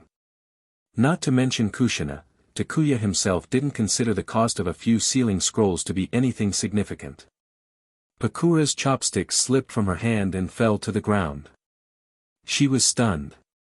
She had visited that luxury shopping street in Konoha before with Kushina. It was bustling, filled with all sorts of shops where you could find almost anything you wanted. To think that an entire street there was Kushina's property, generating millions of ryo in dividends every year, without having to lift a finger. Not to mention the land itself was in her name. How much revenue did the sand village generate last year? Thinking about it, Pakura suddenly felt like crying. Why didn't the sand village have someone like that? Damn it! As the scent of barbecue filled the air and Takuya kept bragging about Kushina's wealth, Danzo's heart was filled with envy, jealousy, and hatred. Meanwhile, at the village gates, Nawaki spread his arms wide and dramatically exclaimed, "Finally, I'm back. I love you, Konoha." Everyone passing by gave Nawaki odd looks, and the ninja handling gate registration sighed in exasperation. What kind of weirdo did the Senju clan produce? "I'm leaving, enjoy your moment," Minato said, his facial muscles twitching. He hurriedly left, not wanting to stand there looking foolish alongside Nawaki. The guy was beyond saving. First, Minato planned to head home for a shower, change into clean clothes, and then go visit. Returning to Konoha, Minato's first thought was to find Takuya, but he soon changed his mind. After scrubbing off the salty sea smell, he put on a fresh, cheerful outfit and double-checked that everything was in order. He even bought some gifts along the way and sneaked over to the Uzumaki district. However, before he could get close, a red-haired girl appeared around the corner. They met at the intersection, and Minato's smile froze. The girl's eyes lit up in surprise. "Minato, you're back. And those are?" Kushina looked at the gifts in Minato's hands, inspecting him up and down. Remembering some of the things Takuya had told her, she smiled teasingly. "Rushing over here the moment you got back, huh? It's over. I've died of embarrassment." Minato's face turned bright red, like a teenager caught sneaking out for a date. Hey, Kushina, fancy seeing you here. It really is quite the coincidence. There were some things I needed to handle in the clan, so I came over here. I didn't expect to run into you. Not being honest, are we? You've done a great job keeping this under wraps, huh?" Seeing Kushina's sly smile, Minato wished he could dig a hole and crawl inside. "Alright, I won't tease you anymore. All the girls from the Uzumaki clan are home right now. The hot pot place is closed for today, so good luck," she said, patting his shoulder with a smile before walking away. Chapter 39, Chapter 438, As glorious as it once was, now as pitiful. Bonus chapter. Although the Uzumaki clan has dwindled in numbers, under Kushina's influence, they didn't take on strange customs like the Hyuga clan. As a result, there were no rules against intermarriage with other clans. If you have the skills and the charm to win someone's heart, marriage is not obstructed. Interestingly enough, none of the girls from the Uzumaki clan had married out yet. Instead, they had actually brought in 2 new brides to the clan. This is a disaster. I planned to slip in quietly, but I ran right into Kushina, Minato thought. If Takuya found out, Minato knew he'd never hear the end of it. Just imagining Takuya's teasing face made Minato scratch his head anxiously. Dating feels like committing a crime in secret. Takuya would laugh himself silly at me, he thought. Minato and Nawaki were supposed to return soon, Tsunade had said so. Takuya hadn't paid attention to the exact date, he figured they'd come looking for him as soon as they got back to Konoha. But who could have predicted that Minato's first action after returning to the village would be to find his sweetheart, only to run into Kushina. If Nawaki found out, he'd surely call Minato out for not being loyal to his friends. Didn't even say hi, just disappeared. I thought you were too embarrassed, but you were busy chasing romance. You damn animal. Pakura, who had returned after preparing lunch, relayed Kushina's message to Takuya. Kushina said Minato and Nawaki are back. Minato went to the Uzumaki compound, and Nawaki came looking for you but couldn't find you. She asked if you want them to come over. They're back already. Takuya hadn't really paid much attention to what was going on outside lately, having been so focused on keeping Danzo under watch and tormenting the old man every day. He put down his chopsticks and said, "Forget Nawaki. When you go back, tell Kushina to have Minato come here alone. Let Nawaki rest for now." After eating, Pakura went straight to find Kushina. Not long after, Minato arrived. "I really didn't expect Lady Tsunade would assign you to a mission like this," Minato said, a hint of disbelief in his voice. Monitoring Danzo wasn't a surprising mission in itself. Danzo had made enough mistakes to deserve it. But to have Takuya carry out the task, that was a bit odd. Minato wanted to ask, who else does surveillance by sitting openly in someone else's yard? Besides you, Takuya, I don't think there's anyone else in the entire shinobi world who would do such a thing. Poor Danzo, Minato thought. The old man seemed to have lost a lot of weight, almost as if he was malnourished. Is it possible he can't even eat properly under surveillance? Danzo had always had a gaunt face with sharp features, but now, after days of eating only military ration pills and enduring Takuya's torment, he'd grown even thinner. Takuya laughed, not bothering to hide anything from Minato, nor caring if Danzo overheard. That's because Tsunade knew I'd enjoy a mission like this. These past few days have been the most satisfying days of my life, there's just no way to put it into words. Takuya had once thought that killing Danzo would be the simplest solution, ending everything in one swift blow. But now he realized he had been too naive. The most enjoyable way was to openly watch over Danzo, causing him minor annoyances each day. Watching Danzo sustain himself on military ration pills, unable to flip the table in anger, losing weight each day, that was the most satisfying feeling. The more glorious you were once, the more pathetic you are now. Takuya was eager to see just how long Danzo could endure it. As long as Danzo didn't break, Takuya had no intention of letting him have any comfort. You want to hold on? Then just keep drinking tea and eating military rations. Let me see how many days you can last. Let me see how long the people hiding in your secret room can remain hidden. Let me see how long your military rations can last. When you can't take it anymore and break, I'll grab those hidden men of yours and take them straight to Tsunade. You're a devil, Minato thought, though he couldn't deny that Danzo deserved this. To deal with someone so shameless, gentle methods wouldn't work. Is there anything you need me to handle? Minato asked, knowing Takuya wouldn't have summoned him for nothing. Actually, yes, Takuya gestured for Minato to come closer, lowering his voice. After the academy lets out, I want you to pick up Kakashi from the school. Train him a bit for me, focusing specifically on attack and counterattack speed. The kid's got a lot of issues that need sorting out. Also, I need you to do a sweep of the forest around the village, looking for anything unusual, specifically, any small white snakes. If you find anything, don't investigate further. Just wait until I'm done with this mission, and I'll go personally. Everyone knew that Takuya had taken Kakashi under his wing. Minato was a little surprised that Takuya wanted him to train Kakashi for a while, as well as search for some rather secretive stuff. Alright, Minato agreed without hesitation. The primary task was finding those things, with training Kakashi being a side job. Small white snakes, it was easy to guess these were related to Orochimaru.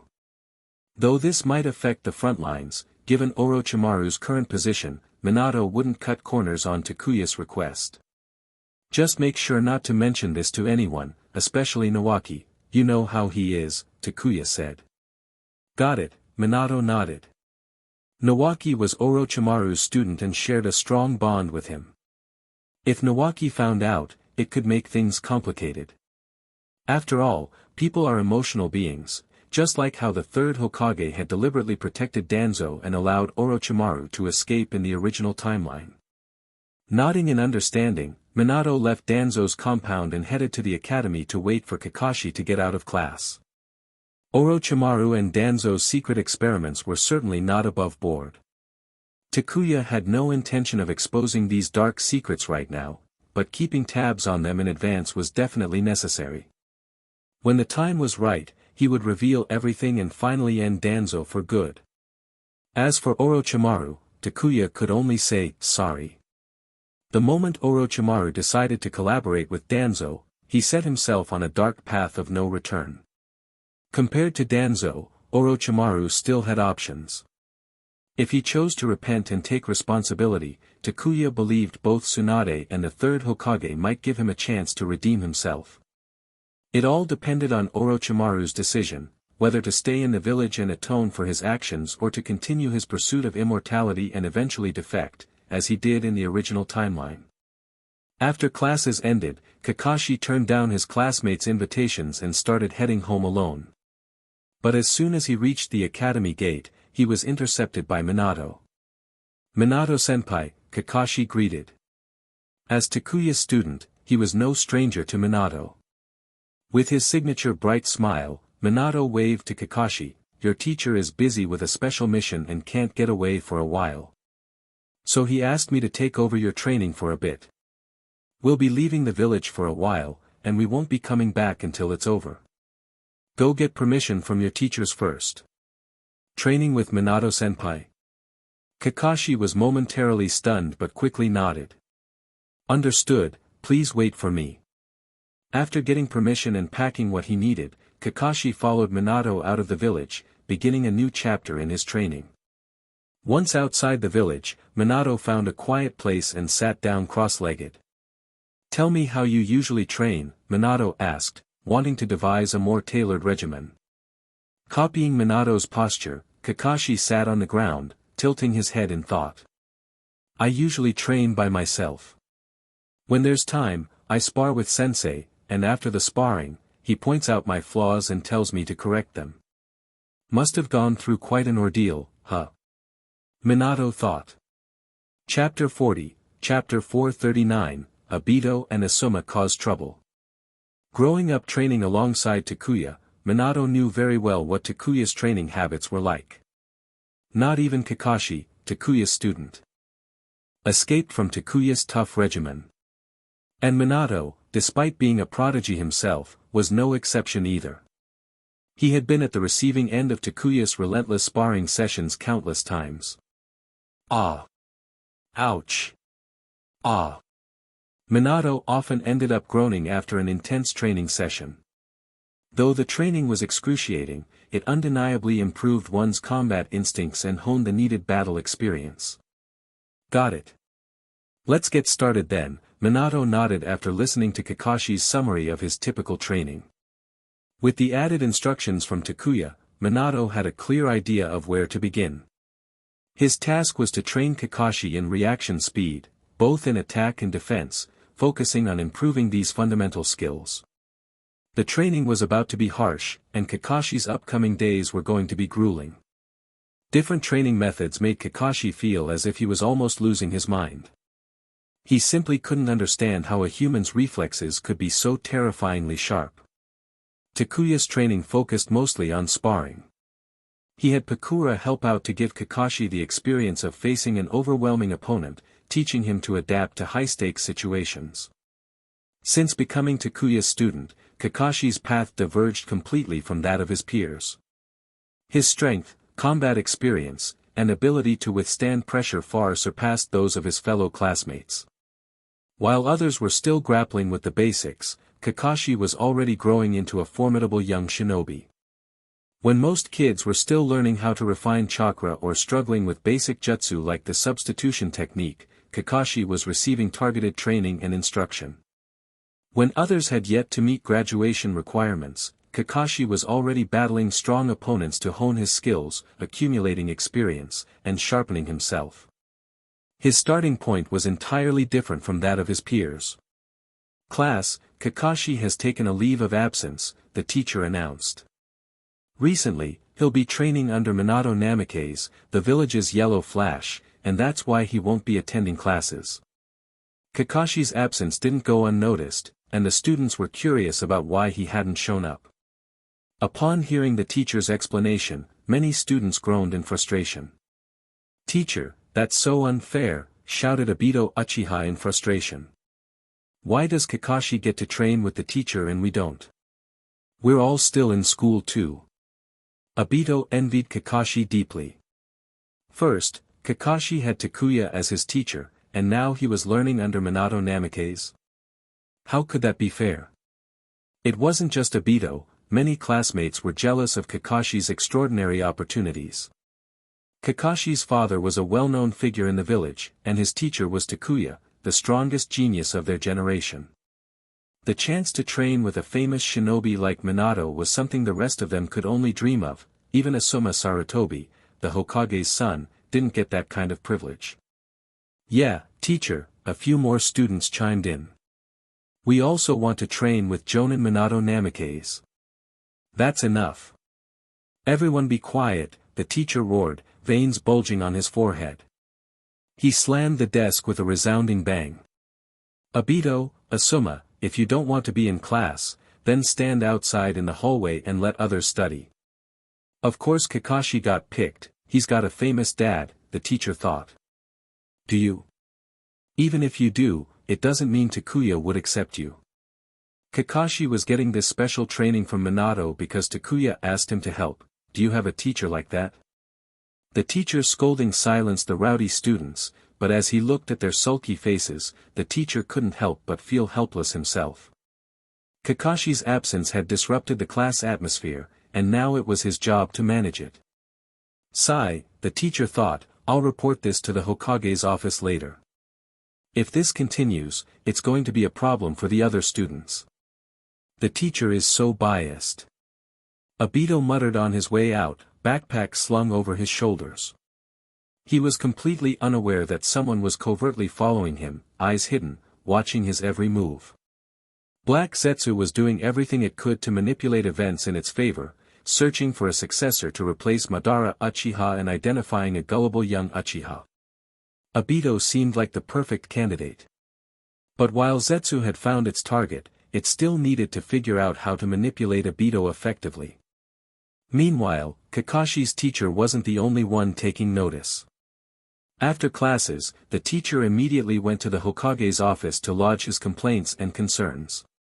Lord Hokage, Lady Tsunade, the teacher began, while it may be Takuya's private matter that he accepted Kakashi as his student, it's now causing a significant disruption for the other students. The kids are all jealous of Kakashi, envying him for having such a great teacher and even getting the chance to train with other elite shinobi in the village. I don't even know how to explain things to these kids anymore. TCH. What kind of nonsense is this? Tsunade thought to herself, visibly unimpressed. So what if some kids have better teachers than others? If you want a strong teacher, find one. What's this got to do with the academy instructors? It wasn't like any of this was their doing. Having grown up benefiting from the privileges of being a senju herself, Tsunade felt no sympathy for the situation. This was not going to be an easy problem to solve. After coughing lightly, the third Hokage turned to the teacher. Kakashi became Takuya's student because of a private request made by Tsukumo Hatake. That's what facilitated it. As for Minato training Kakashi, I wasn't aware. Tsunade, do you know anything about this? Yes, Jiraiya's student Kushina mentioned it to me, Tsunade replied, narrowing her eyes at the third Hokage. Minato and Nawaki just returned to the village, and since Takuya was occupied, he entrusted Minato with Kakashi's training. But teacher, didn't you also arrange for elite Jonin to mentor Asuma back when he was younger? And now Asuma's here causing a commotion. Obito and Asuma were the last two who had any right to complain. Obito was from the Uchiha clan. Was there a shortage of Jonin in the Uchiha clan? The Uchiha made up almost a tenth of Konoha's Jonin.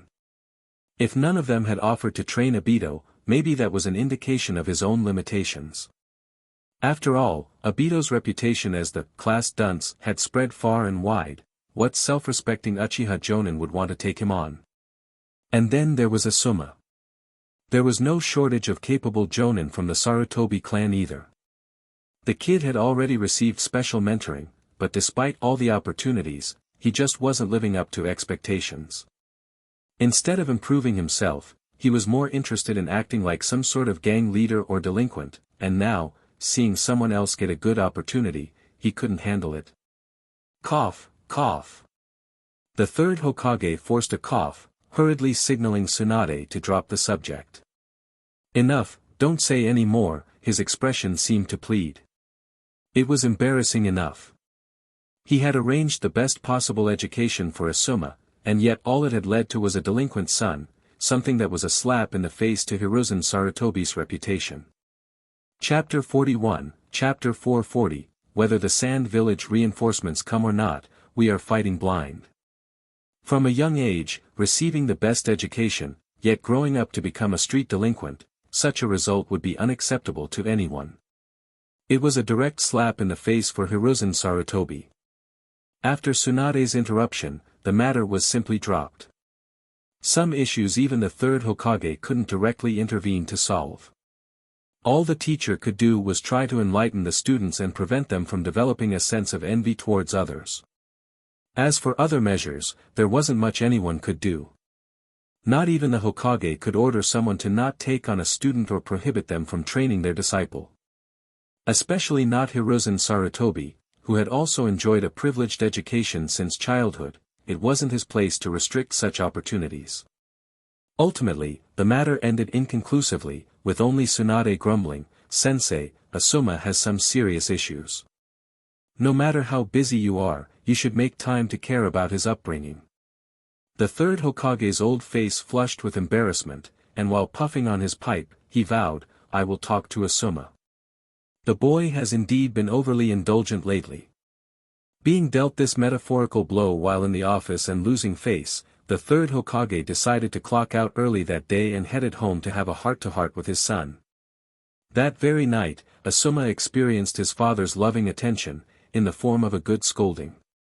Meanwhile, Orochimaru and Danzo would never have imagined that Takuya had already assigned Minato to start investigating their secret underground research facility. The facility couldn't be too far from the village. With enough effort, they would eventually locate it. Takuya didn't believe for a moment that a younger, less experienced Kakashi could find it in the original timeline, but someone like Minato, with his Flying Thunder God technique, couldn't.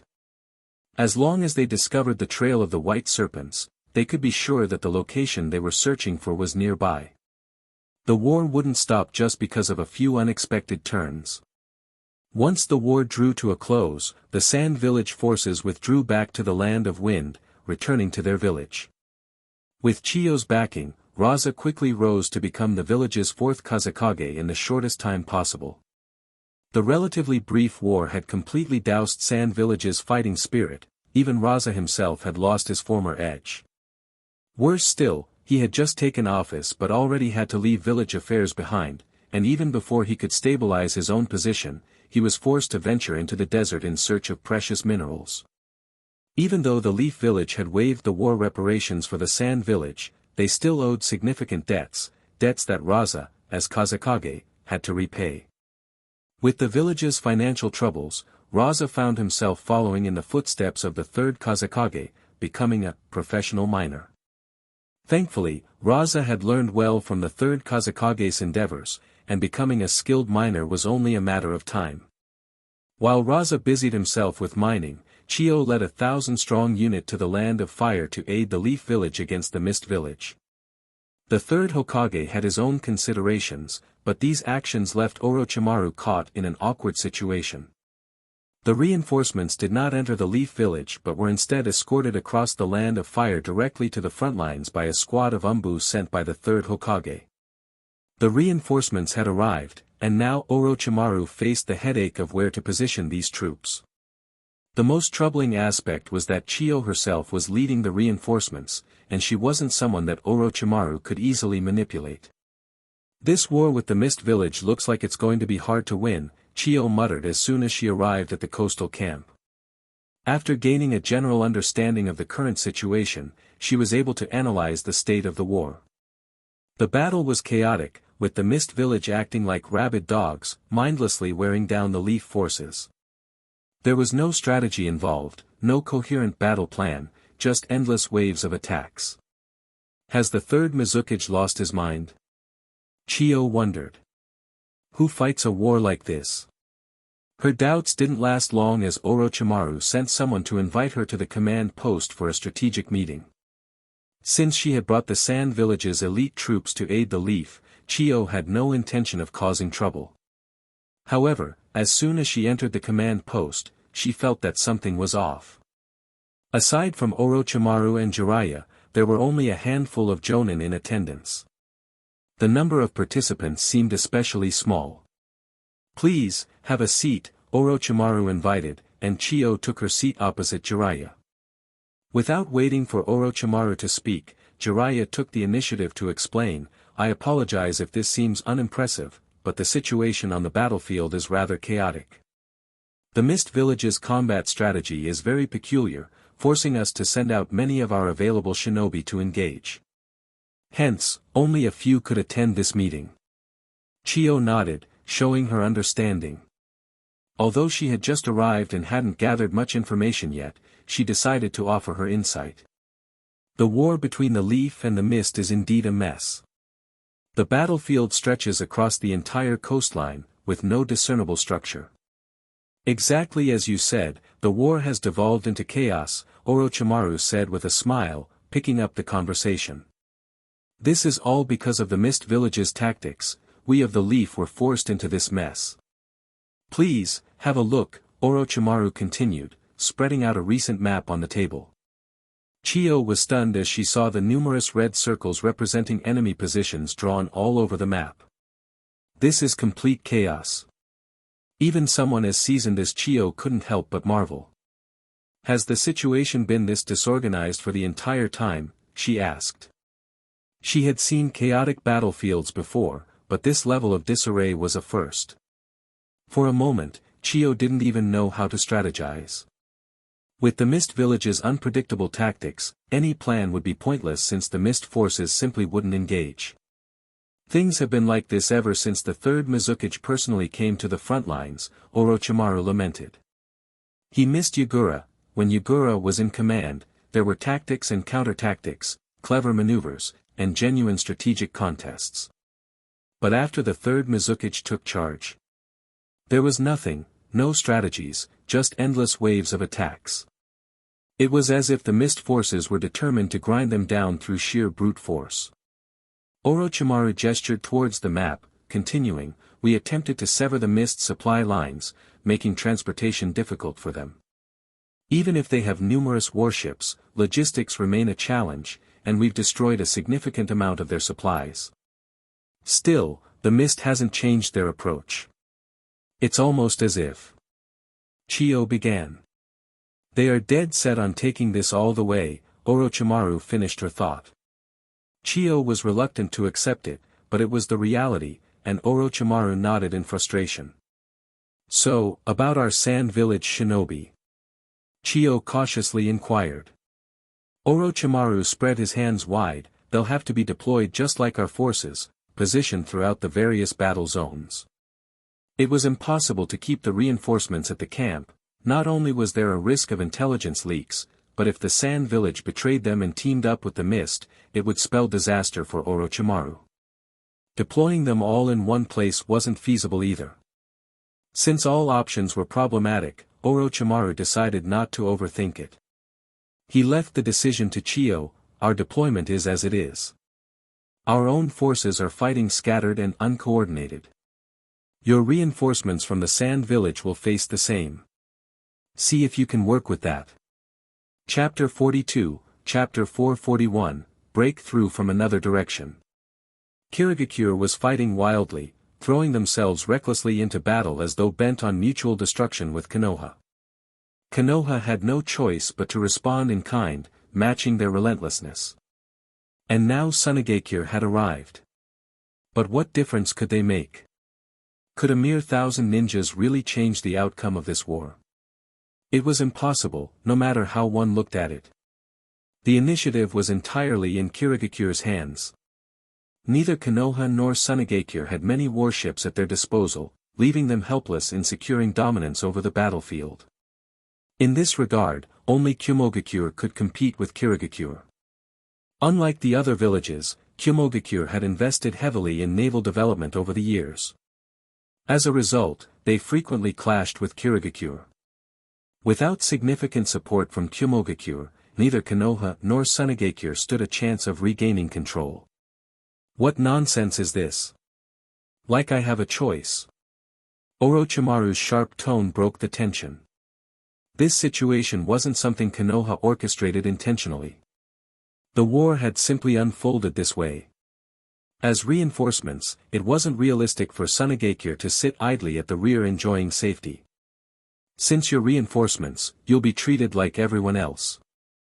I, Orochimaru, have done nothing wrong. If you have complaints, take them up with the third Mizukage, it's all his fault this happened. There was even a rare moment where Orochimaru found himself missing Yagura. The frustration had been building within him for days, and he nearly wanted to sing out, "Come back, I can't handle this on my own, come back." Chiyo racked her brain for any solutions, but none seemed promising. In the end, she had no choice but to accept the arrangement. The initiative simply wasn't in their hands. For years, Kirigakure had relied on the sea for its development, while Konoha and Tsunagakure had been the opposite. When war broke out, this difference in strategy meant that Kirigakure held the upper hand. Coupled with the unpredictable, unorthodox behavior of the third Mizukage, the battlefield had devolved into utter chaos. Chiyo frowned deeply, her graying eyebrows furrowing together as she said, "Something is very wrong with Kirigakure. More precisely, there's something wrong with the third Mizukage. Kirigakure is fighting like they're desperate to destroy Konoha at all costs. No rational person would behave this way. The problem must lie with the third Mizukage. Has Konoha gathered any intelligence on this?" Orochimaru nodded slightly. "Yes. Ever since the war began, I've sent people to collect intelligence. But Kirigakure is isolated in the middle of the ocean, and their strict policies make it difficult to obtain anything valuable." He paused, his expression darkening slightly. However, the third Mizukage had been bedridden for years. Right before the war began, his condition suddenly improved, and his personality became noticeably more extreme. This wasn't normal. An old man, so frail and aged that he could barely move for years, suddenly recovering and acting like this, it was too suspicious.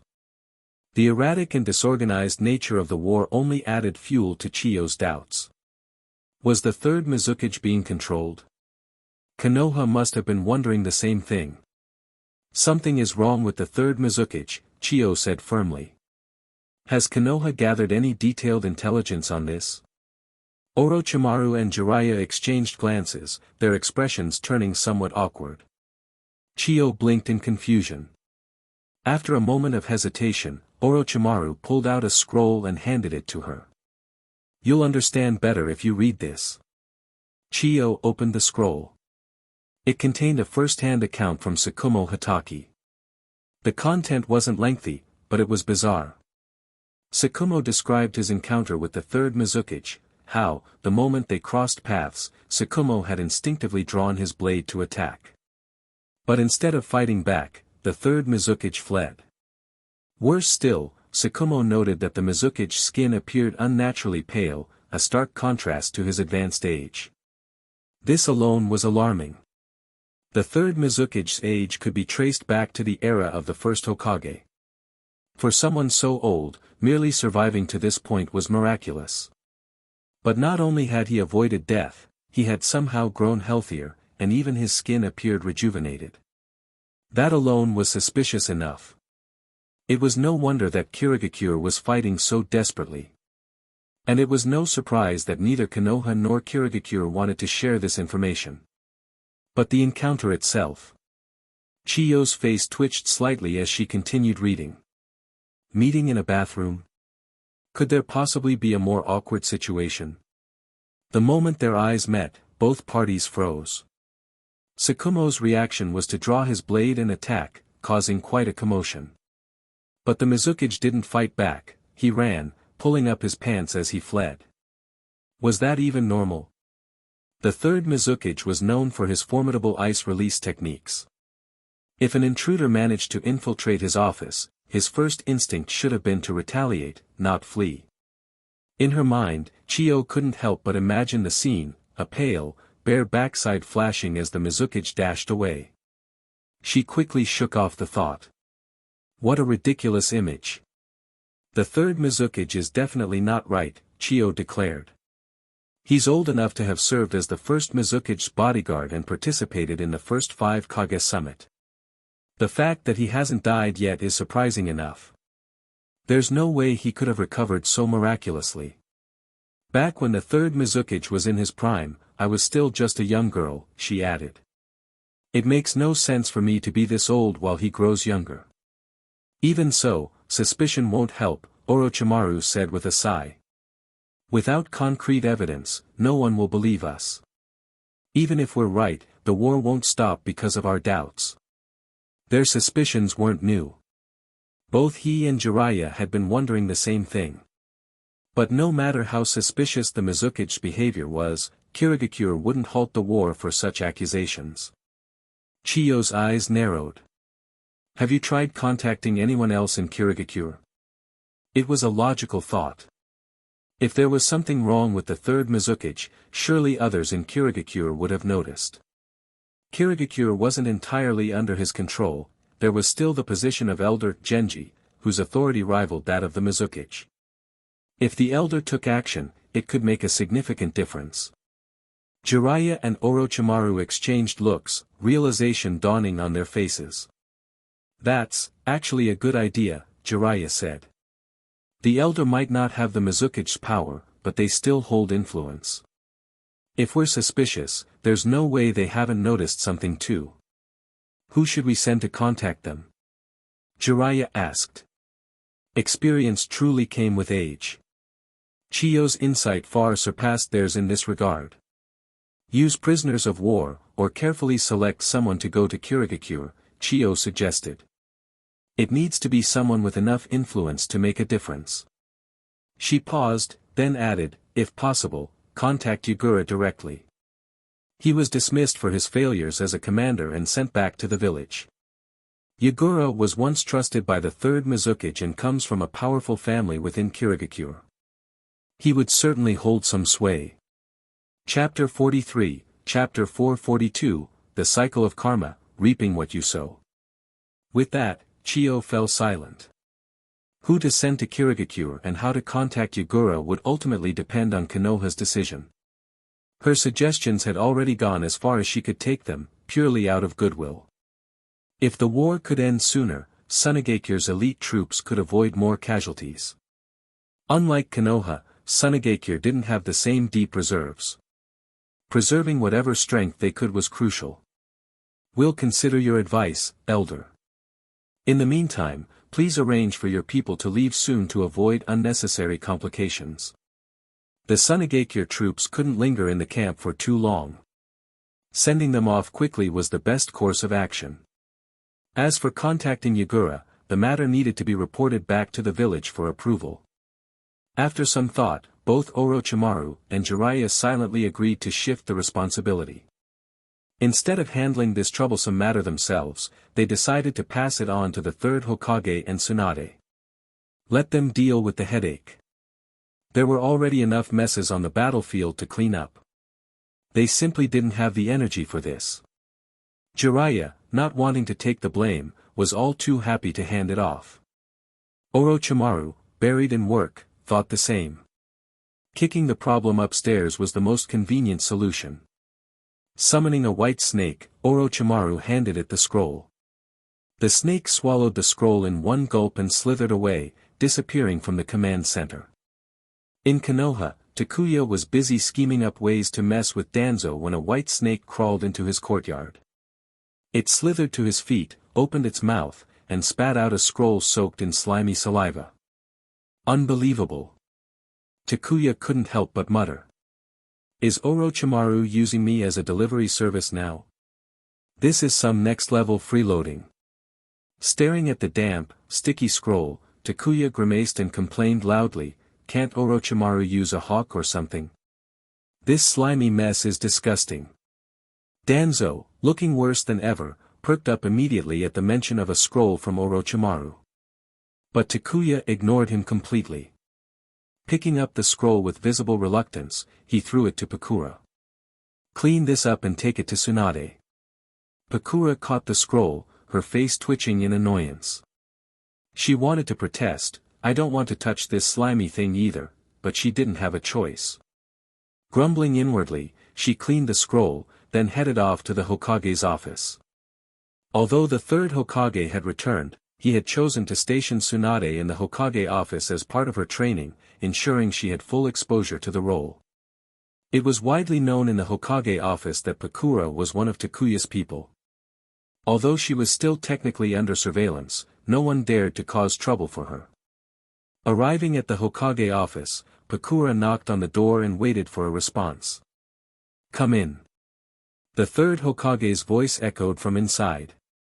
Pakura entered, making her way toward Tsunade, who was sprawled over the desk, deep in paperwork. The third Hokage froze for a moment, recognizing Pakura as someone from Mangekyō. "Tsunade-sama, this is from Lord Takuya," Pakura said as she handed over the scroll. "Thank you. You can go now." Tsunade accepted the scroll with a nod. Pakura bowed politely to both Tsunade and the third Hokage before leaving. "It's a sealed scroll from the battlefield. Looks like Orochimaru's using Takuya as a relay station," Tsunade remarked dryly. "Why send the scroll through Takuya instead of the intelligence department? Orochimaru certainly knew how to take shortcuts." Unsealing the scroll using a unique cipher, Tsunade opened it and began reading. The third Hokage, puffing on his pipe, didn't pay it much mind. "Can you cut back on the smoking, old man?" Cough. Cough. Tsunade's sudden scolding startled him, making him choke on the smoke. "What's wrong with me smoking? I'm an old man, this is one of my few remaining pleasures." He considered protesting but stopped himself under Tsunade's sharp glare. Arguing with her would only lead to disaster. If she lost her temper, the furniture in the office would pay the price, and the village's finances were already tight. Replacing expensive office supplies wasn't something he was eager to do. "What does Orochimaru say?" the third Hokage asked, quickly changing the subject to distract her. "See for yourself." Tsunade tossed the scroll to him before walking over to the window to get some fresh air. "Fine, I'll read it myself." The third Hokage unrolled the scroll and began reading its contents carefully. "What in the—" After a few seconds, he shot to his feet, his face a mixture of shock and disbelief. "Tsunade, do you think this is possible? What do you think?" Crossing her arms, Tsunade frowned. The third Mizukage served as the first Mizukage's bodyguard and even attended the first 5 Kage summit. Based on his age, he shouldn't even be alive, let alone fighting on the front lines. Despite the seemingly exaggerated feats of strength seen in ninja battles, the truth was that ninjas were notoriously fragile. A single kunai to the heart or throat could still end even the strongest of them. What's more, their lives were shortened by years of brutal training, constant battles, and accumulated injuries.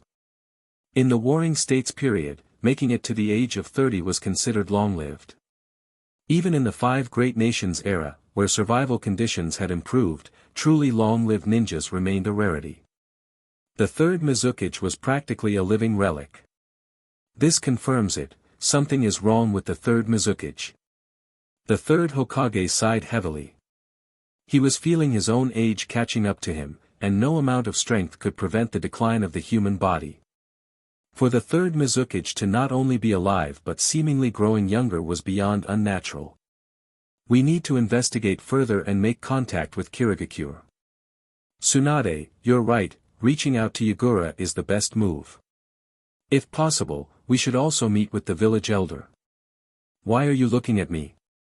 Tsunade noticed the third Hokage staring at her with intent and immediately grew wary. Cough. "Well, I was thinking we could send Minato and—" "I doubt he'd agree," Tsunade interrupted firmly. Knowing Takuya well, she was certain he'd refuse the mission outright. First, he hated trouble. Second, he needed rest. Ever since the war started, Takuya had been tirelessly shuttling between battlefields. It was only fair that he got a long break. And on top of that, if the third Hokage requested it personally, Takuya's willingness would probably turn into outright refusal. The third Hokage felt a pang of frustration. This was the bitter fruit of his earlier actions. Now that he needed reliable people, those same people were turning away from him. Takuya was like that. Tsukumo Hatake was the same. Unfortunately, they were still the most suitable candidates for this mission. Tsunade, however, wasn't going to let it slide. Takuya and the others are resting right now. I suggest sending Orochimaru and Jiraiya instead. After all, this was their idea. Let me think about it, the third Hokage grumbled through gritted teeth. Suit yourself. Satisfied, Tsunade left him to stew in his thoughts. She had her own business to handle, checking in on Takuya and ensuring Danzo was behaving himself. Chapter 44, Chapter 443, The strong are powerful, but strength alone doesn't grant immortality. Bonus. To avoid Danzo stirring up trouble, Tsunade didn't go herself but instead sent Pakura to inform Takuya. Behaving? Seriously? Takuya burst into laughter. Tsunade, confused by his reaction, watched as Takuya laughed so hard that he nearly doubled over. You should hurry up and send him some food, Takuya finally said, still grinning. The old man is probably starving by now. He's been eating nothing but ration pills for days, he's close to breaking. Oh, and send plenty of food. He has company, after all. You can't be serious. Tsunade's eyes widened in disbelief, her lips slightly parted. Are you a devil? How long had she given Takuya this assignment? This guy has been keeping an eye on Danzo and hasn't even given him proper meals. Tsunade could already imagine Danzo looking gaunt and thin from days of eating nothing but ration pills. Ration pills were effective for restoring chakra and staving off hunger, but they came with serious side effects. Constant consumption caused significant damage to the body. No one would willingly eat them for days on end, unless absolutely necessary. Not even the special, high-grade ration pills produced by the Akimichi clan were available in abundance. Those were a luxury few could afford. You're not actually worried about starving him to death, are you? Tsunade snapped, rubbing her temples in frustration. She shot him a glare, clearly exasperated. Fine. I'll send someone over with food before things escalate. If he really collapses, it'll only create more problems for us. By the way, I came here to talk to you about something. Tsunade paused mid-sentence as realization hit her. Wait, did you just say Danzo has guests? There are people at his house. Ever since Danzo was stripped of his power, he had become a pariah. Not even Koharu Udatane or Hamura Mitokado, his closest allies, had visited him. As for the third Hokage, he had been far too busy with the war to spare even a glance in Danzo's direction. So the question was, who were these guests? Who would dare approach Danzo during such a precarious time? Two sneaky guys, Takuya replied with a smirk. They've been hiding in Danzo's secret chamber since the day I got the assignment. I guess they were afraid I'd find them, so they've been holed up in there ever since. Just thinking about it made Takuya want to laugh. Those two subordinates had been stuck inside for days, dealing with all their needs, eating, sleeping, and relieving themselves, in that cramped space. The smell in Danzo's house must have been unbearable by now, and the stench inside the chamber. Best not to imagine it. Tsunade's expression darkened instantly. I knew it. The old fox was up to something. Of course he couldn't sit still. It made perfect sense now. During the recent protest at the Hokage office, someone had probably slipped out unnoticed. But what were they planning? Hiding for days like this clearly indicated something suspicious. There was no doubt they were Danzo's subordinates. Anyone who followed him would bear the curse mark of the tongue eradication, an effective tool for preventing betrayal. If they captured these people, they could confirm everything. It would be concrete proof that Danzo was still pulling strings in the village. Restrain them first, Tsunade ordered coldly. I'll take them away for interrogation. Don't worry about Danzo, I'll handle him. Your call. Right, you were about to say something earlier. What was it? Tsunade's earlier train of thought had been derailed by this revelation, and she looked back at Takuya expectantly. What a mess, she muttered under her breath. She wasn't even Hokage yet, and there were already endless issues piling up. How chaotic would things get if she officially took the position? Seriously, what's wrong with people who fight to become Hokage? Tsunade let out an exhausted sigh. She couldn't understand those who viewed the position as a prize. For her, this wasn't ambition but duty. She was stepping up because she refused to watch the village descend into chaos under the wrong leadership. Regaining her composure, Tsunade continued, Orochimaru and Jiraiya shared some intelligence with Chiyo. They suspect that the third Mizukage is either being controlled or someone is impersonating him. They want the village to send someone to investigate. Ideally, we should meet with Yagura and, if possible, speak with the village elder.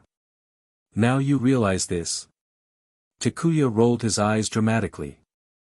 Even someone as powerful as the Sage of Six Paths couldn't escape mortality.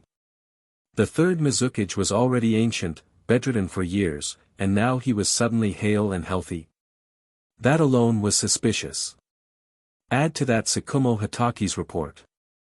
How could someone on the brink of death suddenly have skin as smooth and youthful as a young man's? And now, after months of pointless war, they were just beginning to suspect something. What's with that look? Do you know something? Tsunade shot him a sharp glance. Of course not, Takuya replied with a casual shrug. Let me ask you this, do you think your great-uncle could have lived this long, let alone jumped back into the battlefield to lead an army? What kind of comparison is that? Tsunade's fists clenched as she glared at him.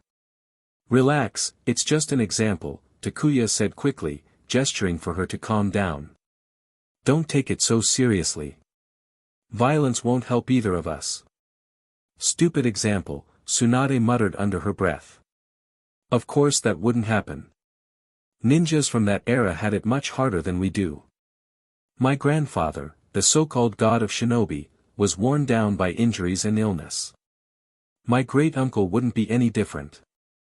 Even Tobirama Senju, her great-uncle, was just a man.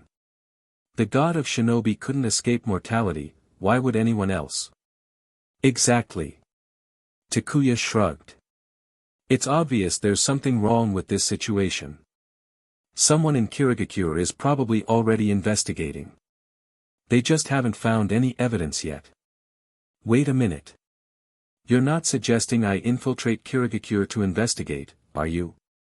Takuya's eyes narrowed with suspicion as he realized where this was headed. Not happening. I refuse. I need rest. I've been bouncing between two battlefields for too long, I'm exhausted. There are plenty of other candidates for this mission. Besides, Kirigakure's people probably hate me by now. If I show up, I'll only cause more trouble. Send Orochimaru instead, he added with a grin. He's excellent at escaping sticky situations, and his silver tongue is perfect for this kind of task. Orochimaru rarely showed his persuasive skills, but when he did, he could convince almost anyone. As for the front lines, wasn't Jiraiya already managing things? He just didn't want to get dragged into the mess. Lazy, as always, Tsunade thought to herself. She had expected this response. Takuya wasn't the type to shoulder extra burdens willingly. You're right, I won't force you. I'll handle the third Hokage. You just keep an eye on Danzo. But don't starve him too much, okay? Give him at least one meal every 2 days. Ration pills alone won't cut it. Compared to Takuya, Tsunade considered herself merciful. Danzo was an old man.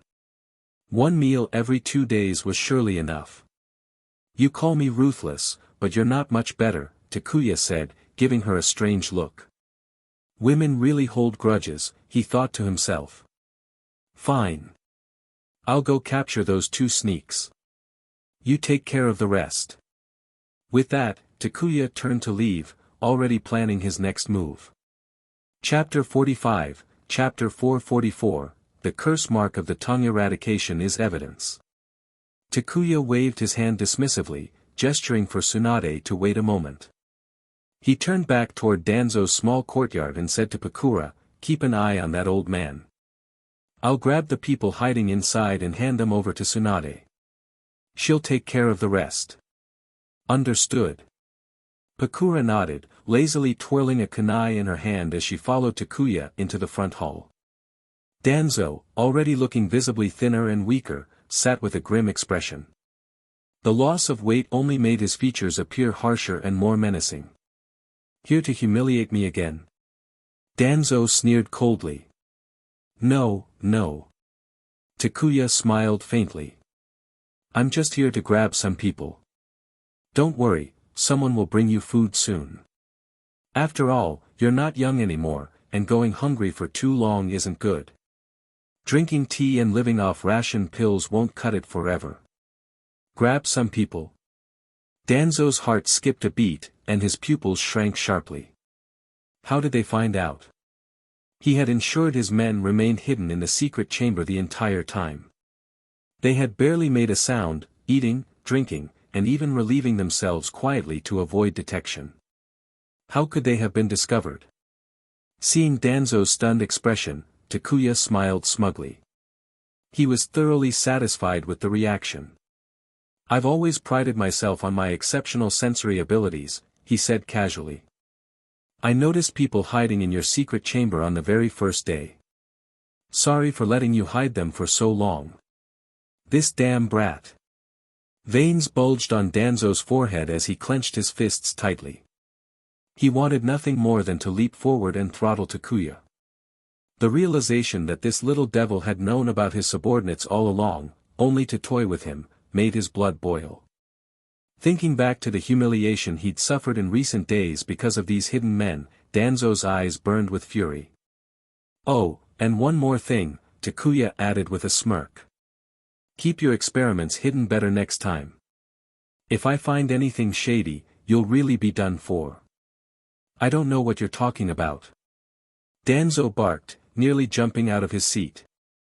Pakura, standing nearby, narrowed her eyes and watched him closely. Two glowing fireballs floated silently around her, ready to strike at the first sign of trouble. For Pakura, the mission was simple: follow Takuya's orders, and don't take the fall for anyone.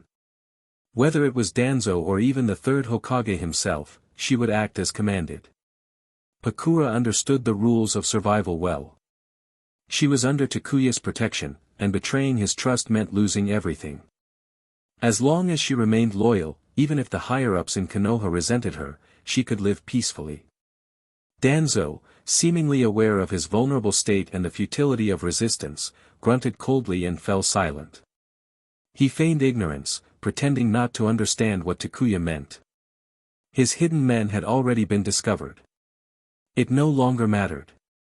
Another offense wouldn't make much of a difference. Danzo comforted himself with the knowledge that the third Hokage would never take things too far. No matter what Tsunade did, the actual authority still rested with Hiruzen Sarutobi. Takuya, unfazed by Danzo's theatrics, walked toward the entrance of the secret chamber. Inside, the two hidden subordinates had sensed the danger and quietly moved toward the entrance, as though preparing for an escape. But Takuya didn't bother with subtlety. He simply raised his fist and slammed it into the wall. Boom! The entire house shook violently. A loud crash echoed as large sections of the wall collapsed, burying Danzo's two subordinates under the rubble. Their muffled screams rang out briefly before silence fell. The sheer force of the blow, amplified by Takuya's monstrous strength and chakra control, was enough to incapacitate the men instantly. Danzo glared at Takuya with hatred, his expression venomous. Pakura, on the other hand, stood there, momentarily stunned. Without sparing Danzo another glance, Takuya walked over and pulled the two men out from the rubble. Like helpless chicks, they offered no resistance as he grabbed them by the collar and knocked them out cold. Tilting one man's head back, Takuya pried open his mouth and inspected his tongue. Satisfied, he let the man drop unceremoniously to the floor. Well, Takuya said, clicking his tongue. You're really thorough, Danzo. Every subordinate of yours carries the curse mark of the tongue eradication, so afraid of your secrets being revealed. Too bad for you, this mark can also serve as evidence against you. Humph. Danzo turned his back to them, letting out a low snort. He knew that arguing was pointless at this stage. As long as the third Hokage refrained from drastic action, he could endure. Takuya didn't linger. After dusting off his hands, he turned to Pakura. Pakura, tie them up and take them away. Tsunade will handle the rest. Yes. Pakura dispersed her floating fireballs, tied up the unconscious men, and began dragging them out of the house. As they stepped outside, a group of ANBU operatives arrived. One of them carried a box of food in his hands. Yawning, Takuya waved his hand lazily. Clean up inside and leave the food on the table. You know what you're allowed to do and what you aren't, right? The ANBU members straightened up nervously. The village had already undergone a major purge, but there were always those who might secretly follow Danzo. Takuya's warning ensured no one stepped out of line. Understood, sir. We won't overstep our bounds, one of the ANBU replied immediately. Good. Get to work. The ANBU nodded and entered the house, placing the food on the table before beginning repairs. The damage was significant, 2 collapsed walls and a shattered secret chamber. Fixing the house was far more tedious than sealing up the hidden room, which could be done with a simple earth release jutsu. In less than 2 hours, the repairs were complete. The ANBU also took Danzo's bound subordinates with them as they left, delivering the prisoners directly to Tsunade. Tsunade, wasting no time, dragged the captured men to the Hokage office and unceremoniously dropped them in front of the third Hokage. Hiruzen Sarutobi blinked in surprise at the 2 ANBU-clad prisoners. What's going on? After a brief explanation, his face darkened, unable to hide his frustration. How had Danzo still managed to hide people after all the purges? The evidence was undeniable. The curse mark of the tongue eradication on the prisoners' tongues made it clear who they belonged to. At this point, there was no denying Danzo's guilt. Takuya didn't ask about Danzo's final punishment, and Tsunade didn't tell him. However, the faint smirk on Tsunade's face said it all. Hiruzen had been forced to make significant concessions. Whatever the exact outcome, one thing was certain, Danzo's life would only grow more miserable from now on. Takuya didn't care to know the details. The process was irrelevant. He could already picture Tsunade stubbornly pressing the issue, Hiruzen hesitating to take action, and the resulting compromise to keep the matter quiet. In the end, Hiruzen must have caved under pressure to prevent the situation from escalating further. Chapter 46, Chapter 445, Kakashi, remember this, your teacher's strength is terrifying. Tsunade reaped some benefits, but Danzo remained the same. He faced no punishment. The only change was that the surveillance over him was now openly acknowledged rather than carried out in secret, a compromise silently approved by the third Hokage. But for the third Hokage, this was a considerable loss. Backing down meant sacrificing something.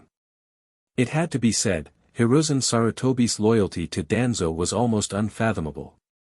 Takuya couldn't help but suspect whether there was something unspeakable between the two men. If not, why would the third Hokage sacrifice so much for Danzo? When it came to his own family, Hiruzen had never made such significant concessions. Yet, for Danzo, it was different. Is this what they call bonds? Takuya shook his head. Maybe he didn't read enough books to fully understand this mysterious concept of bonds. First it was Hashirama Senju and Madara Uchiha. Then Hiruzen Sarutobi and Danzo Shimura. Later, it's Naruto and Sasuke. Pair after pair. Sensei, are you looking for something? Kakashi, who had been training under Minato for some time, couldn't help but notice that Minato would often wander off after giving him advice, as if searching for something. Minato froze for a moment, then rubbed the back of his head sheepishly. Was it that obvious? He had tried to cover his tracks, but it seemed he underestimated Kakashi's observational skills. Very obvious. Kakashi nodded seriously. If their relationship weren't still formal, he would have asked about it long ago. Minato sighed in resignation, smiling as he spoke. It seems I underestimated your perception. You truly are the village's acknowledged genius, Kakashi. Kakashi tilted his head slightly, his gaze drifting upward. He remained indifferent to the compliment. In the past, he would have been delighted by such praise. But ever since his father introduced him to Takuya, Kakashi no longer thought of himself as a genius. Compared to people like Takuya and Minato, he realized how much he still lacked. Praise meant little to him now. What he really sought was Takuya's recognition. This brat. Though Kakashi had merely tilted his head, the slight upward glance gave off the impression of someone rolling their eyes. Minato couldn't help but recall Takuya's words, geniuses always have a certain edge to them. Kakashi was no different. But using those dead fish eyes on someone wasn't exactly polite behavior. If Kakashi knew what Minato was thinking, he'd protest loudly. He had no intention of being rude, looking up was just a habit. Oh well. Since Kakashi had noticed, Minato decided there was no harm in explaining. He trusted Kakashi to keep quiet. Minato sat cross-legged on the ground and gestured for Kakashi to do the same. Once Kakashi was seated, Minato rested his chin in his hand, his expression slightly conflicted. How should I put this? Your teacher asked me to train you while he handles a particular mission. At the same time, he gave me a somewhat special task, to look for something. Minato paused, then added, since you've already noticed, there's no point in hiding it. Just don't go blabbing about it, alright? What are you looking for? Kakashi asked curiously. Minato grinned. Not telling. Kakashi was dumbfounded. What do you mean, not telling? Ha ha ha. Minato burst into laughter, clearly satisfied with Kakashi's confused expression. Honestly, I don't know what your teacher is looking for either, Minato admitted. If you're that curious, go ask him yourself. But I can't guarantee he won't beat you for asking. Minato shot Kakashi a teasing look, raising his brows as if to encourage him to try it. My teacher is a devil, and now you're a devil too. Kakashi's lips twitched as he stared silently at Minato. At first, Kakashi had admired Minato for his sunny demeanor and approachable nature. But as time passed, he began to realize the truth, this smiling, good-natured, golden flash, could be a little mischievous. Beneath that charming exterior was a man with a wicked sense of humor. Seeing Kakashi's signature deadpan gaze again, Minato sighed, rubbing his forehead. Don't look at your teacher like that either, Minato advised. Otherwise, he might beat you senseless. You don't need to know everything, and curiosity won't get you far here. Takuya had given Kakashi the same warning before, don't ask questions about things you shouldn't know. Don't pry into matters that don't concern you. If you do, I'll beat you myself, and your father will thank me for it. Suppressing his curiosity, Kakashi shifted topics. Sensei, your reflexes. Over the course of his training, Minato would often spar with Kakashi, and every session left Kakashi completely overwhelmed. Though Kakashi recovered quickly from each defeat, he still couldn't comprehend how Minato moved so fast. Against Takuya, Kakashi had been outclassed in every possible way. Against Pakura, he got beaten daily. And now, against Minato, he couldn't even keep up with the man's counterattacks. Minato smirked, clearly amused. I was wondering how long you'd hold out. Finally, you cracked. Clapping his hands together, Minato stretched his wrists and held them up in front of Kakashi. My reflexes are unusually strong, faster than your teacher's, in fact. It's one of the few areas where I have an edge over him. Or maybe the only area. As he said this, Minato felt a pang of frustration. Apart from his exceptional reflexes, Minato couldn't think of any other advantage he held over Takuya. As for the flying Raijin technique, it's just a jutsu. There's nothing worth comparing. Is that so? Kakashi's mind wandered back to memories of Takuya training him. Minato continued, because of my reflexes, my counterattacks are exceptionally fast. Once I mastered the flying Raijin, my overall strength improved significantly. That's why your teacher entrusted you to me. He wants me to help you improve your reaction speed. I see. Kakashi finally understood why Takuya had left him with Minato. It was to compensate for his weaknesses. Sensei, how does your strength compare to my teacher's? Can we not talk about that? Minato's handsome face darkened as he smacked Kakashi lightly on the head. Why'd you have to bring that up?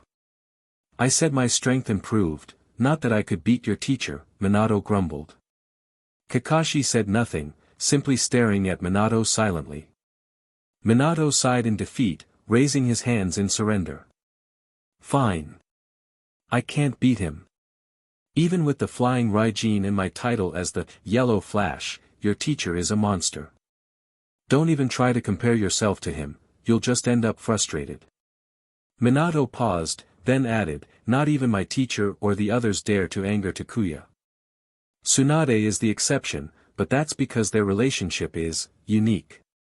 He chuckled, recalling the times Jiraiya had tried teasing Takuya, only to flee the moment Takuya's expression soured.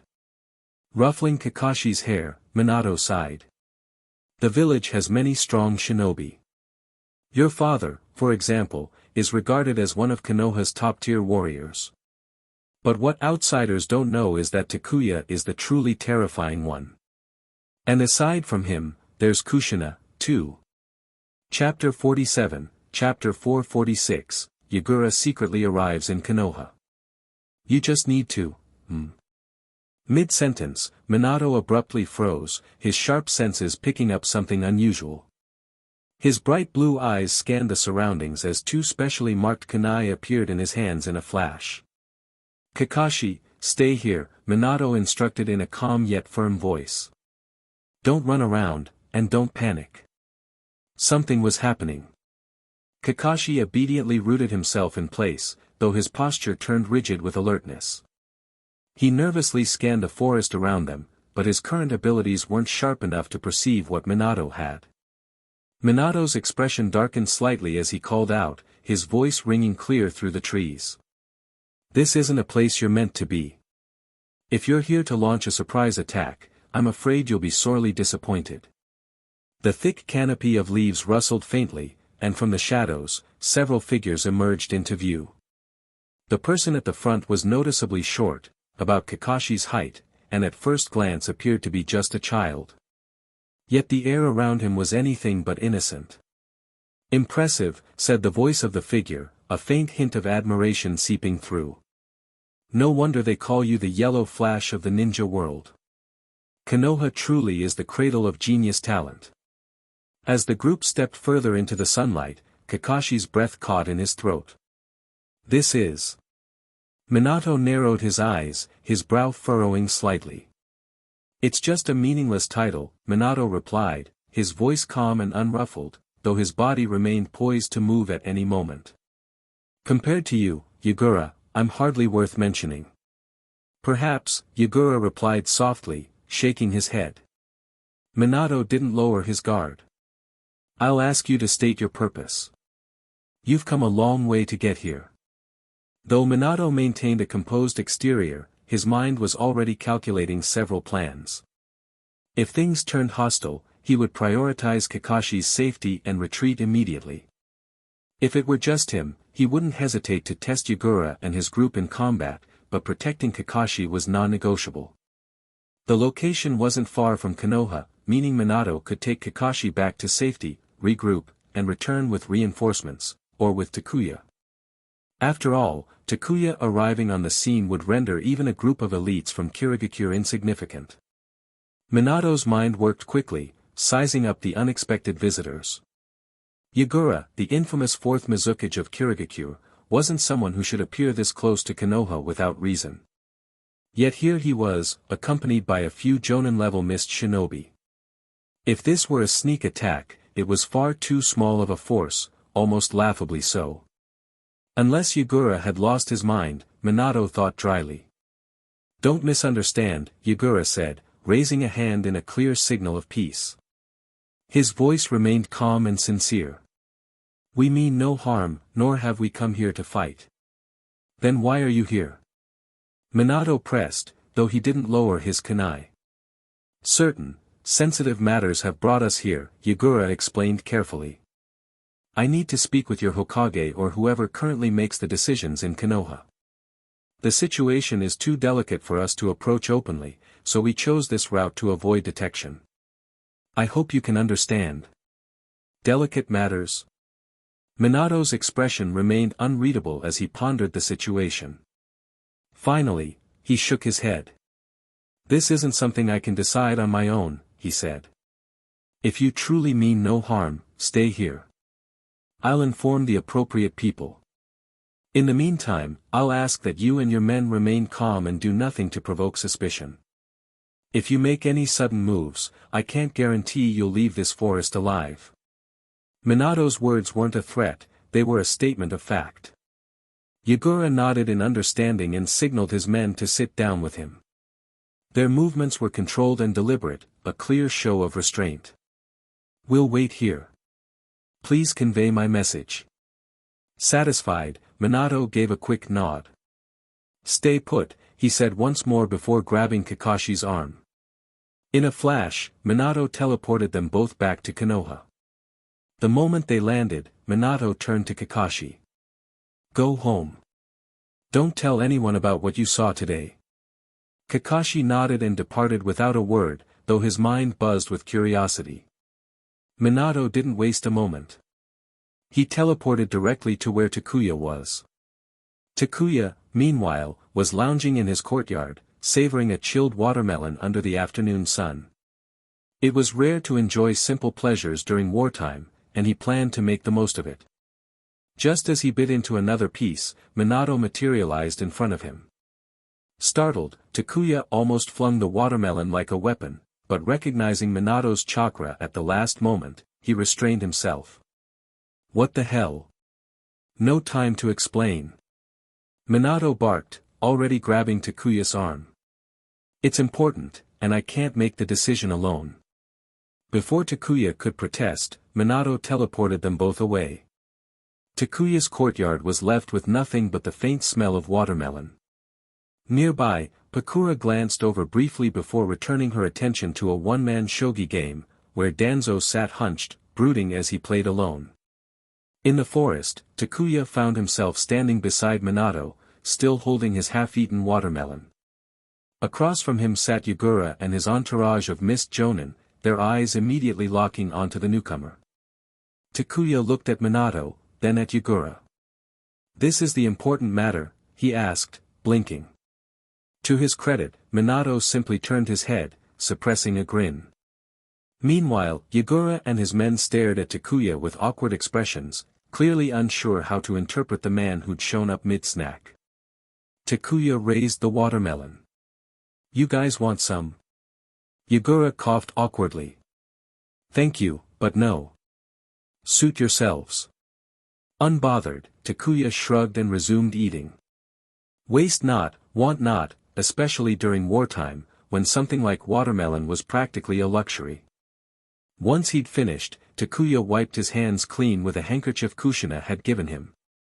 The watermelon rind. He tossed it aside without hesitation. The handkerchief?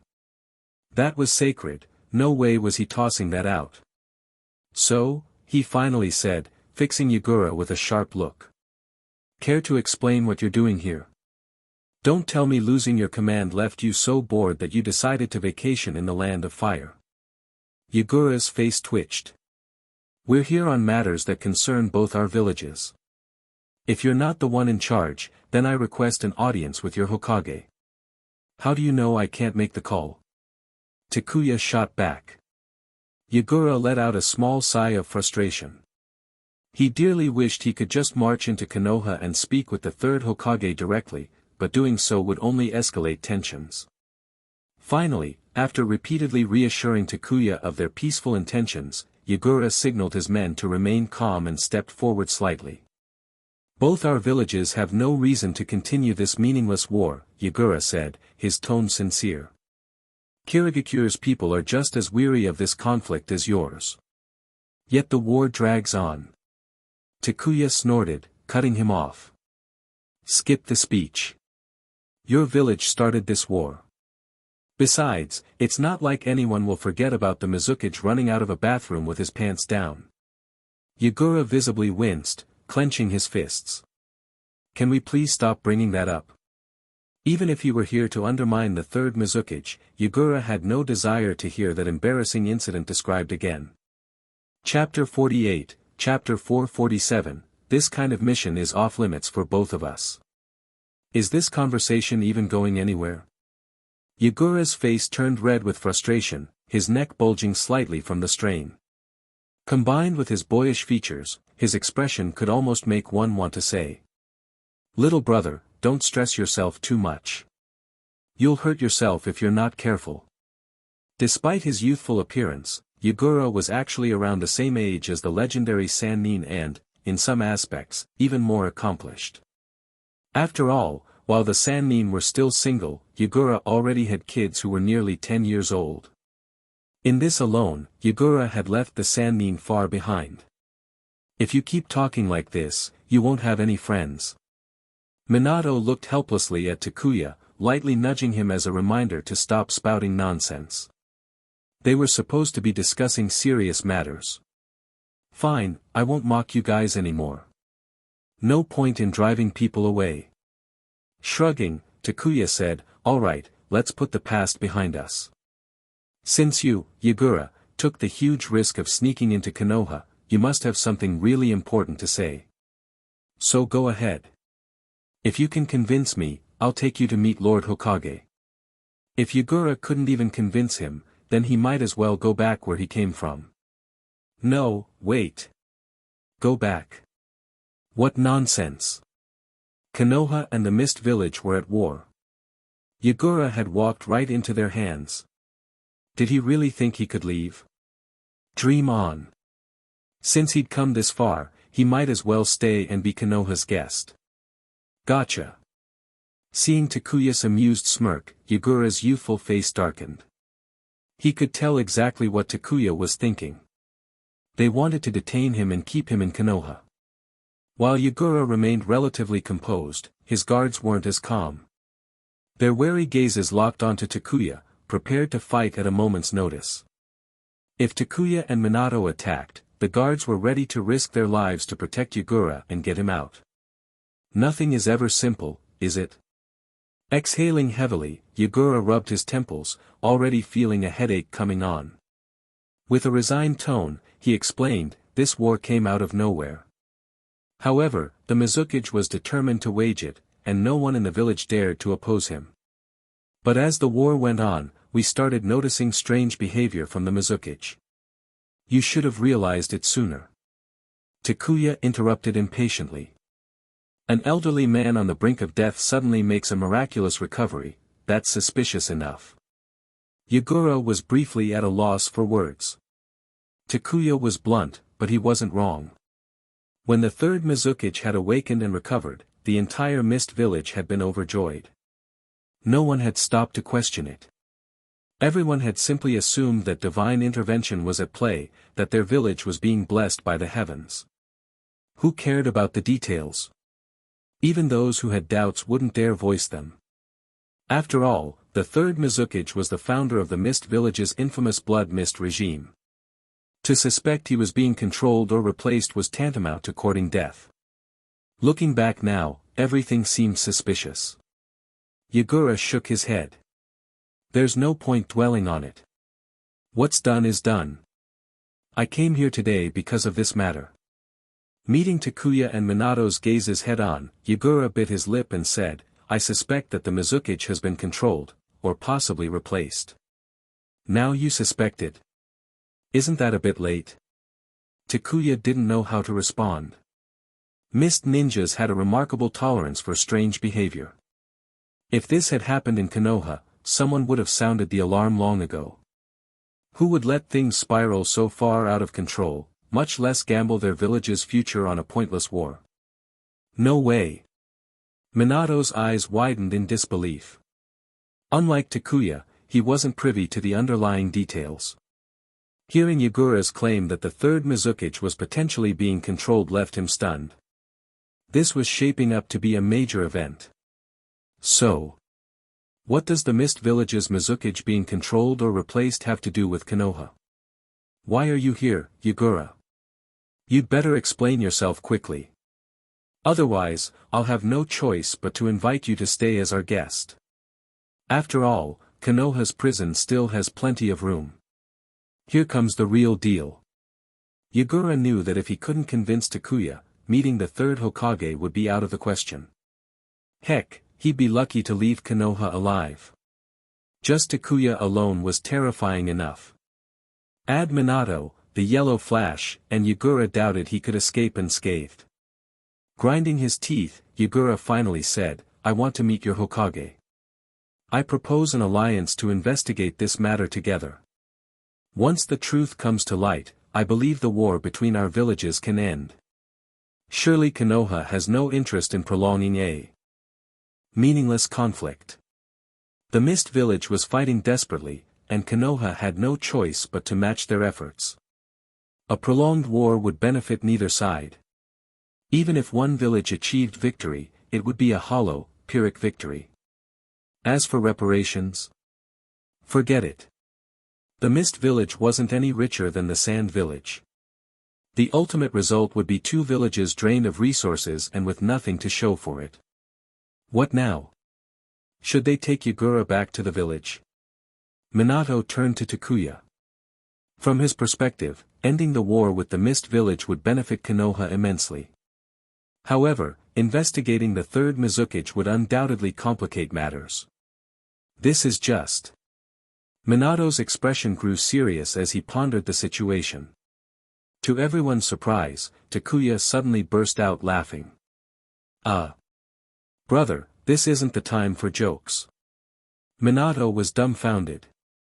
He couldn't understand why Takuya was laughing. Did he find Yagura's proposal ridiculous? Was it? It didn't seem like it to Minato. What's the meaning of this? By all rights, Takuya should have been weighing Yagura's words carefully, not laughing. To Yagura, the laughter felt mocking, like a direct insult to him and the Mist Village. His face darkened, his gaze fixed on Takuya with a sharp intensity. Apologies, that wasn't my intention. Takuya rubbed his face, trying to suppress his laughter. I laughed because you big shots always seem to have an uncanny sense of timing. Even strange events like this align perfectly. What? Yagura was momentarily stunned, unable to grasp Takuya's meaning. Takuya clarified, not long ago, Lady Chiyo of the Sand Village brought reinforcements to aid Konoha. Upon arriving at the front lines and sharing intelligence with Orochimaru and Jiraiya, she began suspecting your Mizukage was being controlled. She even sent word back to her village to investigate. And as luck would have it, our Hokage had the same suspicions. He wanted me to take on this mission, ideally meeting you or even Genji to discuss the matter. But I turned it down. And here you are, Yagura, showing up in Konoha. Isn't that a bit too coincidental? Quite the coincidence indeed. Realizing it was a misunderstanding, Yagura felt a bit embarrassed. Even his guards, who had been treating Takuya like a mortal enemy moments earlier, gradually lowered their hostility. After all, it wasn't mockery, it was just the absurdity of the situation that had amused Takuya. So that's what it was. Minato sighed in relief, thinking he had misread Takuya's laughter as something malicious. Then why did you refuse the mission? Isn't it obvious? Takuya rolled his eyes at Minato. This kind of mission is off limits for both of us. Why? Minato asked, puzzled. Chapter 49, Chapter 448, Choza Akimichi steps on a minefield at first meeting. Takuya couldn't help but laugh in exasperation, his irritation bubbling beneath the surface. He felt a strong urge to kick someone across the room. What do you think? He began. You and I nearly blew Kirigakure to pieces. The people there hate us with a passion. What do you think will happen if we just waltz into the village? Best case scenario, they don't accuse us of an assassination attempt. Do you seriously think they'd sit down and have a calm, rational conversation with us? Do you think that's even remotely possible? Pakura. The group of bodyguards. They all had to admit, Takuya had a point. Given his history with Kurigakure, even if they managed to meet with Yagura, the Mizukage would undoubtedly suspect Takuya of being there to cause trouble, perhaps even to assassinate someone. As for discussing a potential alliance, not a chance. Cough, cough, Yagura cleared his throat, awkwardly scratching his nose. He wisely chose not to respond. Some things were better left unsaid. Minato, standing nearby, mimed zipping his lips shut, signaling that he would say no more on the matter. Enough with the mime act, Takuya snapped, giving Minato a light shove. Go notify Tsunade. I'll bring Yagura and the others back to the village myself. Got it. Minato disappeared in a flash, heading off to deliver the message to Tsunade. As for why he didn't go to the third Hokage instead, the reason was simple, neither he nor Nawaki had much fondness for the aging leader. Both preferred to avoid the man whenever possible, lest their inner thoughts slip out and make things awkward. Going to Tsunade was the more practical choice. Activating the Flying Thunder God technique, Minato vanished into the forest, reappearing moments later in Konoha. He made a beeline for the Hokage's office. The ANBU guards at the door recognized Minato and didn't stop him. Knocking politely, Minato waited. Come in, came the third Hokage's voice. Opening the door, Minato stepped inside. However, upon realizing Tsunade wasn't present, a flicker of disappointment crossed his face.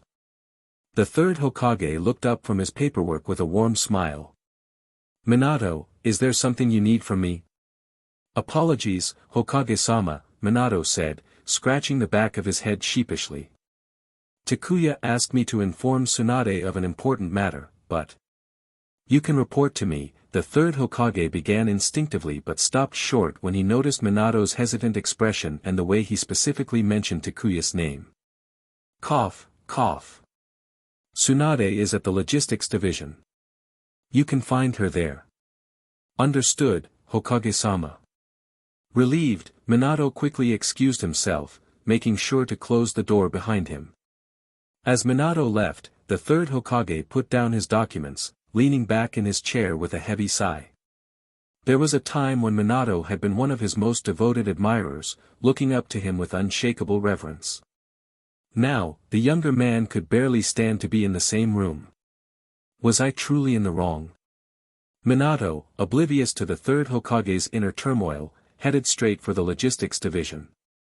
Upon finding Tsunade, he explained the situation with Yagura. Tsunade was taken aback. Konoha had been planning to send someone to investigate the third Mizukage, yet here Yagura was, walking straight into their hands. No wonder Takuya couldn't keep a straight face during the conversation, Tsunade thought. Yagura must have misinterpreted Takuya's laughter as mockery, thinking he was ridiculing Kurigakure. That brat. Tsunade muttered, shaking her head with a mix of exasperation and amusement. I'll handle this. Tell Takuya to bring them directly to the conference room at the Hokage's office, she instructed. This situation called for a formal meeting with key individuals. After Minato left, Tsunade sent ANBU operatives to summon Tsukumo Hatake, Nara Shikashige, who had recently come out of retirement, and even Choza Akimichi, who had been living a quiet life. This was shaping up to be a high-level meeting. Everyone who still held influence, except for the now disgraced Danzo, was expected to attend. Those notified by the ANBU, even if perplexed, immediately dropped what they were doing and made their way to the Hokage's office. Even the supposedly retired Nara Shikashige and Choza Akimichi complied without hesitation.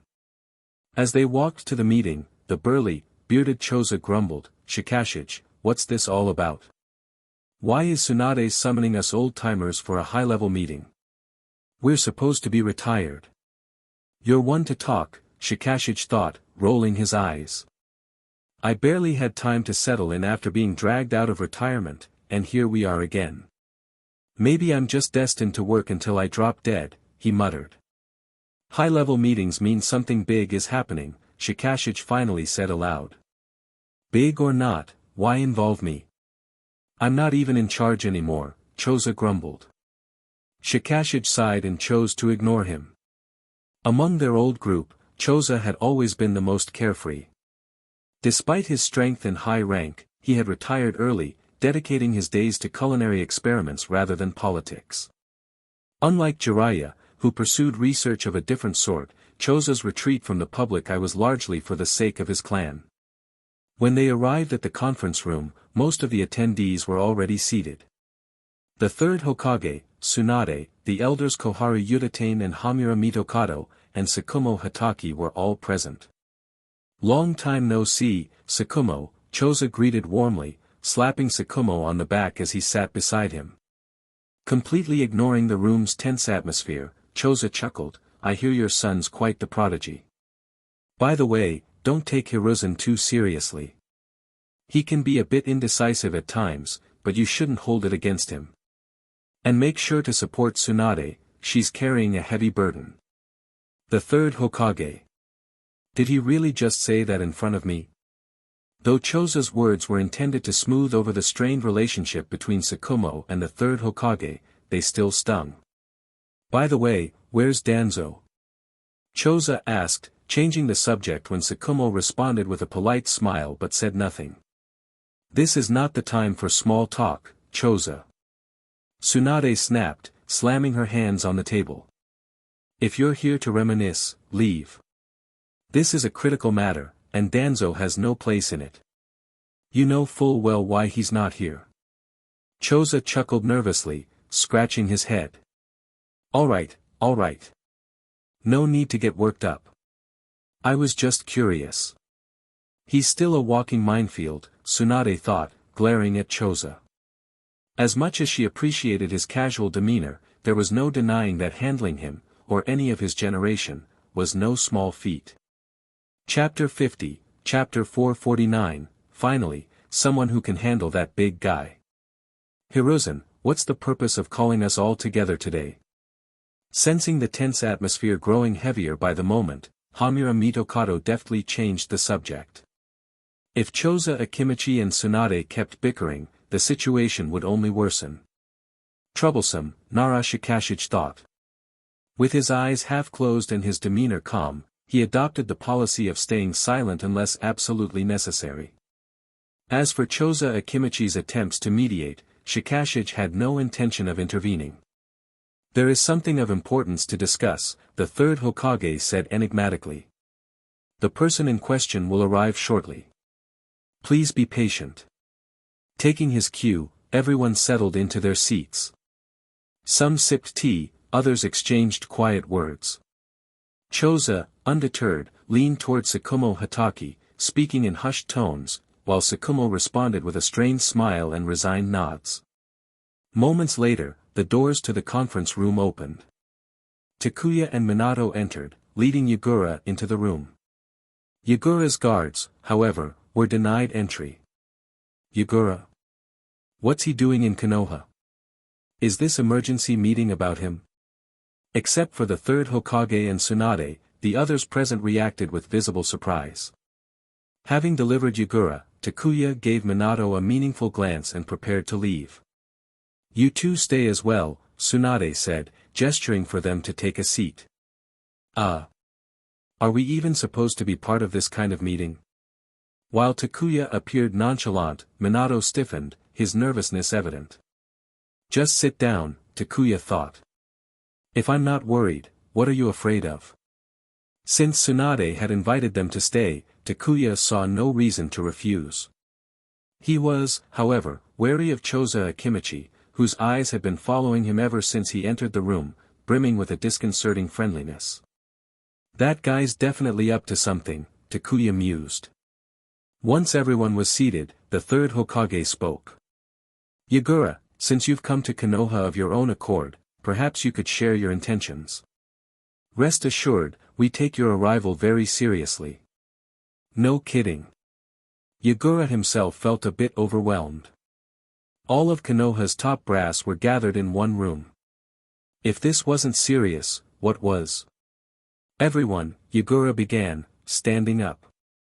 He repeated the story he had shared with Takuya, centering on his suspicions that the third Mizukage was under someone's control and his hope for Konoha's cooperation in investigating the matter. What? The third Mizukage is being controlled? Although Orochimaru and others had speculated about this before, the third Hokage had kept it under wraps, considering the matter too sensitive. Revealing such a possibility could cause mass panic. However, with Yagura himself seeking aid, there was no longer any point in keeping secrets, at least not from Konoha's leadership. Tsunade had therefore wasted no time organizing this high-level meeting. The revelation left everyone in the room stunned. While it was still just a suspicion, it wasn't baseless. Where there's smoke, there's fire. Yagura wouldn't have come all the way to Konoha if he didn't have some level of evidence. How boring, Takuya thought. These kinds of meetings never held his interest. He had a hunch Tsunade wanted him and Minato to stay so she could cultivate her own trusted circle, ensuring she wasn't overly reliant on the third Hokage's old allies when she ascended to the position of fourth Hokage. The third Hokage's team could be used but never truly trusted.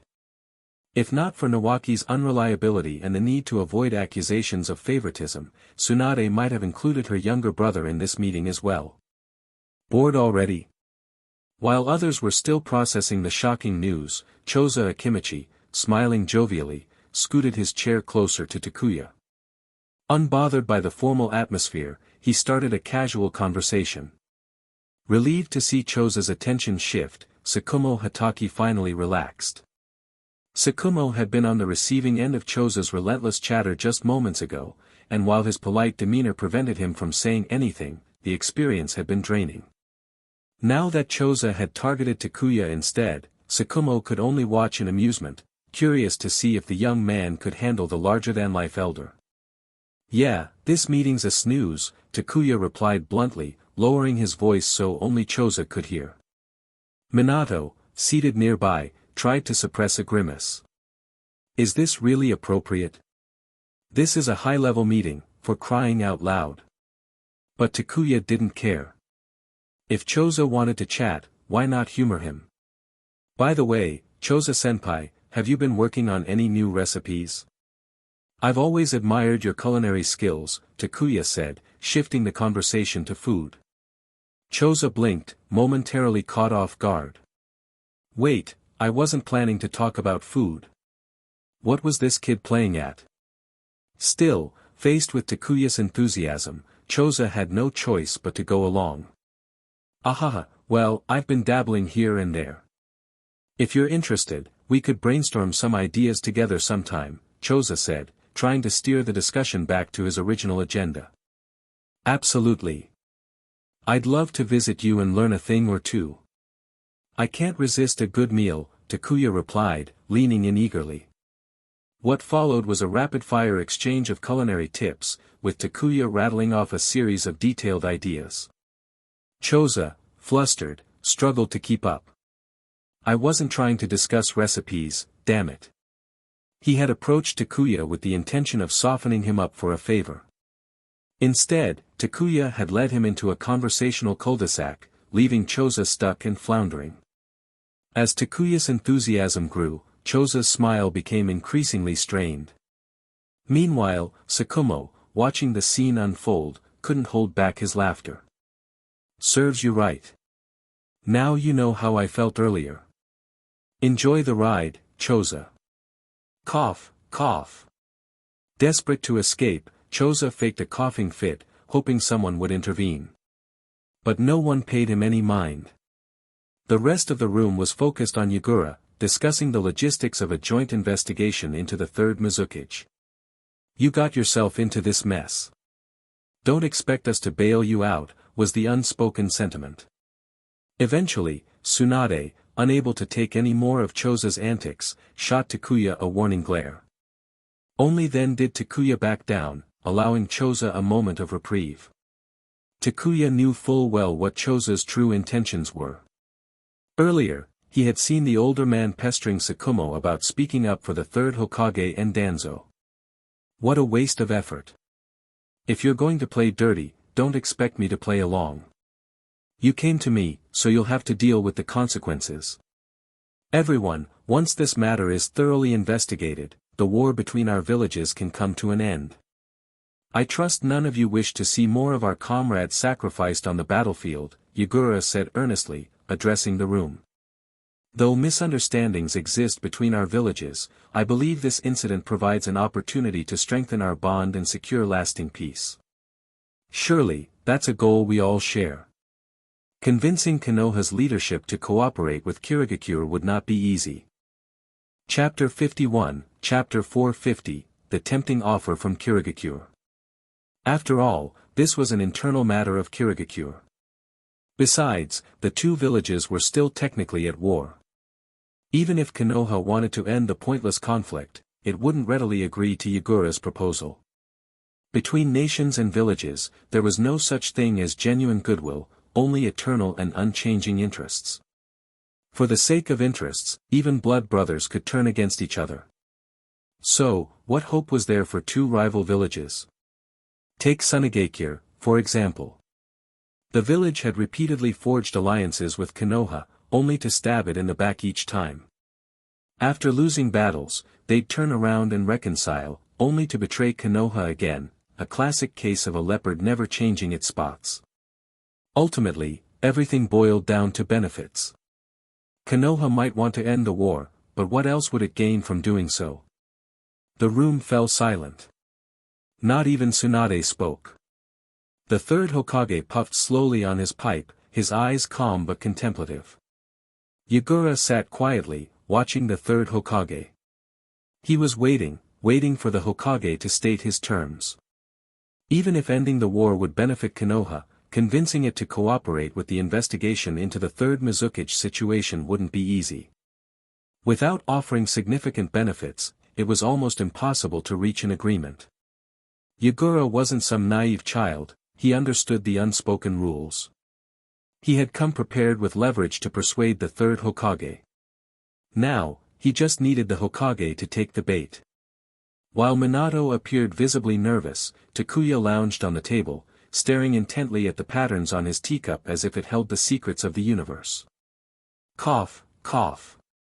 Breaking the silence after a few moments, the third Hokage extinguished his pipe. Nearby, Tsunade, her patience wearing thin, opened a window to let fresh air circulate through the conference room. Her disapproving glare at the Hokage spoke volumes. Sorry, force of habit, the third Hokage's apologetic smile seemed to say. But Tsunade ignored him. Resigned, the Hokage turned to Yagura and said, Yagura, while you make a compelling argument and Konoha is certainly eager to end this conflict between our villages, there's one issue you've overlooked. Whether the third Mizukage is being controlled or has been replaced is ultimately an internal matter for Kirigakure. By principle, Konoha cannot interfere. Yagura responded promptly, having anticipated this objection. Once the matter is resolved, Kirigakure is willing to sign a non-aggression pact with Konoha. The offer was calculated, and Yagura's tone was steady. Compared to a simple peace treaty, a non-aggression pact carried much stronger commitments. Peace treaties could be broken for the sake of interests, with betrayal justified by pragmatic reasons. But violating a non-aggression pact brought significant consequences, condemnation at best, outright hostility from other villages at worst. Even among the 5 great shinobi villages, where competition often turned violent, maintaining appearances and diplomatic norms was crucial. For Konoha, a pact like this would be incredibly advantageous. With its abundant resources and historically defensive stance, Konoha stood to gain much from such an agreement. If possible, the third Hokage would have loved to get all 4 other Kage to sign similar agreements with Konoha. Cough, cough, this. The third Hokage's interest was piqued. If Konoha could secure peace with Kirigakure after dealing with Sunagakure, it would gain a significant window of opportunity for growth. Yagura pressed further, his voice calm but resolute. Additionally, Master Genji has pledged that once this matter is clarified, Kirigakure will open its maritime trade routes to the Land of Fire. I believe the daimyo will have no objections to this arrangement. The room went still, the implications sinking in. Kirigakure, situated in the land of water, had always guarded its maritime routes fiercely.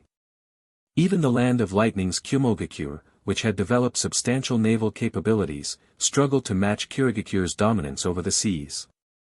For Konoha and the land of fire, gaining access to these routes would be a dream come true, benefiting both the village and the daimyo immensely. Cough, cough. This time, the third Hokage coughed not out of habit but genuine astonishment. The other attendees exchanged incredulous looks, struggling to believe Yagura was offering such favorable terms. For years, Konoha had sought access to these maritime routes but had been thwarted repeatedly by Kirigakure's staunch opposition. With the third Mizukage in control, any hopes of negotiating such an arrangement had been impossible. Now, Yagura's proposal was nothing short of a miracle. Even Takuya couldn't help but be impressed. Master Genji must truly have remarkable vision, he thought. Upon reflection, the offer made sense. The prolonged wars had drained both villages significantly. Opening maritime trade routes would accelerate recovery and development for both sides. With economic recovery requiring vast resources, this proposal represented a win-win opportunity. Moreover, while Yagura alone couldn't make such a decision, Master Genji held the authority to enforce it. If he was behind this proposal, it was clear he sought to end Kirigakure's destructive policies and usher in a new era of stability. Is this true? The third Hokage's tone was one of thinly veiled excitement. His initial interest in the non-aggression pact had now blossomed into full-blown enthusiasm for the maritime trade agreement. If this deal came to fruition, the land of fire and Konoha would gain access to an untapped wealth of resources, propelling the village into a period of unparalleled growth. Yagura nodded solemnly. This is Master Genji's promise to the Hokage. Should your village cooperate with us in uncovering the truth, Master Genji will ensure this agreement is realized. Then, what would you need from us for this investigation? The third Hokage's response left no doubt, Konoha was ready to cooperate.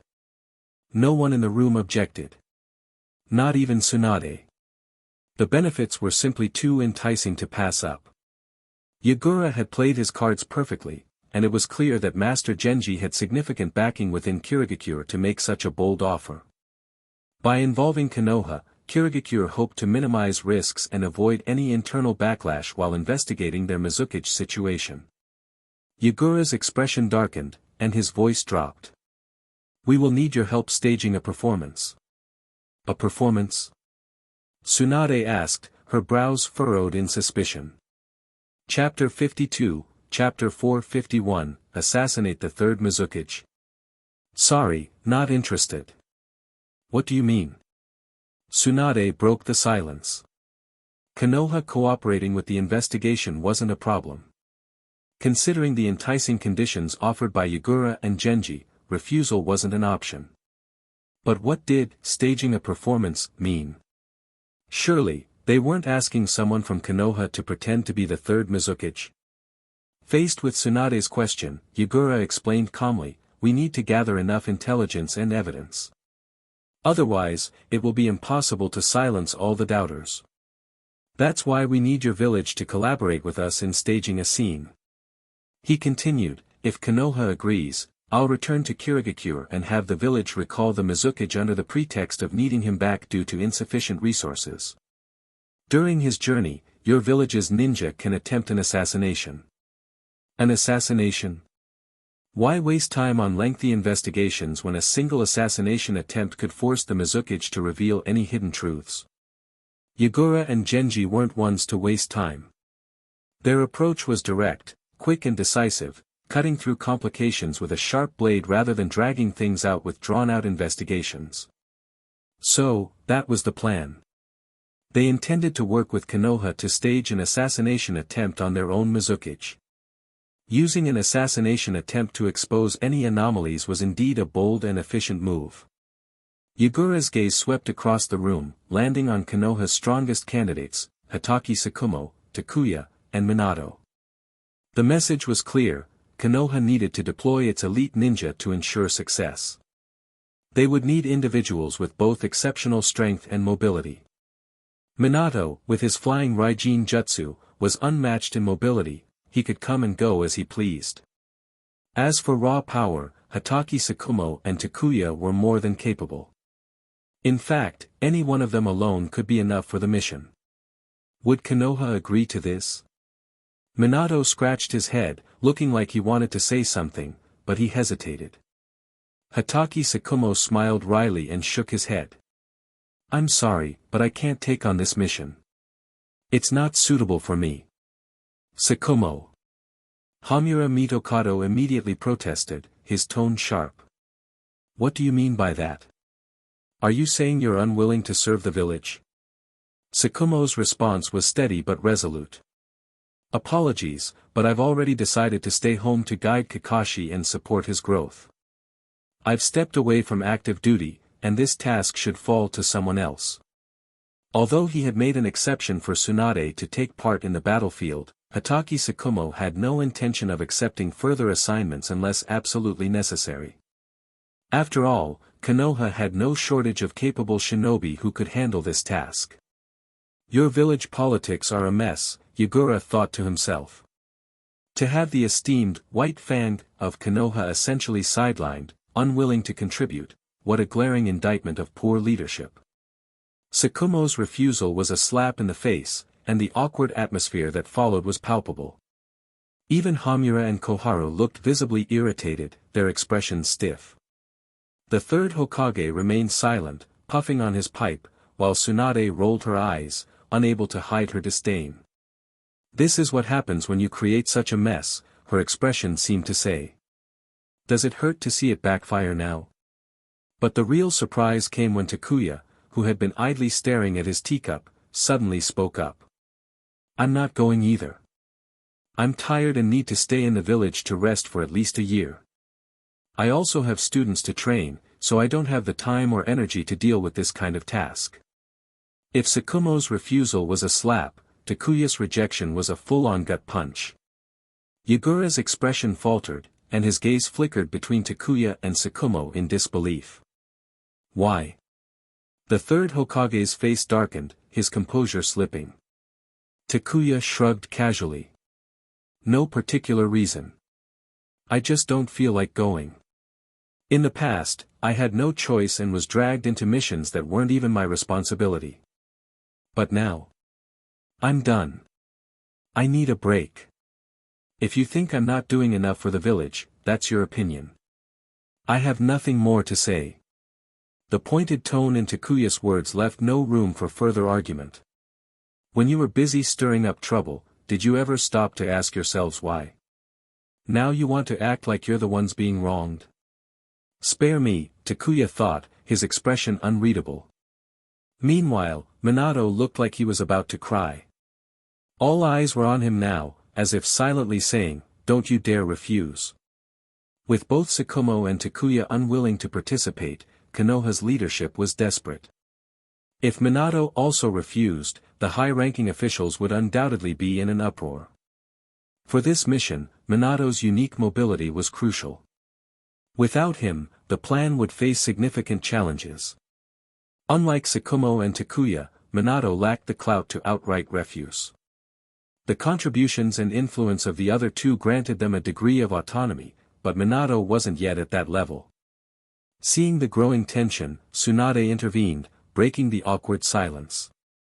Let's focus on the plan first, she said, addressing Yagura directly. Explain the details of how you intend to proceed. The underlying message was clear, discussions about personnel could wait until later, behind closed doors. There was no need to air internal conflicts in front of an outsider. Hamura and Koharu quickly followed Tsunade's lead, redirecting the meeting back to the matter at hand. Yagura noticed the swift shift in tone but didn't comment. So, Konoha's internal politics aren't entirely stable either, he mused. Still, he refrained from making any disparaging observations. After all, Kirigakure had no room to judge. Among the 5 great shinobi villages, Konoha's disputes were largely behind closed doors, while Kirigakure's internal strife was notorious and out in the open. The infamous Blood Mist era was a testament to the chaos within Kirigakure. Even Yagura himself was deeply entangled in the turmoil, often serving as the third Mizuki's weapon. Many ninja had perished under his hand, their lives claimed during the height of the Blood Mist's brutality. So, who was he to laugh at Konoha? The assassination is our initial plan, Yagura explained. However, if Konoha has a better alternative, we're open to adjustments. The goal isn't to kill the Mizuki outright but to force him into a corner where he has no choice but to reveal his true nature. In life and death situations, even the most guarded individuals would inevitably expose themselves. Unless, of course, they had a death wish and chose to face their end without resistance. Yagura's tone was firm as he continued, that's why we need ninja with exceptional strength, explosive capabilities, and unparalleled mobility to assist us. During the operation, Kirigakure's forces will remain in the shadows, ensuring everything is attributed to an external assassination attempt. Whether the plan succeeded or failed, the blame would be deflected onto unknown adversaries. The room nodded subtly in agreement. Even if they were in Yagura's position, they would have taken the same approach. Tsunade glanced at the silent third Hokage and the ever-unbothered Takuya, who seemed more interested in his tea than the discussion at hand. If you had handled things differently back then, would we even be in this mess now? She thought to herself, sighing inwardly. Chapter 53, Chapter 452, Your reward is me sending Danzo to prison. We need some time to deliberate. A concealed rest area has already been prepared by the Umbu. You and your subordinates can head there for now. Once we've reached a decision, we will inform you immediately.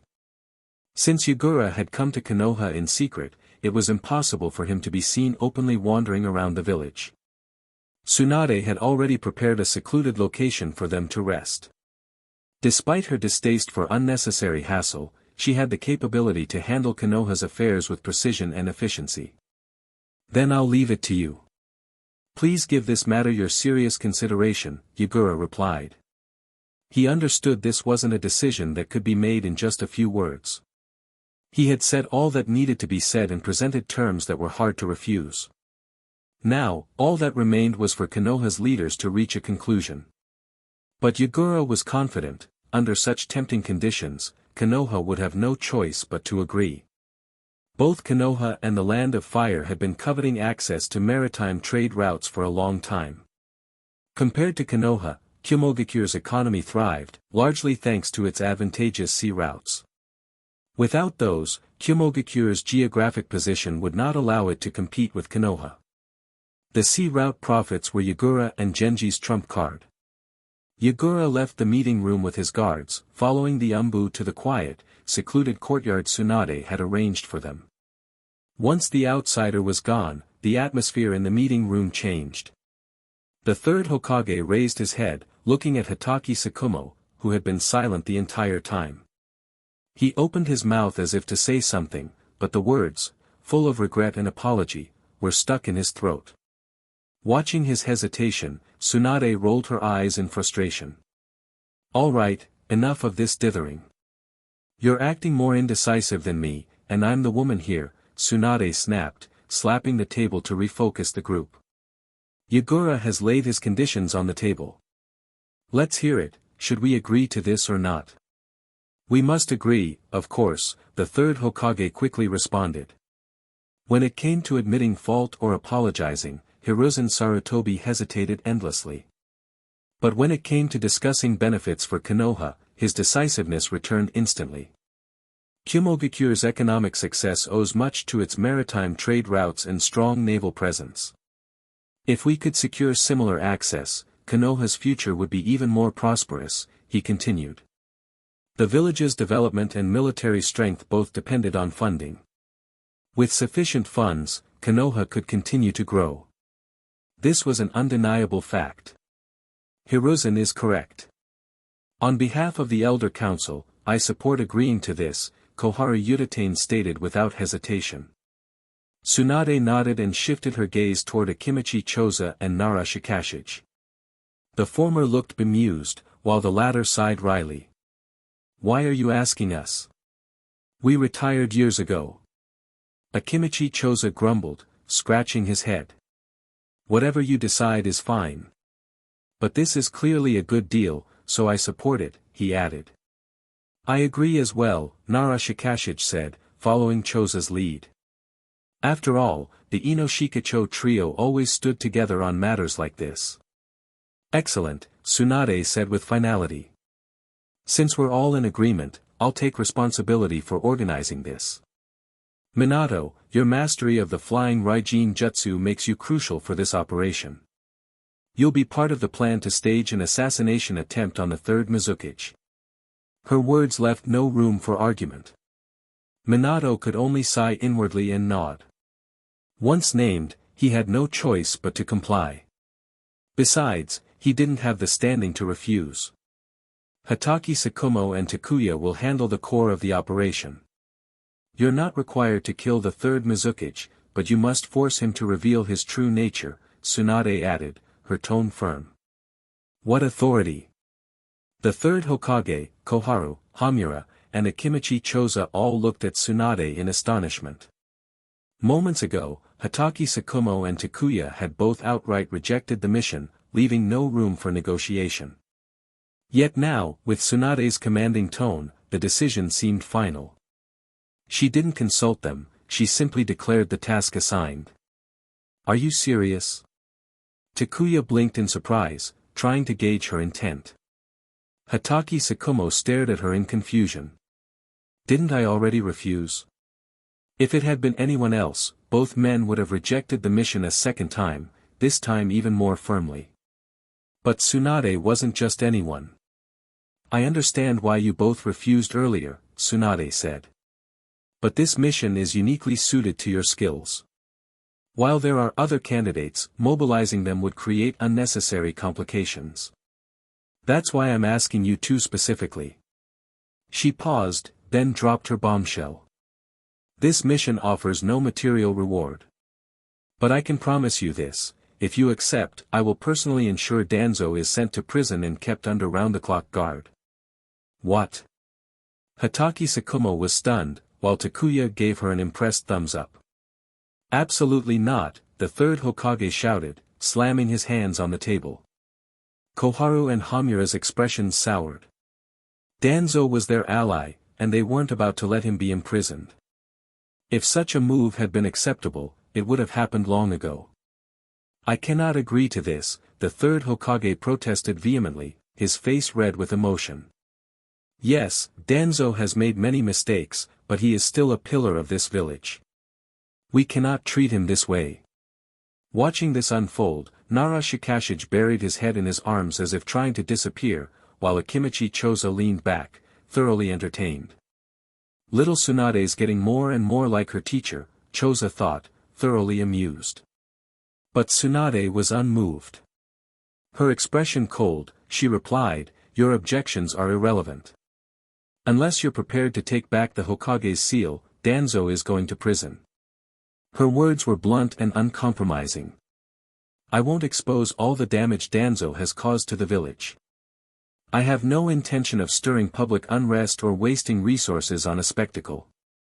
Sending him to prison is the best solution, Tsunade continued. To emphasize her point, she placed the Hokage's seal on the table in front of her. The message was clear, either take back the seal and undo her decision, or let her handle Danzo her way. You, Tsunade, you can't, the third Hokage was practically smoking with fury. He never expected Tsunade to act so decisively, almost as if she were staging a coup before even officially taking office. Even more shocking was the lack of opposition from the others. Koharu and Hamura, though visibly displeased, didn't openly object. Akimichi Choza merely sat back, enjoying the drama, while Nara Shikashige seemed content to feign sleep. Ignoring the Hokage's outburst, Tsunade turned to Hatake Tsukumo and Takuya. Is that incentive enough for you? She asked. You win, Takuya muttered, shaking his head in disbelief. Hatake Tsukumo coughed awkwardly, clearly caught off guard. He wanted to commend her boldness but hesitated, knowing how it would reflect on the Hokage. Tsunade didn't press him. Since neither of you are refusing outright, I'll take that as agreement. Just know that completing this mission will void your retirement, Tsukumo. Chapter 54, Chapter 453, A Hokage's Tough Call. Senior, this is all I can do. From here on, it's up to you. Killing Danzo outright was simply not an option. The third Hokage would never agree to it. Even if it meant creating a rift with Tsunade, he would not allow it to happen. At this time, no one else would be foolish or reckless enough to attempt Danzo's assassination either. Except for Takuya. Only he would harbor such thoughts. As long as Danzo ended up locked in prison, how long would it really take before the chance to finish him off presented itself? Not long at all. While Danzo was certainly capable of patience, he wouldn't sit quietly and wait for death in a cell. He would find a way to escape. And when he did, wouldn't that create the perfect justification to end him? Tsunade had already shown the utmost sincerity. Hatake Tsukumo understood that from now on, his only path was to stand behind her. Danzo being thrown into prison was already satisfying. With such a compelling offer laid out before him, what reason did he have to hesitate? You all. With just a few words, Tsunade had outlined and arranged everything. The third Hokage's objections held no weight, and he trembled with suppressed fury. Konoha was about to change. Yet, perhaps that wasn't entirely a bad thing. Danzo and Sarutobi had indeed gone too far over the years. Choza Akimichi decided he would enjoy watching the drama unfold to its conclusion. After all, he had no intention of supporting anyone or taking a side. He would let the master and apprentice sort out their conflict in their own time. Although he thought this way, Choza knew deep down that the third Hokage was on the verge of conceding. His bond with Danzo was indeed profound, but when weighed against the future of the village, even the strongest bonds would feel insubstantial and inconsequential. If Tsunade had sought to imprison Danzo without just cause, the third Hokage would have fought tooth and nail to stop her. However, Tsunade was offering the village's future in exchange. This left the third Hokage with no choice but to make a decision. Which was more important, Danzo or the village? Old man, that's enough. Tsunade's expression was stern. Are you really willing to gamble the village's future for the sake of Danzo? Danzo has bled for the village and contributed countless merits. The third Hokage still tried to reason with her. Pfft. Takuya couldn't help but laugh aloud. Everyone immediately turned their attention to him. Takuya quickly raised his hands in mock surrender. Sorry, I didn't mean to laugh.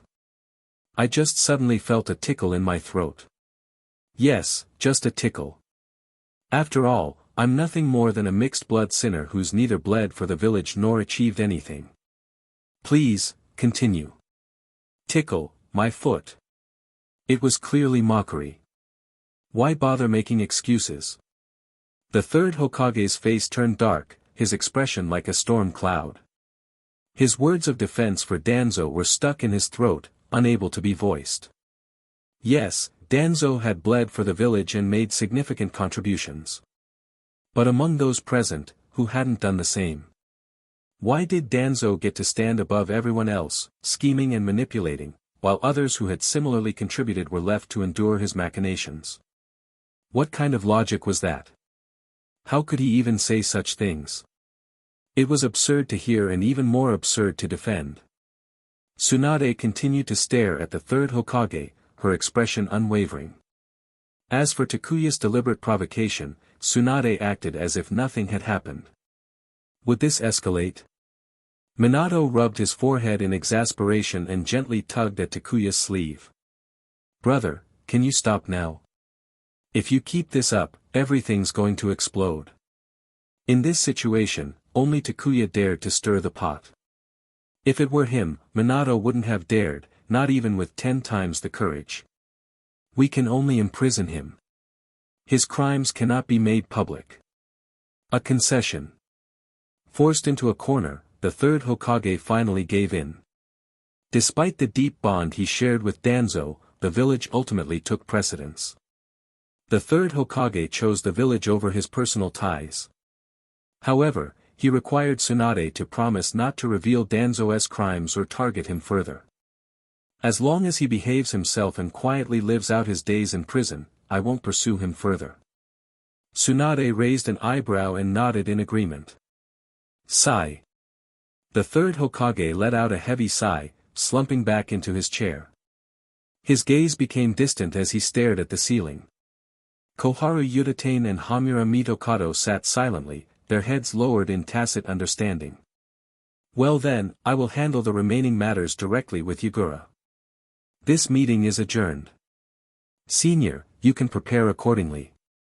Takuya and Minato, come with me. Since the third Hokage lacked the resolve to act decisively, Tsunade pocketed the Hokage's seal and left the meeting room with Takuya and Minato. Tsukumo left without a word. Choza Akimichi pushed back his chair and stood, his rotund belly jiggling as he smiled. Hiruzen, there's no need to be like this. Danzo brought this on himself. He has to bear the consequences of his actions. I've said it before, his ambition would be his undoing sooner or later. Tsunade is a good choice. Much better than Orochimaru. I have high hopes for her. With that, Choza chuckled and walked away. After bowing to the third Hokage and the elders, Shikashige Nara followed Choza out. Did he really need to say that? If the third Hokage didn't believe in Tsunade, would he have chosen her? Would he have handed over authority to her so quickly? Choza's words stung, leaving the third Hokage with an urge to curse aloud. Humph, crafty old fox. Hiruzen. Koharu opened her mouth to speak. The third Hokage sighed deeply. Enough. Spare me the comforting words. As long as he stays in Konoha and retires peacefully, there's nothing more I can ask for. He looked at the two of them, adding, you two should assist Tsunade as much as possible in the future. If you both focus on doing your jobs well, she won't try to remove you because the village still needs you. Though Koharu and Hamura hadn't done much good over the years and often acted out of self-interest, the third Hokage's words rang true. Without suitable replacements, Tsunade wouldn't rashly remove them or strip them of their power. After all, she needed them to stabilize the medical division and other key departments. We'll do our best to support her, as long as she's willing. The two sighed in relief, their relaxation not escaping the third Hokage's notice. He nearly choked on his own frustration. Forget it. It was time to hand over the reins to Tsunade. All the scheming and power struggles had worn him down. Perhaps taking a break wouldn't be so bad. At this point, even the Elder Council no longer wanted to side with or support Danzo. What else could the third Hokage say? Chapter 55, Chapter 454, The Best Candidate to Guard Danzo. With Tsunade growing increasingly assertive, it seemed only a matter of time before she would officially ascend as the fourth Hokage. Unless Koharu Yutane and Hamura Mitokado had lost all reason, there was no way they would dare to stir up trouble like before. Even though Tsunade was clearly displeased with them, she couldn't simply strip them of their authority overnight, at least not unless they got involved with Danzo. If they continued their old ways and supported him, they would undoubtedly face the consequences. Now that Danzo was beyond saving, not even the third Hokage could protect him. Unless they had a death wish, Koharu and Hamura would be wise to steer clear of him entirely. In the Hokage's office, Tsunade instructed Minato, go fetch Nawaki and bring him here. Understood, Minato replied, disappearing swiftly. Once Minato left, only Tsunade and Takuya remained in the office. Takuya grinned, giving her a thumbs up. You're really laying down the law. Knock it off, Tsunade said, rolling her eyes and placing her hands firmly on the desk. Do you think I enjoy this? It's only because you refuse to cooperate. The old man still wants to shield Danzo. I can't fathom why he's worth protecting so much. People have their bonds, Takuya said with a shrug. Tsunade was momentarily stunned before letting out a laugh born of sheer frustration. Bonds? Was he implying there was some unspeakable connection between the third Hokage and Danzo? Quit spouting nonsense. Go keep an eye on Danzo. Nawaki will meet you later. He'll be responsible for guarding him for the foreseeable future. Nawaki? Takuya raised a hand, rubbing his chin thoughtfully. Shouldn't we assign someone else? Nawaki's a bit too straightforward, he's easy to fool. My brother is straightforward, not stupid. Tsunade's voice rose as she stood abruptly. He's spent so much time with you that you've practically turned him into one of your own.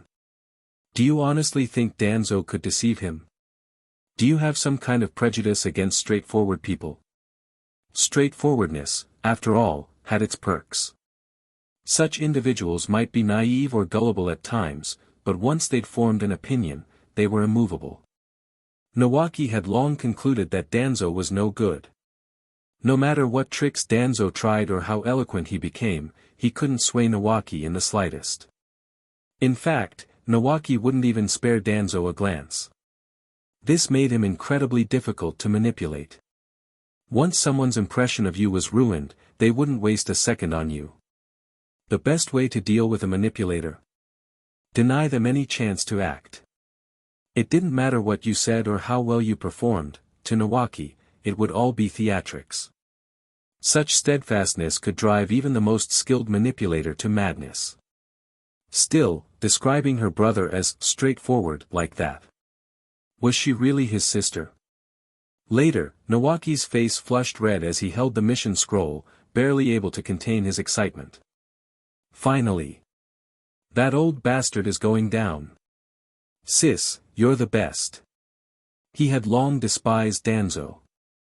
The man deserved nothing less than death, though imprisonment was a decent consolation. Unfortunately, the third Hokage had always been too soft. But now, Danzo was finally heading to prison. It was immensely satisfying.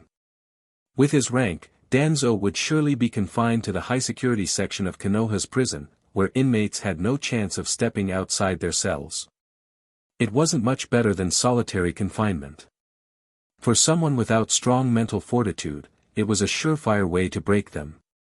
Your sister truly is formidable. Minato found himself clutching his chest, recalling Tsunade's decisive actions in the meeting. The drama had been thrilling but a bit too intense. It was the kind of spectacle that could unsettle anyone. How had he survived that meeting? The adrenaline alone had been exhausting. Come on, let's go find Takuya. I haven't seen him in ages. I wonder what special mission he's been on lately, Nawaki said, eager to move. Placing a hand on Nawaki's shoulder, Minato activated the Flying Thunder God technique, transporting them to Takuya's location. Takuya, Before Nawaki could finish, he noticed Pakura standing beside Takuya and froze. He'd seen Pakura's profile photo before, but photos only showed headshots. Seeing her in person was another matter entirely. Pakura's figure couldn't rival Tsunade's, but it was certainly unique in its own right. It explained why she wore an open-back combat outfit. Sometimes, physical proportions could even affect one's mobility in combat. This was no joke. Snap out of it. Minato felt second-hand embarrassment and pulled on Nawaki's sleeve, stepping aside. Really? Look at Minato. Then look at you. Staring at a woman. Can't you show some restraint? Wait, Minato has a girlfriend. Oh, then never mind. Ahem. Realizing his faux pas, Nawaki's face turned crimson. He waved his hands frantically. That's not what I meant. I just didn't expect Pakura to be here, so. So you got distracted? Takuya teased. Nawaki was dumbfounded. Pakura gave Takuya a sidelong glance before turning away, and Minato couldn't help but laugh. What's so funny? Nawaki muttered, wishing he could disappear. Did Minato not realize how awkward this was? Takuya put an arm around Nawaki's shoulder and spoke earnestly. Minato's allowed to laugh. He has a girlfriend, after all. A girlfriend? Nawaki's eyes widened. How come I didn't know? Takuya chuckled. He probably didn't want you to. If not for Kushina, even I wouldn't have known. Minato's pretty sneaky. As soon as he got back to the village, he was off buying gifts for his sweetheart. Guess who ran into him? Kushina. Talk about coincidence. No loyalty whatsoever. Clearly, women mattered more than brothers. Nawaki felt betrayed. That brat. In his quarters, Danzo nearly crushed the brush in his hand. Despite his efforts to remain calm, Takuya always found ways to irritate him, stirring his anger over and over. Now he was being openly mocked. Takuya had brought his friends to laugh and joke outside his room, talking about trivial matters like girlfriends and romance. What nonsense! Danzo told himself he was above this. Everything he did was for Konoha. How could these brats possibly compare? How about we grab a meal together? Nawaki suggested. Once he started guarding Danzo, he wouldn't have time for socializing. Who knew when they'd meet again? After exchanging glances, Takuya and Minato agreed. They understood Nawaki's intentions and decided to oblige. Chapter 56, Chapter 455, Danzo, I refuse to believe Sarutobi would do this to me. Alright, let's grab a meal before heading out on the mission, Takuya said casually. The mission was clear, Danzo was destined for prison sooner or later. A small delay to eat wouldn't change anything. It's just a meal. It won't take long. What should we eat? Nawaki, being the one who suggested it, was naturally given the task of deciding. As long as it wasn't rice balls or dumplings, Takuya didn't mind. Let me think, Nawaki replied, raising a hand to stop Takuya from rushing him as he gave the matter serious thought. Minato stayed silent, sharing Takuya's sentiment. The difference was that Takuya disliked specific foods, while Minato wasn't picky and would eat anything.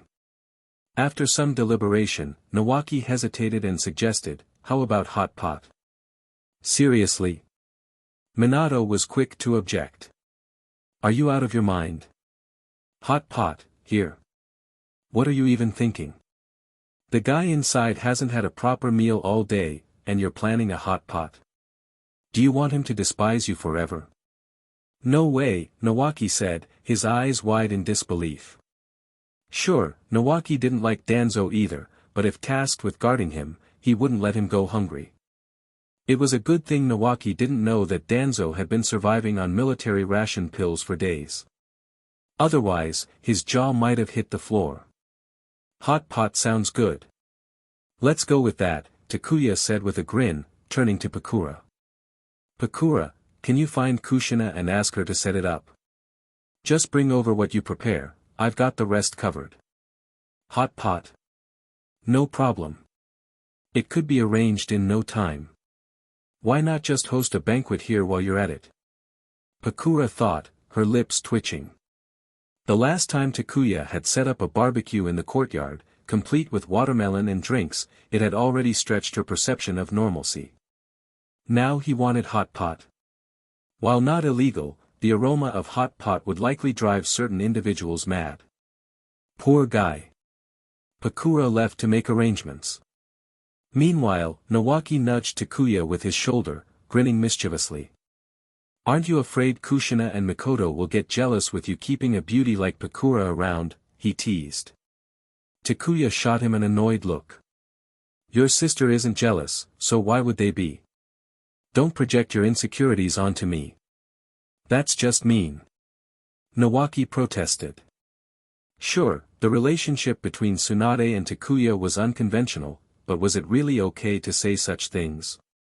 Nawaki felt betrayed. Takuya was his buddy, yet here he was, practically his brother-in-law. What next? Stepbrother. Minato, meanwhile, rolled his eyes so hard he might have seen the back of his skull. He silently thanked the heavens that he had no sisters or brothers. Otherwise, he'd likely end up in Nawaki's shoes. Face it, Kushina and Takuya's bond was evident. Nawaki and Tsunade treated Kushina like family. But the ambiguous closeness between Tsunade and Takuya? That was a recipe for chaos. Nawaki shoved Minato aside, grumbling loudly. "Why don't you say that to my sister's face?" he challenged. Takuya. Minato. If Tsunade overheard, she wouldn't lash out at Takuya, but Nawaki wouldn't escape unscathed. When the hot pot was ready, the feast began. The rich aroma wafting through the courtyard lingered, teasing their noses. Meanwhile, inside, Danzo clutched his brush so tightly that his hand trembled. "I can endure this. I can endure this. I can't endure this any longer." 2 hours had passed, and the hot pot feast still wasn't over. This was no mere meal, it was a calculated insult. With a sour expression, Danzo stormed out, only to find Takuya calmly setting down his chopsticks and drawing the Kusanagi sword. Danzo froze, caught off guard.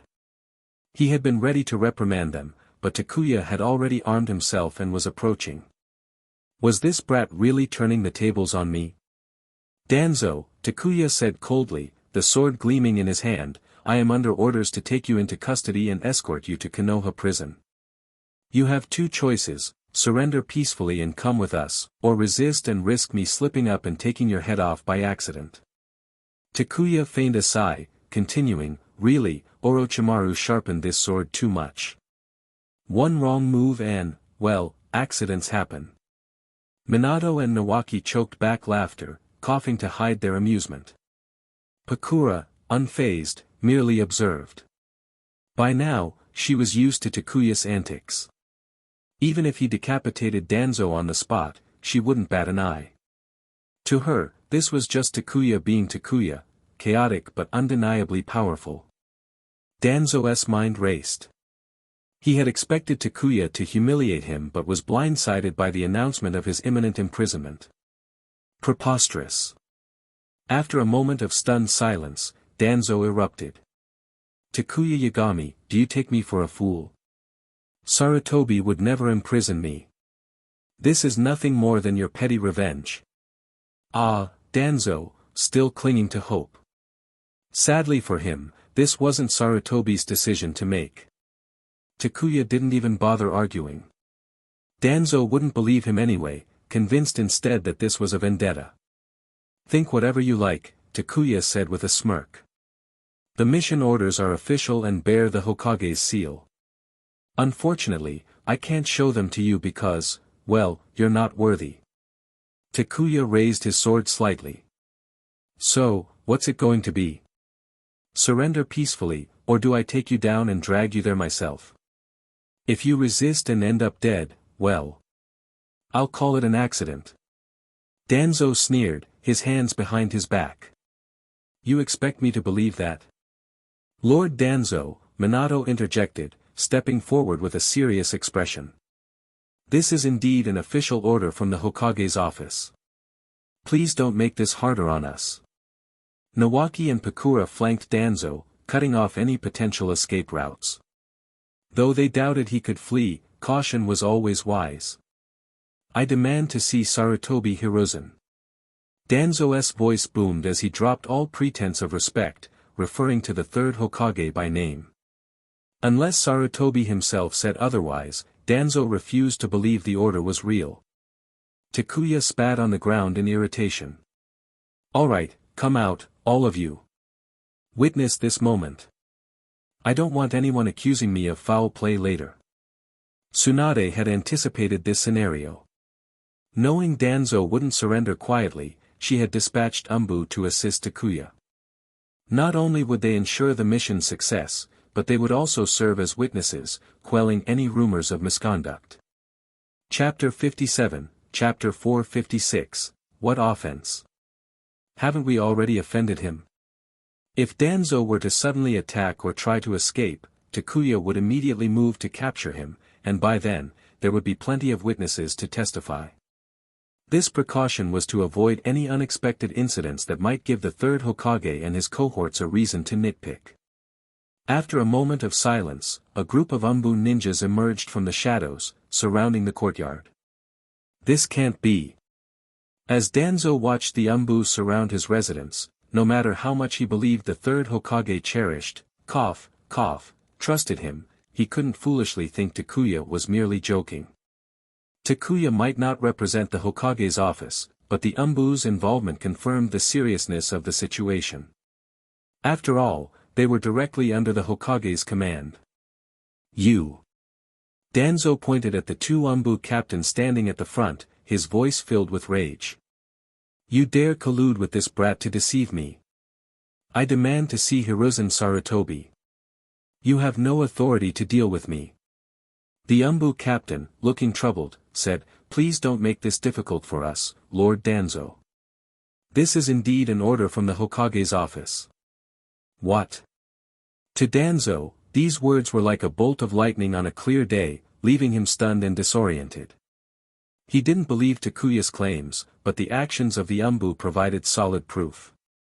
Danzo's days of comfort were over, and he was destined to spend the rest of his life in prison.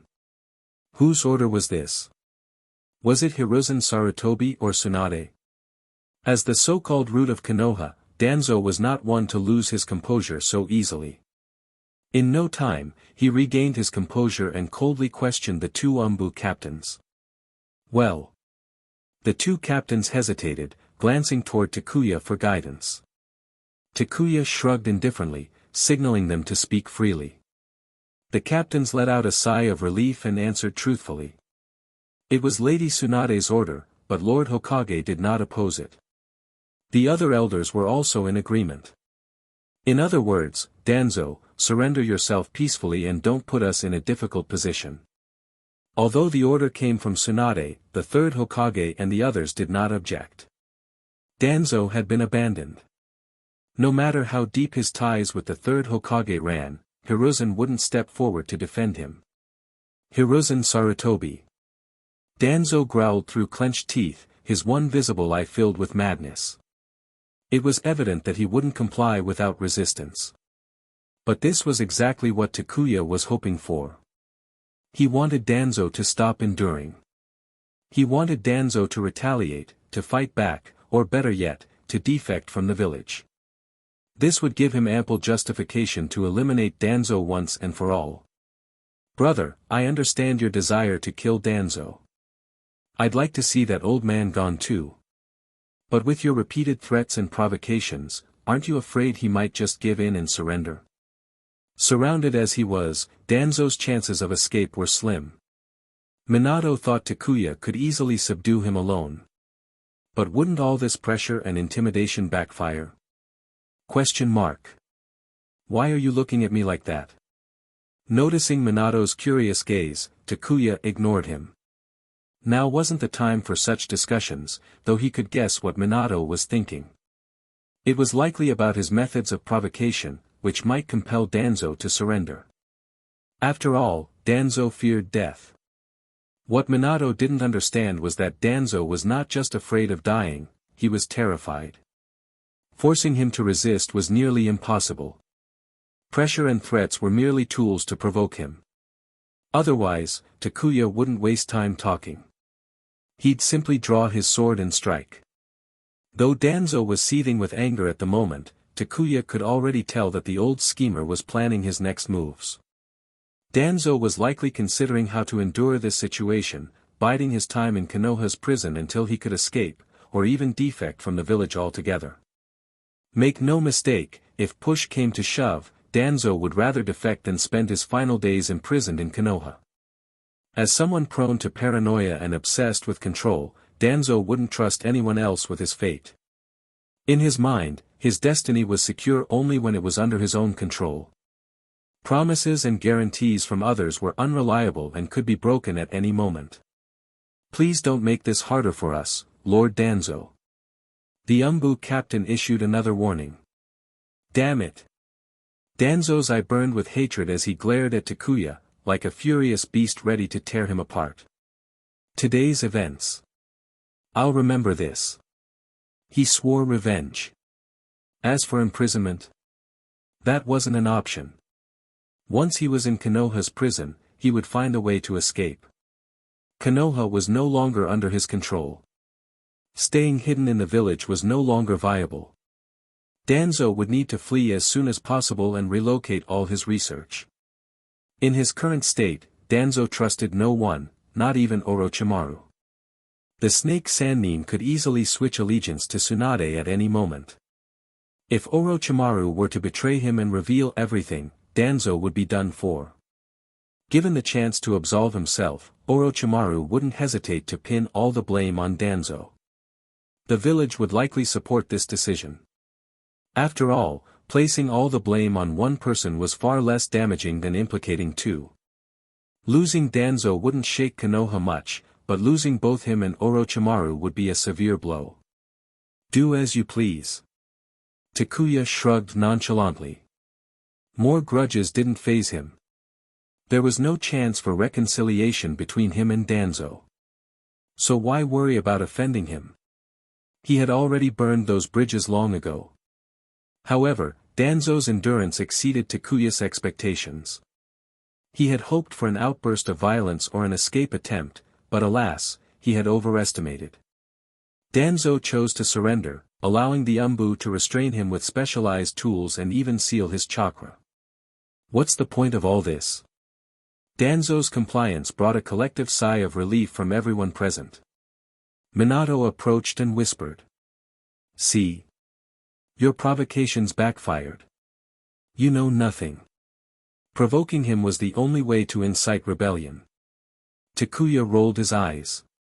Minato was still too inexperienced.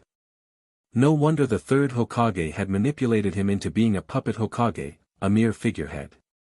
If Minato couldn't handle the third Hokage, how could he possibly deal with Danzo? In terms of raw strength, Danzo wasn't even among the top ranks in Konoha. At best, he was an elite jonin, perhaps slightly stronger than the average.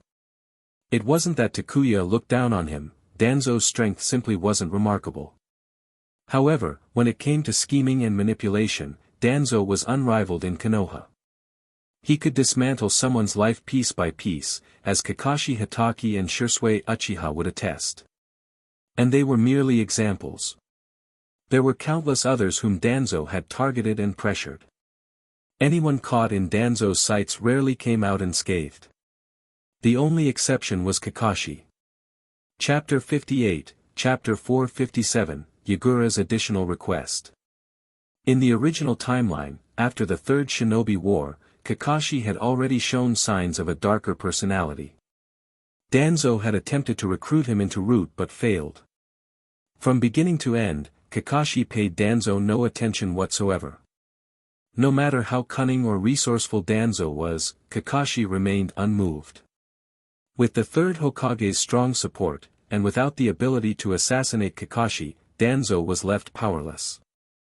Would he really retaliate if pressured? Minato scratched his head. This didn't align with the Danzo he knew.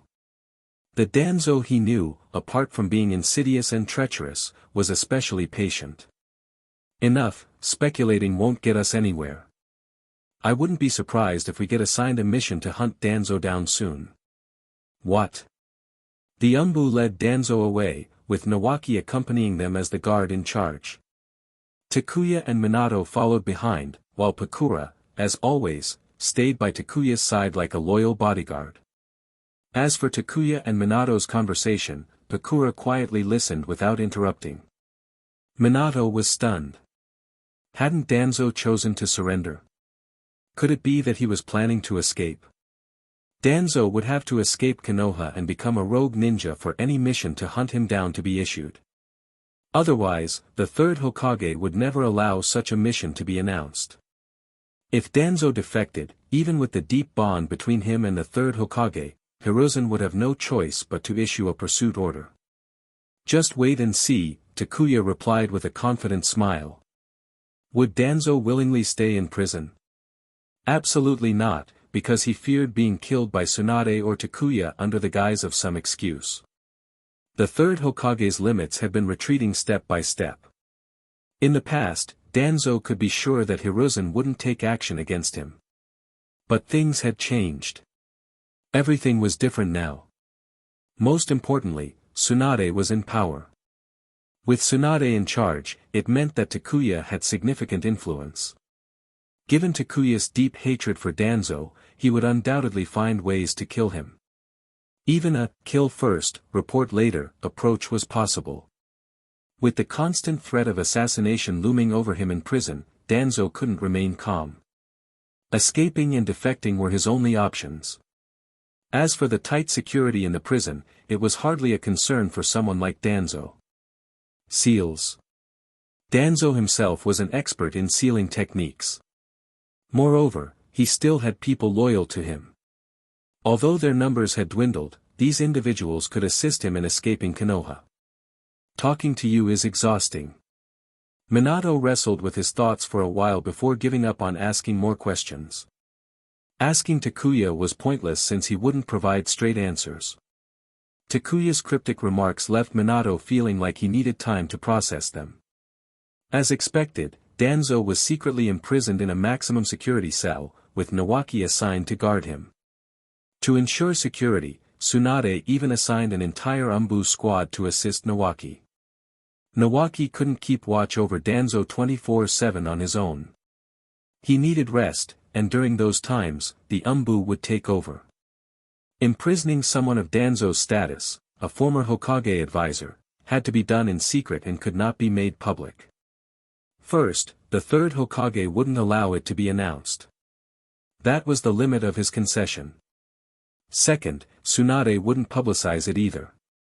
Konoha was still at war, and such news could have many adverse effects. Secret imprisonment was the only option. This arrangement also preserved some of Danzo's dignity. How long that dignity would last depended on Danzo's resourcefulness.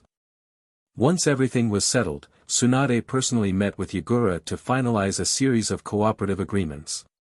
Later that night, Takuya had just finished his bath and was preparing to sleep when an uninvited guest jumped in through the second-floor window. Takuya's face darkened as he clenched his towel. Why not just jump straight into the bathroom next time? That way, I won't even have the chance to grab a towel. I'm hungry. Exhausted from the day's events, Tsunade ignored Takuya's complaints and collapsed onto the sofa, motionless. She looked like a giant caterpillar, a description that perfectly fit her current state. Takuya shook his head in exasperation as he dried his wet hair with a towel. Pakura is resting downstairs. Ask her to make you some noodles. Her cooking isn't bad. I want a feast. After an entire day of work, Tsunade wasn't about to settle for a bowl of noodles. Pakura had already noticed the commotion in the house. In fact, the moment Tsunade approached, Pakura had sensed her presence. After confirming it was Tsunade, Pakura decisively decided to stay in her room, avoiding anything she shouldn't see. Reluctantly, Takuya used an hour of his rest time to prepare a feast for Tsunade. Watching Tsunade devour her food without any decorum, Takuya shook his head speechlessly. Did you settle things with Yagura? It's all settled, cough, cough. It's settled. We agreed on terms that benefit Konoha. If everything goes smoothly, Konoha will enter a period of rapid development after the war. Tsunade patted her chest and swallowed the food that had almost choked her.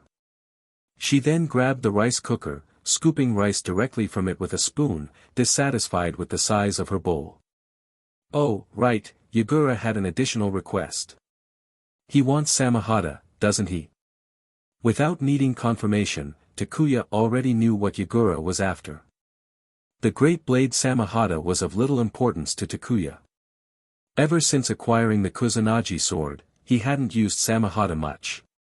For the hidden mist village, however, Samahata was a symbolic weapon. If possible, they would want to reclaim it at all costs.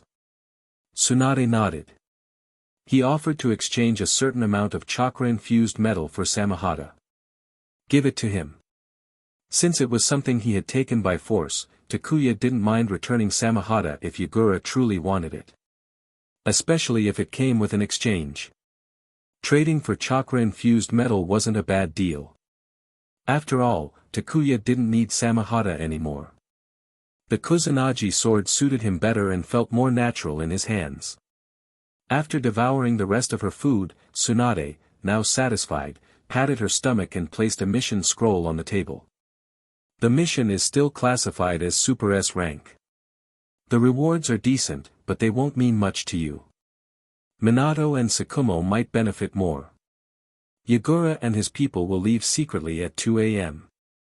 At dawn, you, Tsukumo, and Minato will head to the front lines and wait for further updates. The Super S rank mission rewards included allowing Minato and Tsukumo Hatake to view the Forbidden Scroll of Seals and choose one ninjutsu. However, such things didn't appeal much to Takuya. For most missions, even S rank was sufficient. Chapter 59, Chapter 458, Returning to the Coastal Border. This time, the mission was somewhat unique, which was why it was classified as a Super S rank mission. After all, the target of the mission was none other than the third Mizukage of the Hidden Mist Village. That night, Yagura and his entourage quietly left Konoha, just as they had arrived, without drawing anyone's attention. It wasn't until they were far from the village that the accompanying Umbu returned to Konoha. Since they had to wait for news from Yagura's side, Takuya and his team didn't need to rush to their destination. Early the next morning, at the village gate, Tsukumo Hatake, dressed in sharp combat attire, smiled and said, "I thought we wouldn't get a chance to team up again, but here we are so soon." "If I had the choice, I wouldn't want to make this trip," Takuya replied with a faint smile. Minato rolled his eyes. "You're really daring to say that." If Minato had said something like this, especially in broad daylight, Tsunade would have made sure he regretted it. "What's with the eye roll? Did your girlfriend comfort you already?" Minato had only recently returned from a mission and barely had time to rest before being sent out again for this special task. For someone like Minato, deeply in love, this separation felt particularly harsh. After all, young couples are often inseparable. Go to hell. It's just an eye roll, isn't it? Why drag my personal life into this? Watching Takuya and Minato banter, Tsukumo Hatake smiled and said, "Ah, youth is such a wonderful thing." Since the mission didn't require additional personnel, the three registered their departure at the village gates and left Konoha, heading toward the frontline encampment. There was no urgency in their schedule, and Takuya didn't ask Minato to assist with faster travel.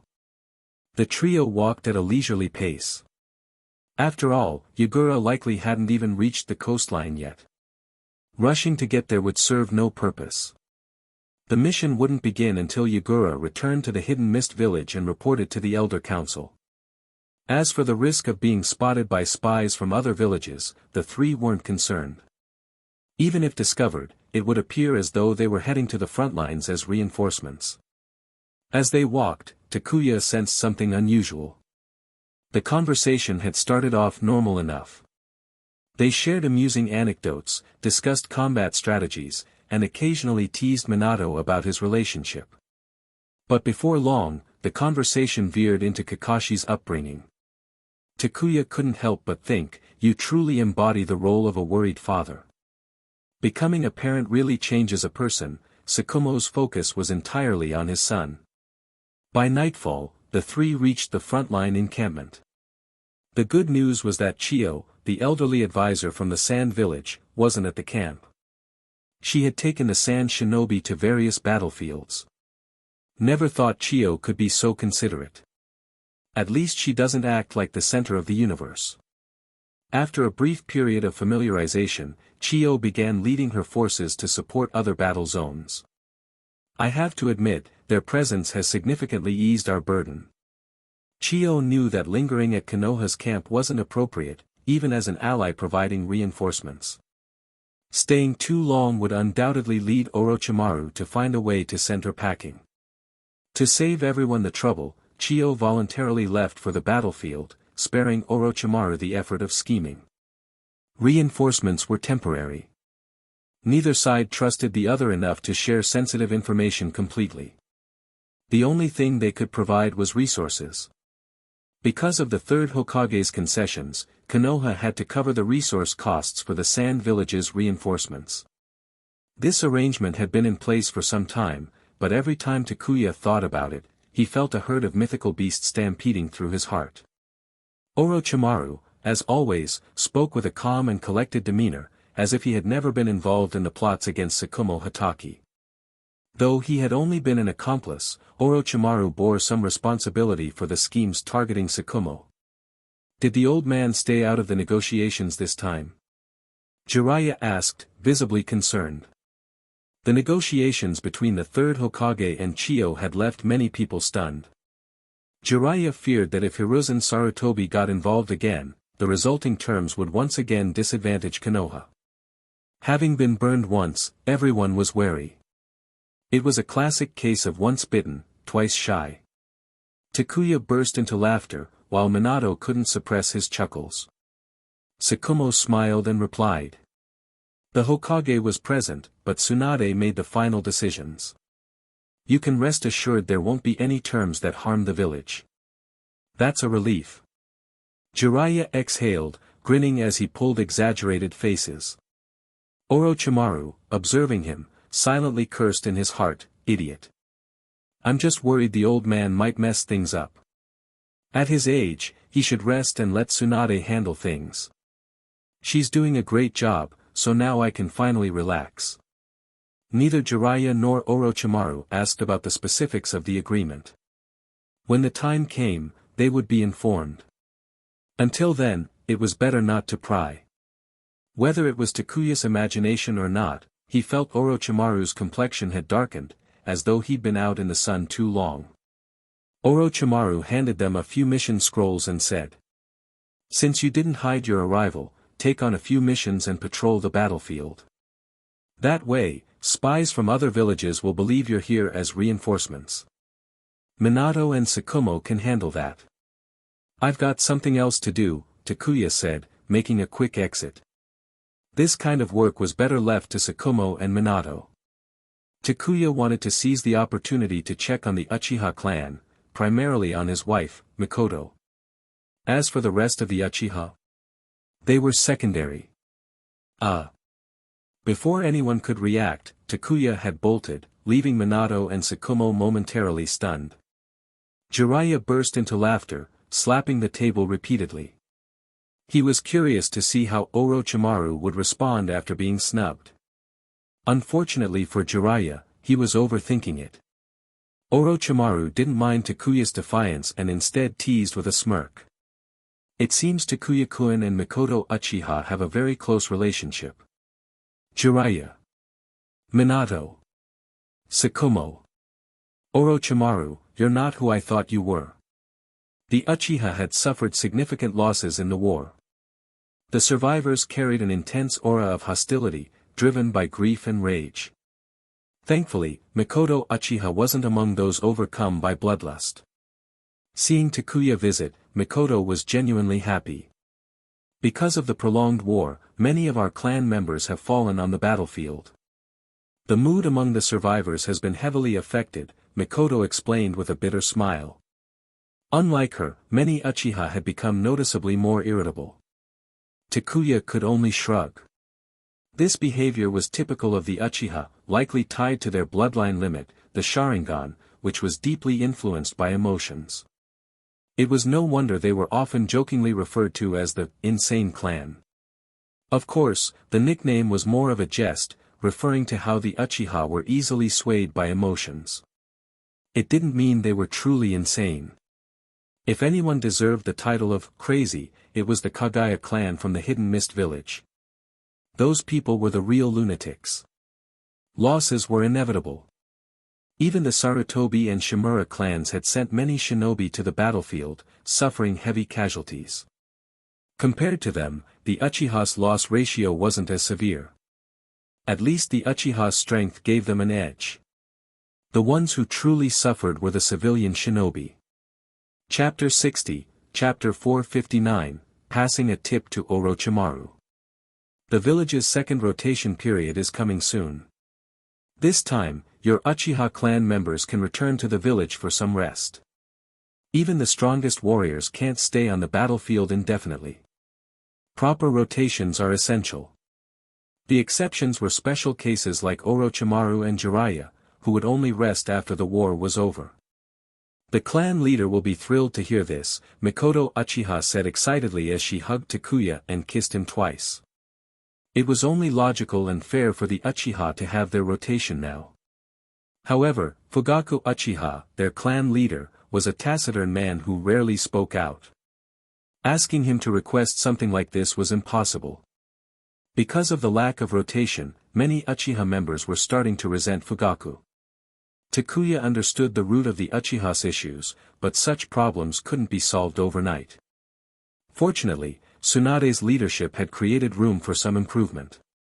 Honestly, this rotation could have been requested long ago. If only the Uchiha clan leader had been willing to lower his pride, those who were struggling could have returned to the village earlier for rest. I'll talk to Orochimaru about it tomorrow. Judging by Fugaku's attitude, relying on him was futile. Takuya could use his authority to send Mikoto back to Konoha for a break, but that might cause unrest. To avoid any unnecessary conflict, he decided to discuss a proper arrangement with Orochimaru. After all, it was only fair for the Uchiha to have their turn at rotation. You can't expect people to stay on the battlefield forever. Even farm animals aren't treated that harshly. After parting ways with Takuya, Mikoto chose not to share the news of the upcoming rotation with her clan. She didn't want them to develop further negative opinions about Fugaku. It was already frustrating enough that the clan leader hadn't taken any initiative to secure their rotation. Prolonging their time on the battlefield without any reprieve was bound to make anyone uncomfortable. At the command post, only Orochimaru remained. Jiraiya was too busy to linger, and both Tsukumo Hatake and Minato had accepted a few minor tasks to make themselves useful on the battlefield. Without anyone else around, Takuya didn't bother holding back and brought up the issue of the Uchiha rotation directly. Orochimaru looked at him with mild surprise before smiling faintly. The Uchiha rotation was indeed scheduled long ago. However, their clan leader has never approached me to request it. I didn't expect you to be so concerned about the Uchiha's affairs, Takuya-kun. Cut it out. Takuya wasn't fooled by Orochimaru's probing tone. You know exactly what Fugaku Uchiha is like. If it weren't for the potential negative impact, why would I care about the Uchiha rotation? I'm just worried about Mikoto being overworked. Since a single-person rotation might cause unnecessary strife, I figured I'd help them apply for the whole clan's turn. Besides, don't bother trying to dig into my motives. I have no hidden agenda against the Uchiha, and neither does Tsunade. As long as the Uchiha follow the rules, they'll always remain a part of Konoha. Unlike the third Hokage and his generation, Tsunade had no particular bias against the Uchiha. The term, cursed clan, was just a label Tobirama Senju had popularized. That sentiment had been passed down to Hiruzen Sarutobi and his peers. Tobirama's dislike for the Uchiha likely stemmed from his experiences with Madara Uchiha. Madara had left a lasting impression, creating a deep psychological shadow. Tobirama feared the emergence of another figure like Madara. The Uchiha's emotional volatility, tied to the activation of their Sharingan, often led to dramatic personality shifts. If another Madara-like figure arose, Konoha might not survive the fallout. Such concerns weren't entirely baseless. It wasn't unreasonable for Tobirama to take precautions. Oh, is that so? Orochimaru said, his expression unchanged. Having grown up with Tsunade, he knew her temperament well. Even though she admired Tobirama, she hadn't inherited his biases. Still smiling, Orochimaru gave off an air of composure, which made Takuya want to punch him to see if he could knock that smirk off his face. By the way, let me offer you a little insider tip, Takuya said.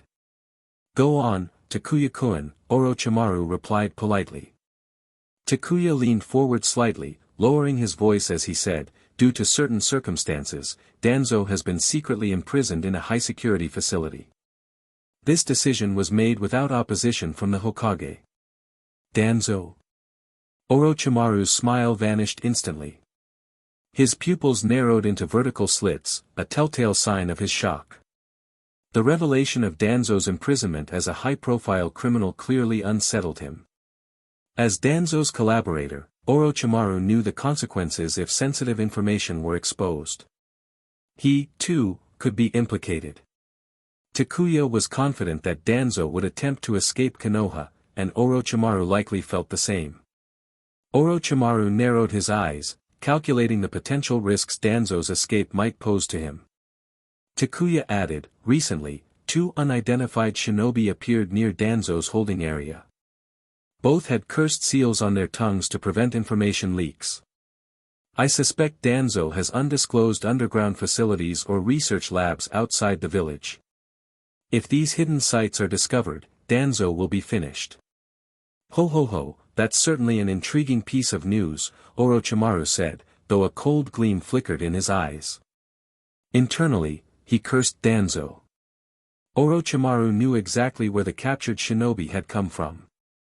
Danzo had stationed many operatives in their shared research facilities, despite most of his forces being wiped out in the village. It was clear that Danzo wouldn't quietly serve his sentence.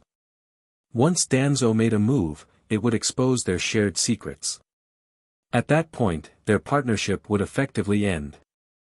Danzo, in his desperation, might destroy evidence of his own wrongdoings. But Orochimaru's involvement? He wouldn't hesitate to throw Orochimaru under the bus. Once Danzo acts, I'll only have 2 choices, Orochimaru thought grimly. Either admit my guilt or follow him into exile. This information is classified, so don't let it slip. If Tsunade finds out I told you, she'll chew me out, Takuya said, curious about how Orochimaru would respond. Would he continue his alliance with Danzo and leave Konoha together, or would he betray Danzo and distance himself from the fallout? If necessary, Orochimaru could sell out Danzo just as easily as Danzo might sell him out. The question was whether Orochimaru would be willing to leave Konoha in disgrace. Don't worry, Takuya-kun. This will remain between us, Orochimaru said, his faint smile returning. Good. Takuya chuckled. Then I'll leave the Uchiha rotation to you. Let them know when it's time. I'm off for a walk. After Takuya left, Orochimaru's expression darkened. Danzo. He muttered. He realized he couldn't afford to remain passive any longer. Otherwise, Danzo might drag him down with him. Chapter 61, Chapter 460, Orochimaru sneaks back to Konoha. Konoha's root and a darkened snake, neither are good people. The only reason they worked together was mutual benefit. But mutual benefit didn't mean one could casually sell out the other. For Orochimaru, the idea of his hard work being destroyed was utterly unacceptable. It seemed necessary to return to Konoha for a while. Danzo had his own plans, and Orochimaru had his own calculations. So what if it was an underground facility? Danzo had one, and so did Orochimaru. Taking a brief leave wasn't difficult for Orochimaru. He summoned Jiraiya, placed a report on the table, and said, "This is some recent intelligence we've received. Due to the ongoing war, the internal situation in Kirigakure is unstable. The Kagaya and Yuki clans have been stirring up trouble. I hope you can infiltrate the Land of Water, investigate these 2 bloodline clans, and if possible." Not happening.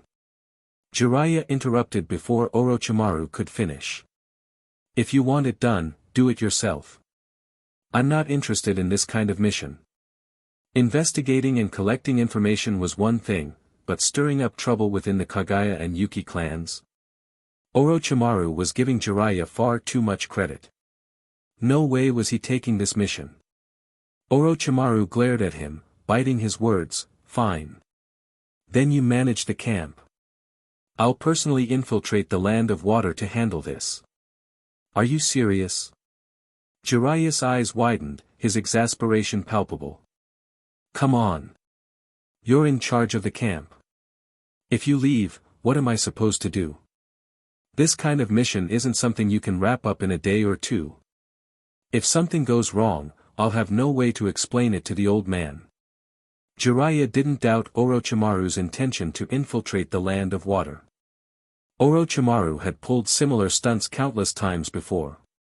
Even as the frontline commander, he wasn't above sneaking away for intelligence-gathering missions. Ignoring Jiraiya's complaints, Orochimaru said, "I'll be back in 10 days. With White Fang and Takuya here, no matter what Kurama tries, they'll be able to handle it." Jiraiya sighed, running his hands through his wild hair in frustration. "Fine, I'll cover for you. Leave a shadow clone behind to handle administrative tasks, and I'll deal with the rest." 10 days wasn't a long time. Given the current state of the war, Kurama wouldn't be able to stir up much trouble in such a short period. Plus, with Tsukumo Hatake and Takuya at the camp, Jiraiya reluctantly agreed. He knew that even if he refused, Orochimaru would sneak off anyway. Better to have a plan in place than to be blindsided. Orochimaru's departure didn't affect the war effort, but it left Jiraiya buried in work, managing everything in Orochimaru's absence. Are we really just letting Orochimaru leave like this? Minato asked, confused by Takuya's indifference to Orochimaru's actions. After all, Orochimaru's departure might allow him to relocate or destroy evidence of his and Danzo's shady dealings. And what would you suggest? Following him? Takuya replied. If you try to follow him, he'll notice. Don't underestimate Orochimaru, he's not an easy snake to deal with. Orochimaru's surveillance methods were exceptional. Any disturbance would immediately alert him. Even Takuya wasn't confident he could shadow Orochimaru without being detected. Besides, evidence doesn't matter anymore. From the moment Danzo was imprisoned, everything else became irrelevant. Orochimaru's experiments and schemes were of little concern to Takuya. His sole focus was Danzo. As long as Danzo could be permanently dealt with, everything else was secondary. Orochimaru, unlike Danzo, knew his limits. He wouldn't provoke someone who could crush him. Danzo, on the other hand, constantly courted disaster. As long as Orochimaru managed his research discreetly, whether he left Konoha or not was inconsequential. Meanwhile, Yagura had been traveling covertly, taking circuitous routes back to Kurama. Upon his return, he reported everything that had happened in Konoha to his master, which set the assassination plan in motion. A scroll detailing Kurama's internal situation was delivered to the front line by the intelligence division. To avoid arousing suspicion, Yagura personally ensured the scroll reached the third Mizukage. When the third Mizukage opened the scroll and saw its contents, he erupted in anger. A bunch of useless fools. They can't even handle such a simple matter. The ongoing war had strained Kurama's resources, causing financial and logistical issues. The third Mizukage was aware of these problems but dismissed them as inconsequential. As long as Kurama and Konoha continued to exhaust each other, his objective was being met. However, with the worsening resource situation threatening the war effort and internal unrest growing, he could no longer ignore the issues. The Kaguya clan, in particular, was becoming increasingly troublesome, plotting to seize territories occupied by other clans. If they acted, the land of water could spiral into chaos. Forget continuing the war, Kurama might be embroiled in a civil conflict before that. Even Konoha, with its deep reserves, struggled under the war's strain. Kurama, isolated and under-resourced, was in no position to endure such challenges. After delegating frontline responsibilities, the third Mizukage hurriedly left for Kurama with his guards. Unbeknownst to him, Yagura's operatives had already contacted Tsukumo Hatake upon his departure.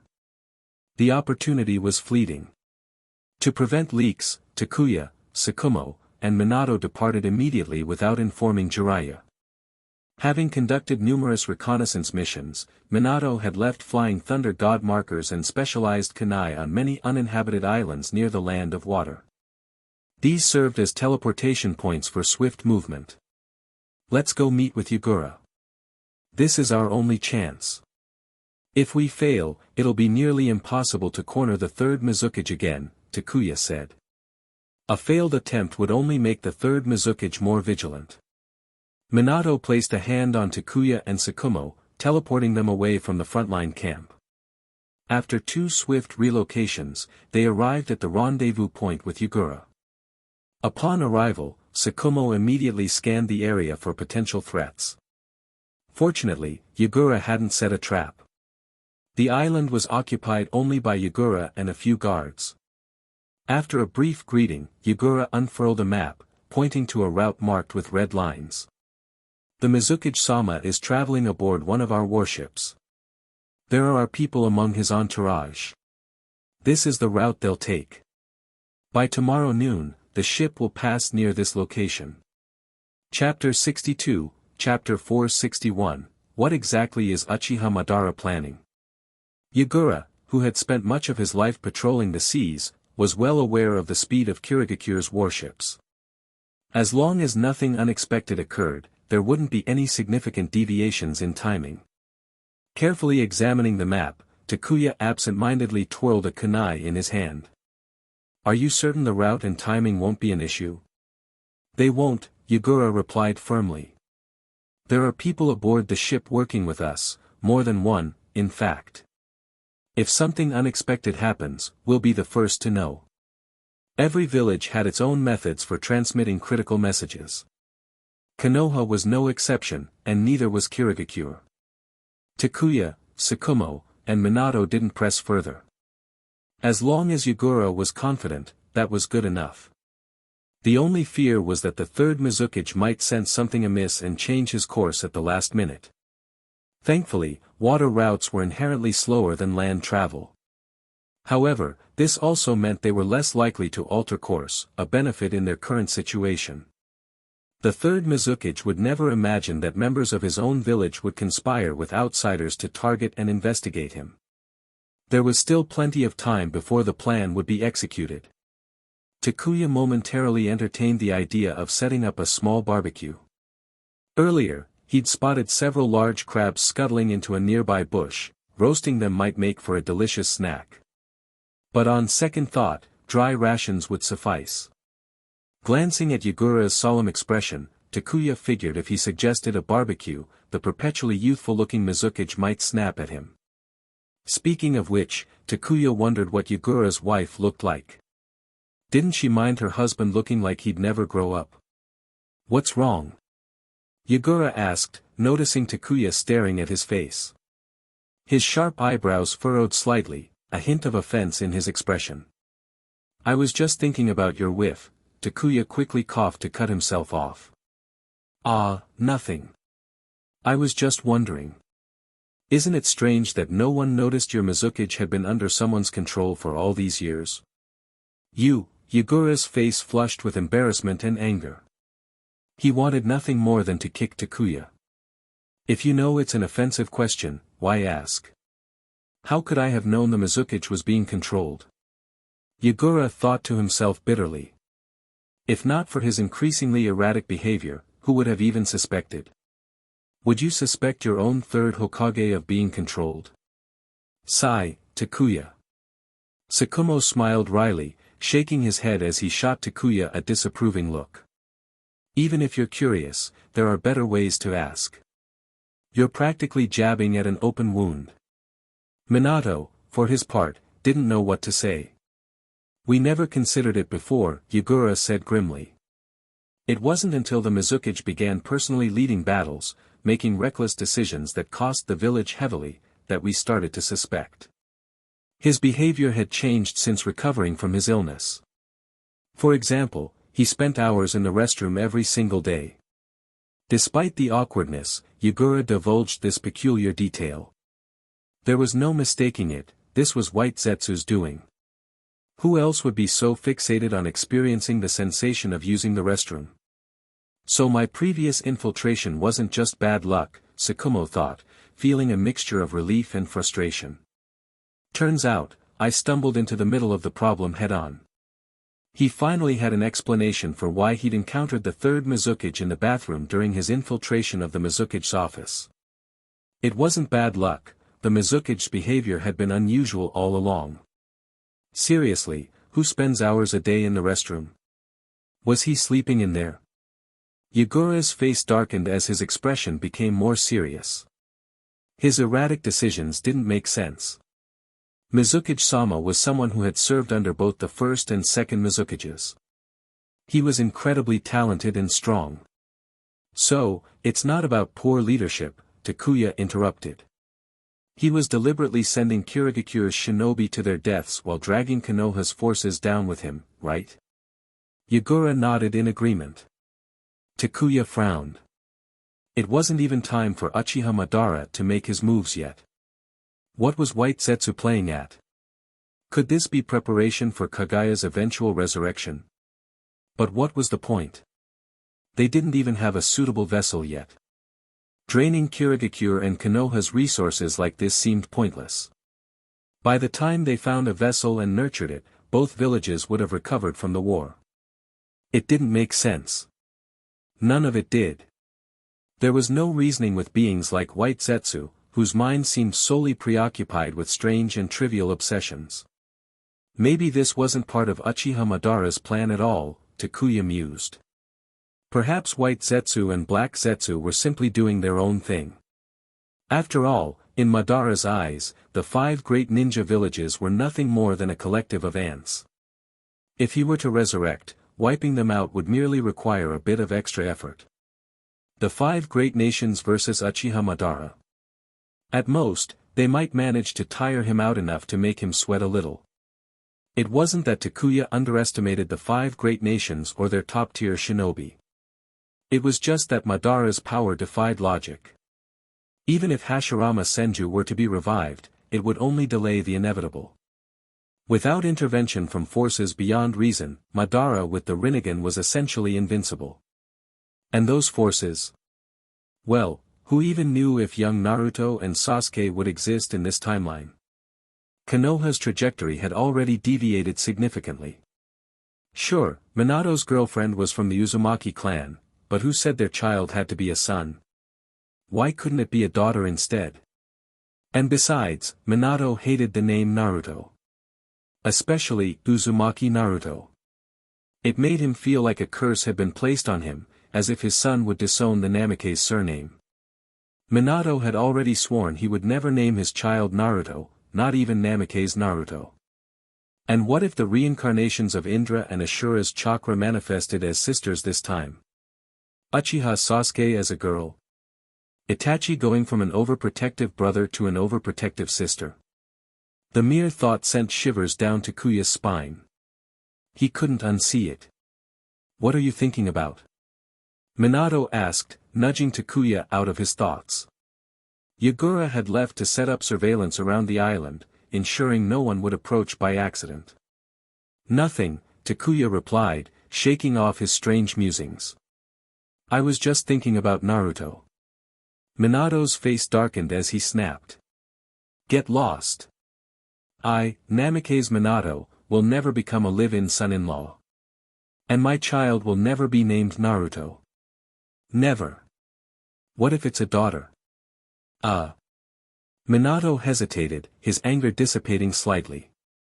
The idea of having a daughter, someone sweet and adorable, was surprisingly appealing. Hopeless, Takuya thought, his expression turning wry. Was Minato really on the path to becoming a doting father to a daughter? A daughter-obsessed Minato and an Itachi-level sister-obsessed Sasuke. What a terrifying thought. Chapter 63, Chapter 462, Yagami Takuya, am ordered to assassinate you. The idea of a small barbecue ultimately didn't materialize. Takuya wasn't someone who acted recklessly, the priority right now was the mission. Once the mission was completed and they returned to Konoha, he could eat as much barbecue as he wanted. For now, everyone was conserving their strength, waiting for the target to arrive. The 3rd Mizukage didn't disappoint. As per the anticipated route, his ship steadily approached the edge of the small island. Watching the tiny black dot on the horizon gradually draw closer, Yagura felt a twinge of nervousness. Whether they could change the current situation in the village hinged on the success of this assassination attempt. This joint assassination wasn't intended to outright kill the 3rd Mizukage but to expose his secrets. If it was confirmed that he was indeed under someone's control, killing him would be justified. Takuya and Tsukumo were tasked with taking the lead, while Yagura and Minato stayed hidden on the island, waiting to make their move once everything became clear. "Will you go, or should I?" Takuya drew his Kusanagi sword as Tsukumo gestured for him to go first. "Leave this kind of head-on confrontation to the younger generation," Tsukumo said with a smirk. "Us older folks are better suited for sneak attacks." Cunning old fox. Engaging directly carried risks, but Takuya didn't refuse. If Tsukumo wanted to focus on sneak attacks, he was free to do so. As the ship drew closer to the island, the third Mizukage rested inside while several Kirigakure shinobi stood guard on the deck, keeping watch for potential threats. Whether due to Yagura and Genji's planning or the third Mizukage's negligence, the ship lacked any sensory ninja. This allowed the ship to approach the island without noticing the people lying in wait. "What's that?" Following its route, the ship passed by the side of the uninhabited island. Such small, uninhabited islands were plentiful in the seas surrounding the land of water and rarely drew much attention. But suddenly, a terrifying chakra presence emanated from the island, accompanied by a brilliant flash of lightning. The shinobi on deck immediately sensed something was amiss. "Trouble?" One of them sounded the alarm, prompting the others to become vigilant and focus their attention on the distant island. In the next instant, their hearts sank as they saw a glowing sphere of lightning hurtling directly toward the ship. Enemy attack. Even in the relative safety of their rear position, the Kirigakure shinobi quickly understood the gravity of the situation. Someone was trying to assassinate the third Mizukage. The shout startled the resting Mizukage in the cabin. The shinobi on the deck instinctively launched counterattacks, trying to intercept the lightning sphere. But they overestimated their abilities and underestimated the power of Takuya's specially prepared lightning bomb. This wasn't an ordinary explosive, its speed and destructive force were far beyond what they could handle. Had they reacted instantly, they might have had a chance to intercept it. But their slight delay made it impossible. Boom! As expected, the lightning bomb struck the ship with a deafening explosion. The massive vessel was blown apart, sending splinters of wood, seawater, and even unlucky fish and shrimp flying into the air. The sea erupted into a towering column of water before waves rolled outward in every direction. Using water release to block a lightning bomb? Truly a genius move. Takuya silently applauded the unfortunate shinobi. Their first instinct should have been to abandon ship and flee, yet they had tried to counter the lightning bomb with water release. Did they think using water release automatically made them as powerful as Tobarama Senju? Takuya wasn't sure if the shinobi had survived, but the third Mizukage, who had been resting in the cabin, managed to escape. What a miserable sight. The Mizukage had nearly been reduced to a lone survivor by a single lightning bomb. Standing on the water with a dark expression, accompanied by two panicked bodyguards, the Mizukage confirmed what Takuya suspected: the guards on the deck were gone. From their vantage point, Minato whispered to Yagura. "Are all your Kirigakure shinobi this brave? Using water release against Takuya's lightning bomb?" This was the same technique that had left even Hanzo the salamander utterly helpless. And they thought water release would work. Impressive. Enough already. Yagura's youthful face flushed with embarrassment. He internally cursed the fools on the ship countless times. Using water release against a lightning bomb? Why not try blocking a tailed beast bomb with earth release while they were at it? Of course, such ridiculous scenes weren't unheard of. During the Fourth Great Ninja War, large-scale earth release techniques were indeed used to block a tailed beast bomb, with predictably disastrous results. Sometimes, you don't know the true meaning of despair until you've tried something and failed miserably. Having struck the first blow, Takuya had no intention of hiding. Resting the Kusanagi sword casually on his shoulder, he began walking toward the third Mizukage. "Yagami Takuya, how dare you attack the Mizukage-sama?" The two remaining bodyguards were both furious and alarmed. They had expected a smooth journey back to Kirigakure, only to be ambushed halfway by none other than Konoha's rising star, Yagami Takuya. "How dare I?" Takuya smirked as if he'd just heard a joke. Kirigakure and Konoha are at war. We're enemies. I, Yagami Takuya, was ordered to assassinate the third Mizukage. So what? Is there some rule in the ninja world that says we can't assassinate the leader of an enemy village? Is there? You. The bodyguards were furious but found themselves at a loss for words. Because, indeed, there was no such rule. In fact, assassinating the leader of an enemy village was a standard strategy in war. This is bad. While the bodyguards fumed, the third Mizukage wasn't thinking about fighting Takuya head-on.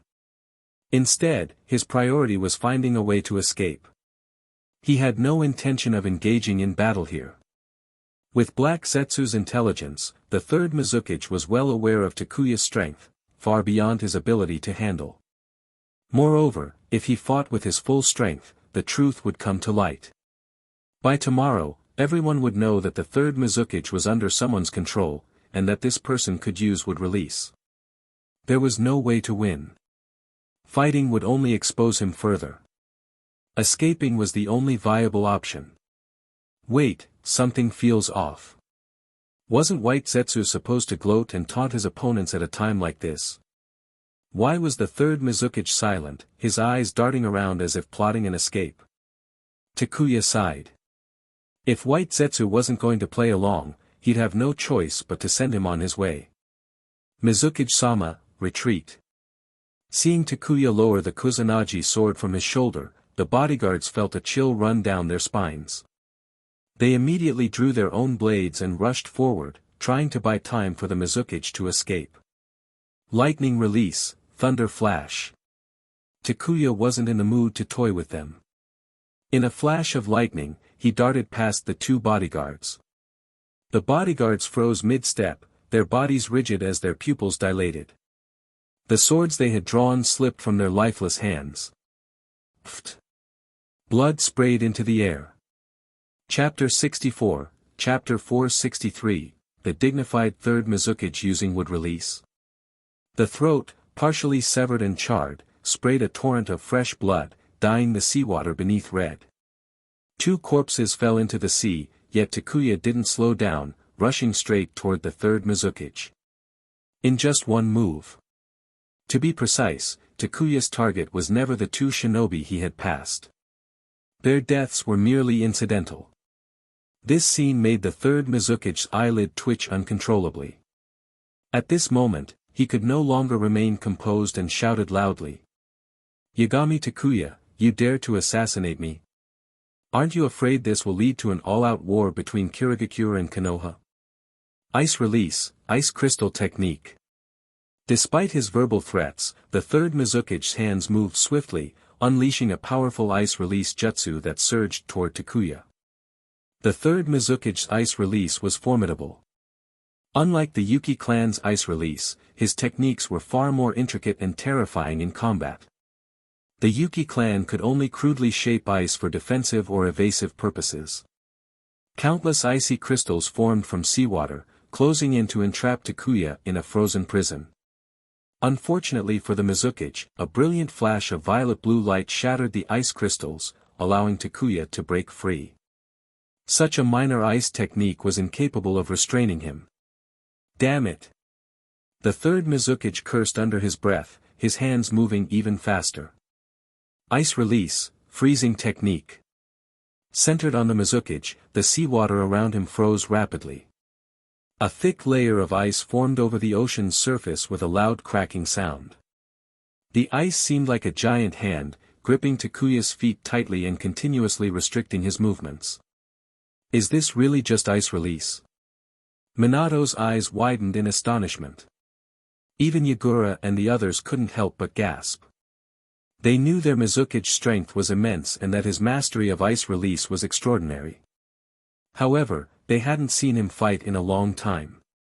And this ice release was entirely beyond their expectations. Compared to the Yuki clan's techniques, the third Mizukage's ice release was on a completely different level. No wonder Takuya sought to fuse ice release into his abilities, claiming it had enormous potential for growth. Minato recalled Takuya's fascination with ice release, a bloodline limit he had been experimenting with for some time, but he hadn't paid it much mind. The Yuki clan's ice release gave the impression of mediocrity, leading him to underestimate it.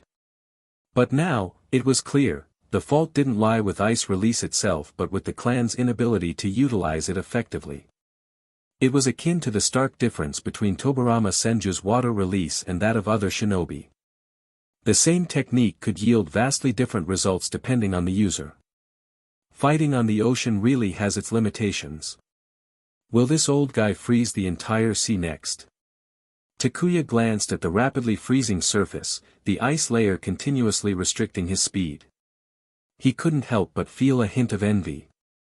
He had always suspected ice release wasn't as weak as the Yuki clan made it seem. Compared to other bloodline limits, the third Mizuki's control over ice release was far more dominant and precise. Its immense power aside, even the ground one stood on could become a trap to restrict movement, a truly terrifying ability. Unless one could avoid touching the ice entirely or had the ability to fly, escape was nearly impossible. Jiraiya-sensei would probably find ice release fascinating. I'll share the details of this battle with him once I return. Minato believed that if Takuya showed an interest in mastering ice release, he would undoubtedly find a way to do so. If Takuya could master it, others could as well, it was merely a matter of talent. Much like Iwagakure's dust release. Take this big dumpling of mine. Since his movements were restricted, Takuya abandoned his speed-based attacks and opted for an explosive technique instead. Again with this move. Takuya's blatant disregard for tactics as he hurled his thunder explosive ball made the third Mizuki feel utterly exasperated. Didn't you come to cut me down? Then come at me with your blade. Why are you throwing explosives? Youngsters these days have no sense of honor. Though mentally cursing, the third Mizuki quickly performed another jutsu to counter the attack. Ice release, ice vibration technique. A large ice wall rose in front of the Mizuki. As the thunder explosive ball collided with the ice, the layers vibrated and shattered one after another, ultimately dispersing the explosion's force. The Mizuki managed to retreat unscathed. Not bad. Takuya's eyes lit up in admiration. He had always believed that every bloodline limit possessed incredible potential, its upper limits were only constrained by its user's imagination and skill. The Yuki clan's ice release was so rudimentary that Takuya was embarrassed to even call it ice release. Compared to the third Mizuki's techniques, the Yuki clan wasn't even worthy of carrying his sandals. It was no wonder the Mizuki had always dismissed the Yuki clan as insignificant.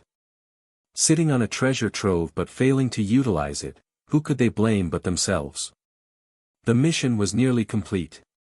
Noticing that Tsukumo Hatake was in position, Takuya decided to stop pursuing the Mizuki and continued his dishonorable tactic of throwing explosives.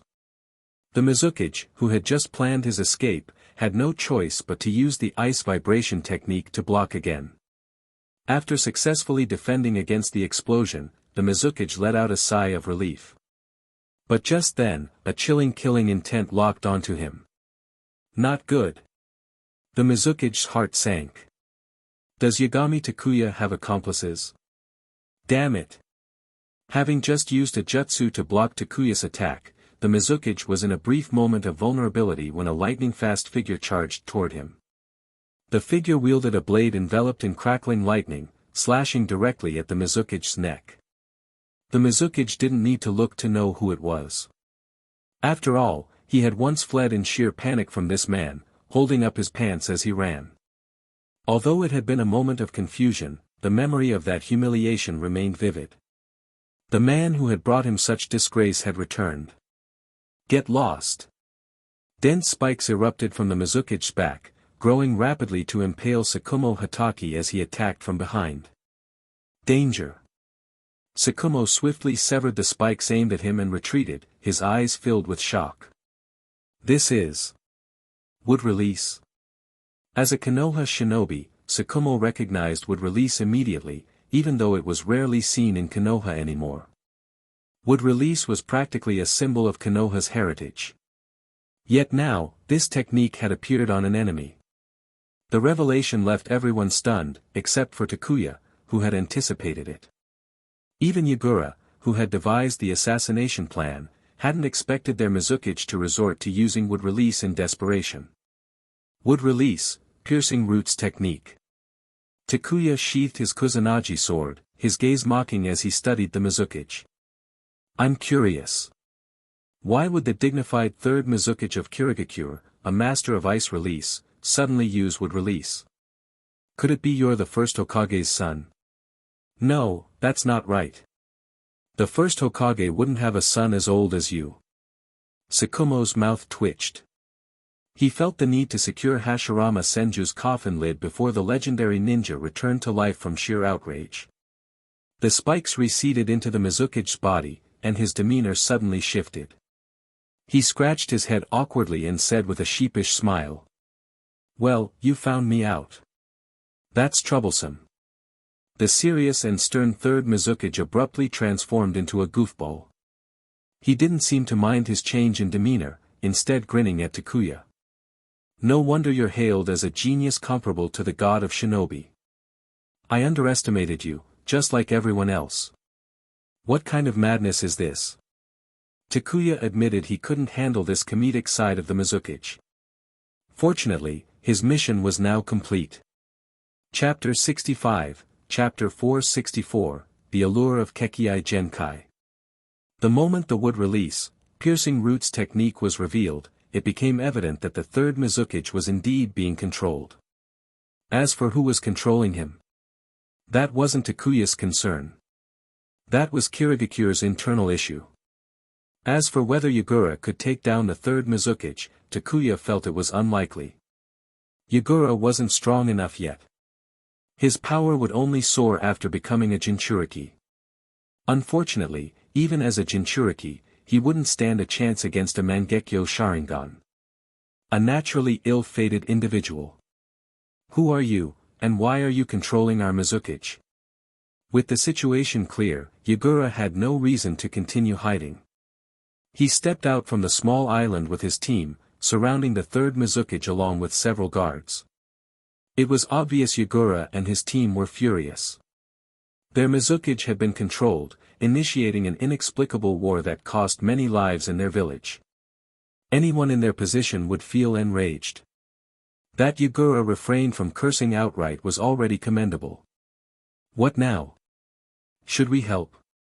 Hatake Tsukumo and Minato approached Takuya, silently asking for his opinion. Both were curious about the third Mizukichi, wanting to know his true identity, or more precisely, who was controlling him.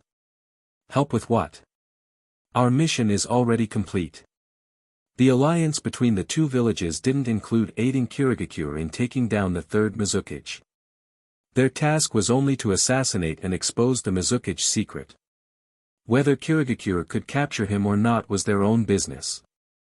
Oh, it's little Yagura. I must thank you for your help over the years. The third Mizukichi maintained his comedic demeanor, his words infuriating Yagura to the point that veins bulged on his forehead. This was clearly mockery. Thank you for assisting me all these years in cleaning up some troublesome people. If this wasn't mockery, what was? Yagura had believed he was following the true third Mizukichi, helping him eliminate many threats over the years. Only to discover that the Mizukichi he had been loyally serving was a fraud. The bitter realization must have been unbearable. Die! Enraged, Yagura charged forward with his weapon, ignoring the disparity in their strength. But no matter how much Yagura wanted to fight, the third Mizukichi had no such interest. Letting out a sly laugh, his body plunged into the seawater. Stop him! Yagura roared, and his guards immediately sprang into action. Let them handle it. Takuya had no intention of intervening. This was Kirigakure's internal matter. There was no need for outsiders to interfere, especially when Kurigakure hadn't offered any benefits for their assistance in capturing the third Mizukichi. Besides, there's no way we could chase down someone skilled in water release, ice release, and even wood release, let alone someone with an unknown origin. Good point. Hatake Tsukumo nodded in agreement. A figure this dangerous was best left alone. Kirigakure's internal affairs were better resolved by their own people. Would release, Minato mused. I didn't expect the mysterious person controlling and replacing the third Mizukage to wield would release. Not just would release. That person knows far more than that. Finding a clean spot, Takuya sat down. The ice was slippery and uncomfortably cold, but it sufficed. The three waited in silence. Before long, Yagura and his team returned, their expressions grim, an obvious sign that their pursuit had failed. Yagura couldn't blame Takuya's group for not helping in the chase. After all, their cooperation was temporary, not a close alliance. Expecting Takuya's team, who weren't proficient in water release, to dive into the sea after the third Mizukage would have been unreasonable. Since our cooperation has concluded, we'll take our leave. I hope your village can halt the war soon and initiate peace talks. That will be done. Though burning with frustration over the failed pursuit, Yagura knew better than to vent it on Takuya. Doing so would only backfire on him. Once I return to the village, I'll personally report to Master Genji. With him involved, the war will end swiftly. You can be assured of that. We deeply appreciate the assistance of you and your village. Pausing for a moment, Yagura continued, but regarding the sword, Samahata. Negotiations were still necessary. Though Tsunade had already agreed to return Samahata to Kirigakure, acquiring the weapon required Takuya's cooperation. Yagura wasn't naive enough to believe Takuya had no say in the matter. After his trip to Konoha, Yagura understood one thing: while Tsunade held power, she and Takuya were tightly aligned. To offend one was to offend both. I need 2 members of the Yuki clan. Preferably ones who have awakened their Kekii Genkai. Strength isn't important, as long as they're delivered to me, the weapon will be returned. It wasn't a condition Takuya had initially considered, but better late than never. The Yuki clan had been increasingly defiant. With Yagura's ruthless methods, he certainly wouldn't mind wiping them out entirely. The same logic applied to the Kaguya clan. Takuya's request for 2 Yuki clan members wasn't something Yagura would refuse. In his view, Samahata was far more valuable than any members of the Yuki clan.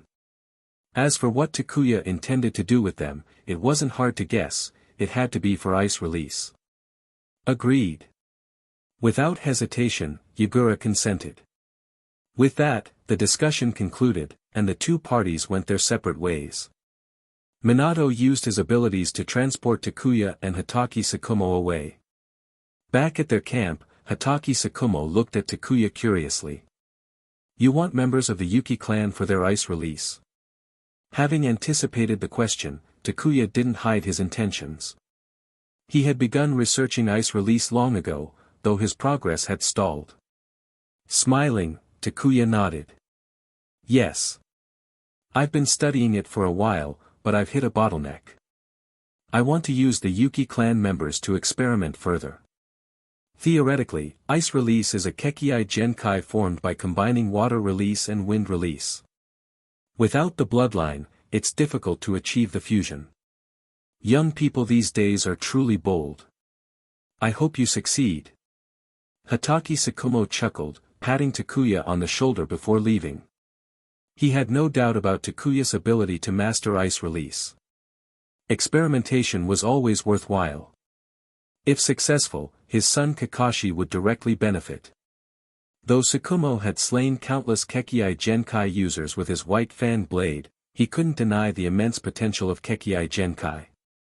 Sadly, the Hatake clan, with its roots in a samurai lineage, had no connection to such abilities. Chapter 66, Chapter 465, A Secret Deal with Orochimaru. To gain a Kekii Genkai, there are usually only 2 paths: inheritance through bloodline or combining different chakra natures. The former depends on ancestry, while the latter requires effort and talent. If Takuya mastered ice release, he wouldn't keep it to himself.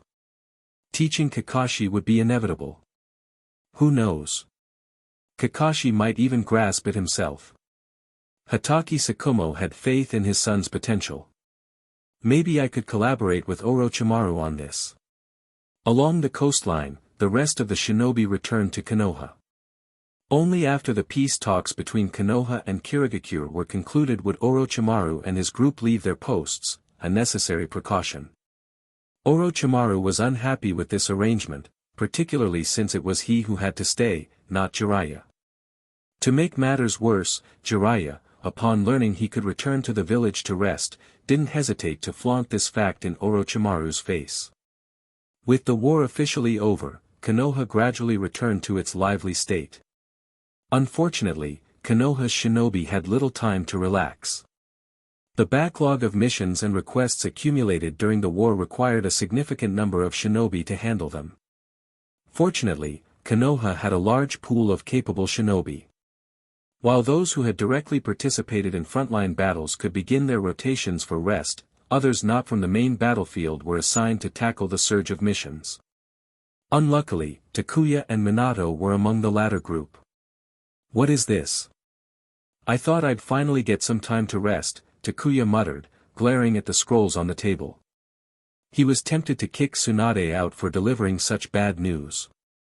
Sensing Takuya's discontent, Tsunade quickly swallowed her mouthful of food and explained, "The old man is planning to retire soon and wants me to prepare to take over as Hokage." Has he lost his mind? Takuya thought. Taking over as Hokage at a time like this? While the wars with Sunagakure and Kirigakure had ended, Iwagakure was already showing signs of unrest and could attack Konoha at any moment. Clearly, the third Hokage was looking to pass the buck. So, I refused. A glint of amusement flashed in Tsunade's eyes. She wasn't foolish enough to step into a role where she'd be the scapegoat during such turbulent times. She argued that the transition should only happen when everything had stabilized, as leadership changes during chaos could destabilize the village further. In the end, the third Hokage was convinced. Then what's with this mission? Refusing the third Hokage's proposal to step down early and sending me out on a mission are two entirely different things, Takuya thought. Tsunade continued eating as she explained, "The village has already prepared for Iwagakure's unrest. Several shinobi have been dispatched to gather intelligence. One of our senior operatives uncovered critical information but was discovered and now needs extraction." Senior operative? Who is it? Tsunade's tone carried a hint of respect, rare for her, which piqued Takuya's curiosity.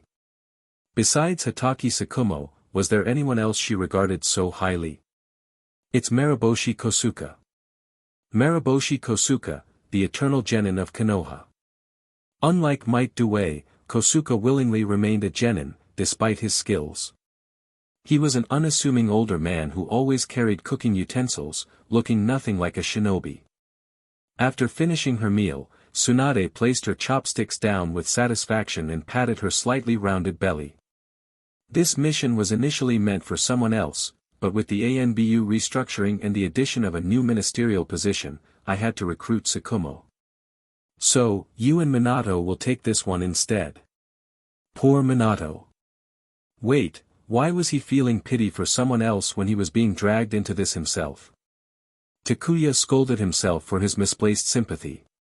Seeing his reluctance, Tsunade crossed her arms and said, "If you don't want to go, you can switch places with Tsukumo. I'm sure he'd be happy to take this mission instead." "Stop right there. I'll go." Takuya immediately accepted the mission. "I'll find Minato right away. Senior Tsukumo has worked hard enough, he should stay in the village to rest. This minor task doesn't need him to personally intervene. Major figures like him should remain in the village to hold the fort." Switch with Tsukumo? Not a chance. He had no interest in the ANBU minister position Tsunade was pushing onto Tsukumo. In recent meetings, discussions had revolved around post-war recovery plans and the reorganization of the ANBU. The third Hokage had handed Tsunade full control over these matters. As part of the restructuring, Tsunade proposed creating a ministerial position for the ANBU, a dedicated leader to oversee operations under the Hokage's command. While the title of ANBU minister sounded prestigious, the role was far from glamorous. It involved overseeing clandestine operations, coordinating a highly active team, and taking on a heavy workload. Takuya had no intention of working himself to death. Someone else could take the honor, like Tsukumo, who was practically destined for it given his combat style and operational experience. "Don't forget to finish cleaning up," Takuya said, grabbing the mission scroll. He flashed a playful hand signal to Pakura, who was nearby, and promptly left. Pakura hesitated only briefly before following him. Having successfully delegated the mission, Tsunade sighed in relief. But her satisfaction was short-lived as her gaze landed on the mess left behind, dirty dishes, leftovers, and a dusty floor. Her face darkened. Tsunade wasn't one to handle chores, and now, with Pakura gone, there was no one to help her. She'd rather face a battlefield than clean this mess. Meanwhile, Takuya appeared on Minato's balcony, calling him out. "Emergency mission. Grab your gear. We're leaving immediately." "Understood." Recognizing the urgency, Minato asked no questions. He swiftly packed his tools and joined Takuya and Pakura. "Are we in a rush?" Minato asked after they left the village, pulling out 2 kunai as he prepared for rapid travel. "No need to hurry," Takuya replied, shaking his head. "This is an extraction mission. A senior operative from the village has gathered significant intelligence on Iwagakure. We need to meet him at a designated location and bring him back. The return trip might be urgent, potentially involving a large battle. Just be ready for that." Their haste wouldn't matter if the operative, Mariboshi Kosuka, wasn't already at the rendezvous point. They could only proceed with caution and preparation. Chapter 70, Chapter 469, The Perfect Successor Uchiha Madara Needed. If not for the mission details in hand, Takuya wouldn't have believed that Mariboshi Kosuka, the unassuming old man, possessed such impressive intelligence-gathering skills. But then again, was it really appropriate to entrust a mission like this to someone so advanced in years? An elder? Minato blinked in confusion. Though they all operated within Konoha, many shinobi didn't actually know each other. Some hadn't even heard of certain names. Yes, an elder worthy of respect, but someone completely engrossed in the will of fire. Minato sighed and decided not to ask further. Hearing the phrase will of fire was enough to dampen his curiosity. After all, mentioning the will of fire inevitably brought up one particular person, the third Hokage. The man was infamous for using the will of fire to inspire, or manipulate, others. Mariboshi Kosuka was a staunch embodiment of the philosophy, though he had been influenced by Tobarama Senju rather than Hiruzen Sarutobi. Even after hearing about it many times, Pakura still found the will of fire a bit perplexing. Spending time around Takuya, who often ridiculed the concept, had only reinforced her skepticism.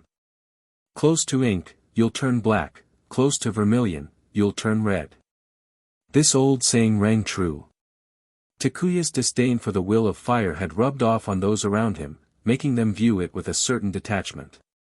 To summarize in one word. Manipulation. It's all just manipulation. In a dimly lit underground chamber, Uchiha Madara sneered as he glanced at the overly effeminate behavior of White Zetsu. "So, your plan failed, didn't it?" White Zetsu had gone out for reconnaissance and returned acting strangely. Where it once constantly asked about trivial sensations like bowel movements, it now seemed unnervingly delicate and fussy. Could it have caught something from the third Mizukage? Madara shook his head, dismissing the thought. Turning to Black Zetsu, he asked, "Have you identified a candidate?" "Yes, Lord Madara." Black Zetsu's head emerged from the ground. "After extensive monitoring and evaluation, I believe this boy, Uchiha Obito, is the most suitable candidate." Black Zetsu detailed Obito's background and traits. Madara's interest was piqued. Arrogant and proud, yet naive and filled with love. How intriguing. In Konoha, Uchiha Obito was notorious as a failure among the Uchiha clan. But to Madara, Obito wasn't foolish, just somewhat slow-witted. If he were truly incompetent, he wouldn't have mastered the great fireball technique so proficiently or demonstrated decent taijutsu. Obito's potential was evident, he just didn't know how to unlock it. Instead, he wasted time helping old ladies cross the street, making grand speeches, and orbiting around Noera Rin. A naturally gifted individual with a simple mind and a heart full of love. Isn't this exactly the kind of successor I need? Such individuals were easy to manipulate and prone to corruption. Find an opportunity to bring him here. I don't have much time left, Madara instructed. And that girl, Noera Rin. With Iwagakure stirring, a new war will soon break out. We'll have plenty of opportunities. Once Obito was in their grasp, they could exploit countless chances to push him toward the path of darkness. The more innocent a person, the easier it was to corrupt them. Especially someone as single-minded as Obito, whose rigid thinking left no room for deviation. Once corrupted, such individuals were nearly impossible to redeem. It's finally starting. Black Zetsu grinned and vanished into the ground. Madara cast a disdainful glance at White Zetsu before closing his eyes and entering a state of rest. He needed prolonged sleep to conserve his strength. In a cave somewhere in the land of grass, Minato couldn't help but comment, the shinobi of this country are as unpleasant as ever. As a minor nation allied with the land of fire, the land of grass often collaborated with Konoha on missions and requests. Minato had carried out numerous tasks in the region but was consistently irked by what he saw. There's an old saying, a dog can't change its habit of eating filth. This village is rotten to its core. Only by addressing the root cause can anything be fixed, Takuya replied, unfazed. If change were possible, they wouldn't be a nation of opportunists.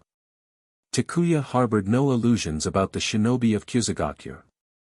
Their conduct in the original timeline was evidence enough of their nature. It was no surprise that the third Hokage allied with such a village. If it were up to Takuya, he would have severed ties with Kusagakure immediately. What frustrated him most was that Kusagakure enjoyed significant support from Konoha. During the Third Shinobi War, Iwagakure had relentlessly pressed Konoha, not just because Konoha was weakened but also due to Kusagakure's betrayal. On paper, they were allies.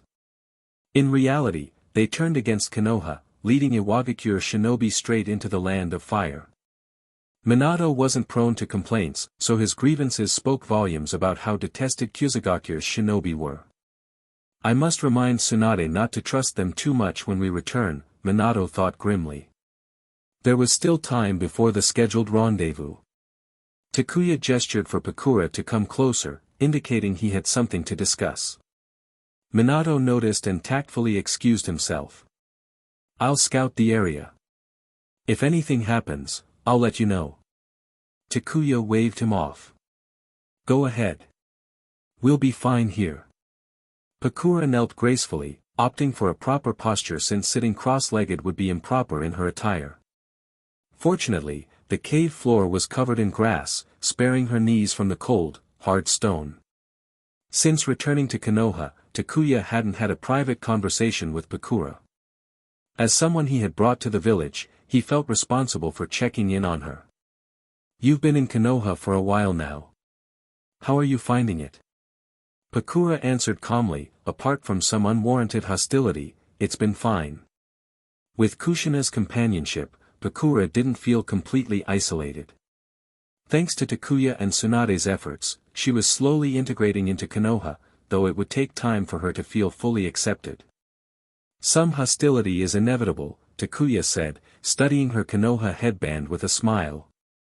Many Konoha shinobi lost comrades to Suna during the war, some even by your hand. The lingering tension is natural.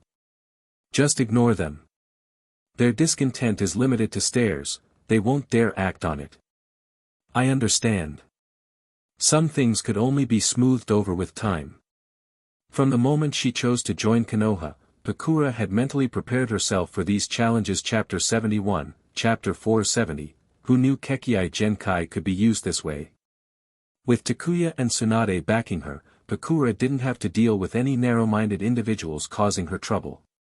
Takuya nodded, steering the conversation to a new topic. If you ever face issues, let me know. After all, you're someone I brought into Konoha, and you'll inevitably carry the label of being associated with Yagami Takuya. I don't have the best relationship with certain people in the village, so there might be times you'll feel the consequences of that. He paused before adding, by the way, can we talk about Kekei Genkai? Kekei Genkai? Pakura was momentarily stunned, not expecting this topic. After all, Takuya was a Kekei Genkai wielder himself. Compared to her Scorch Release, his Sharingan seemed vastly superior. From her perspective, her Scorch Release paled in comparison to the power of the Sharingan. Still, although unsure why he was asking, Pakura began to explain her insights and experiences in using Scorch Release. Her explanations were thorough, leaving no detail unexplored. Takuya listened attentively, his expression serious, as if he were a diligent student. After Pakura had laid everything bare, Takuya raised his hand, breaking the silence. I have a question. Can the attack forms of your Scorch Release be altered at will? This was something Takuya had been curious about for a long time but never had the chance to ask. Every time Pakura used Scorch Release, she would summon several fiery spheres around her. They looked like something straight out of a ghost story, but their destructive power was undeniable. The spheres didn't just burn, they exploded with devastating force. The explosions were powerful enough to rival A-rank jutsu. An A-rank jutsu, if you weren't prepared for them, could easily kill a jonin. Shinobi were famously high on offense but low on defense. Additionally, most shinobi stuck to mainstream jutsu levels, C-rank, B-rank, and a handful of A-rank techniques. Those who could wield S-rank jutsu with ease were exceedingly rare. They can be changed, but it's troublesome. Pakura had been refining her Scorch Release for years, choosing fireball-like shapes for their convenience in battle. Don't you think it's a bit monotonous? Takuya tilted his head, curious. Scorch Release was undoubtedly powerful, but Pakura's usage of it never varied. It puzzled him. Why hadn't she explored other forms of expression? Takuya spread his hands. Why stick to fireballs? Why not try other shapes, kunai, shuriken, or even something akin to a Jinchuriki's tailed beast cloak? You're the master of Scorch Release. It won't harm you. In battle, you could shroud yourself in flames, and with the burning intensity of Scorch Release, most enemies wouldn't dare come close to engage you in taijutsu. Pakura froze. What? Kekei Genkai can be used like that? Changing her attack forms from fireballs to other shapes wasn't entirely unthinkable. It was just that the process was complicated and not something she had pursued seriously. Her reluctance stemmed partly from laziness and partly from concern that altering the forms might weaken Scorch Release's power. But the idea of using her flames as a cloak, that had never crossed her mind. Now that she thought about it, it made a lot of sense. Pakura started visualizing it, her body cloaked in a layer of flame so intense that no enemy would dare approach her. As for long-range jutsu attacks, those required hand seals, whereas Pakura could send a fireball flying with just a flick of her fingers. If changing the form of her Scorch Release could enhance her attack speed. Her eyes sparkled. She felt as if she had just opened the door to a new world. Perhaps my use of Scorch Release has indeed been too crude. Seeing Pakura's brightened expression, Takuya knew she was hooked on the idea. He continued, switching the subject to Ice Release. To be honest, I asked about Scorch Release because I wanted to understand it better for my Ice Release research. When it comes to Ice Release, the contrast between Kirigakure's Yuki clan and the third Mizukage is striking. The former's use of Ice Release is lackluster, while the latter's is catastrophic in its versatility and destructive power. My advice? Experiment and innovate. Sticking to fireballs makes your attacks predictable. While your taijutsu is good, why engage in close combat if you can eliminate enemies from a distance? If Pakura could refine her Scorch Release techniques, Takuya believed she would become an unstoppable force, a spiky porcupine no enemy could approach. Close range. Her flames would make it impossible to touch her. Long range. She could dominate with her overwhelming attacks. By then, Pakura's strength would undoubtedly soar, leaving her enemies struggling to find a weakness. Scorch Release was already powerful as a ranged ability, but forcing an opponent into close combat and then burning them with a fiery cloak. That was the pinnacle of lethality. Ninjas must dare to try new things. The second Hokage, Tobirama Senju, was someone who embraced experimentation. That's why so many groundbreaking forbidden jutsu and ninjutsu were developed during his time. But now... Takuya smiled faintly, leaving his statement unfinished. Modern Konoha seemed stuck in a rut. Was it because Tobirama had set the bar too high? Or were contemporary shinobi simply too complacent? It wasn't as if innovation was impossible. Orochimaru, for instance, excelled in pushing the boundaries of knowledge, though his methods often veered into dangerous territory. Takuya himself had developed a unique form of lightning release tailored to his fighting style. While he wasn't prolific in creating new jutsu, he understood the value of adapting existing techniques to suit his needs. Though Takuya admired Tobirama's genius, he knew better than to compare himself to such a legend. Tobirama's contributions to ninjutsu development were unparalleled. Still, even if creating new jutsu was out of reach, experimenting with modifications was a start. But how many shinobi were actually willing to try? You've got quite the imagination, Pakura muttered, at a loss for words. Takuya bringing up Tobirama left her speechless. Thankfully, he only used Tobirama as an example rather than drawing a direct comparison to himself. Otherwise, Pakura might have questioned his sanity. Dare to try. Pakura bit her lip, lost in thought. Actually, my lightning release techniques are the result of countless attempts at adaptation. Traditional lightning release didn't suit me, Takuya explained, spreading his hands. I'm not asking you to develop entirely new jutsu, just to rethink how you use Scorch Release.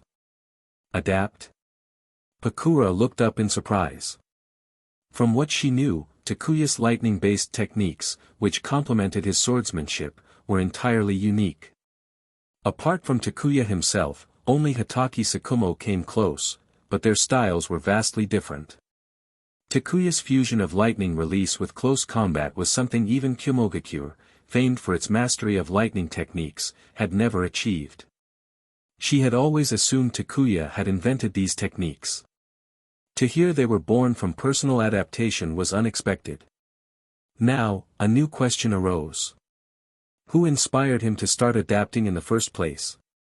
Chapter 72, Chapter 471, Kyuzugakure's Betrayal, Anoki makes his move. If Pakura had asked, Takuya might have shared his inspiration. But since she didn't, he refrained from mentioning it. After all, if he admitted that his fighting style had been inspired by his disciple Kakashi, no one would believe him. When Takuya started using his unique lightning-based techniques, Kakashi hadn't even mastered chakra extraction. Bringing up Kakashi would gain him nothing and might even make people think he was just showing off. Not far from the border of the land of grass, a tanned, wiry old man carrying a large pot on his back, complete with a ladle dangling from it, was making his way swiftly toward the land of grass. This man was none other than Mariboshi Kosuke, the operative Takuya had been sent to retrieve. At first glance, it was hard to believe that this frail-looking elder possessed the strength of an elite jonin. Despite his permanent rank as a genin, Konoha's upper echelons treated Mariboshi Kosuke as though he were an elite jonin. Normally, high-level missions were rarely assigned to him, given his vow never to rise above the rank of genin, a promise he made out of personal conviction.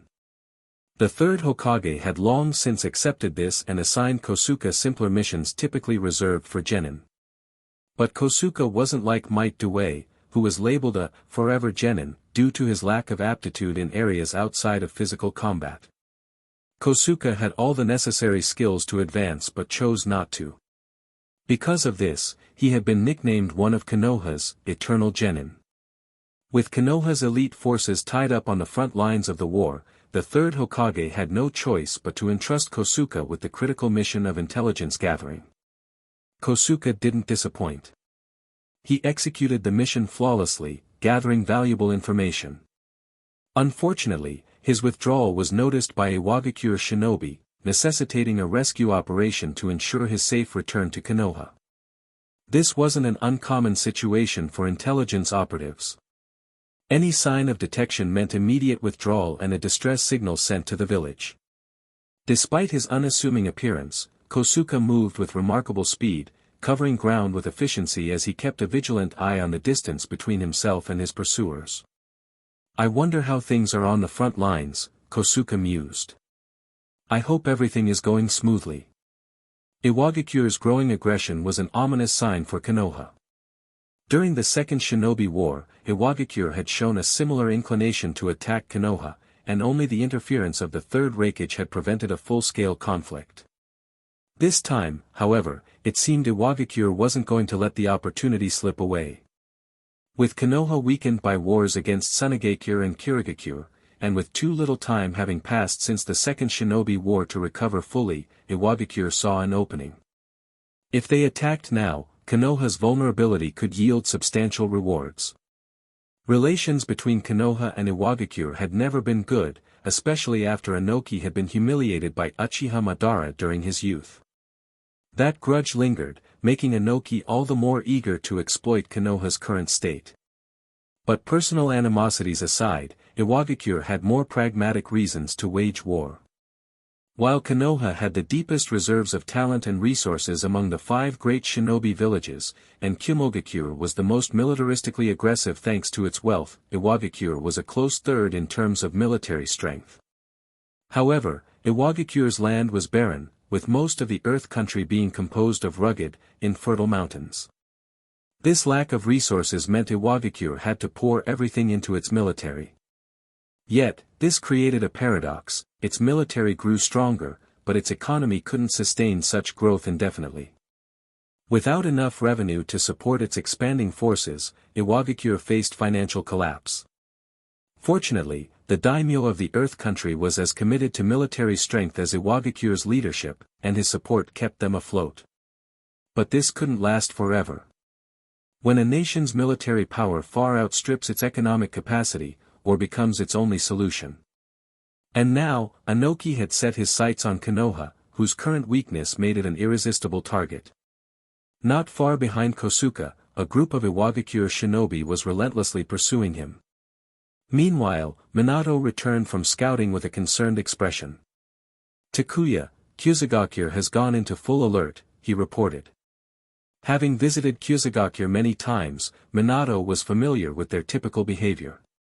During the Second Shinobi War, even when disaster loomed, Kyuzugakure's shinobi preferred to lay low and avoid confrontation. For them to be on high alert now suggested something was amiss. "Not surprising," Takuya replied, his tone dripping with disdain. "Kyuzugakure's shinobi are as spineless as their namesake suggests. They're weeds, swaying wherever the wind blows. Today, they side with Konoha for benefits. Tomorrow, they'll betray us for favors or threats from Iwagakure. I'd bet they've already thrown their lot in with Iwagakure. Should we send this intel back to the village?" Minato asked, frowning. A betrayal like this from an ally was aggravating, especially given the Hokage's insistence on maintaining ties with Kyuzugakure. Minato agreed with Takuya, such alliances were better severed. Kyuzugakure should have its military strength dismantled, leaving them no choice but to remain neutral like the land of rivers. "No need," Takuya said, shaking his head as he gazed toward Kyuzugakure's direction from their vantage point. "Our mission is to extract Mariboshi Kosuke. Let's leave other matters to the village. If you're really concerned, you could always use the toads of Mount Myaboku to relay the message." Since Jiraiya had already returned to Konoha, the toads were the best option for sending long-distance messages quickly. After a moment's thought, Minato shook his head. He'd rather avoid troubling the toads, especially given how often they were called upon for such tasks. "I'll let it slide for now. We're almost done here anyway. Once we've got the elder, we'll head straight back to Konoha. A day or two won't make a difference. Minato's face turned slightly green as he recalled the delicacies offered by the toads of Mount Myaboku. Their infamous bug feasts were enough to make anyone think twice about requesting favors. Takuya burst into laughter, easily guessing Minato's concerns. Let me guess, you're afraid the toads will nag you. Could you not? Minato grumbled, rolling his eyes. The following day, as the rendezvous time approached, the group left their temporary hideout and headed for the meeting point. Minato took up his scouting role again, leaving Takuya and Pakura to wait at the agreed location. He's here. Before the scheduled time, Mariboshi Kosuka appeared, punctual and reliable beyond Takuya's expectations. Offer. I'm currently translating a new Pokemon fanfiction titled Pokemon Simulation, Hunting the Protagonists. I haven't published it on this account but on another one. Could you search for it, check it out, and let me know if it's worth continuing? If you think it's good, please give it 200 power stones and leave a review, then I will give you 10 chapters of Naruto. I traveled with a max level account here. Chapter 73, Chapter 472, Rearguard missions are best left to those who need them. Missions involving extractions like this often come with intense battles. It's not uncommon for enemies to arrive before the extraction team even has a chance to rendezvous with their target. Landing steadily on an upturned rock, Mariboshi Kosuka refrained from approaching immediately. His wrinkled, aged face turned toward the three figures ahead. He needed to confirm their identities first. You're quicker than I expected, Senior. Takuya took out the mission scroll given to him by Tsunade. Holding it up, he used Konoha's special technique to break the encrypted seal and unroll the scroll in front of Kosuka. Only then did the vigilance in Kosuka's eyes fade. Once the identities were confirmed, Kosuka let out a sigh of relief. So, you're little Tsunade's friend, Yagami Takuya. Considering his age and seniority, it was perfectly reasonable for him to address Tsunade as Little Tsunade. Most Konoha shinobi were his juniors, after all. Little Tsunade. It had been ages since Takuya had heard anyone call her that. Tsunade's reaction to hearing it would undoubtedly be priceless. Takuya's mouth twitched slightly as he put away the scroll and changed the subject. Senior, this isn't the place for idle chatter.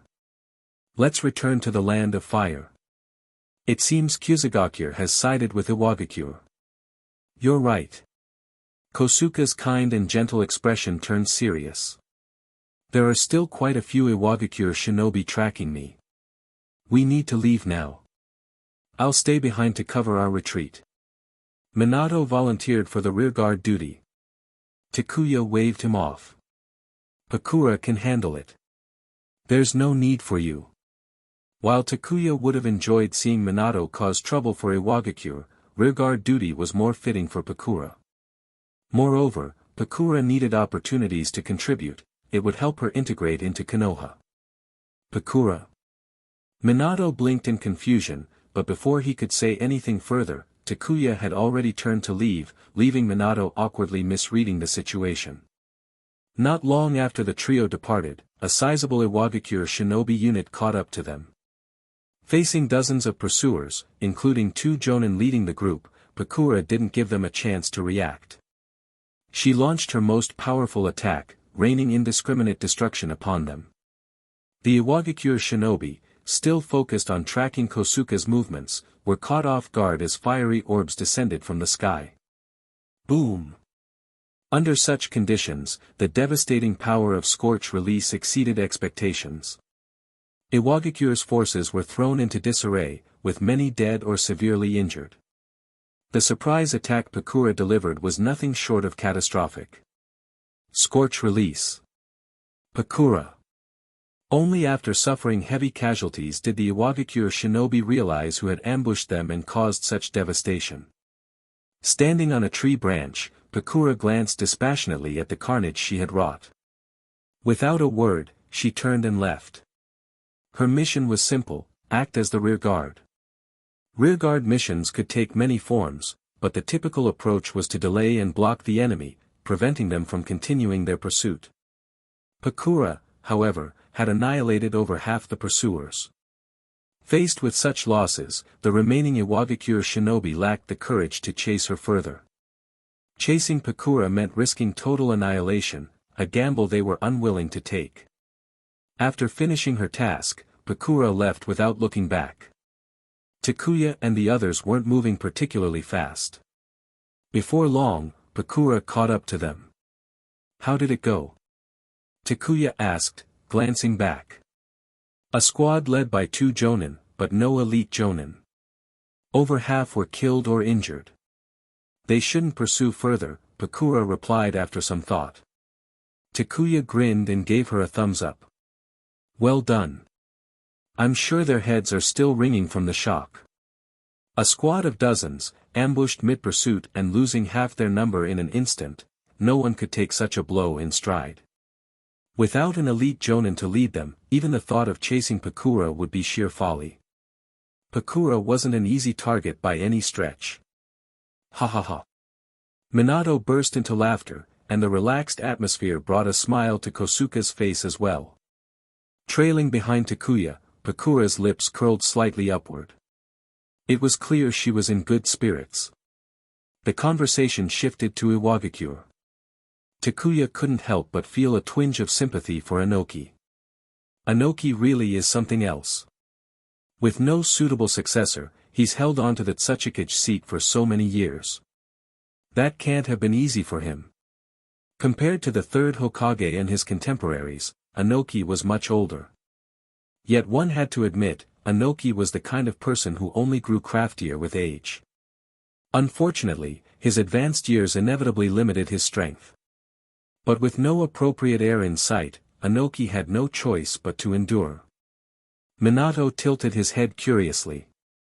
Iwagakure's military is strong, and they have plenty of capable shinobi who can hold their own. Why do you say there's no suitable successor? This question had sparked much speculation over the years. Some believed Inoki was simply too ambitious to relinquish power. Others thought he was secretly grooming an heir. There were also rumors that Inoki intended to pass the title to his son, Kuratsuchi. As the Tsuchikage's son, Kuratsuchi's lineage gave him a significant advantage. He. Kosuke chuckled knowingly. Iwagakure isn't lacking candidates, it's just that Inoki's standards are too high. How high are we talking? This claim piqued everyone's curiosity, even Pakura's. "Old man, if you're going to bring this up, you might as well explain it outright. Why drag me into this?" Takuya sighed inwardly, caught between amusement and exasperation. Inoki has grand ambitions. He hopes to cultivate someone capable of wielding dust release to succeed him. But his vision is bound to fail. That's insane. The idea of grooming a dust release user as a successor was nothing short of delusional. Ahem. Minato's expression turned peculiar. "Well, I think it's clear why Inoki hasn't found a successor. His expectations are way too high." Pakura opted to remain silent, her thoughts aligning with Minato's sentiment. Kosuke, on the other hand, continued to chuckle. History would prove Minato correct. Even by the end of the Fourth Shinobi War, no second dust release user had emerged to take Inoki's place. Good thing Konoha doesn't require mastering wood release to become Hokage. That would have been a nightmare. Thinking of Konoha's history, Minato couldn't resist poking fun at the idea. Chapter 74, Chapter 473, Different Positions, No Need to Force Harmony. With such high expectations, even Tobirama Senju would have been disqualified in Konoha. Imagine being unable to use wood release. Would you even dare to succeed the Hokage and become the second? Would you? Ha ha ha. Minato's quip was nothing short of genius. Takuya burst into laughter, while Mariboshi Kosuke maintained his signature smile. Pakura, however, couldn't help but chuckle at the humor. Young shinobi often had plenty to talk about. Takuya and Minato bantered animatedly, occasionally joined by Pakura, while Kosuke mostly acted as a spectator. After entering the Land of Fire, Kosuke even demonstrated his impressive cooking skills to the group. It's said that when someone provides you with food, it's hard to speak ill of them. However, after tasting Kosuke's cooking, both Minato and Pakura couldn't help but look at him with newfound admiration, especially when he packed up his large pot and ladle, carrying them on his back. "Senior, wouldn't it be more convenient to store these items in a sealing scroll?" Minato, ever kind-hearted, couldn't bear to watch the elderly shinobi carrying such heavy equipment and offered a gentle suggestion. Takuya, too, often carried many items during his travels, but he always stored them in sealing scrolls, retrieving them only when needed. Carrying a large pot around like Kosuke did? Takuya would rather give up cooking altogether. Imagine the embarrassment of being laughed at wherever he went. Kosuke smiled faintly at Minato's suggestion. "Those scrolls are too expensive for an old man like me. Besides, I'm used to it, it's quite fine." With no enemies chasing them from behind, the group of four didn't rush their journey. What was puzzling, however, was how both Takuya and Minato became increasingly distant toward Kosuke as the journey progressed. This was odd. Kosuke didn't need anyone to fawn over him, but as juniors, shouldn't they show some care and concern for their elder? Instead, the two maintained a peculiar balance, not too enthusiastic, but not intentionally aloof either. Pakura, who kept her distance, was understandable. Having joined Konoha midway, her position was naturally awkward, making it difficult to grow too close to anyone. But what about Takuya and Minato? Takuya's attitude could be explained, but Minato? Wasn't he the exemplary shinobi the third Hokage often praised? His behavior shouldn't have been so restrained. Kosuke felt suspicious, but neither Takuya nor Minato seemed to notice. The reason they kept their distance from Kosuke was quite simple. To Takuya, Kosuke was just another relic from the era of the third Hokage, a well-meaning relic, perhaps, but their positions inherently clashed. Respect for Kosuke's character didn't mean they could find common ground. And since they couldn't truly align, why go out of his way to curry favor? A polite level of respect sufficed. Once the mission ended, Takuya planned to part ways, knowing there would be little reason to meet again. Minato's reasoning was even simpler, since Kosuke represented the ideals of the will of fire, maintaining some distance was the safest choice. Better to avoid inadvertently getting himself, or Takuya, into trouble. 3 days after entering the Land of Fire, the group arrived at Konoha and headed to the Hokage's office to report their mission. The debriefing process went smoothly. After Tsunade inquired about the general details and stamped the mission scroll, the assignment was officially completed. Takuya and the others only needed to wait for their reward and contribution points. Oh, by the way, Kyuzugaku seems off. The village has entered a state of high alert and appears to have aligned with Iwagakure. Be prepared, another war could break out at any time. After reminding Tsunade, Takuya led Minato and Pakura out of the office. Kosuke's specific mission didn't concern them, as Tsunade would handle it appropriately. These past few years have been tough for the village, Minato sighed as they left the Hokage building. The Second Shinobi War had only ended a few years ago, and now the Third Shinobi War was looming, its outbreak chaotic and senseless. Battles with Kurama had been fierce and evenly matched. But then Tsunade had struck covertly. Just as the conflicts with these villages were settling, yet another war threatened to erupt. Iwagakure and Kumogakure's military strength has grown alarmingly. As their forces expand, the hawkish factions within their villages grow bolder, making war inevitable. Villages need resources and a way to divert internal tensions. War is the simplest solution.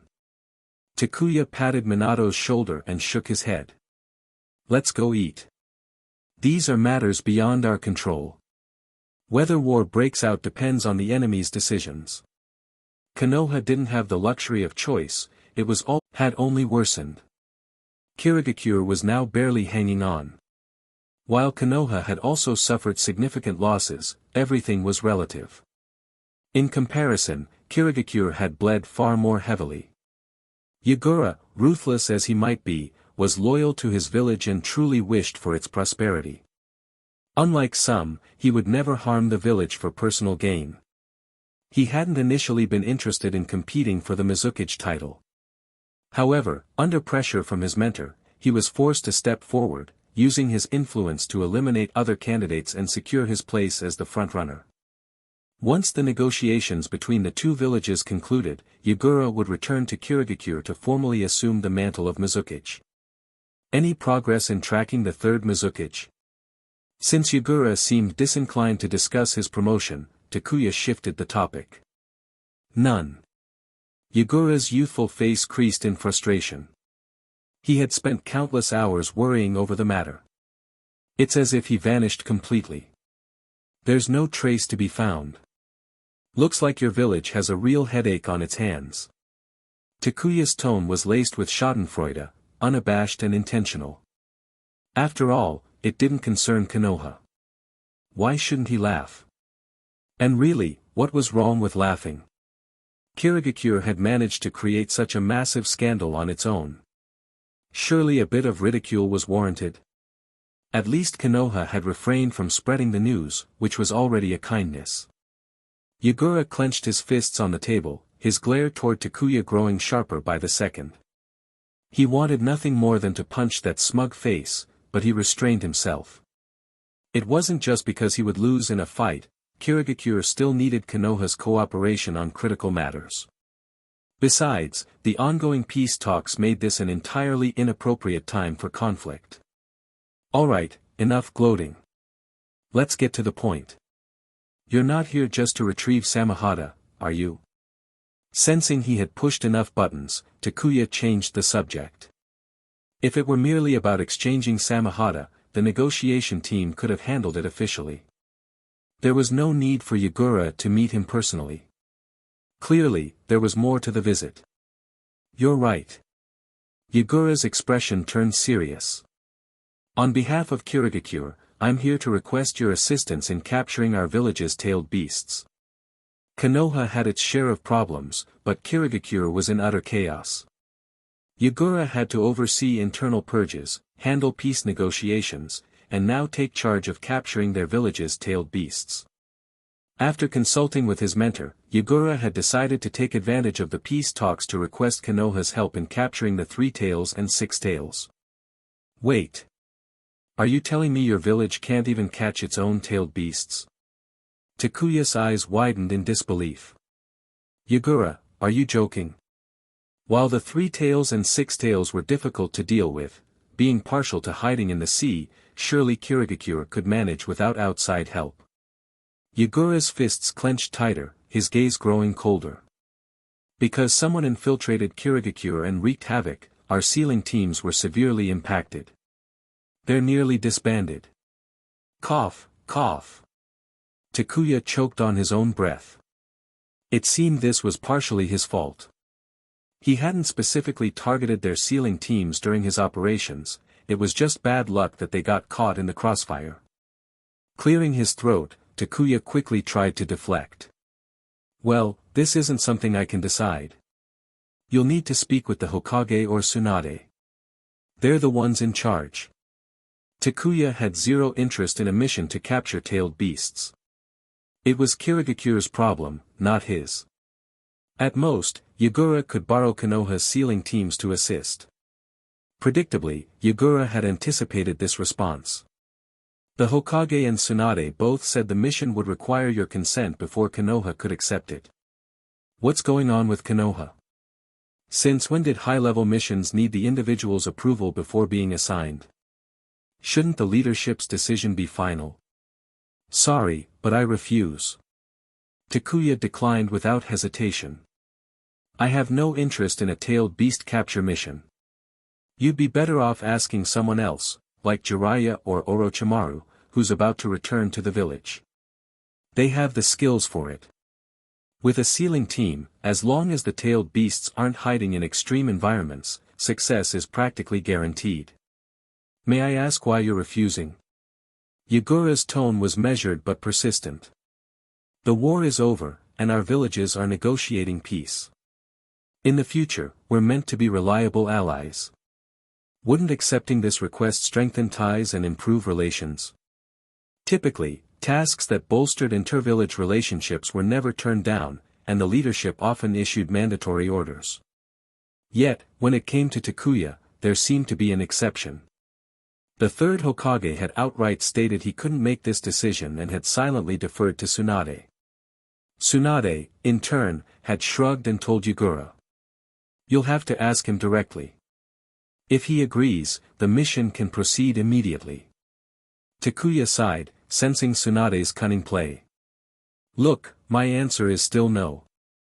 I'm not interested, and I don't want to get involved in Kirigakure's mess. If you need help, there are plenty of capable shinobi to ask. Just not me."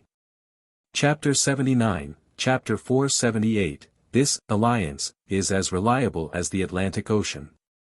I personally hope that the relationship between our two villages can become a genuine and reliable alliance, Takuya said, spreading his hands apologetically as he addressed Yugura. But ever since the war started, I've been constantly busy, with barely any time to rest. I'm exhausted, and right now, all I want is to relax. As for a complex and time-consuming mission like capturing tailed beasts, I'm not interested in taking it on. My apologies. There are plenty of capable people in Konoha who can help. You should consider reaching out to them. That's quite disappointing. Yugura's eye twitched as he forced himself to remain composed. Tired and needing rest?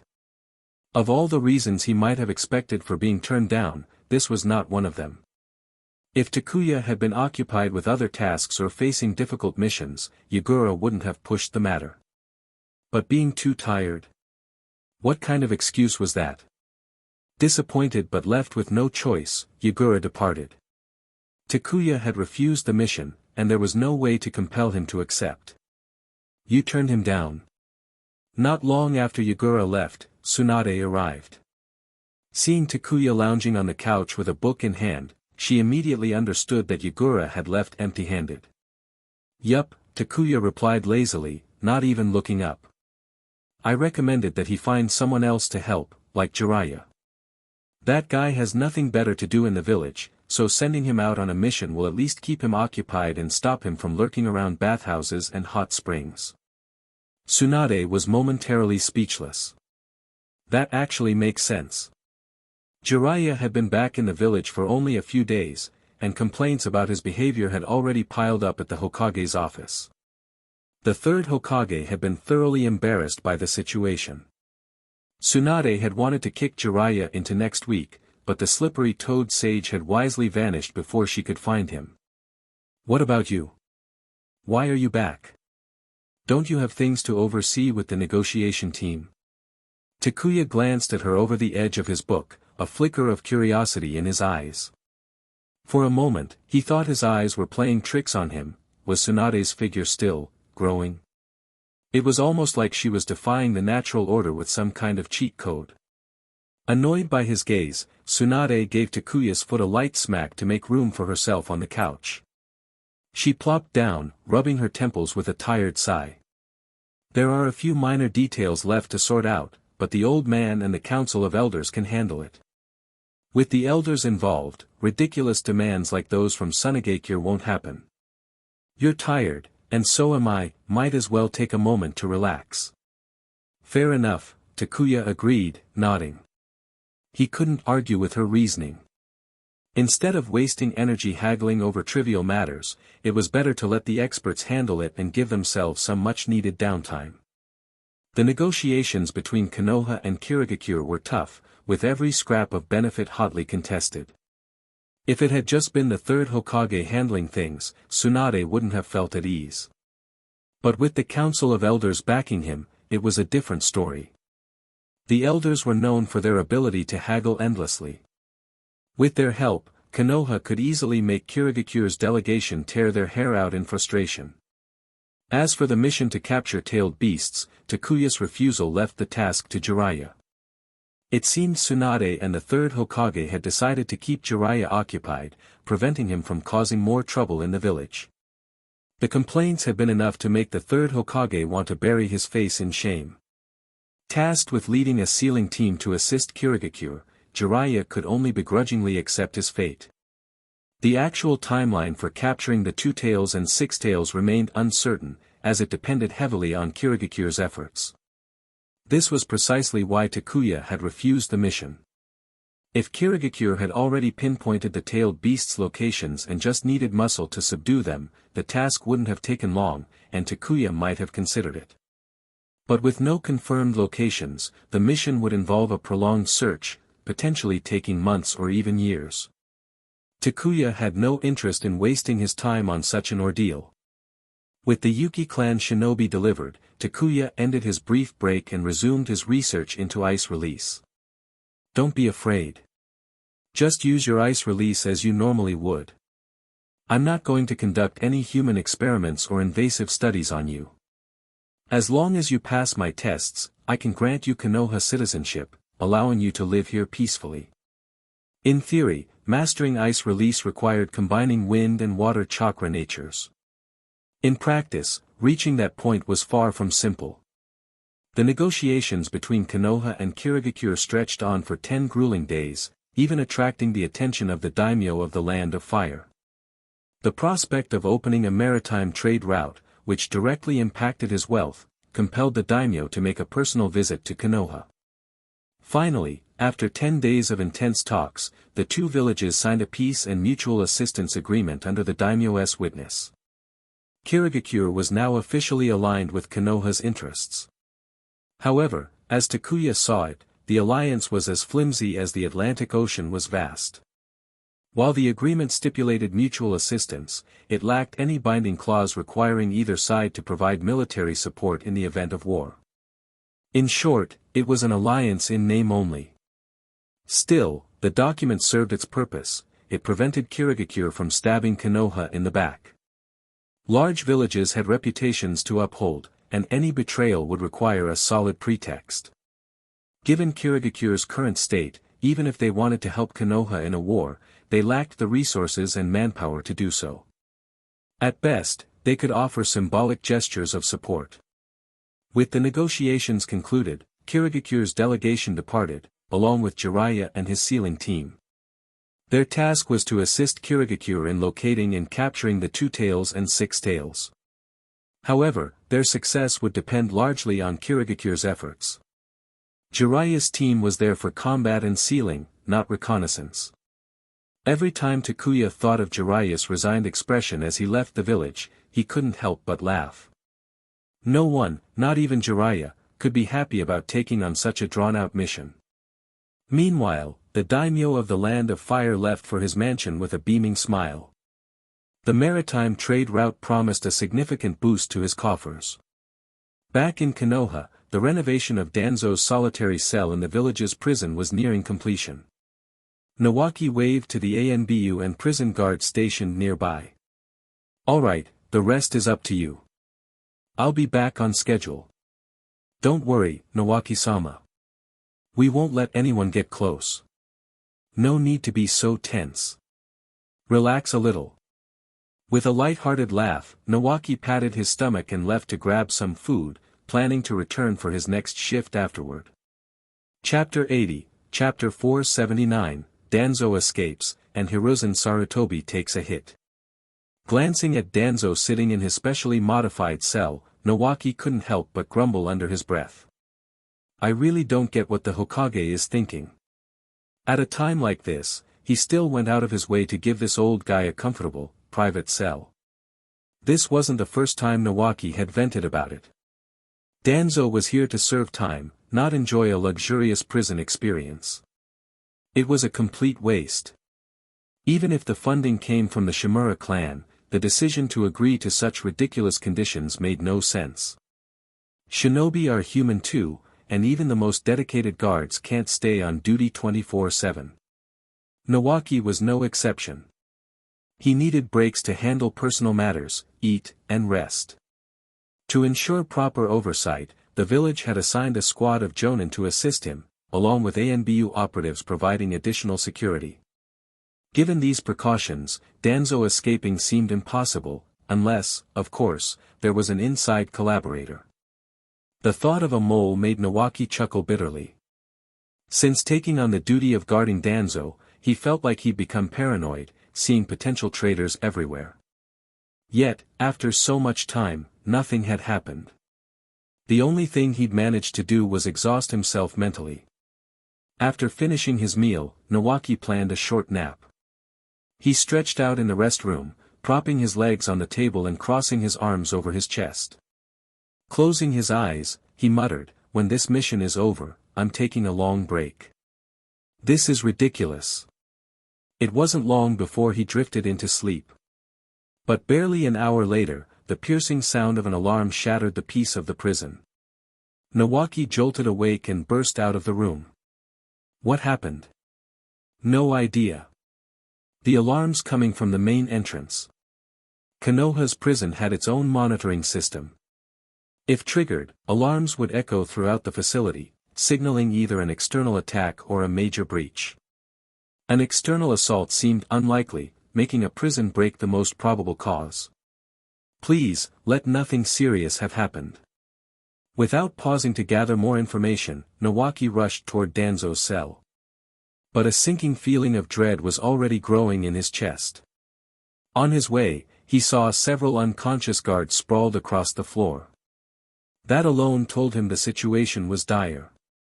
Ignoring the fallen shinobi, Nawaki focused on reaching Danzo's cell as quickly as possible. When he finally arrived, his worst fears were confirmed.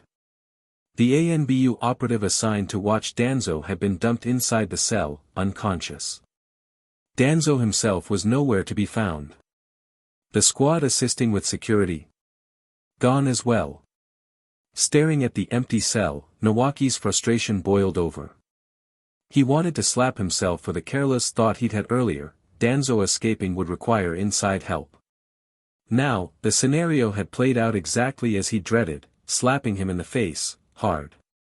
The prison descended into chaos. The successful escape of a high-profile prisoner had thrown everyone into disarray. To make matters worse, the alarm had stirred up the other inmates, causing unrest.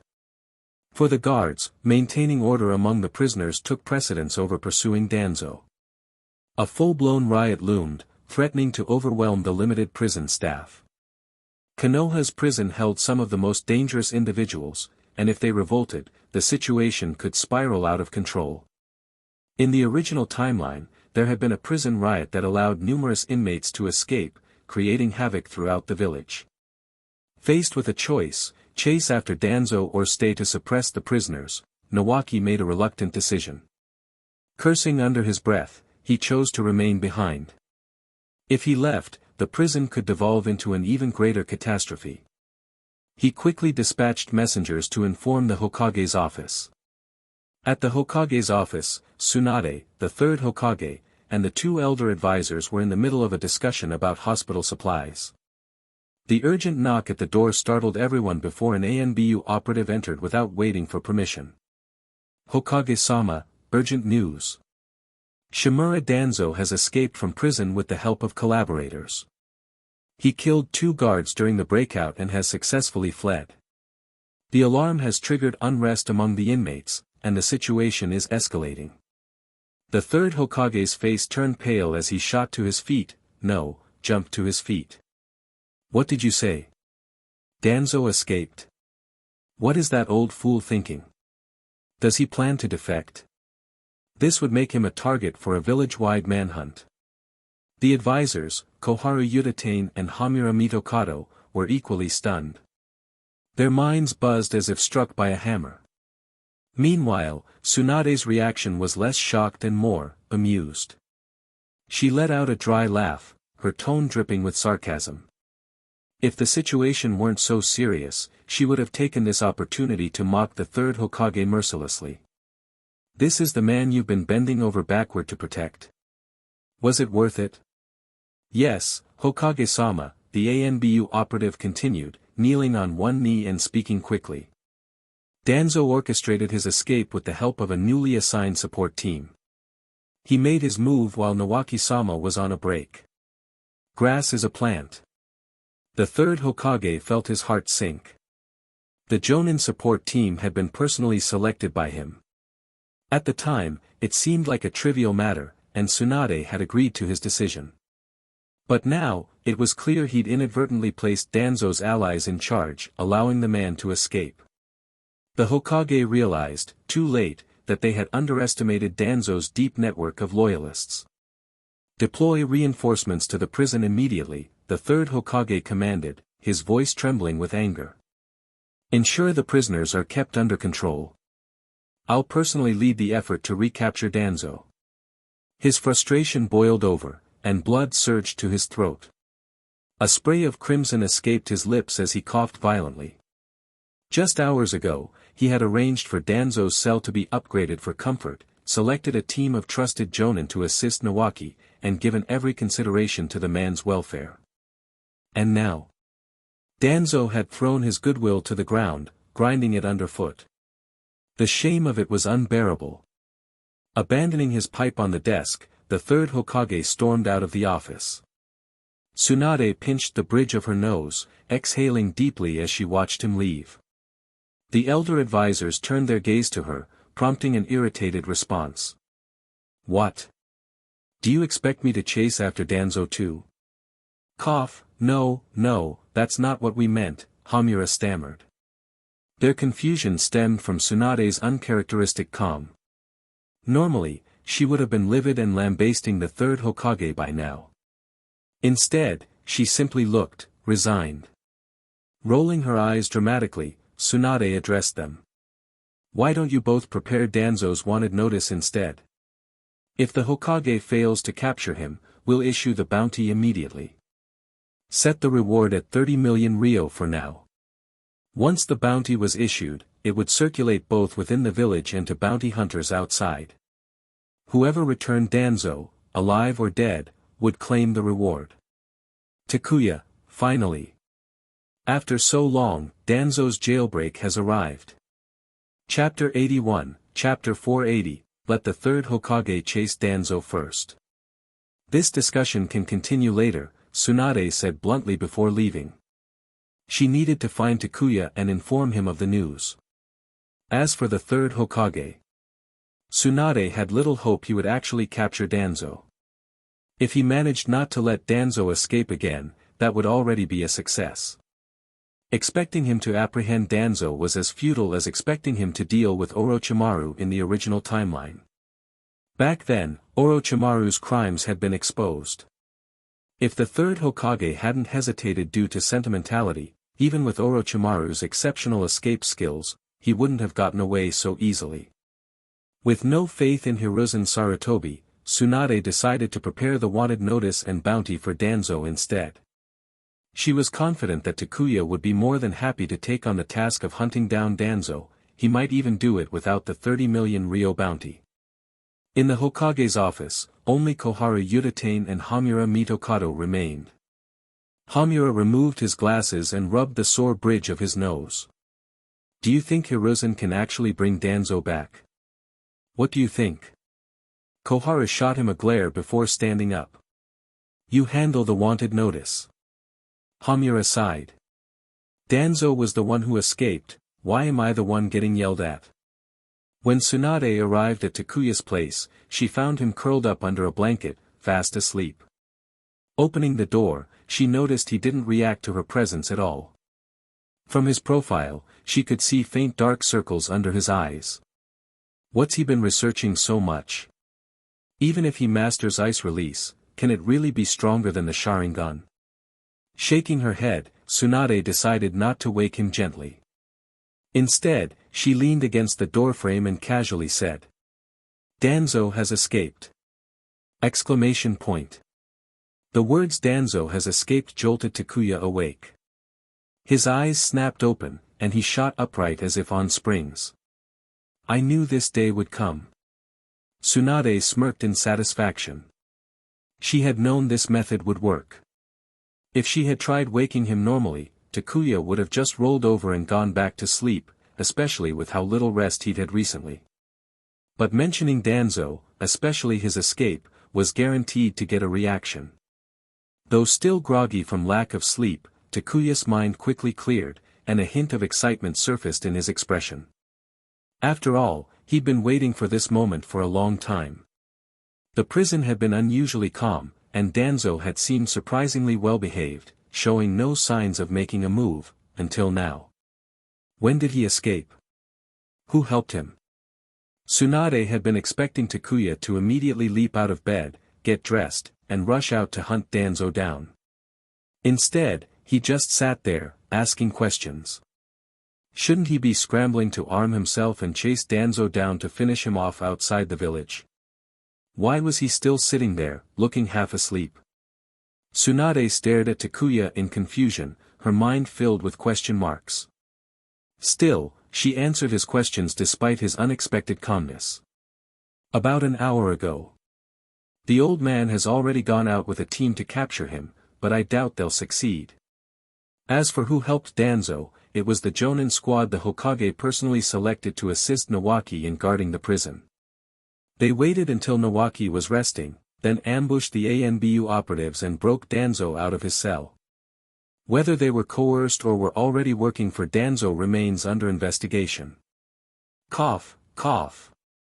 Takuya, now fully awake, stared at her in disbelief.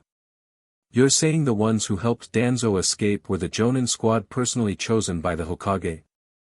Takuya couldn't help but exclaim, unbelievable. What a move. Was this pure coincidence, or had Danzo planned it? Did he still have hidden allies within the village? It sounded absurd, but the facts were undeniable. Tsunade shrugged helplessly, raising her hand in a gesture of exasperation. For a moment, Takuya just sat there, stunned. Then, all at once, he burst into laughter. Pfft, ha ha ha. This is too much. My stomach hurts. I can't, ha ha ha. Takuya doubled over, tears streaming from his eyes as he laughed uncontrollably, even rolling around on the bed. Veins popped on Tsunade's forehead as she tried to keep her temper in check. This is the biggest assist ever. Poor Nawaki, he's going to be absolutely miserable. As the primary guard responsible, Nawaki would be humiliated. For years, this incident would be a mark of shame that others would bring up to tease him. But someone had it even worse, Hiruzen Sarutobi. The third Hokage's face would metaphorically swell from the sheer embarrassment of it all. He had sent reinforcements to assist with guarding Danzo, only for them to end up helping Danzo escape. It was a comedic blunder that would haunt him. Takuya was sure that if this news spread, the third Hokage's reputation would be dragged through the mud. Tsunade sighed, rubbing her forehead with a slender finger. At least this happened while Nawaki was on a break. Otherwise, he'd be shouldering even more blame. But the old man is in real trouble now, he's the one who'll have to bear the brunt of responsibility for this fiasco. Takuya finally stopped laughing long enough to sit up, wiping tears from his eyes. After this blows over, I'll treat Nawaki to a meal and try to soothe his shattered pride. Saying this, Takuya pulled his blanket back over himself, clearly intending to go back to sleep. You're going back to bed? Tsunade asked, incredulous. From under the blanket, Takuya replied in a muffled voice. Why not? The Hokage is already on it, so why should I bother? Let him deal with it. Could Danzo be caught? There was a slim chance, but Takuya doubted it. Danzo was far too cunning, capable of evading most tracking methods. In the original timeline, even Orochimaru, with all his hiding skills, was nearly impossible for Jiraiya to find. If Orochimaru could pull it off, so could Danzo. If the Hokage wants to lead the charge personally, let him. It's not the first time he's embarrassed himself, and it certainly won't be the last. Besides, even if he fails, who's going to call him out on it? He's the Hokage, after all. Tsunade also doubted the third Hokage's ability to capture Danzo, but she wouldn't openly admit it, not when he was her teacher. Still, she couldn't deny that Takuya's bluntness was refreshing. Fine, you do you. Hey, what are you? Before she could finish, Takuya pulled her into the blanket. A muffled complaint followed. You little brat. Where do you think you're grabbing? Meanwhile, the third Hokage was leading a group of ANBU operatives in pursuit of Danzo. Tracking was an area of expertise for the ANBU, but Danzo was no ordinary target. The further they searched, the fewer traces they found, and Danzo remained elusive, a testament to the cunning of the man who had evaded so many obstacles in the past. Chapter 82, Chapter 481, Danzo threatens Orochimaru. The third Hokage's heart was filled with turmoil and frustration. He dreaded the possibility of Danzo successfully escaping, knowing he would have no way to face the consequences if he failed to bring him back. But he also feared capturing Danzo, only to find him unwilling to surrender. If possible, Hiruzen didn't want things to come to blows with Danzo. They were childhood friends and rivals who had grown up together. Hokage-sama, the trail is growing fainter. Shimura Danzo is highly skilled at concealing his tracks and is extremely familiar with ANBU's tracking techniques. I'm worried. No matter what, we must find Danzo. The third Hokage gritted his teeth in determination. He had deliberately taken a small team of ANBU to pursue Danzo, avoiding a larger operation to prevent unnecessary attention. He didn't want certain individuals, such as Takuya or Minato, to get involved. If Takuya joined the chase, especially with Minato helping, Danzo wouldn't stand a chance. Takuya's hatred for Danzo ran too deep. If they caught him, Danzo wouldn't be given the option to surrender. He would be killed on the spot. The third Hokage couldn't bear to see his old comrade die like that. He needed to capture Danzo quickly before the situation escalated further. Yes, Hokage-sama, the ANBU operatives replied, quickly spreading out to form a net and continue the search. At the same time, watchtowers throughout the area were notified to intercept and report any sightings of Danzo. In the forest, Danzo, now dressed in a fresh set of clothes, moved swiftly with a small group of loyal subordinates. Danzo-sama, we've sent a message to Orochimaru, but I'm concerned. Orochimaru won't dare betray me. If I fall, he won't escape unscathed either. Danzo and Orochimaru were cut from the same cloth, each holding leverage over the other. The moment he escaped, Danzo had sent a message to Orochimaru, who was stationed near the coastline, requesting his assistance to leave the land of fire. Additionally, Danzo demanded the return of certain items Orochimaru had taken from him. Danzo's movement through the forest was nothing short of impressive. Gone was the frail, decrepit figure he portrayed in the village. Now, his agility and mastery of the body flicker technique were on full display. He wasn't sure who might be pursuing him from Konoha. If it was the third Hokage, Danzo could manage. But if it was Takuya, he was as good as dead. Danzo knew that surrendering to anyone else might spare his life, but if Takuya was involved, there was no room for negotiation. He hadn't gone to all the trouble of escaping prison just to die. Having spent decades navigating Konoha's inner workings, Danzo was intimately familiar with the intelligence and tracking methods employed by the Land of Fire and its shinobi. Tracking him down would not be easy. At the coastline, in a sparse and quiet camp, Orochimaru's sinister chuckle echoed from the command tent. Interesting. Knowing Tsunade, she's probably furious enough to want to punch the old man to death. Danzo's escape, especially with the third Hokage inadvertently aiding him, piqued Orochimaru's curiosity. He couldn't help but wonder how Hiruzen was handling the situation. Should he assist Danzo? After a moment's thought, Orochimaru left a shadow clone to maintain appearances at the camp and quietly slipped away. He reasoned it was worth meeting Danzo. Orochimaru knew precisely why Danzo sought his help. Danzo wanted assistance leaving the Land of Fire, as well as the items Orochimaru had taken from him. In truth, Orochimaru didn't believe Danzo needed his help to escape. With Danzo's vast knowledge and resources, he could evade Konoha's grasp on his own. But the request for assistance was merely a pretext. Danzo's real goal was reclaiming his possessions. When Danzo arrived at the agreed-upon location, Orochimaru was already waiting. Perched on the branch of a large tree, Orochimaru leaned casually against the trunk, arms crossed. His amused gaze swept over Danzo and his small group of subordinates. These must be the last of your loyalists, Danzo-sama.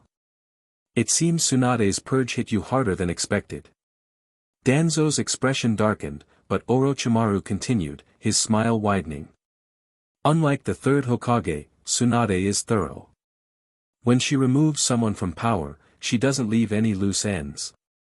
No authority, no influence, no subordinates. What will you use to cause trouble now, Danzo? Don't touch what belongs to me, Orochimaru, Danzo growled, his aged features twisted in anger as he approached. Orochimaru's response was a dismissive smirk. If you hadn't been careless enough to expose yourself, leading Takuya Yagami to scour your underground labs, I wouldn't have needed to move your things.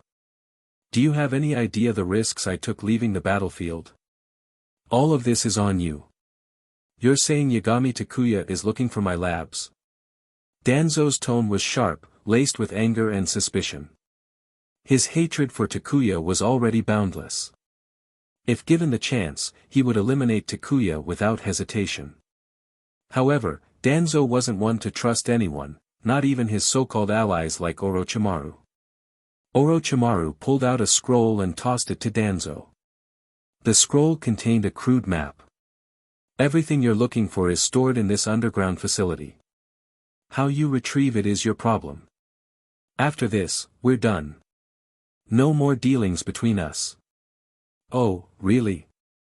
Danzo thought to himself, sneering inwardly. He held leverage over Orochimaru, enough to make the man tread carefully. After all, Danzo was now a fugitive with nothing to lose. His bounty might increase, but it hardly mattered anymore. Orochimaru, on the other hand, was still a member of Konoha. If certain secrets were exposed, Orochimaru's position could crumble. This secret is enough to keep me alive for a lifetime, Danzo mused, clenching the scroll tightly. But Orochimaru wasn't fazed. Feel free, Orochimaru said with a sinister grin. If you think the third Hokage or Tsunade will act on such flimsy evidence, go ahead and release it. His smile grew sharper. Danzo, I've told you before, people with darkness in their hearts cannot become Hokage. And those who have lost their value, are not worth saving. Chapter 83, Chapter 482, The Uchiha Hawks Begin to Stir. I, Orochimaru, still hold value. Even if you expose me, I'll walk away unscathed. At most, I'll face some questioning, nothing that truly matters. But you, Danzo, you're worthless now. Orochimaru waved his hand dismissively, his tone sharp as a blade. That boy is mine. Everything else is yours. I've lost interest in further research. He turned to leave. Danzo roared in frustration. Impossible. Orochimaru, you had better hand over what belongs to me. After countless experiments, costing the lives of so many, they had finally produced one viable subject. And now, Orochimaru wanted to claim it for himself. Feel free to try taking him back by force. With a cold laugh, Orochimaru strode away without looking back. Danzo's fists clenched tightly, veins bulging on his forehead and neck. His subordinates' hands hovered over their weapons, ready to attack at his command. Damn it! Damn it! Danzo's face turned ashen with rage, and his cane creaked under the pressure of his grip. He wanted to act, to take Orochimaru down right then and there, but deep down, he knew better. Even with his men, he wasn't confident they could defeat Orochimaru. And as for capturing him, that was a pipe dream. Danzo understood all too well how strong Orochimaru truly was. Even though Orochimaru had taken the experimental subject, Danzo couldn't afford to openly retaliate. Cowardice? Fear of failure? Smirking faintly, Orochimaru disappeared into the forest. Danzo's belongings held no appeal for him. After the chain of events that had forced his hand, Danzo was left with no people, no funding, and almost nothing of value in his labs. The boy was the only exception. Even Senju Hashirama's cells no longer interested Orochimaru. Why waste time researching Hashirama's cells when studying would release directly is far more productive? As for the experimental subject, a child who couldn't even control a flower, what value could he possibly offer? Let's go. In the end, Danzo chose to back down. It's just one experiment. If it succeeded once, it can succeed again, albeit at the cost of more sacrifices. Outside Konoha, Danzo could acquire funds and gather new test subjects without the need to skulk in shadows as he had within the village. Escaping Konoha wasn't the outcome Danzo had desired, but circumstances forced his hand. Glancing back toward the village, he let out a cold snort. I will return someday. The former Hokage advisor, Shimura Danzo, had escaped. The news couldn't be contained. Once the prison was stabilized, word spread like wildfire, leaving all of Konoha in shock. To most people, especially shinobi, Danzo had always been a lofty figure of power. That such a man could escape from prison was almost inconceivable. Wait, how had someone of his stature even ended up in prison in the first place? The situation made no sense. Having a high-ranking official in prison was already shameful, which was why the matter hadn't been made public.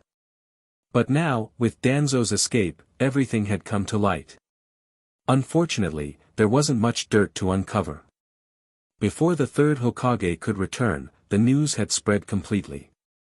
At this point, even with Koharu Utatane and Hamura Mitokado working to suppress it, they had no choice but to issue a wanted notice and bounty. The announcement sent waves through Konoha, sparking widespread uproar.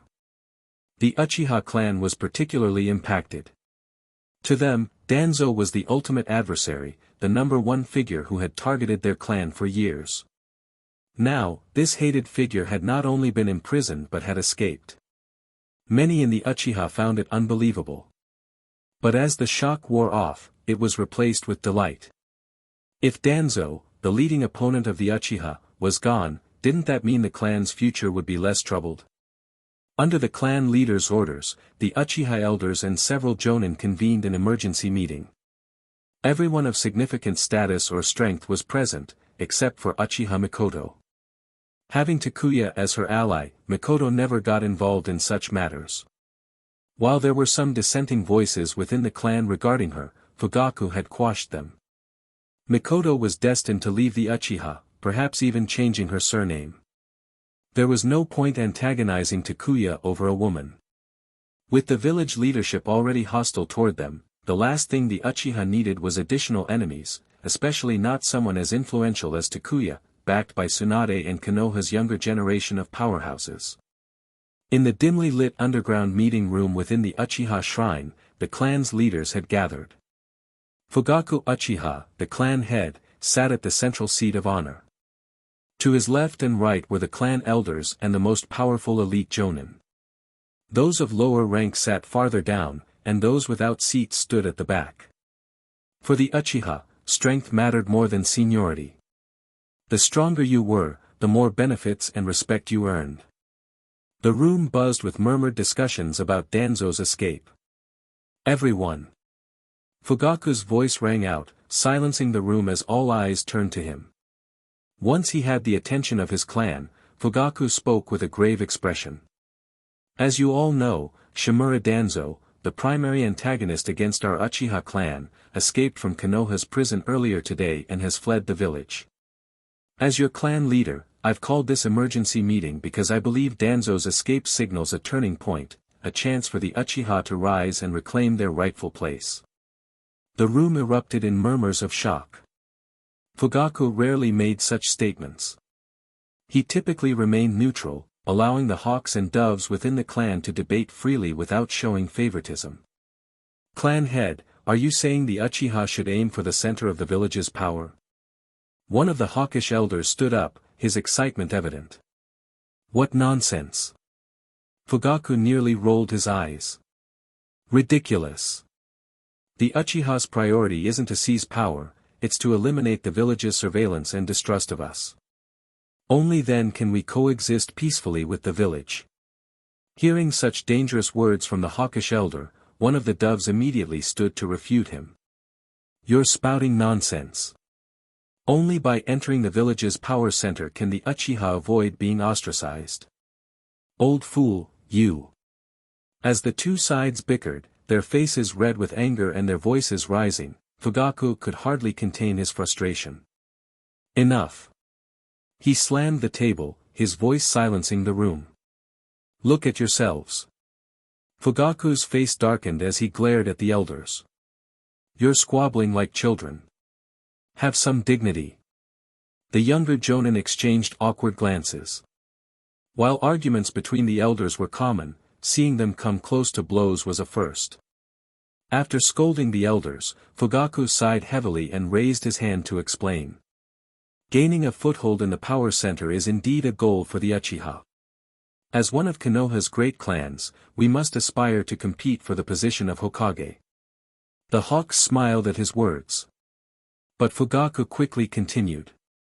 However, the precondition for entering the power center is that the leadership must be willing to accept us. Without that, we can't even begin to eliminate the surveillance and hostility directed at us. Chapter 84, Chapter 483, Fugaku, Tsunade is here. Am I coming at a bad time? Konoha's surveillance of the Uchiha clan wasn't as extreme as it would be after the Ninetales incident, but it was far from lenient. The ANBU practically monitored the Uchiha district openly, barely stopping short of outright warning them, don't make any trouble, you're being watched. Thinking about entering Konoha's power center without gaining the leadership's trust and easing their vigilance. That was nothing short of a pipe dream. What are you suggesting, clan head? The current Hokage is aging. We need to build a good relationship with Tsunade to stabilize our position. Unlike the Hokage and the Elder Council, Tsunade doesn't hold a grudge against the Uchiha. This is an opportunity. To foster a relationship with her, we must work through Yagami Takuya. The room fell into contemplative silence. Fugaku Uchiha's words were blunt but true. To eliminate the leadership's distrust and gain their acceptance, they needed to start with Tsunade. Approaching her directly was out of the question. Takuya was the best intermediary. But was Takuya someone they could easily approach? Certainly not. In the dim underground meeting room, many Uchiha cast glances at the elders who had previously clashed with Takuya. Why are you all looking at me? One elder glared back, stroking his beard. If apologizing to Yagami Takuya is what it takes to win his favor, then I'll swallow my pride and offer my apology, even if it means stepping down as an elder. Regardless of whether they were hawks or doves, the elders all shared the same ultimate goal, the prosperity of the Uchiha. Their approaches differed, but they were united in purpose. When the situation called for it, they were willing to make sacrifices. Count me in, another elder declared. What's a little embarrassment or loss of face? For the sake of the clan, it was a small price to pay.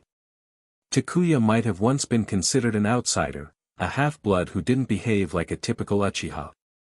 But now, Takuya was undoubtedly a powerhouse with Uchiha lineage. No matter how much he denied it, his blood ties to the Uchiha and his possession of the Sharingan couldn't be erased. The willingness of these elders to apologize was the best course of action, even if Takuya might not accept it. Fugaku stood and bowed deeply to the elders, his gratitude sincere. Regardless of the outcome, Fugaku Uchiha, must thank you on behalf of the Uchiha. I will personally visit Yagami Takuya to discuss this matter with him. Clan head. For a moment, many in the room were moved by Fugaku's gesture. Meanwhile, Takuya was oblivious to all of this. Having slept the entire day, he had just woken up, more accurately, his hunger had forced him out of bed. He hadn't even reached the kitchen when the doorbell rang.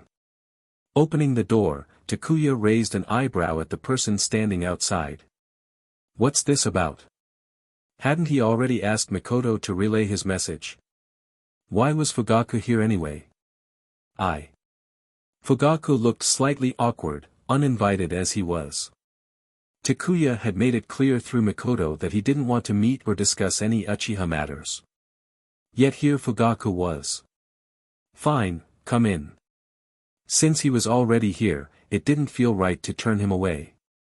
In the past, Takuya wouldn't have given him the time of day, especially during Fugaku's haughty, I'm the young master phase. But the current Fugaku was a changed man, tempered by reality. Considering the benefits he had given Mikoto, Takuya decided to show some courtesy. "Thank you." Fugaku stepped inside, removing his shoes at the door. He had considered bringing a gift but decided against it, recalling how poorly such gestures had gone over in the past. "Take a seat." Takuya gestured for him to sit while he retrieved 2 bottles of water from the fridge. "Tea. Too much effort at the moment." "Who's here?" Just as Fugaku settled on the sofa, a familiar voice rang out from the bedroom. His body tensed, and his movements became stiff. "No way. Am I interrupting something?" No wonder Takuya had looked so irritated when he opened the door. Fugaku's worst fears were confirmed when Tsunade, her hair a mess and yawning sleepily, emerged. She grumbled as she walked. "I told you, no more late nights, I'm too busy for this." "Wait, what are you doing here?" Tsunade froze when she spotted Fugaku on the sofa. Fugaku immediately jumped to his feet and bowed. "Tsunade-sama. What kind of dangerous nonsense were you muttering just now? Anyone hearing this would get the wrong idea." Takuya, exasperated, placed the water bottles on the coffee table. "Alright, you two talk."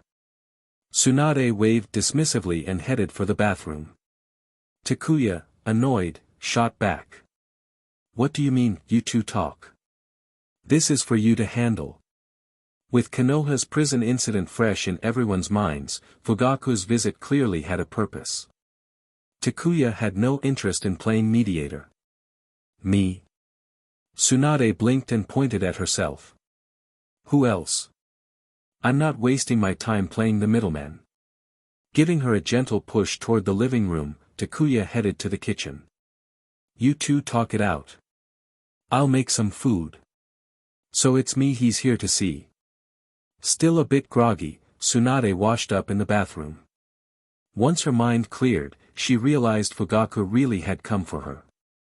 Initially, he had intended to meet Takuya, but with her present, Takuya had deflected everything to her. Tsunade didn't waste time on formalities. She got straight to the point. "Let me be blunt. As long as your Uchiha clan behaves itself, I can ensure that your lives won't be negatively affected in any way." "Targeting the Uchiha? Spare me. I'm already swamped as it is." While Tsunade admired her granduncle Tobirama Senju, she believed his approach to handling the Uchiha had been excessively harsh. Over the generations, things had only worsened. The Uchiha were now in a pitiable state, targeted despite doing nothing wrong. Though, to be fair, the clan bore some responsibility for their predicament. Madara Uchiha's rebellion and the chaos it caused, which led to Hashirama Senju's early death, as well as the dangerous lengths some Uchiha went to for power, such as awakening the Mangekyō Sharingan, had all contributed to their plight. Chapter 85, Chapter 484, Uchiha's Rise and Fall, all tied to the police force.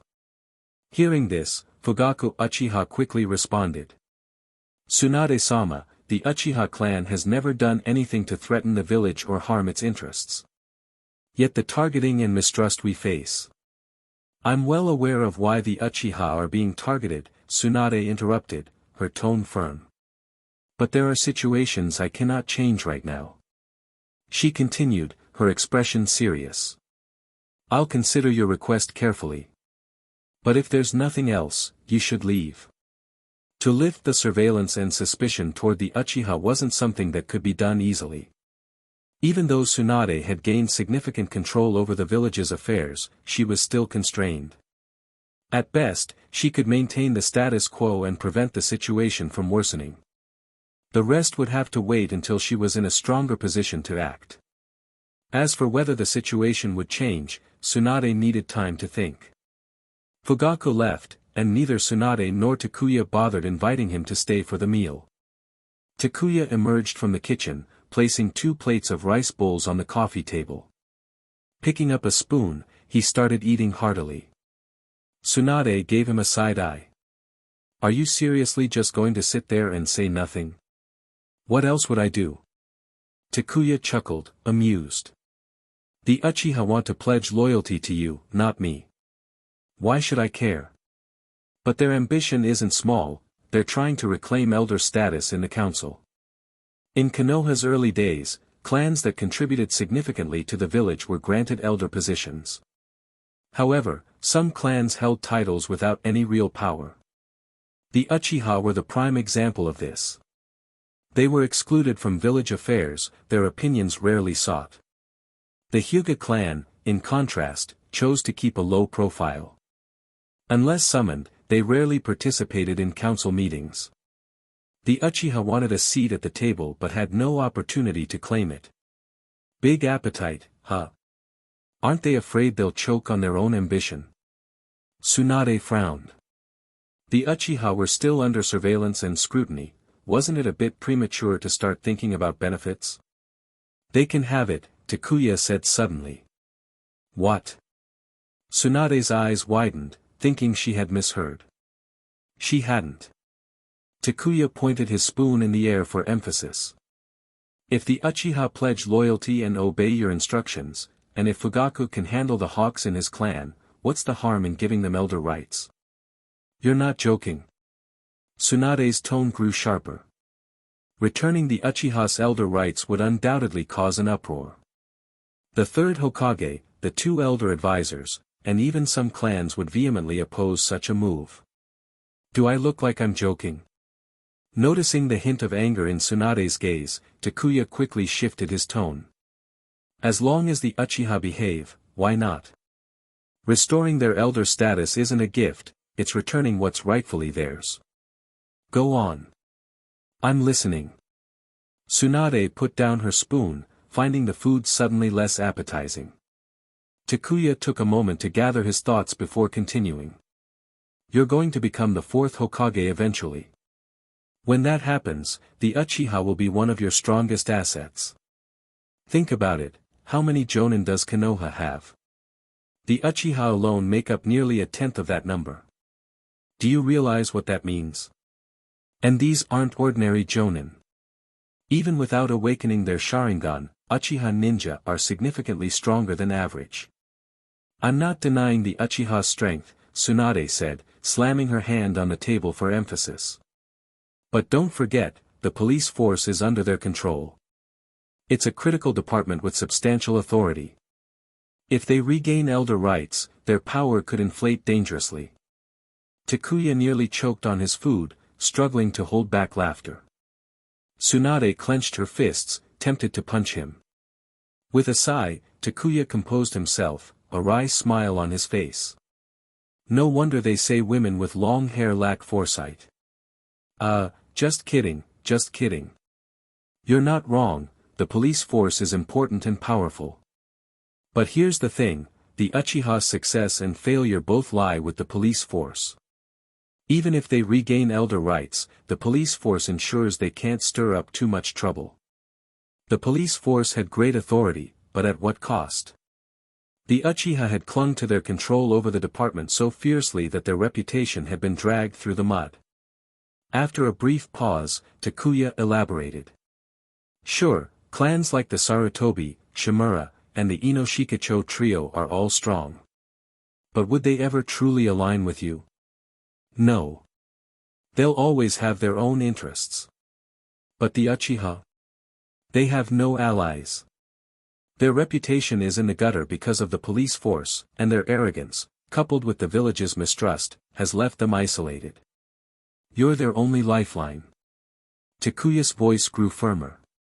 If you offer them even a sliver of goodwill, say, restoring elder rights, they'll become the sharpest blade in your arsenal. But a blade that sharp could hurt its wielder. Tsunade frowned. The Uchiha are too complicated to handle. Then it's not your problem. Takuya clapped his hands as if closing the matter. All you need to do is keep Fugaku in check. Fugaku might be soft when it comes to the village, but he's ruthless with his own people. Keep him on a leash for a while, then offer him this deal. Tell him you're open to welcoming the Uchiha back into the fold. Restore their elder rights. Ease the village's surveillance. Allow them to integrate into Konoha. But he has to deal with the hawks in his clan first. The hawks were aggressive but ultimately harmless. The doves were useless, soft and spineless. With Fugaku's leadership, neither faction could cause significant trouble. Most importantly, the Uchiha have no allies. Not a single clan will stand with them. If they want to improve their situation and regain their rightful place, they have no choice but to align with you. No Tsunade, no progress. Without you, they remain the same ostracized Uchiha as before. Takuya leaned back with a confident smirk. They'll never become Hokage. Any other clan might have a chance at the seat, but not the Uchiha. That's the reality. I'll think about it. Tsunade tapped her fingers on the table, deciding she needed to give the matter serious consideration. Chapter 86, Chapter 485, Stirring the Pot, Then Letting Him Die. Accepting the Uchiha's allegiance wasn't a simple matter. Striking the right balance was far from easy. What about the Hyuga? The Hyuga and Uchiha clans were notoriously at odds, even though this rivalry was largely the result of manipulation by the higher-ups. Currently, the relationship between the two clans was poor. If the Uchiha rose to prominence, the Hyuga would undoubtedly jump in to oppose them. Pfft. Tsunade's mention of the Hyuga was all it took for Takuya to burst out laughing. Coughing to compose himself, he said, "I wasn't trying to mock you. I'm just laughing at the Hyuga. Where do they get the nerve to challenge the Uchiha? Strength? Connections? Something else?" In terms of numbers, the Uchiha's ninjas were about 3 times that of the Hyugas. As for elite fighters, the Hyuga barely had a third of what the Uchiha could muster. Connections? Let's not kid ourselves, they're both on the same level. The difference was that the Uchiha were widely despised, while the Hyuga were not. But realistically, the Hyuga's position in Konoha wasn't much better. At best, they could rally a few minor clans to support them, but those clans had little to no real influence. Thinking over the Hyuga's situation, Tsunade realized she was overthinking things. This was a clan centered entirely around its main family. Expecting anything substantial from them was pointless. The Uchiha, at least, had the audacity to fight and kill when necessary. The Hyuga? They'd rather curl up and quietly persist, ensuring the main and branch families avoided disruption. With such a mindset, how could they possibly have any future? What about Danzo? Aren't you worried about him escaping? Let him run for now. The third Hokage was busy chasing down his dear old friend. Why should Takuya jump into the fray? Once Danzo's crimes were thoroughly established, he could deal with him later. Danzo's escape also marked the end of Nawaki's mission. However, Nawaki was far from happy. The mission's conclusion came in the form of failure. Damn it! The Hokage-sama shouldn't have reassigned a Jonin team to assist. None of this would have happened. Danzo had been securely locked up. With Nawaki and the ANBU keeping watch, it was tough but at least safe. For so long, there hadn't been a single issue. Yet, not long after the third Hokage sent reinforcements, Danzo managed to escape. Nawaki couldn't help but suspect the third Hokage might have intentionally let Danzo go. Without outside help, Danzo could never have escaped on his own. Minato sympathetically patted Nawaki's shoulder. It was impossible not to feel frustrated after such an incident. If it had been Minato, he might have been swearing up a storm, worse than Nawaki, even. Don't think the little son wouldn't curse. He just hadn't encountered anything infuriating enough. When that day came, he'd curse just like anyone else, maybe even better, thanks to the lessons he'd picked up from Takuya. Swearing eloquently, without using a single curse word, that was an art Takuya had mastered. Don't beat yourself up over it. No one wanted this to happen. No, I wanted it to, Takuya said, laughing heartily. He wasn't mocking Nawaki, he genuinely wanted Danzo to escape and run. Minato barely managed to suppress his laughter. It wouldn't do Nawaki any good if he joined in, and it might even provoke him into a scuffle. To defuse the tension, Minato changed the subject. Speaking of which, the Hokage-sama has been out of the village for 3 days now. Looks like Danzo will be hard to catch. Who knows? Takuya was utterly indifferent.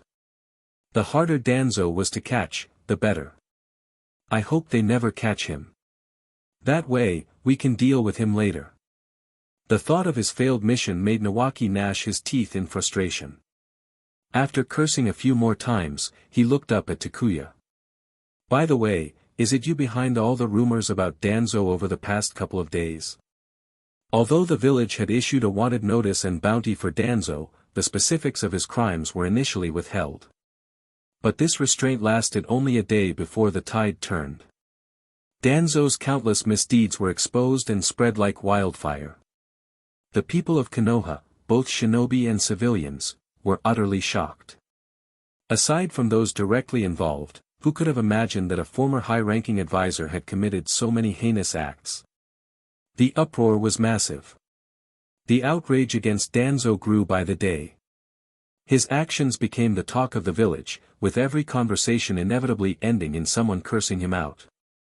He wasn't just condemned, even his ancestors were dragged through the mud. The Shimura clan didn't dare leave their compound, fearing retribution against them for Danzo's actions. It was a reasonable precaution, but the villagers weren't buying it. Many of Danzo's deeds had been covertly supported by the Shimura clan. With Danzo gone, the villagers weren't about to let the Shimura clan off the hook. Their misfortune also extended to the Sarutobi clan, who were now enduring hard times as well. I only provided the evidence. The rest has nothing to do with me, Takuya said with a sly grin. He'd been waiting for this day for a long time, preparing to ensure Danzo's complete downfall. If he couldn't kill Danzo outright, he'd at least make him the most despised figure in the village, a public enemy. I knew it was you. Nawaki slammed the table in approval. Well done. Agreed. Minato added, clearly pleased to see Danzo turned into a pariah. Though it seems like plenty of people are eager to pile on now. Ordinarily, such a scandal involving a senior village official would be swiftly covered up to preserve the village's reputation. But days had passed, and no one had stepped forward to address the situation. Tsunade ignored it, and with the third Hokage out of the village, Danzo's reputation continued to deteriorate unchecked.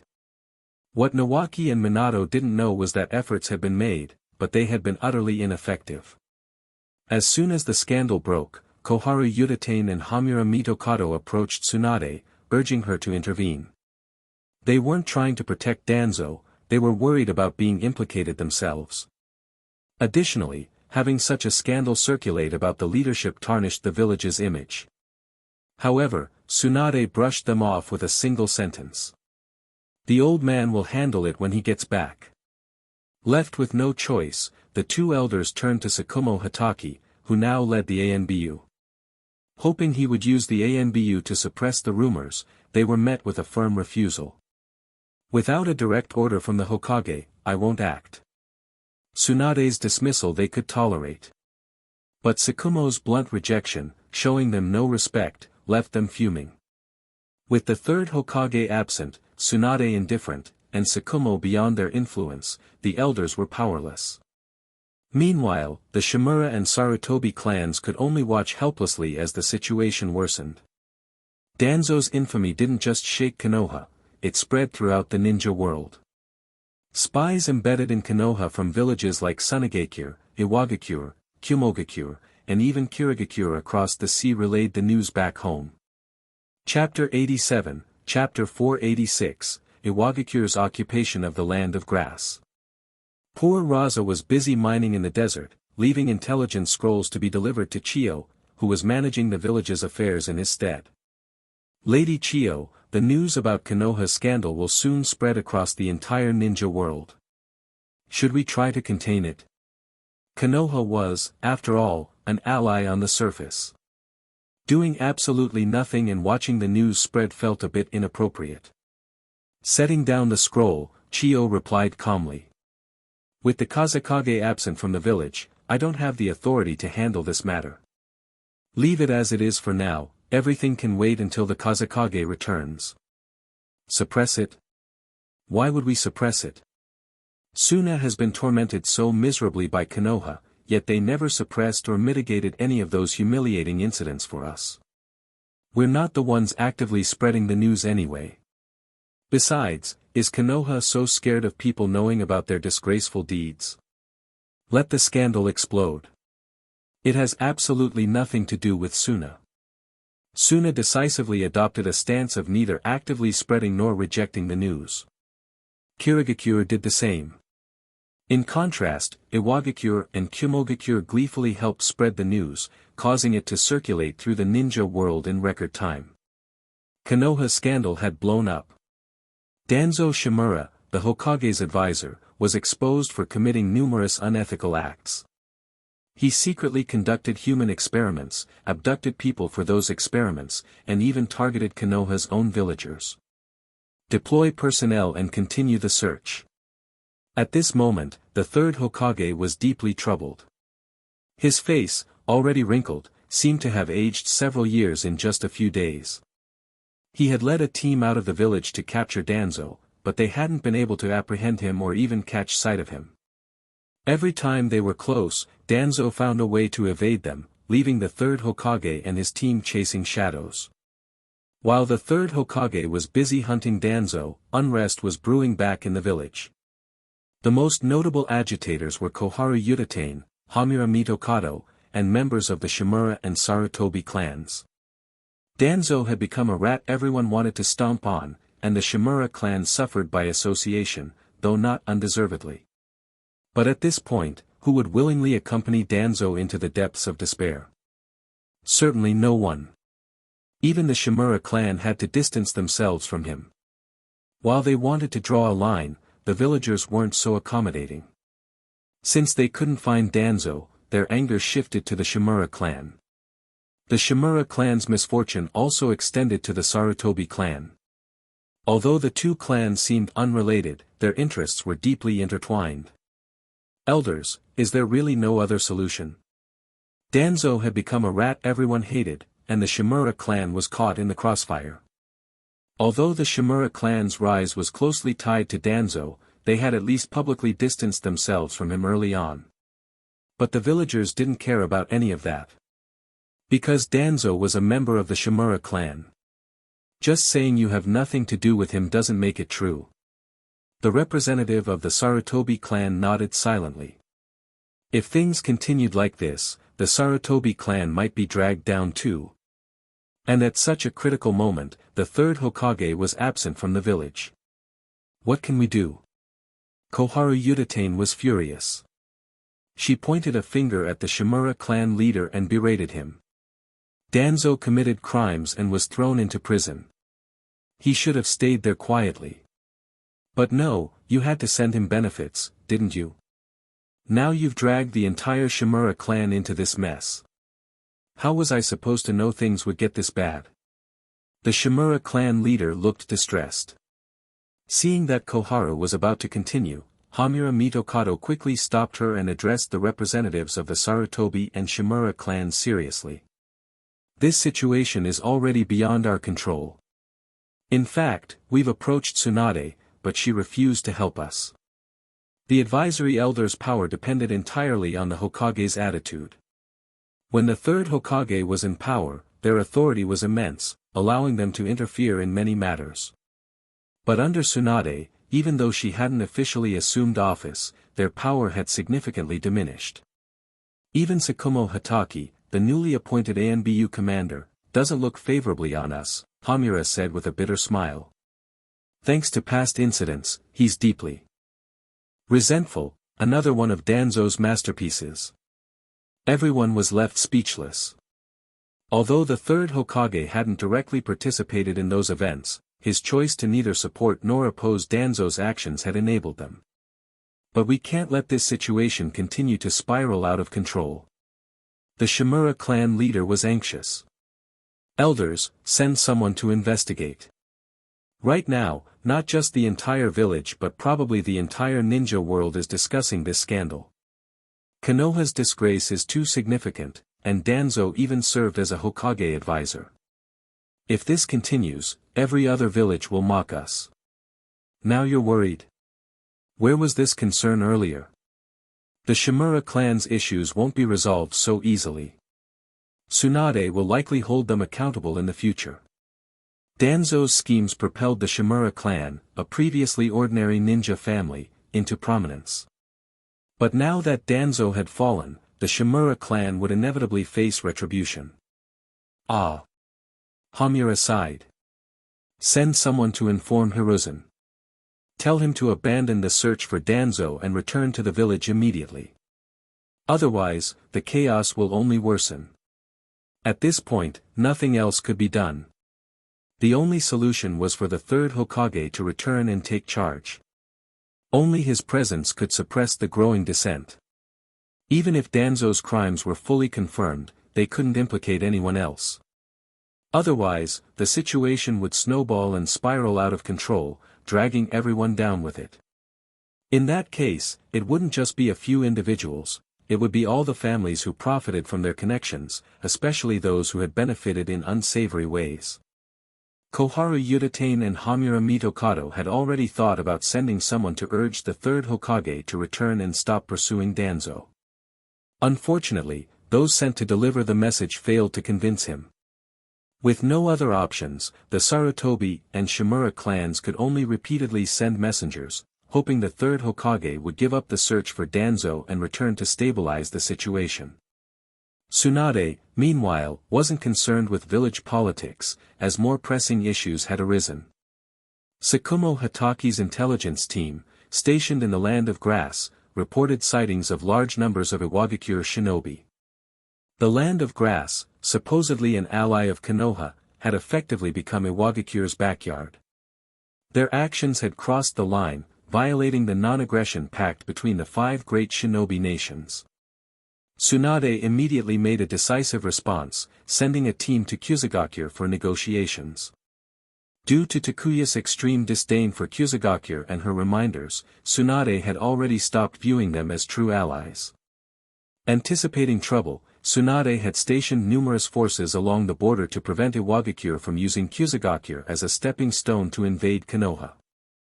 Had Konoha continued treating Kusagakure as an ally, Iwagakure's army might have marched into the Land of Fire, leaving Konoha unaware of what had happened.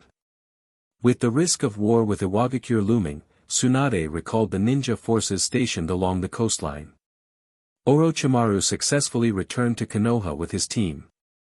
Chapter 88, Chapter 487, Heading North, the mountain graveyard holds what you seek. Returning to Konoha, Orochimaru completed his mission report in the Hokage's office with Tsunade and then sought out Takuya. This weather is getting colder and colder, Takuya muttered as he walked along the empty streets, braving the biting wind.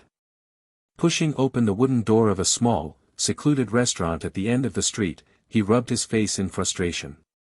The little restaurant was quiet, with only Orochimaru sitting alone in a corner. Walking over, Takuya sat down opposite him. Pouring himself a cup of hot tea, he warmed his hands and glanced at Orochimaru. I thought you'd take longer to find me. Because of Tsunade?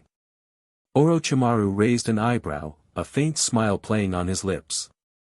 There's no rivalry between Tsunade and me, not even concerning the Hokage position.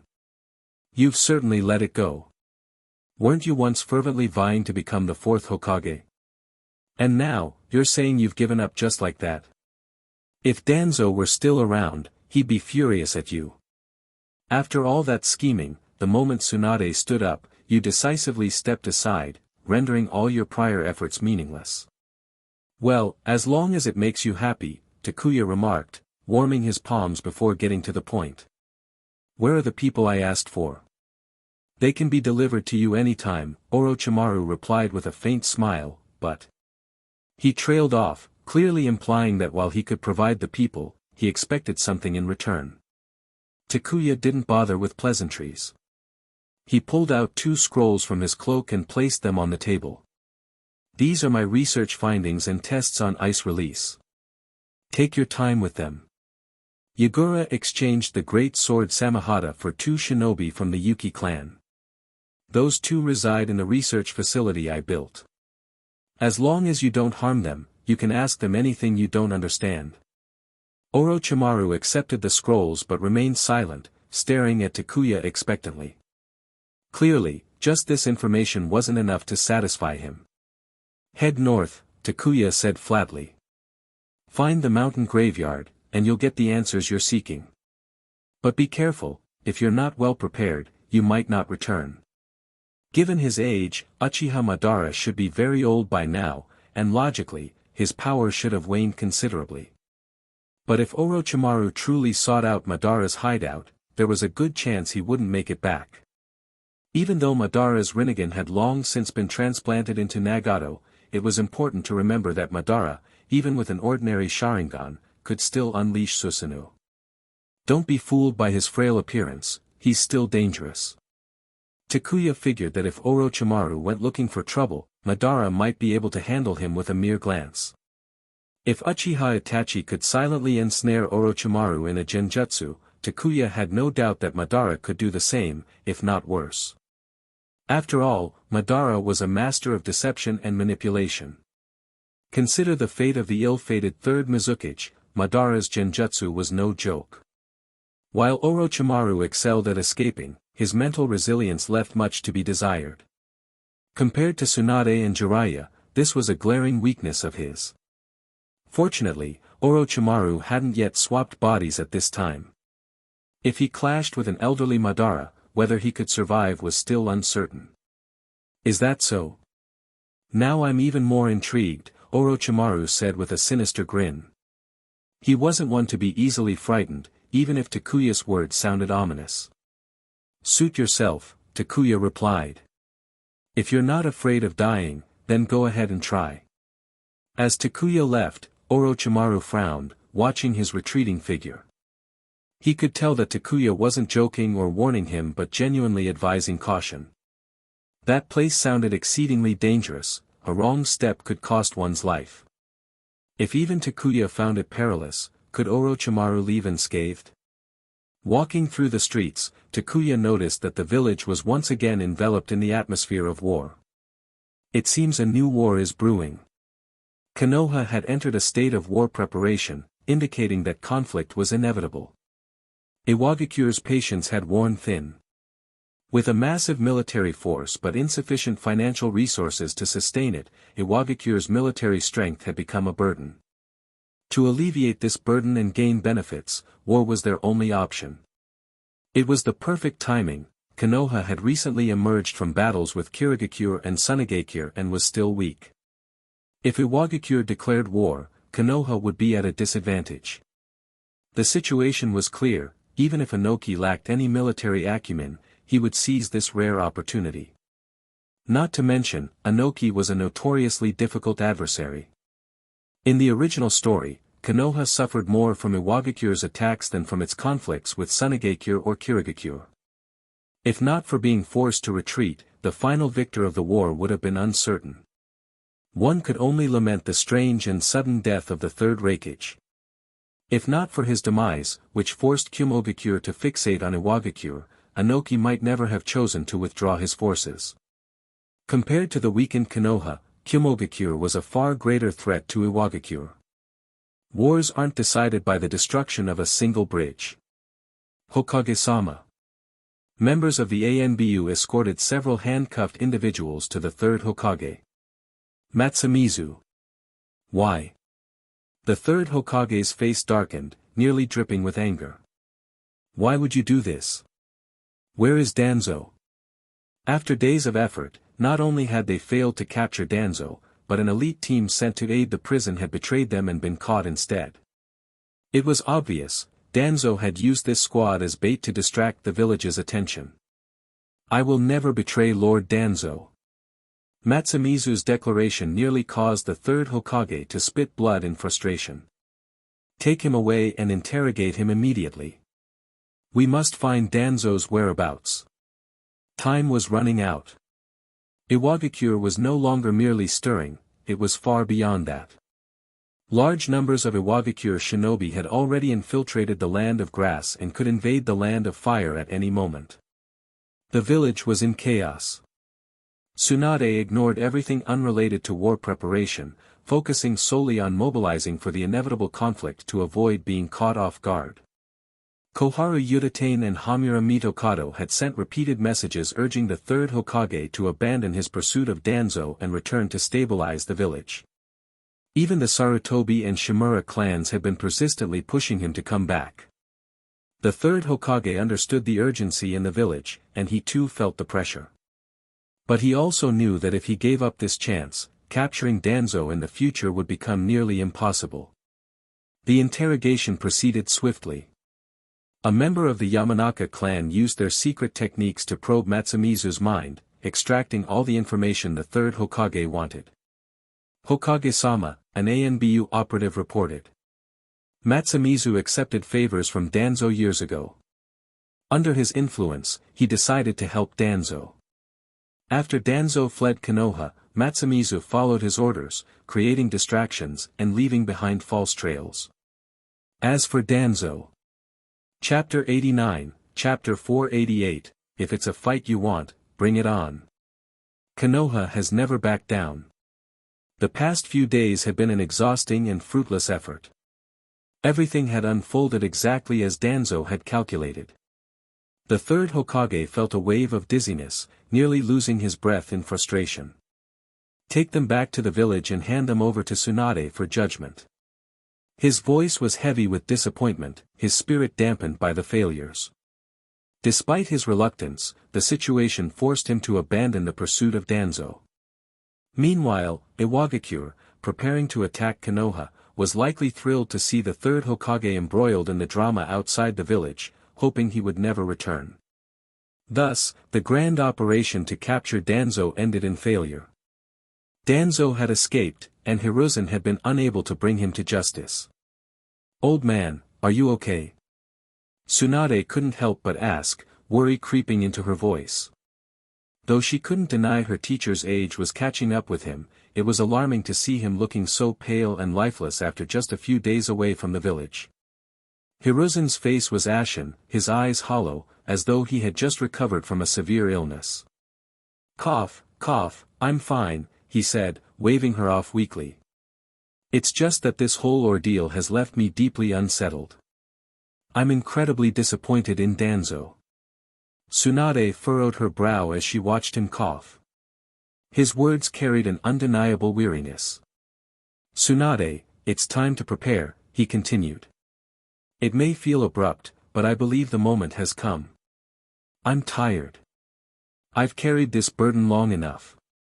Danzo's escape had caused massive collateral damage. The Sarutobi and Shimura clans, along with several other high-ranking figures who had once worked closely with Danzo, were all caught in the fallout. Konoha was now a chaotic mess, all thanks to Danzo. Hiruzen couldn't shake the feeling that he had failed as Hokage. "Now's not the time to step back," Tsunade said, rubbing her temples in frustration. "A new war is about to begin. Do you really think it's appropriate to throw in the towel now?" She was trying hard to restrain herself from yelling at him outright. Recent days had left her overwhelmed, running from one responsibility to another without pause. "I know it's not ideal," Hiruzen admitted with a sigh. "But Danzo's current state is partly my responsibility. I intend to lead by example and redeem the Sarutobi and Shimura clans on the battlefield. We'll prove our loyalty to the village through action and merit. It's too late for that." Tsunade's arms crossed firmly, her tone leaving no room for argument. "Too late?" Hiruzen blinked in confusion. Was she saying he couldn't even set foot on the battlefield anymore? "Face it, old man," she said bluntly. "The future belongs to the younger generation. Your time has passed. It's better for you to stay in the village and enjoy a peaceful life. The battlefield is where young shinobi grow, it's the perfect place for them to prove themselves." Her words carried a challenge. "Or is it that you don't want me to build my own trusted circle? Send you to the battlefield?" Tsunade thought. What a joke. What would the other villages think if Konoha sent their aging third Hokage to fight? It would make her, a soon-to-be fourth Hokage, look weak and laughable. Even if it's not ideal, she continued, if you're so insistent on stepping down, then do it quickly. I'm already prepared for the responsibilities that come with war. She added sharply, the Sarutobi and Shimura clans can send as many ninjas to the battlefield as they want. I'm not going to punish innocent people for Danzo's crimes by burdening them with baseless accusations. And who will lead them? Hiruzen clung to his argument. Though he agreed young shinobi should take the reins, he still felt the pull of duty. Tsunade didn't give him a chance to argue further. Orochimaru will oversee the camp. Takuya, Minato, Nawaki, and Kushina will handle the battlefield. That's all there is to it. You want a war? Bring it on. Konoha wasn't afraid. Tsunade had full confidence in the new generation of shinobi. Against such formidable talents, what did Iwagakure have to offer? Later that night, she decided to have a serious talk with Takuya. His past laid-back attitude was tolerable before, but this time, she needed him to take things seriously. Kushina. She's stronger than you, Tsunade interrupted. And she loves Konoha far more than most of the people who claim to act in the village's best interest. There's no discussion on this. Hiruzen fell silent, realizing his intentions were being brushed aside. Was he no longer needed? Not even allowed to seek redemption on the battlefield? That afternoon, a groundbreaking announcement echoed through the Hokage office. The aging third Hokage, Hiruzen Sarutobi, would officially step down in 7 days. 3 days from now, Tsunade would be inaugurated as the fourth Hokage. The news spread like wildfire, sending waves of excitement and speculation through the village. The Hokage is stepping down. It's incredible. But Tsunade becoming the fourth Hokage isn't too surprising. Yeah, she's one of the legendary Sannin, the granddaughter of the first Hokage, and at the peak of her strength. She's perfect for the position. While the villagers sang her praises, Tsunade found little joy in their compliments. No woman liked hearing constant remarks about their age, and Tsunade was no exception. What do they mean by peak of her strength? She grumbled. They might as well say I'm pushing 40. Takuya couldn't stop laughing. Nawaki joined in, clearly amused. Minato smiled politely, while Kushina wiped tears of laughter from her eyes. What's so funny? Takuya said, kicking Nawaki lightly. If your sister finds out, she'll kill you. Why would I care? Nawaki retorted. She probably can't even beat me now. If I can't win in a fight, I'll just run. Problem solved. Takuya smirked. If you don't want your sister to pound you into the dirt, don't push your luck. Once your wings grow too strong, she'll stop trying to catch you. Yeah, Nawaki waved him off. Anyway, what about you? Aren't you too busy to lecture me? What's that supposed to mean? I mean, you're single. You're hardly in a position to tease me about my sister. Caught off guard, Takuya fell silent, unable to respond. Minato and Kushina exchanged knowing glances, their expressions amused. Blushing, Nawaki mumbled, I've been thinking about asking Uchiha Mikoto to introduce me to someone. There was a really pretty girl with her yesterday. This kid has guts, Takuya thought, chuckling to himself. Nawaki's fascination with the Hyuga and Uchiha clans was a bold move, given how rarely those families married outsiders. Still, with Tsunade ascending to Hokage, political ties with the Uchiha wouldn't be out of the question. Chapter 90, Chapter 489, Snowy Awakens. News spread quickly, the third Hokage was stepping down, and Tsunade would become the fourth Hokage. Konoha promptly sent invitations to the other villages, inviting them to attend the inauguration ceremony. Whether they would actually come was up to them, but failing to send invitations would reflect poorly on Konoha. Yagura had recently taken over as the fourth Mizukage of Kirigakure. Naturally, Konoha sent an invitation to Kirigakure as well. Tsunade tasked Jiraiya with delivering it, as he was already helping the village capture tailed beasts. Kirigakure would likely send representatives. Sunigakure would also attend, while it remained uncertain whether Kumogakure and Iwagakure would do the same. In Kirigakure, both Yagura and Genji decided that someone with enough influence must represent the village at the ceremony. After some discussion, Yagura chose the head of the Hozuki clan to attend. Sunigakure, on the other hand, would be represented by Chiyo. Raza, still burdened with heavy debt, had no time for such matters. For the foreseeable future, he would remain occupied. Sunigakure's financial struggles had become dire, and the daimyo of the Land of Wind had grown impatient after repeated delays in repayment. Forced into a corner, Raza had no choice but to continue his role as an all-around miner, locating veins, extracting ore, and transporting it himself. His diligence had slightly improved the daimyo's opinion of the village, leading to a recent increase in funding. While Kirigakure and Sunigakure resolved to send appropriate representatives, Iwagakure and Kumogakure found themselves in a dilemma. The third Reikage didn't want to involve himself in such matters, but declining an invitation from Konoha wasn't a good look either. As for Kumogakure's own succession, Konoha hadn't sent anyone because they hadn't been informed. How could we have attended if you didn't even notify us? Reikage-sama, perhaps we should send I to Konoha. This would also allow us to assess their current situation, suggested Dodai. Both the third Reikage and Inoki, the Tsuchikage, were eyeing the Land of Fire. After the wars with Kirigakure and Sunigakure, Konoha was in a recovery phase, making it an opportune time to gather intelligence. Low-level spies had limited access to valuable information, but attending this ceremony presented a prime opportunity for first-hand observation. Inoki, however, hesitated.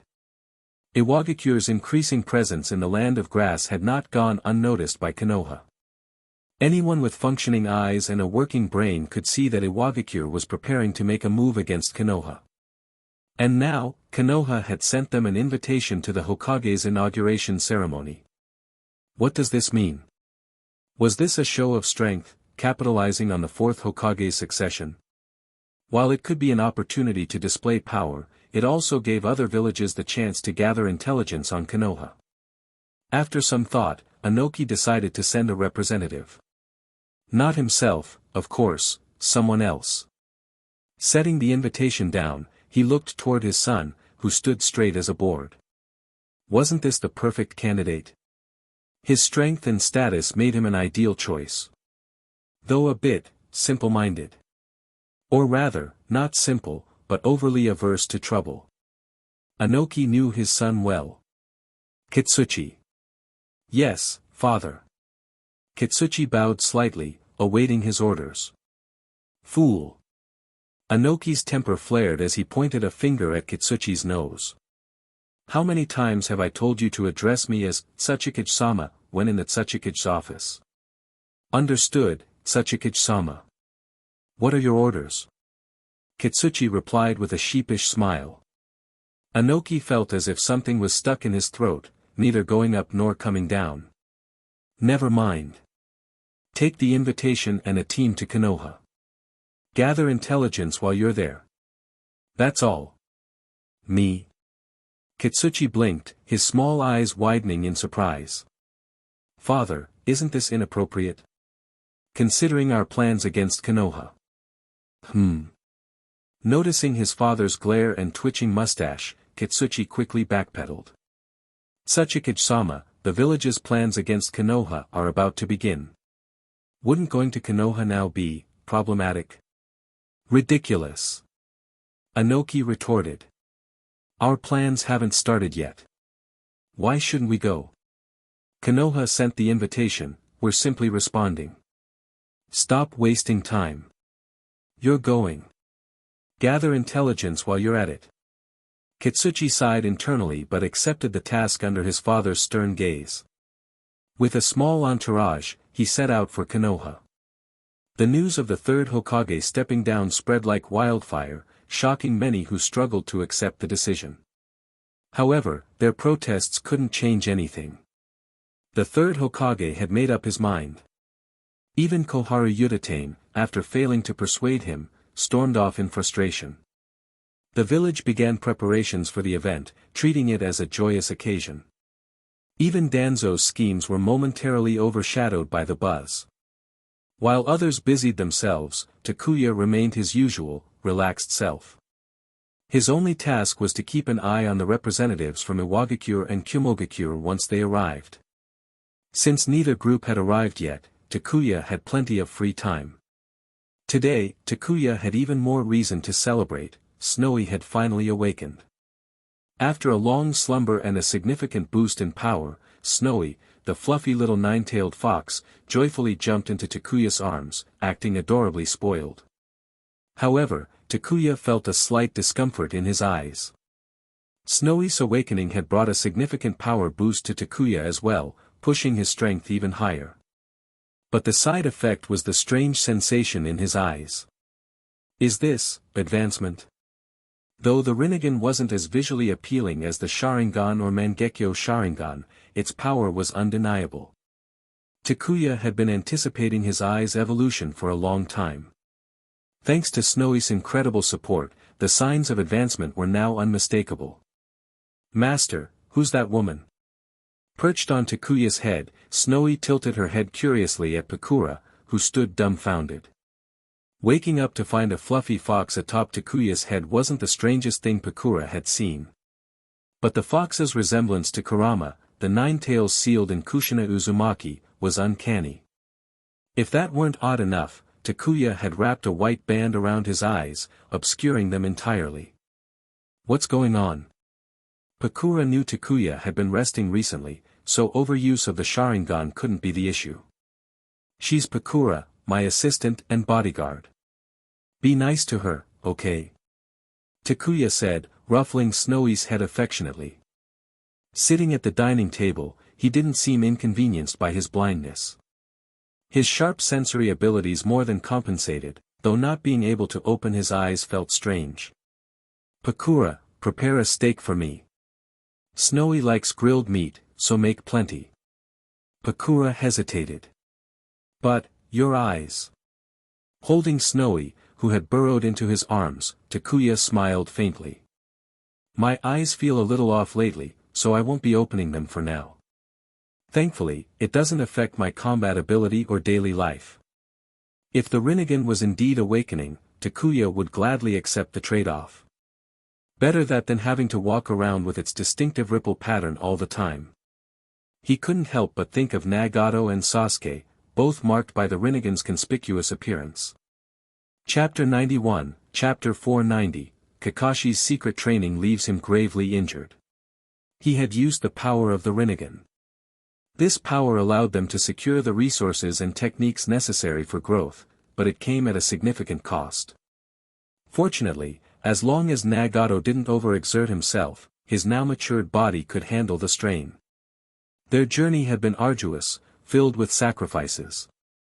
In the chaotic land of rain, where life was worth less than a dog's, 3 children armed with only basic knowledge had managed to rise through sheer determination and grit. Unknown to them, Black Zetsu had been working in the shadows to ensure the Akatsuki trio didn't falter. After hearing Konan's story, Takuya raised a hand, gently ruffling her hair, and offered her a comforting smile. You've done well. There's no need to feel guilty or regretful about the things you've done. These are the prices of growth. If I had grown up in the land of rain, my experiences might have been even darker than yours. He poured them a cup of tea. For now, eat and rest. Treat this visit to Konoha as a chance to relax. Joining the daimyo's estate was a wise decision, it's reduced the chances of direct conflict with Mangekyō. With the daimyo's backing, the Akatsuki could develop openly and legitimately. While Mangekyō might find their presence irksome, they couldn't openly oppose them without risking a fallout with the daimyo. Mangekyō was already impoverished and heavily indebted to the daimyo. Now that the daimyo was finally in a position to offer financial aid, targeting the Akatsuki would only disrupt this delicate balance. And never underestimate the importance of money. Without financial support, Mangekyō couldn't develop, and without development, the land of rain would remain unstable. Even with the Akatsuki's efforts, their influence was limited by their lack of strength and numbers. Unlike the original timeline, where the Akatsuki had clashed constantly with Mangekyō, their pragmatic alignment with the daimyo had allowed them to grow without resistance. Ha ha ha. Convincing the daimyo took a lot of effort on my part, Yahiko boasted proudly. Nagato, ever composed, quietly burst his bubble. It was Konan's idea, and she led the negotiations that convinced the daimyo. Yahiko's face turned red with frustration. Can't you let me have this moment? The dynamic between the trio was clear. Yahiko was the determined leader, Nagato the strongest among them, and Konan the strategist who managed the organization's affairs. Watching Yahiko's embarrassment, Konan stifled a laugh, choosing not to intervene. It was evident that their bond was as strong as ever. Chapter 97, Chapter 496. Such a waste, a genius comparable to the god of shinobi going blind. The dinner with Yahiko, Nagato, and Konan lasted for hours. They chatted with Takuya until nightfall, and even after Takuya firmly refused their requests to stay longer, the three reluctantly returned to their lodgings. After sending the trio off, Takuya tucked Snowy into his coat and resumed his duties. While the rain ninja had been well behaved and showed no signs of causing trouble, protocol demanded vigilance. The last thing he needed was someone tattling to Tsunade and her dragging him into an argument. As representatives from the smaller nations and minor villages settled in, the main event began. The delegation from Sunagakure, led by Chiyo, was the first among the 5 great ninja villages to arrive in Konoha.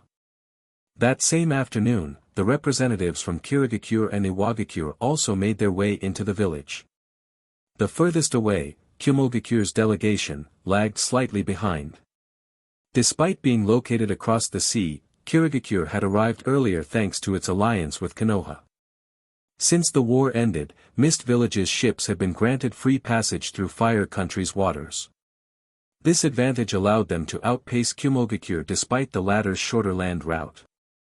The burgeoning trade route across the sea had not only strengthened relations but also filled the pockets of the daimyo of both the land of water and the land of fire. Both were practically grinning ear to ear at the revenue pouring in. Konoha and Kirigakure were equally pleased with the arrangement.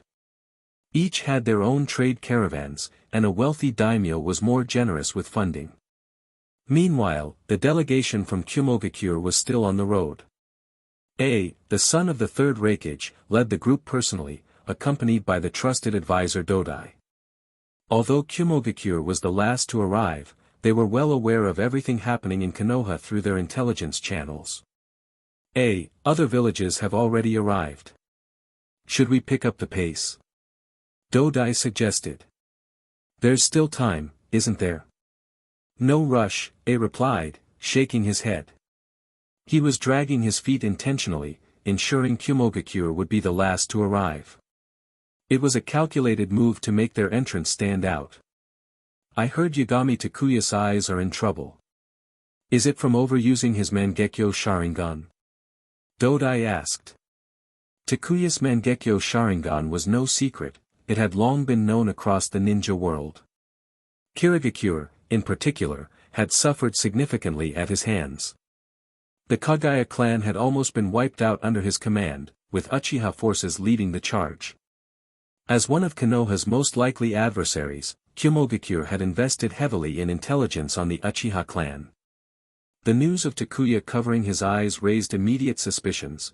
Was he losing his sight, like Uchiha Madara once did from overusing the Mangekyō Sharingan? Perhaps, Dodai replied, unsure. But it's true that he's been keeping his eyes covered recently. What a shame, muttered with disappointment. I was hoping to test my strength against him, to see how strong this so-called genius, said to rival the god of shinobi, truly is. But now. Dodai sighed. I doubt Konoha would let you challenge him. If Yagami Takuya's eyes are indeed compromised, his strength is likely affected. A duel would surely be declined. Too, was a recognized genius. But a match between two prodigies was meaningless if one of them wasn't at full strength. Dodai was confident Konoha wouldn't risk allowing such a fight. Disappointing. Truly disappointing, said with a sigh, his excitement for the trip dampened. Kumogakure's primary goal was to gather intelligence and assess Konoha's military capabilities. I had taken it upon himself to challenge Takuya, testing whether he truly lived up to his reputation as a peer of Hashirama Senju. Though Takuya's feats had spread across the ninja world, his defeat of the third Kazekage being a standout, Kumogakure remained skeptical. They suspected his abilities were exaggerated. In Konoha, Takuya lounged in a chair, sipping a drink that Pakura had handed him. These Kumogakure folks are really dragging their feet. They're the only ones left, and they're still not here, Takuya remarked, yawning. Their motives were obvious. Kumogakure wanted to make a grand entrance, ensuring their arrival stood out. They're doing this on purpose, Takuya said with a wry smile. Even Kirigakure managed to arrive early. No way Kumogakure is just taking their time. Pakura, standing nearby, reported, the Rain Ninja haven't made any suspicious moves. They've stayed in their lodgings the entire time. Smart move on Hanzo's part, Takuya commented, grinning slightly. He chased Danzo down and dealt a significant blow to the village, embarrassing Konoha in the process. It's no surprise Tsunade didn't interfere with the Elder Council's decision to give him the cold shoulder. If he stirs up trouble now, it'll only embarrass Mangekyō. Better to stay put. Even gods grow old, it seems, Takuya mused. Pakura, after a moment's thought, asked, Sir, how strong is Hanzo really? She had heard stories of him since childhood but had no concrete understanding of his abilities, especially since he had been reclusive following the Second Ninja War. He's strong, Takuya admitted after some thought. But his mindset as a strong warrior was shattered by the war. His abilities haven't declined, but they've plateaued at best. Pakura frowned at the vague assessment. Noticing her curiosity, Takuya teased, if your scorch release can burn away the toxins from his salamander, and you work on your taijutsu, you could take him on. Hanzo's greatest strength lay in the deadly poison of his salamander, his formidable taijutsu, and his unparalleled body flicker technique. While his kenjutsu was well regarded, Takuya always felt it was a weak point. A swordsman wielding a massive scythe? Takuya didn't know whether to critique or laugh. Here they come, someone announced, interrupting Takuya's thoughts. Finally, the long-delayed Kumogakure delegation arrived in Konoha. Led by the son of the third Raikage, and the trusted advisor Dodai, their arrival gave Konoha the respect it deserved. Apologies for the delay, everyone. The long distance made us late, Dodai said, offering a courteous bow. Of course, wouldn't lower himself to apologize, leaving the task to Dodai.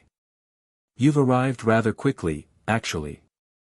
I was expecting your group to show up just before the ceremony started, Takuya replied, stepping forward. Dodai's face froze momentarily at the pointed remark. Clearly, Takuya wasn't buying their excuse. Forcing a smile, Dodai said, it wasn't intentional. The distance from Kumogakure to Konoha is simply too great. Of course, Takuya replied lightly. This way, please. I'll escort you to your accommodations. Not that I believe you for a second. Chapter 98, Chapter 497, You won't fight someone who's nearly blind. Are you scared? Are you looking down on Kumogakure? Demanded, his voice brimming with fury. Unlike Dodai, who could maintain composure, had no patience for subtle insults. His temper, typical of Raikage, flared easily, even though he hadn't yet officially inherited the title. And this is? Takuya asked, feigning ignorance as he turned his head toward Dodai. With an apologetic tone, he added, My apologies. My eyes haven't been in the best condition lately, so I can't clearly recognize people I haven't met before. The crowd, consisting of Konoha ninja and representatives from other villages gathered at the gate, looked on with strange expressions. Yagami Takuya, do you even hear yourself? Your conscience must hurt saying that out loud. Even with his eyes covered, no one would believe he had trouble recognizing people. Anyone with even basic intelligence reports on him knew Takuya's sensory abilities rivaled the Uzumaki clan's. His sight might be impaired, but his perception was impeccable. Dodai's expression soured slightly, but he maintained his politeness as he introduced, "This is Lord A, the son of the third Reikage." In Kumogakure, regardless of their original name, those who became Reikage adopted the title A. Takuya tilted his head as if trying to discern A's presence with his sensory abilities. After a long pause, he hesitantly asked, "If I remember correctly, only Reikage can use that title, right?" "Well, that's because..." I had barely begun to explain when Takuya interrupted with exaggerated realization. "Oh. Only the Reikage can use the name A, and since the third Reikage is still alive, you must be Little A." Pfft. Several people in the crowd burst into laughter, unable to hold it back despite their best efforts. Even those trying to suppress it failed miserably, covering their mouths as their shoulders shook.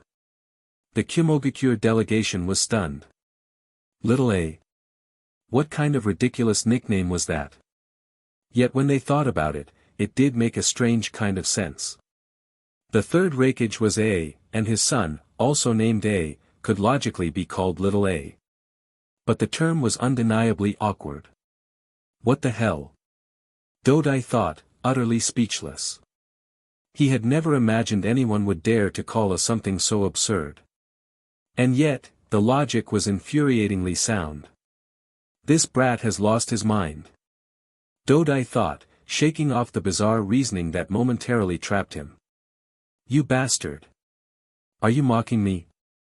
A's face turned bright red with rage, his already massive muscles swelling as if he were preparing to crush Takuya with a single punch. "Oh no, not at all," Takuya replied, his expression calm and pleasant. "Mocking you? That's too harsh. I was merely ridiculing you. Mockery would be far more serious. That's even worse." Pakura sighed, covering her face with one hand. Sensing the situation spiraling out of control, she tugged at Takuya's sleeve, trying to diffuse the tension. "Lord Takuya," she whispered, "he may be provoking you, but he's still a guest. Let's avoid unnecessary conflict."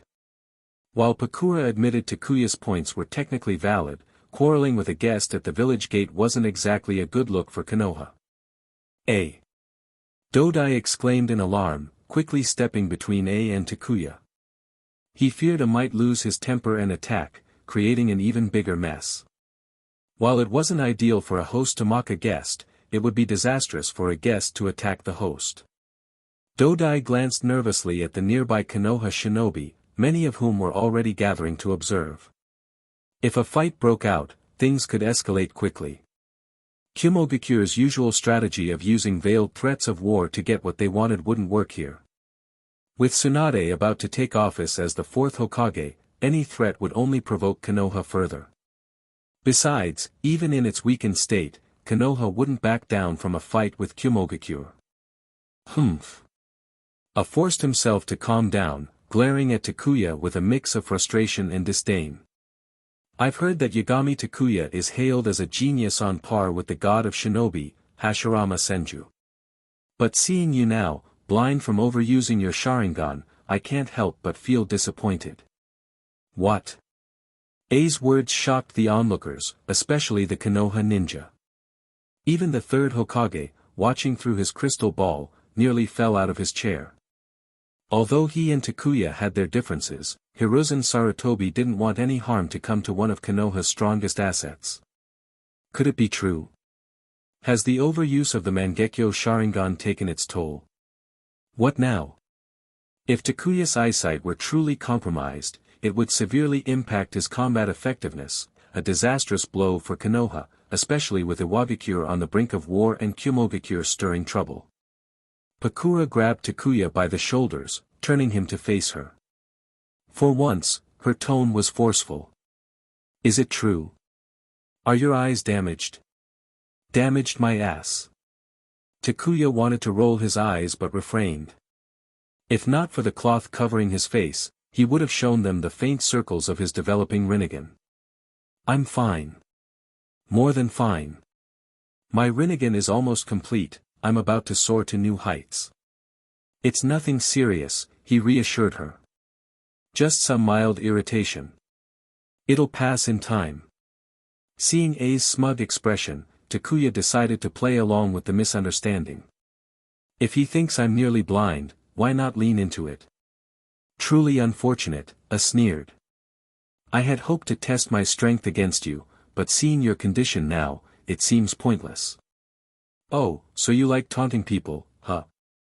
Two can play that game. Did you want to challenge me? Takuya asked, brushing off Pakura's grip and facing it directly. I did. But now. A shrugged, spreading his hands in mock disappointment. Why bother fighting someone who's nearly blind? There's no point.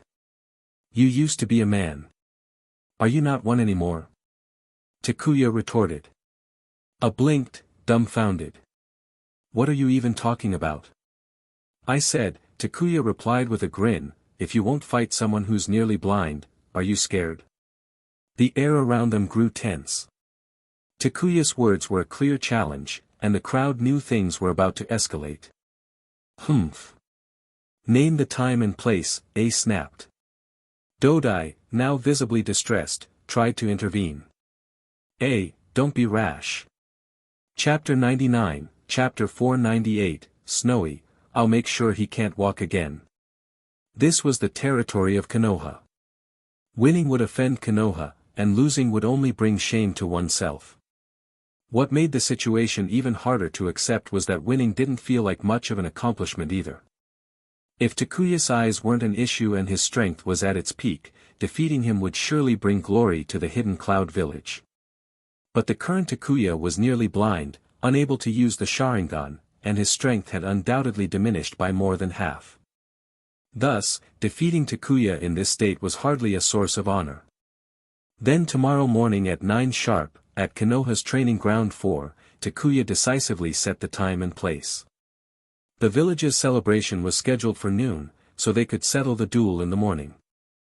Finishing the fight before attending the celebration would be perfect. It would be a good opportunity to curb the hidden cloud village's arrogance. Pakura, take them to their lodgings, Takuya instructed, delegating the task of guiding the hidden cloud village delegation. News of Takuya's eye problems spread like wildfire. Previously, people had noticed him covering his eyes, but they merely assumed he was injured and didn't think much of it. But now, thanks to the blunt remark from the young A of the hidden cloud, the truth was out. It was big news. Tsunade-sama, there's an urgent matter. What is it? Tsunade asked impatiently. The past few days had been full of trouble, leaving Tsunade with barely any time to rest. Her bloodshot eyes revealed just how exhausted she was. When Tsunade was sleep-deprived, her temper became explosive. Yet the Umbu messenger had no choice but to report the situation, despite the risk. He recounted the events at the village gates. What did you say? Takuya's eyes are having problems. Tsunade had previously asked Takuya about his eyes being covered, and his response had been, they're a bit uncomfortable. They'll recover soon. She hadn't thought much of it because she trusted Takuya's words. If there were a real issue, he would have sought her help immediately. Could it be? A dark possibility crossed Tsunade's mind, and her face turned pale as her pupils constricted. She remembered her granduncle, Tobarama Senju, mentioning that when a Uchiha Sharingan evolved into a Mangekyō Sharingan, excessive use could lead to blindness. Uchiha Madara was a prime example of this. This wasn't mere slander against Madara but rather the truth behind his and Izuna's eye transplant. Even the Uchiha clan themselves were unaware of the full story. After Madara's betrayal, this became one of his biggest scandals. Anyone who would harm their own sibling couldn't be considered a good person. Takuya had frequently used his Mangekyō Sharingan's power. Overuse of the Mangekyō could indeed result in blindness. Tsunade couldn't stay calm. Ignoring the pile of unfinished work, she abruptly left the Hokage's office. The sudden influx of outsiders also increased the pressure on the Uchiha clan, including Uchiha Mikoto, who was handling clerical duties. Clan leader. Mikoto looked up in surprise as Fugaku entered the room with a solemn expression. Mikoto, about Takuya's eyes. Fugaku asked cautiously. For this? Mikoto couldn't help but smile wryly. Takuya said his eyes have been feeling a bit uncomfortable lately, so he's covering them. He said they'll recover soon. Recover. As someone with a Mangekyō Sharingan, Fugaku knew that once the Mangekyō's visual power was depleted, recovery was impossible. The difference between the Mangekyō and the Eternal Mangekyō Sharingan wasn't even clear to the Uchiha clan due to a lack of information. So when the rumors started spreading, Fugaku believed them. He recalled how often Takuya had relied on his Mangekyō's power in battle. After hearing this from Fugaku, Mikoto's face turned pale. Without saying a word, she dashed out of the room. Sigh. Watching Mikoto's hurried departure, Fugaku let out a deep sigh. Takuya's eye issues were not good news for the Uchiha clan. Unaware of the chaos outside, Takuya sat on his sofa at home, holding Snowy. Snowy, tomorrow you'll handle that young A, beat him thoroughly and don't hold back. That guy has a tough body, so don't worry about hurting him. Someone had come knocking at his door, he couldn't just let it slide. How to fight was up to him. Letting Snowy take the stage would suffice. After all, summoning beasts were also a part of one's strength. Understood, Snowy replied softly, blinking her large, watery eyes. Tomorrow, I'll teach that young A lesson and vent your anger, master. Snowy had been napping earlier and had no idea who this young A was. But since Takuya had said to hit him hard, that was all she needed to know. If master said to beat him, then beat him. Not even his father could stop her. She'd ensure he wouldn't be able to get out of bed and live normally for a while. When Snowy made a promise, she followed through. Bang! Holding Snowy with a mischievous grin, Takuya's smile froze on his face. No matter how urgent it is, there's no need to barge in like that. That door is expensive. Of all the things to worry about, you're concerned about the cost of the door. Minato dragged Nawaki into the room, looking visibly anxious. What's going on with your eyes? Have you already lost your vision? Why didn't you tell us? Takuya, you idiot. Do you even consider us your brothers? Your friends? Nawaki was furious, pointing an accusing finger at Takuya as he berated him. He looked so agitated it seemed he might start swearing. What had master done to upset them so much? Snowy blinked in confusion. Did master really have an eye problem? It didn't seem like it. Even Nawaki, who usually feared Snowy, was too upset to care about her presence. That showed just how worried he and Minato were. Takuya, the person in question, was completely dumbfounded. I already told you. My eyes are a bit uncomfortable, but they'll recover soon. Wait a second. You didn't actually believe what that young A said, did you? Come on, use your brains. You'd rather trust his words over mine.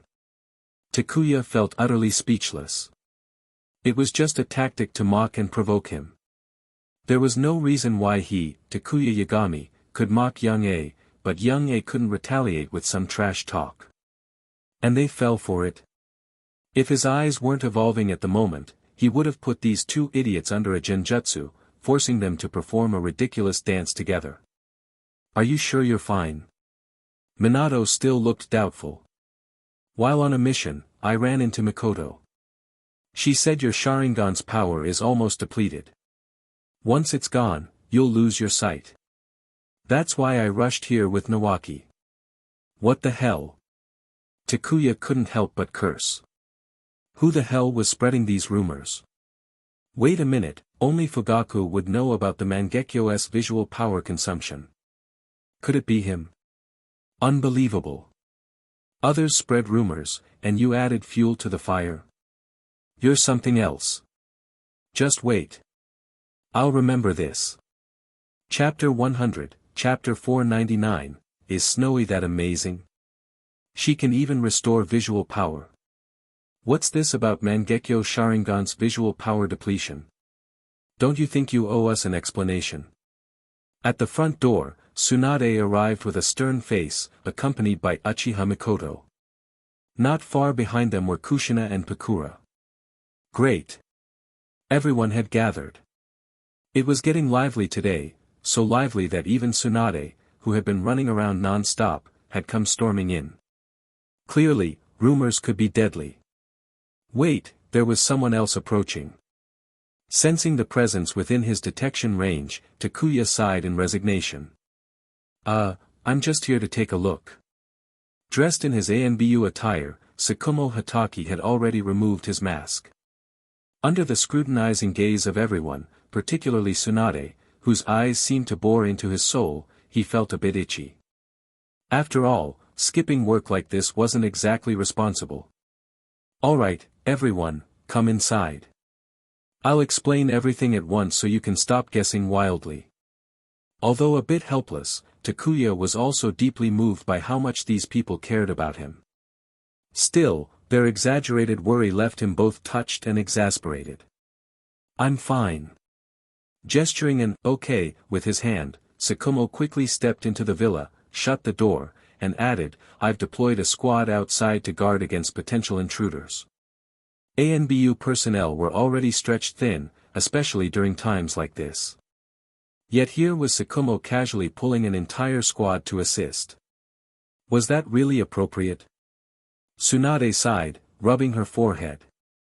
After thinking it over, she didn't reject Tsukumo's goodwill. Since they were already here, they might as well keep watch. First, though, she wanted to hear what Takuya had to say. In the living room, everyone stood in a circle, not even bothering to sit down. They stared intently at Takuya, making him feel an immense amount of pressure. Snowy, ever the opportunist, quickly burrowed into Takuya's clothes, mumbling softly, Master, I'm sleepy. Sleepy, my foot. You heartless little thing, how could you hide now? Feeling Snowy wriggling in his arms to find a comfortable spot to sleep, Takuya wanted to curse.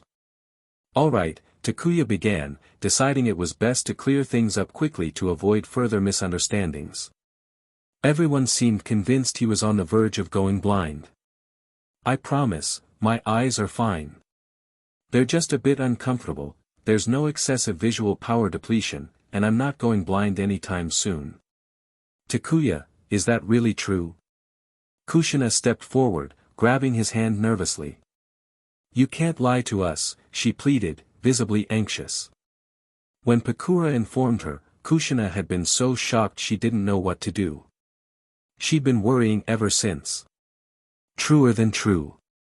That muscle-brained fool is just talking nonsense, Takuya assured her.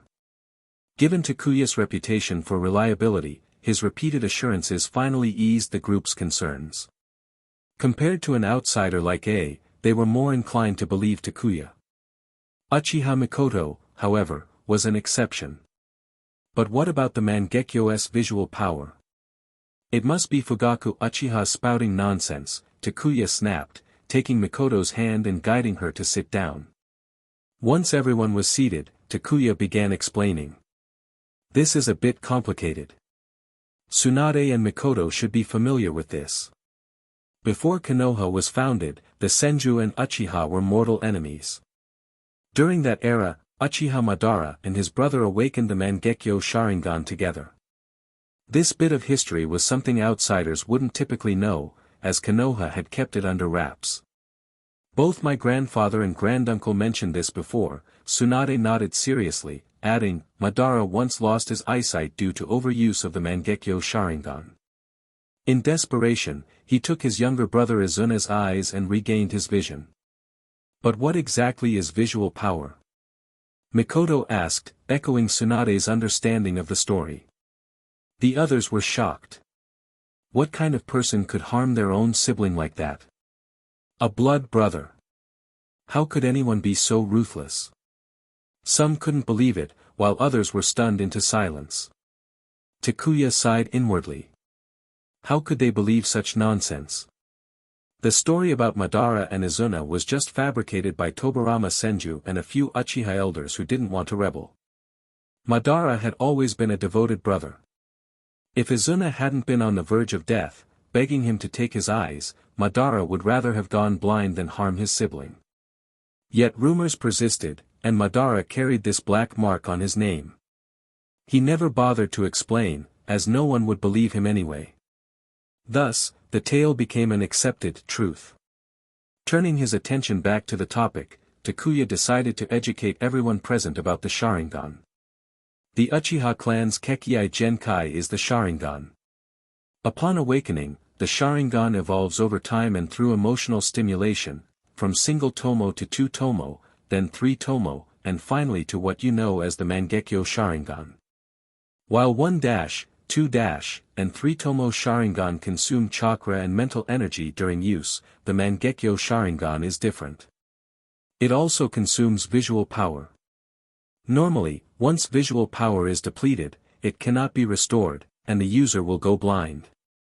Spreading his hands, Takuya continued, although unlocking the Mangekyō Sharingan brings a huge boost in strength, using it comes at a great cost. I'm sure Fugaku can attest to this. Serves you right for spreading rumors.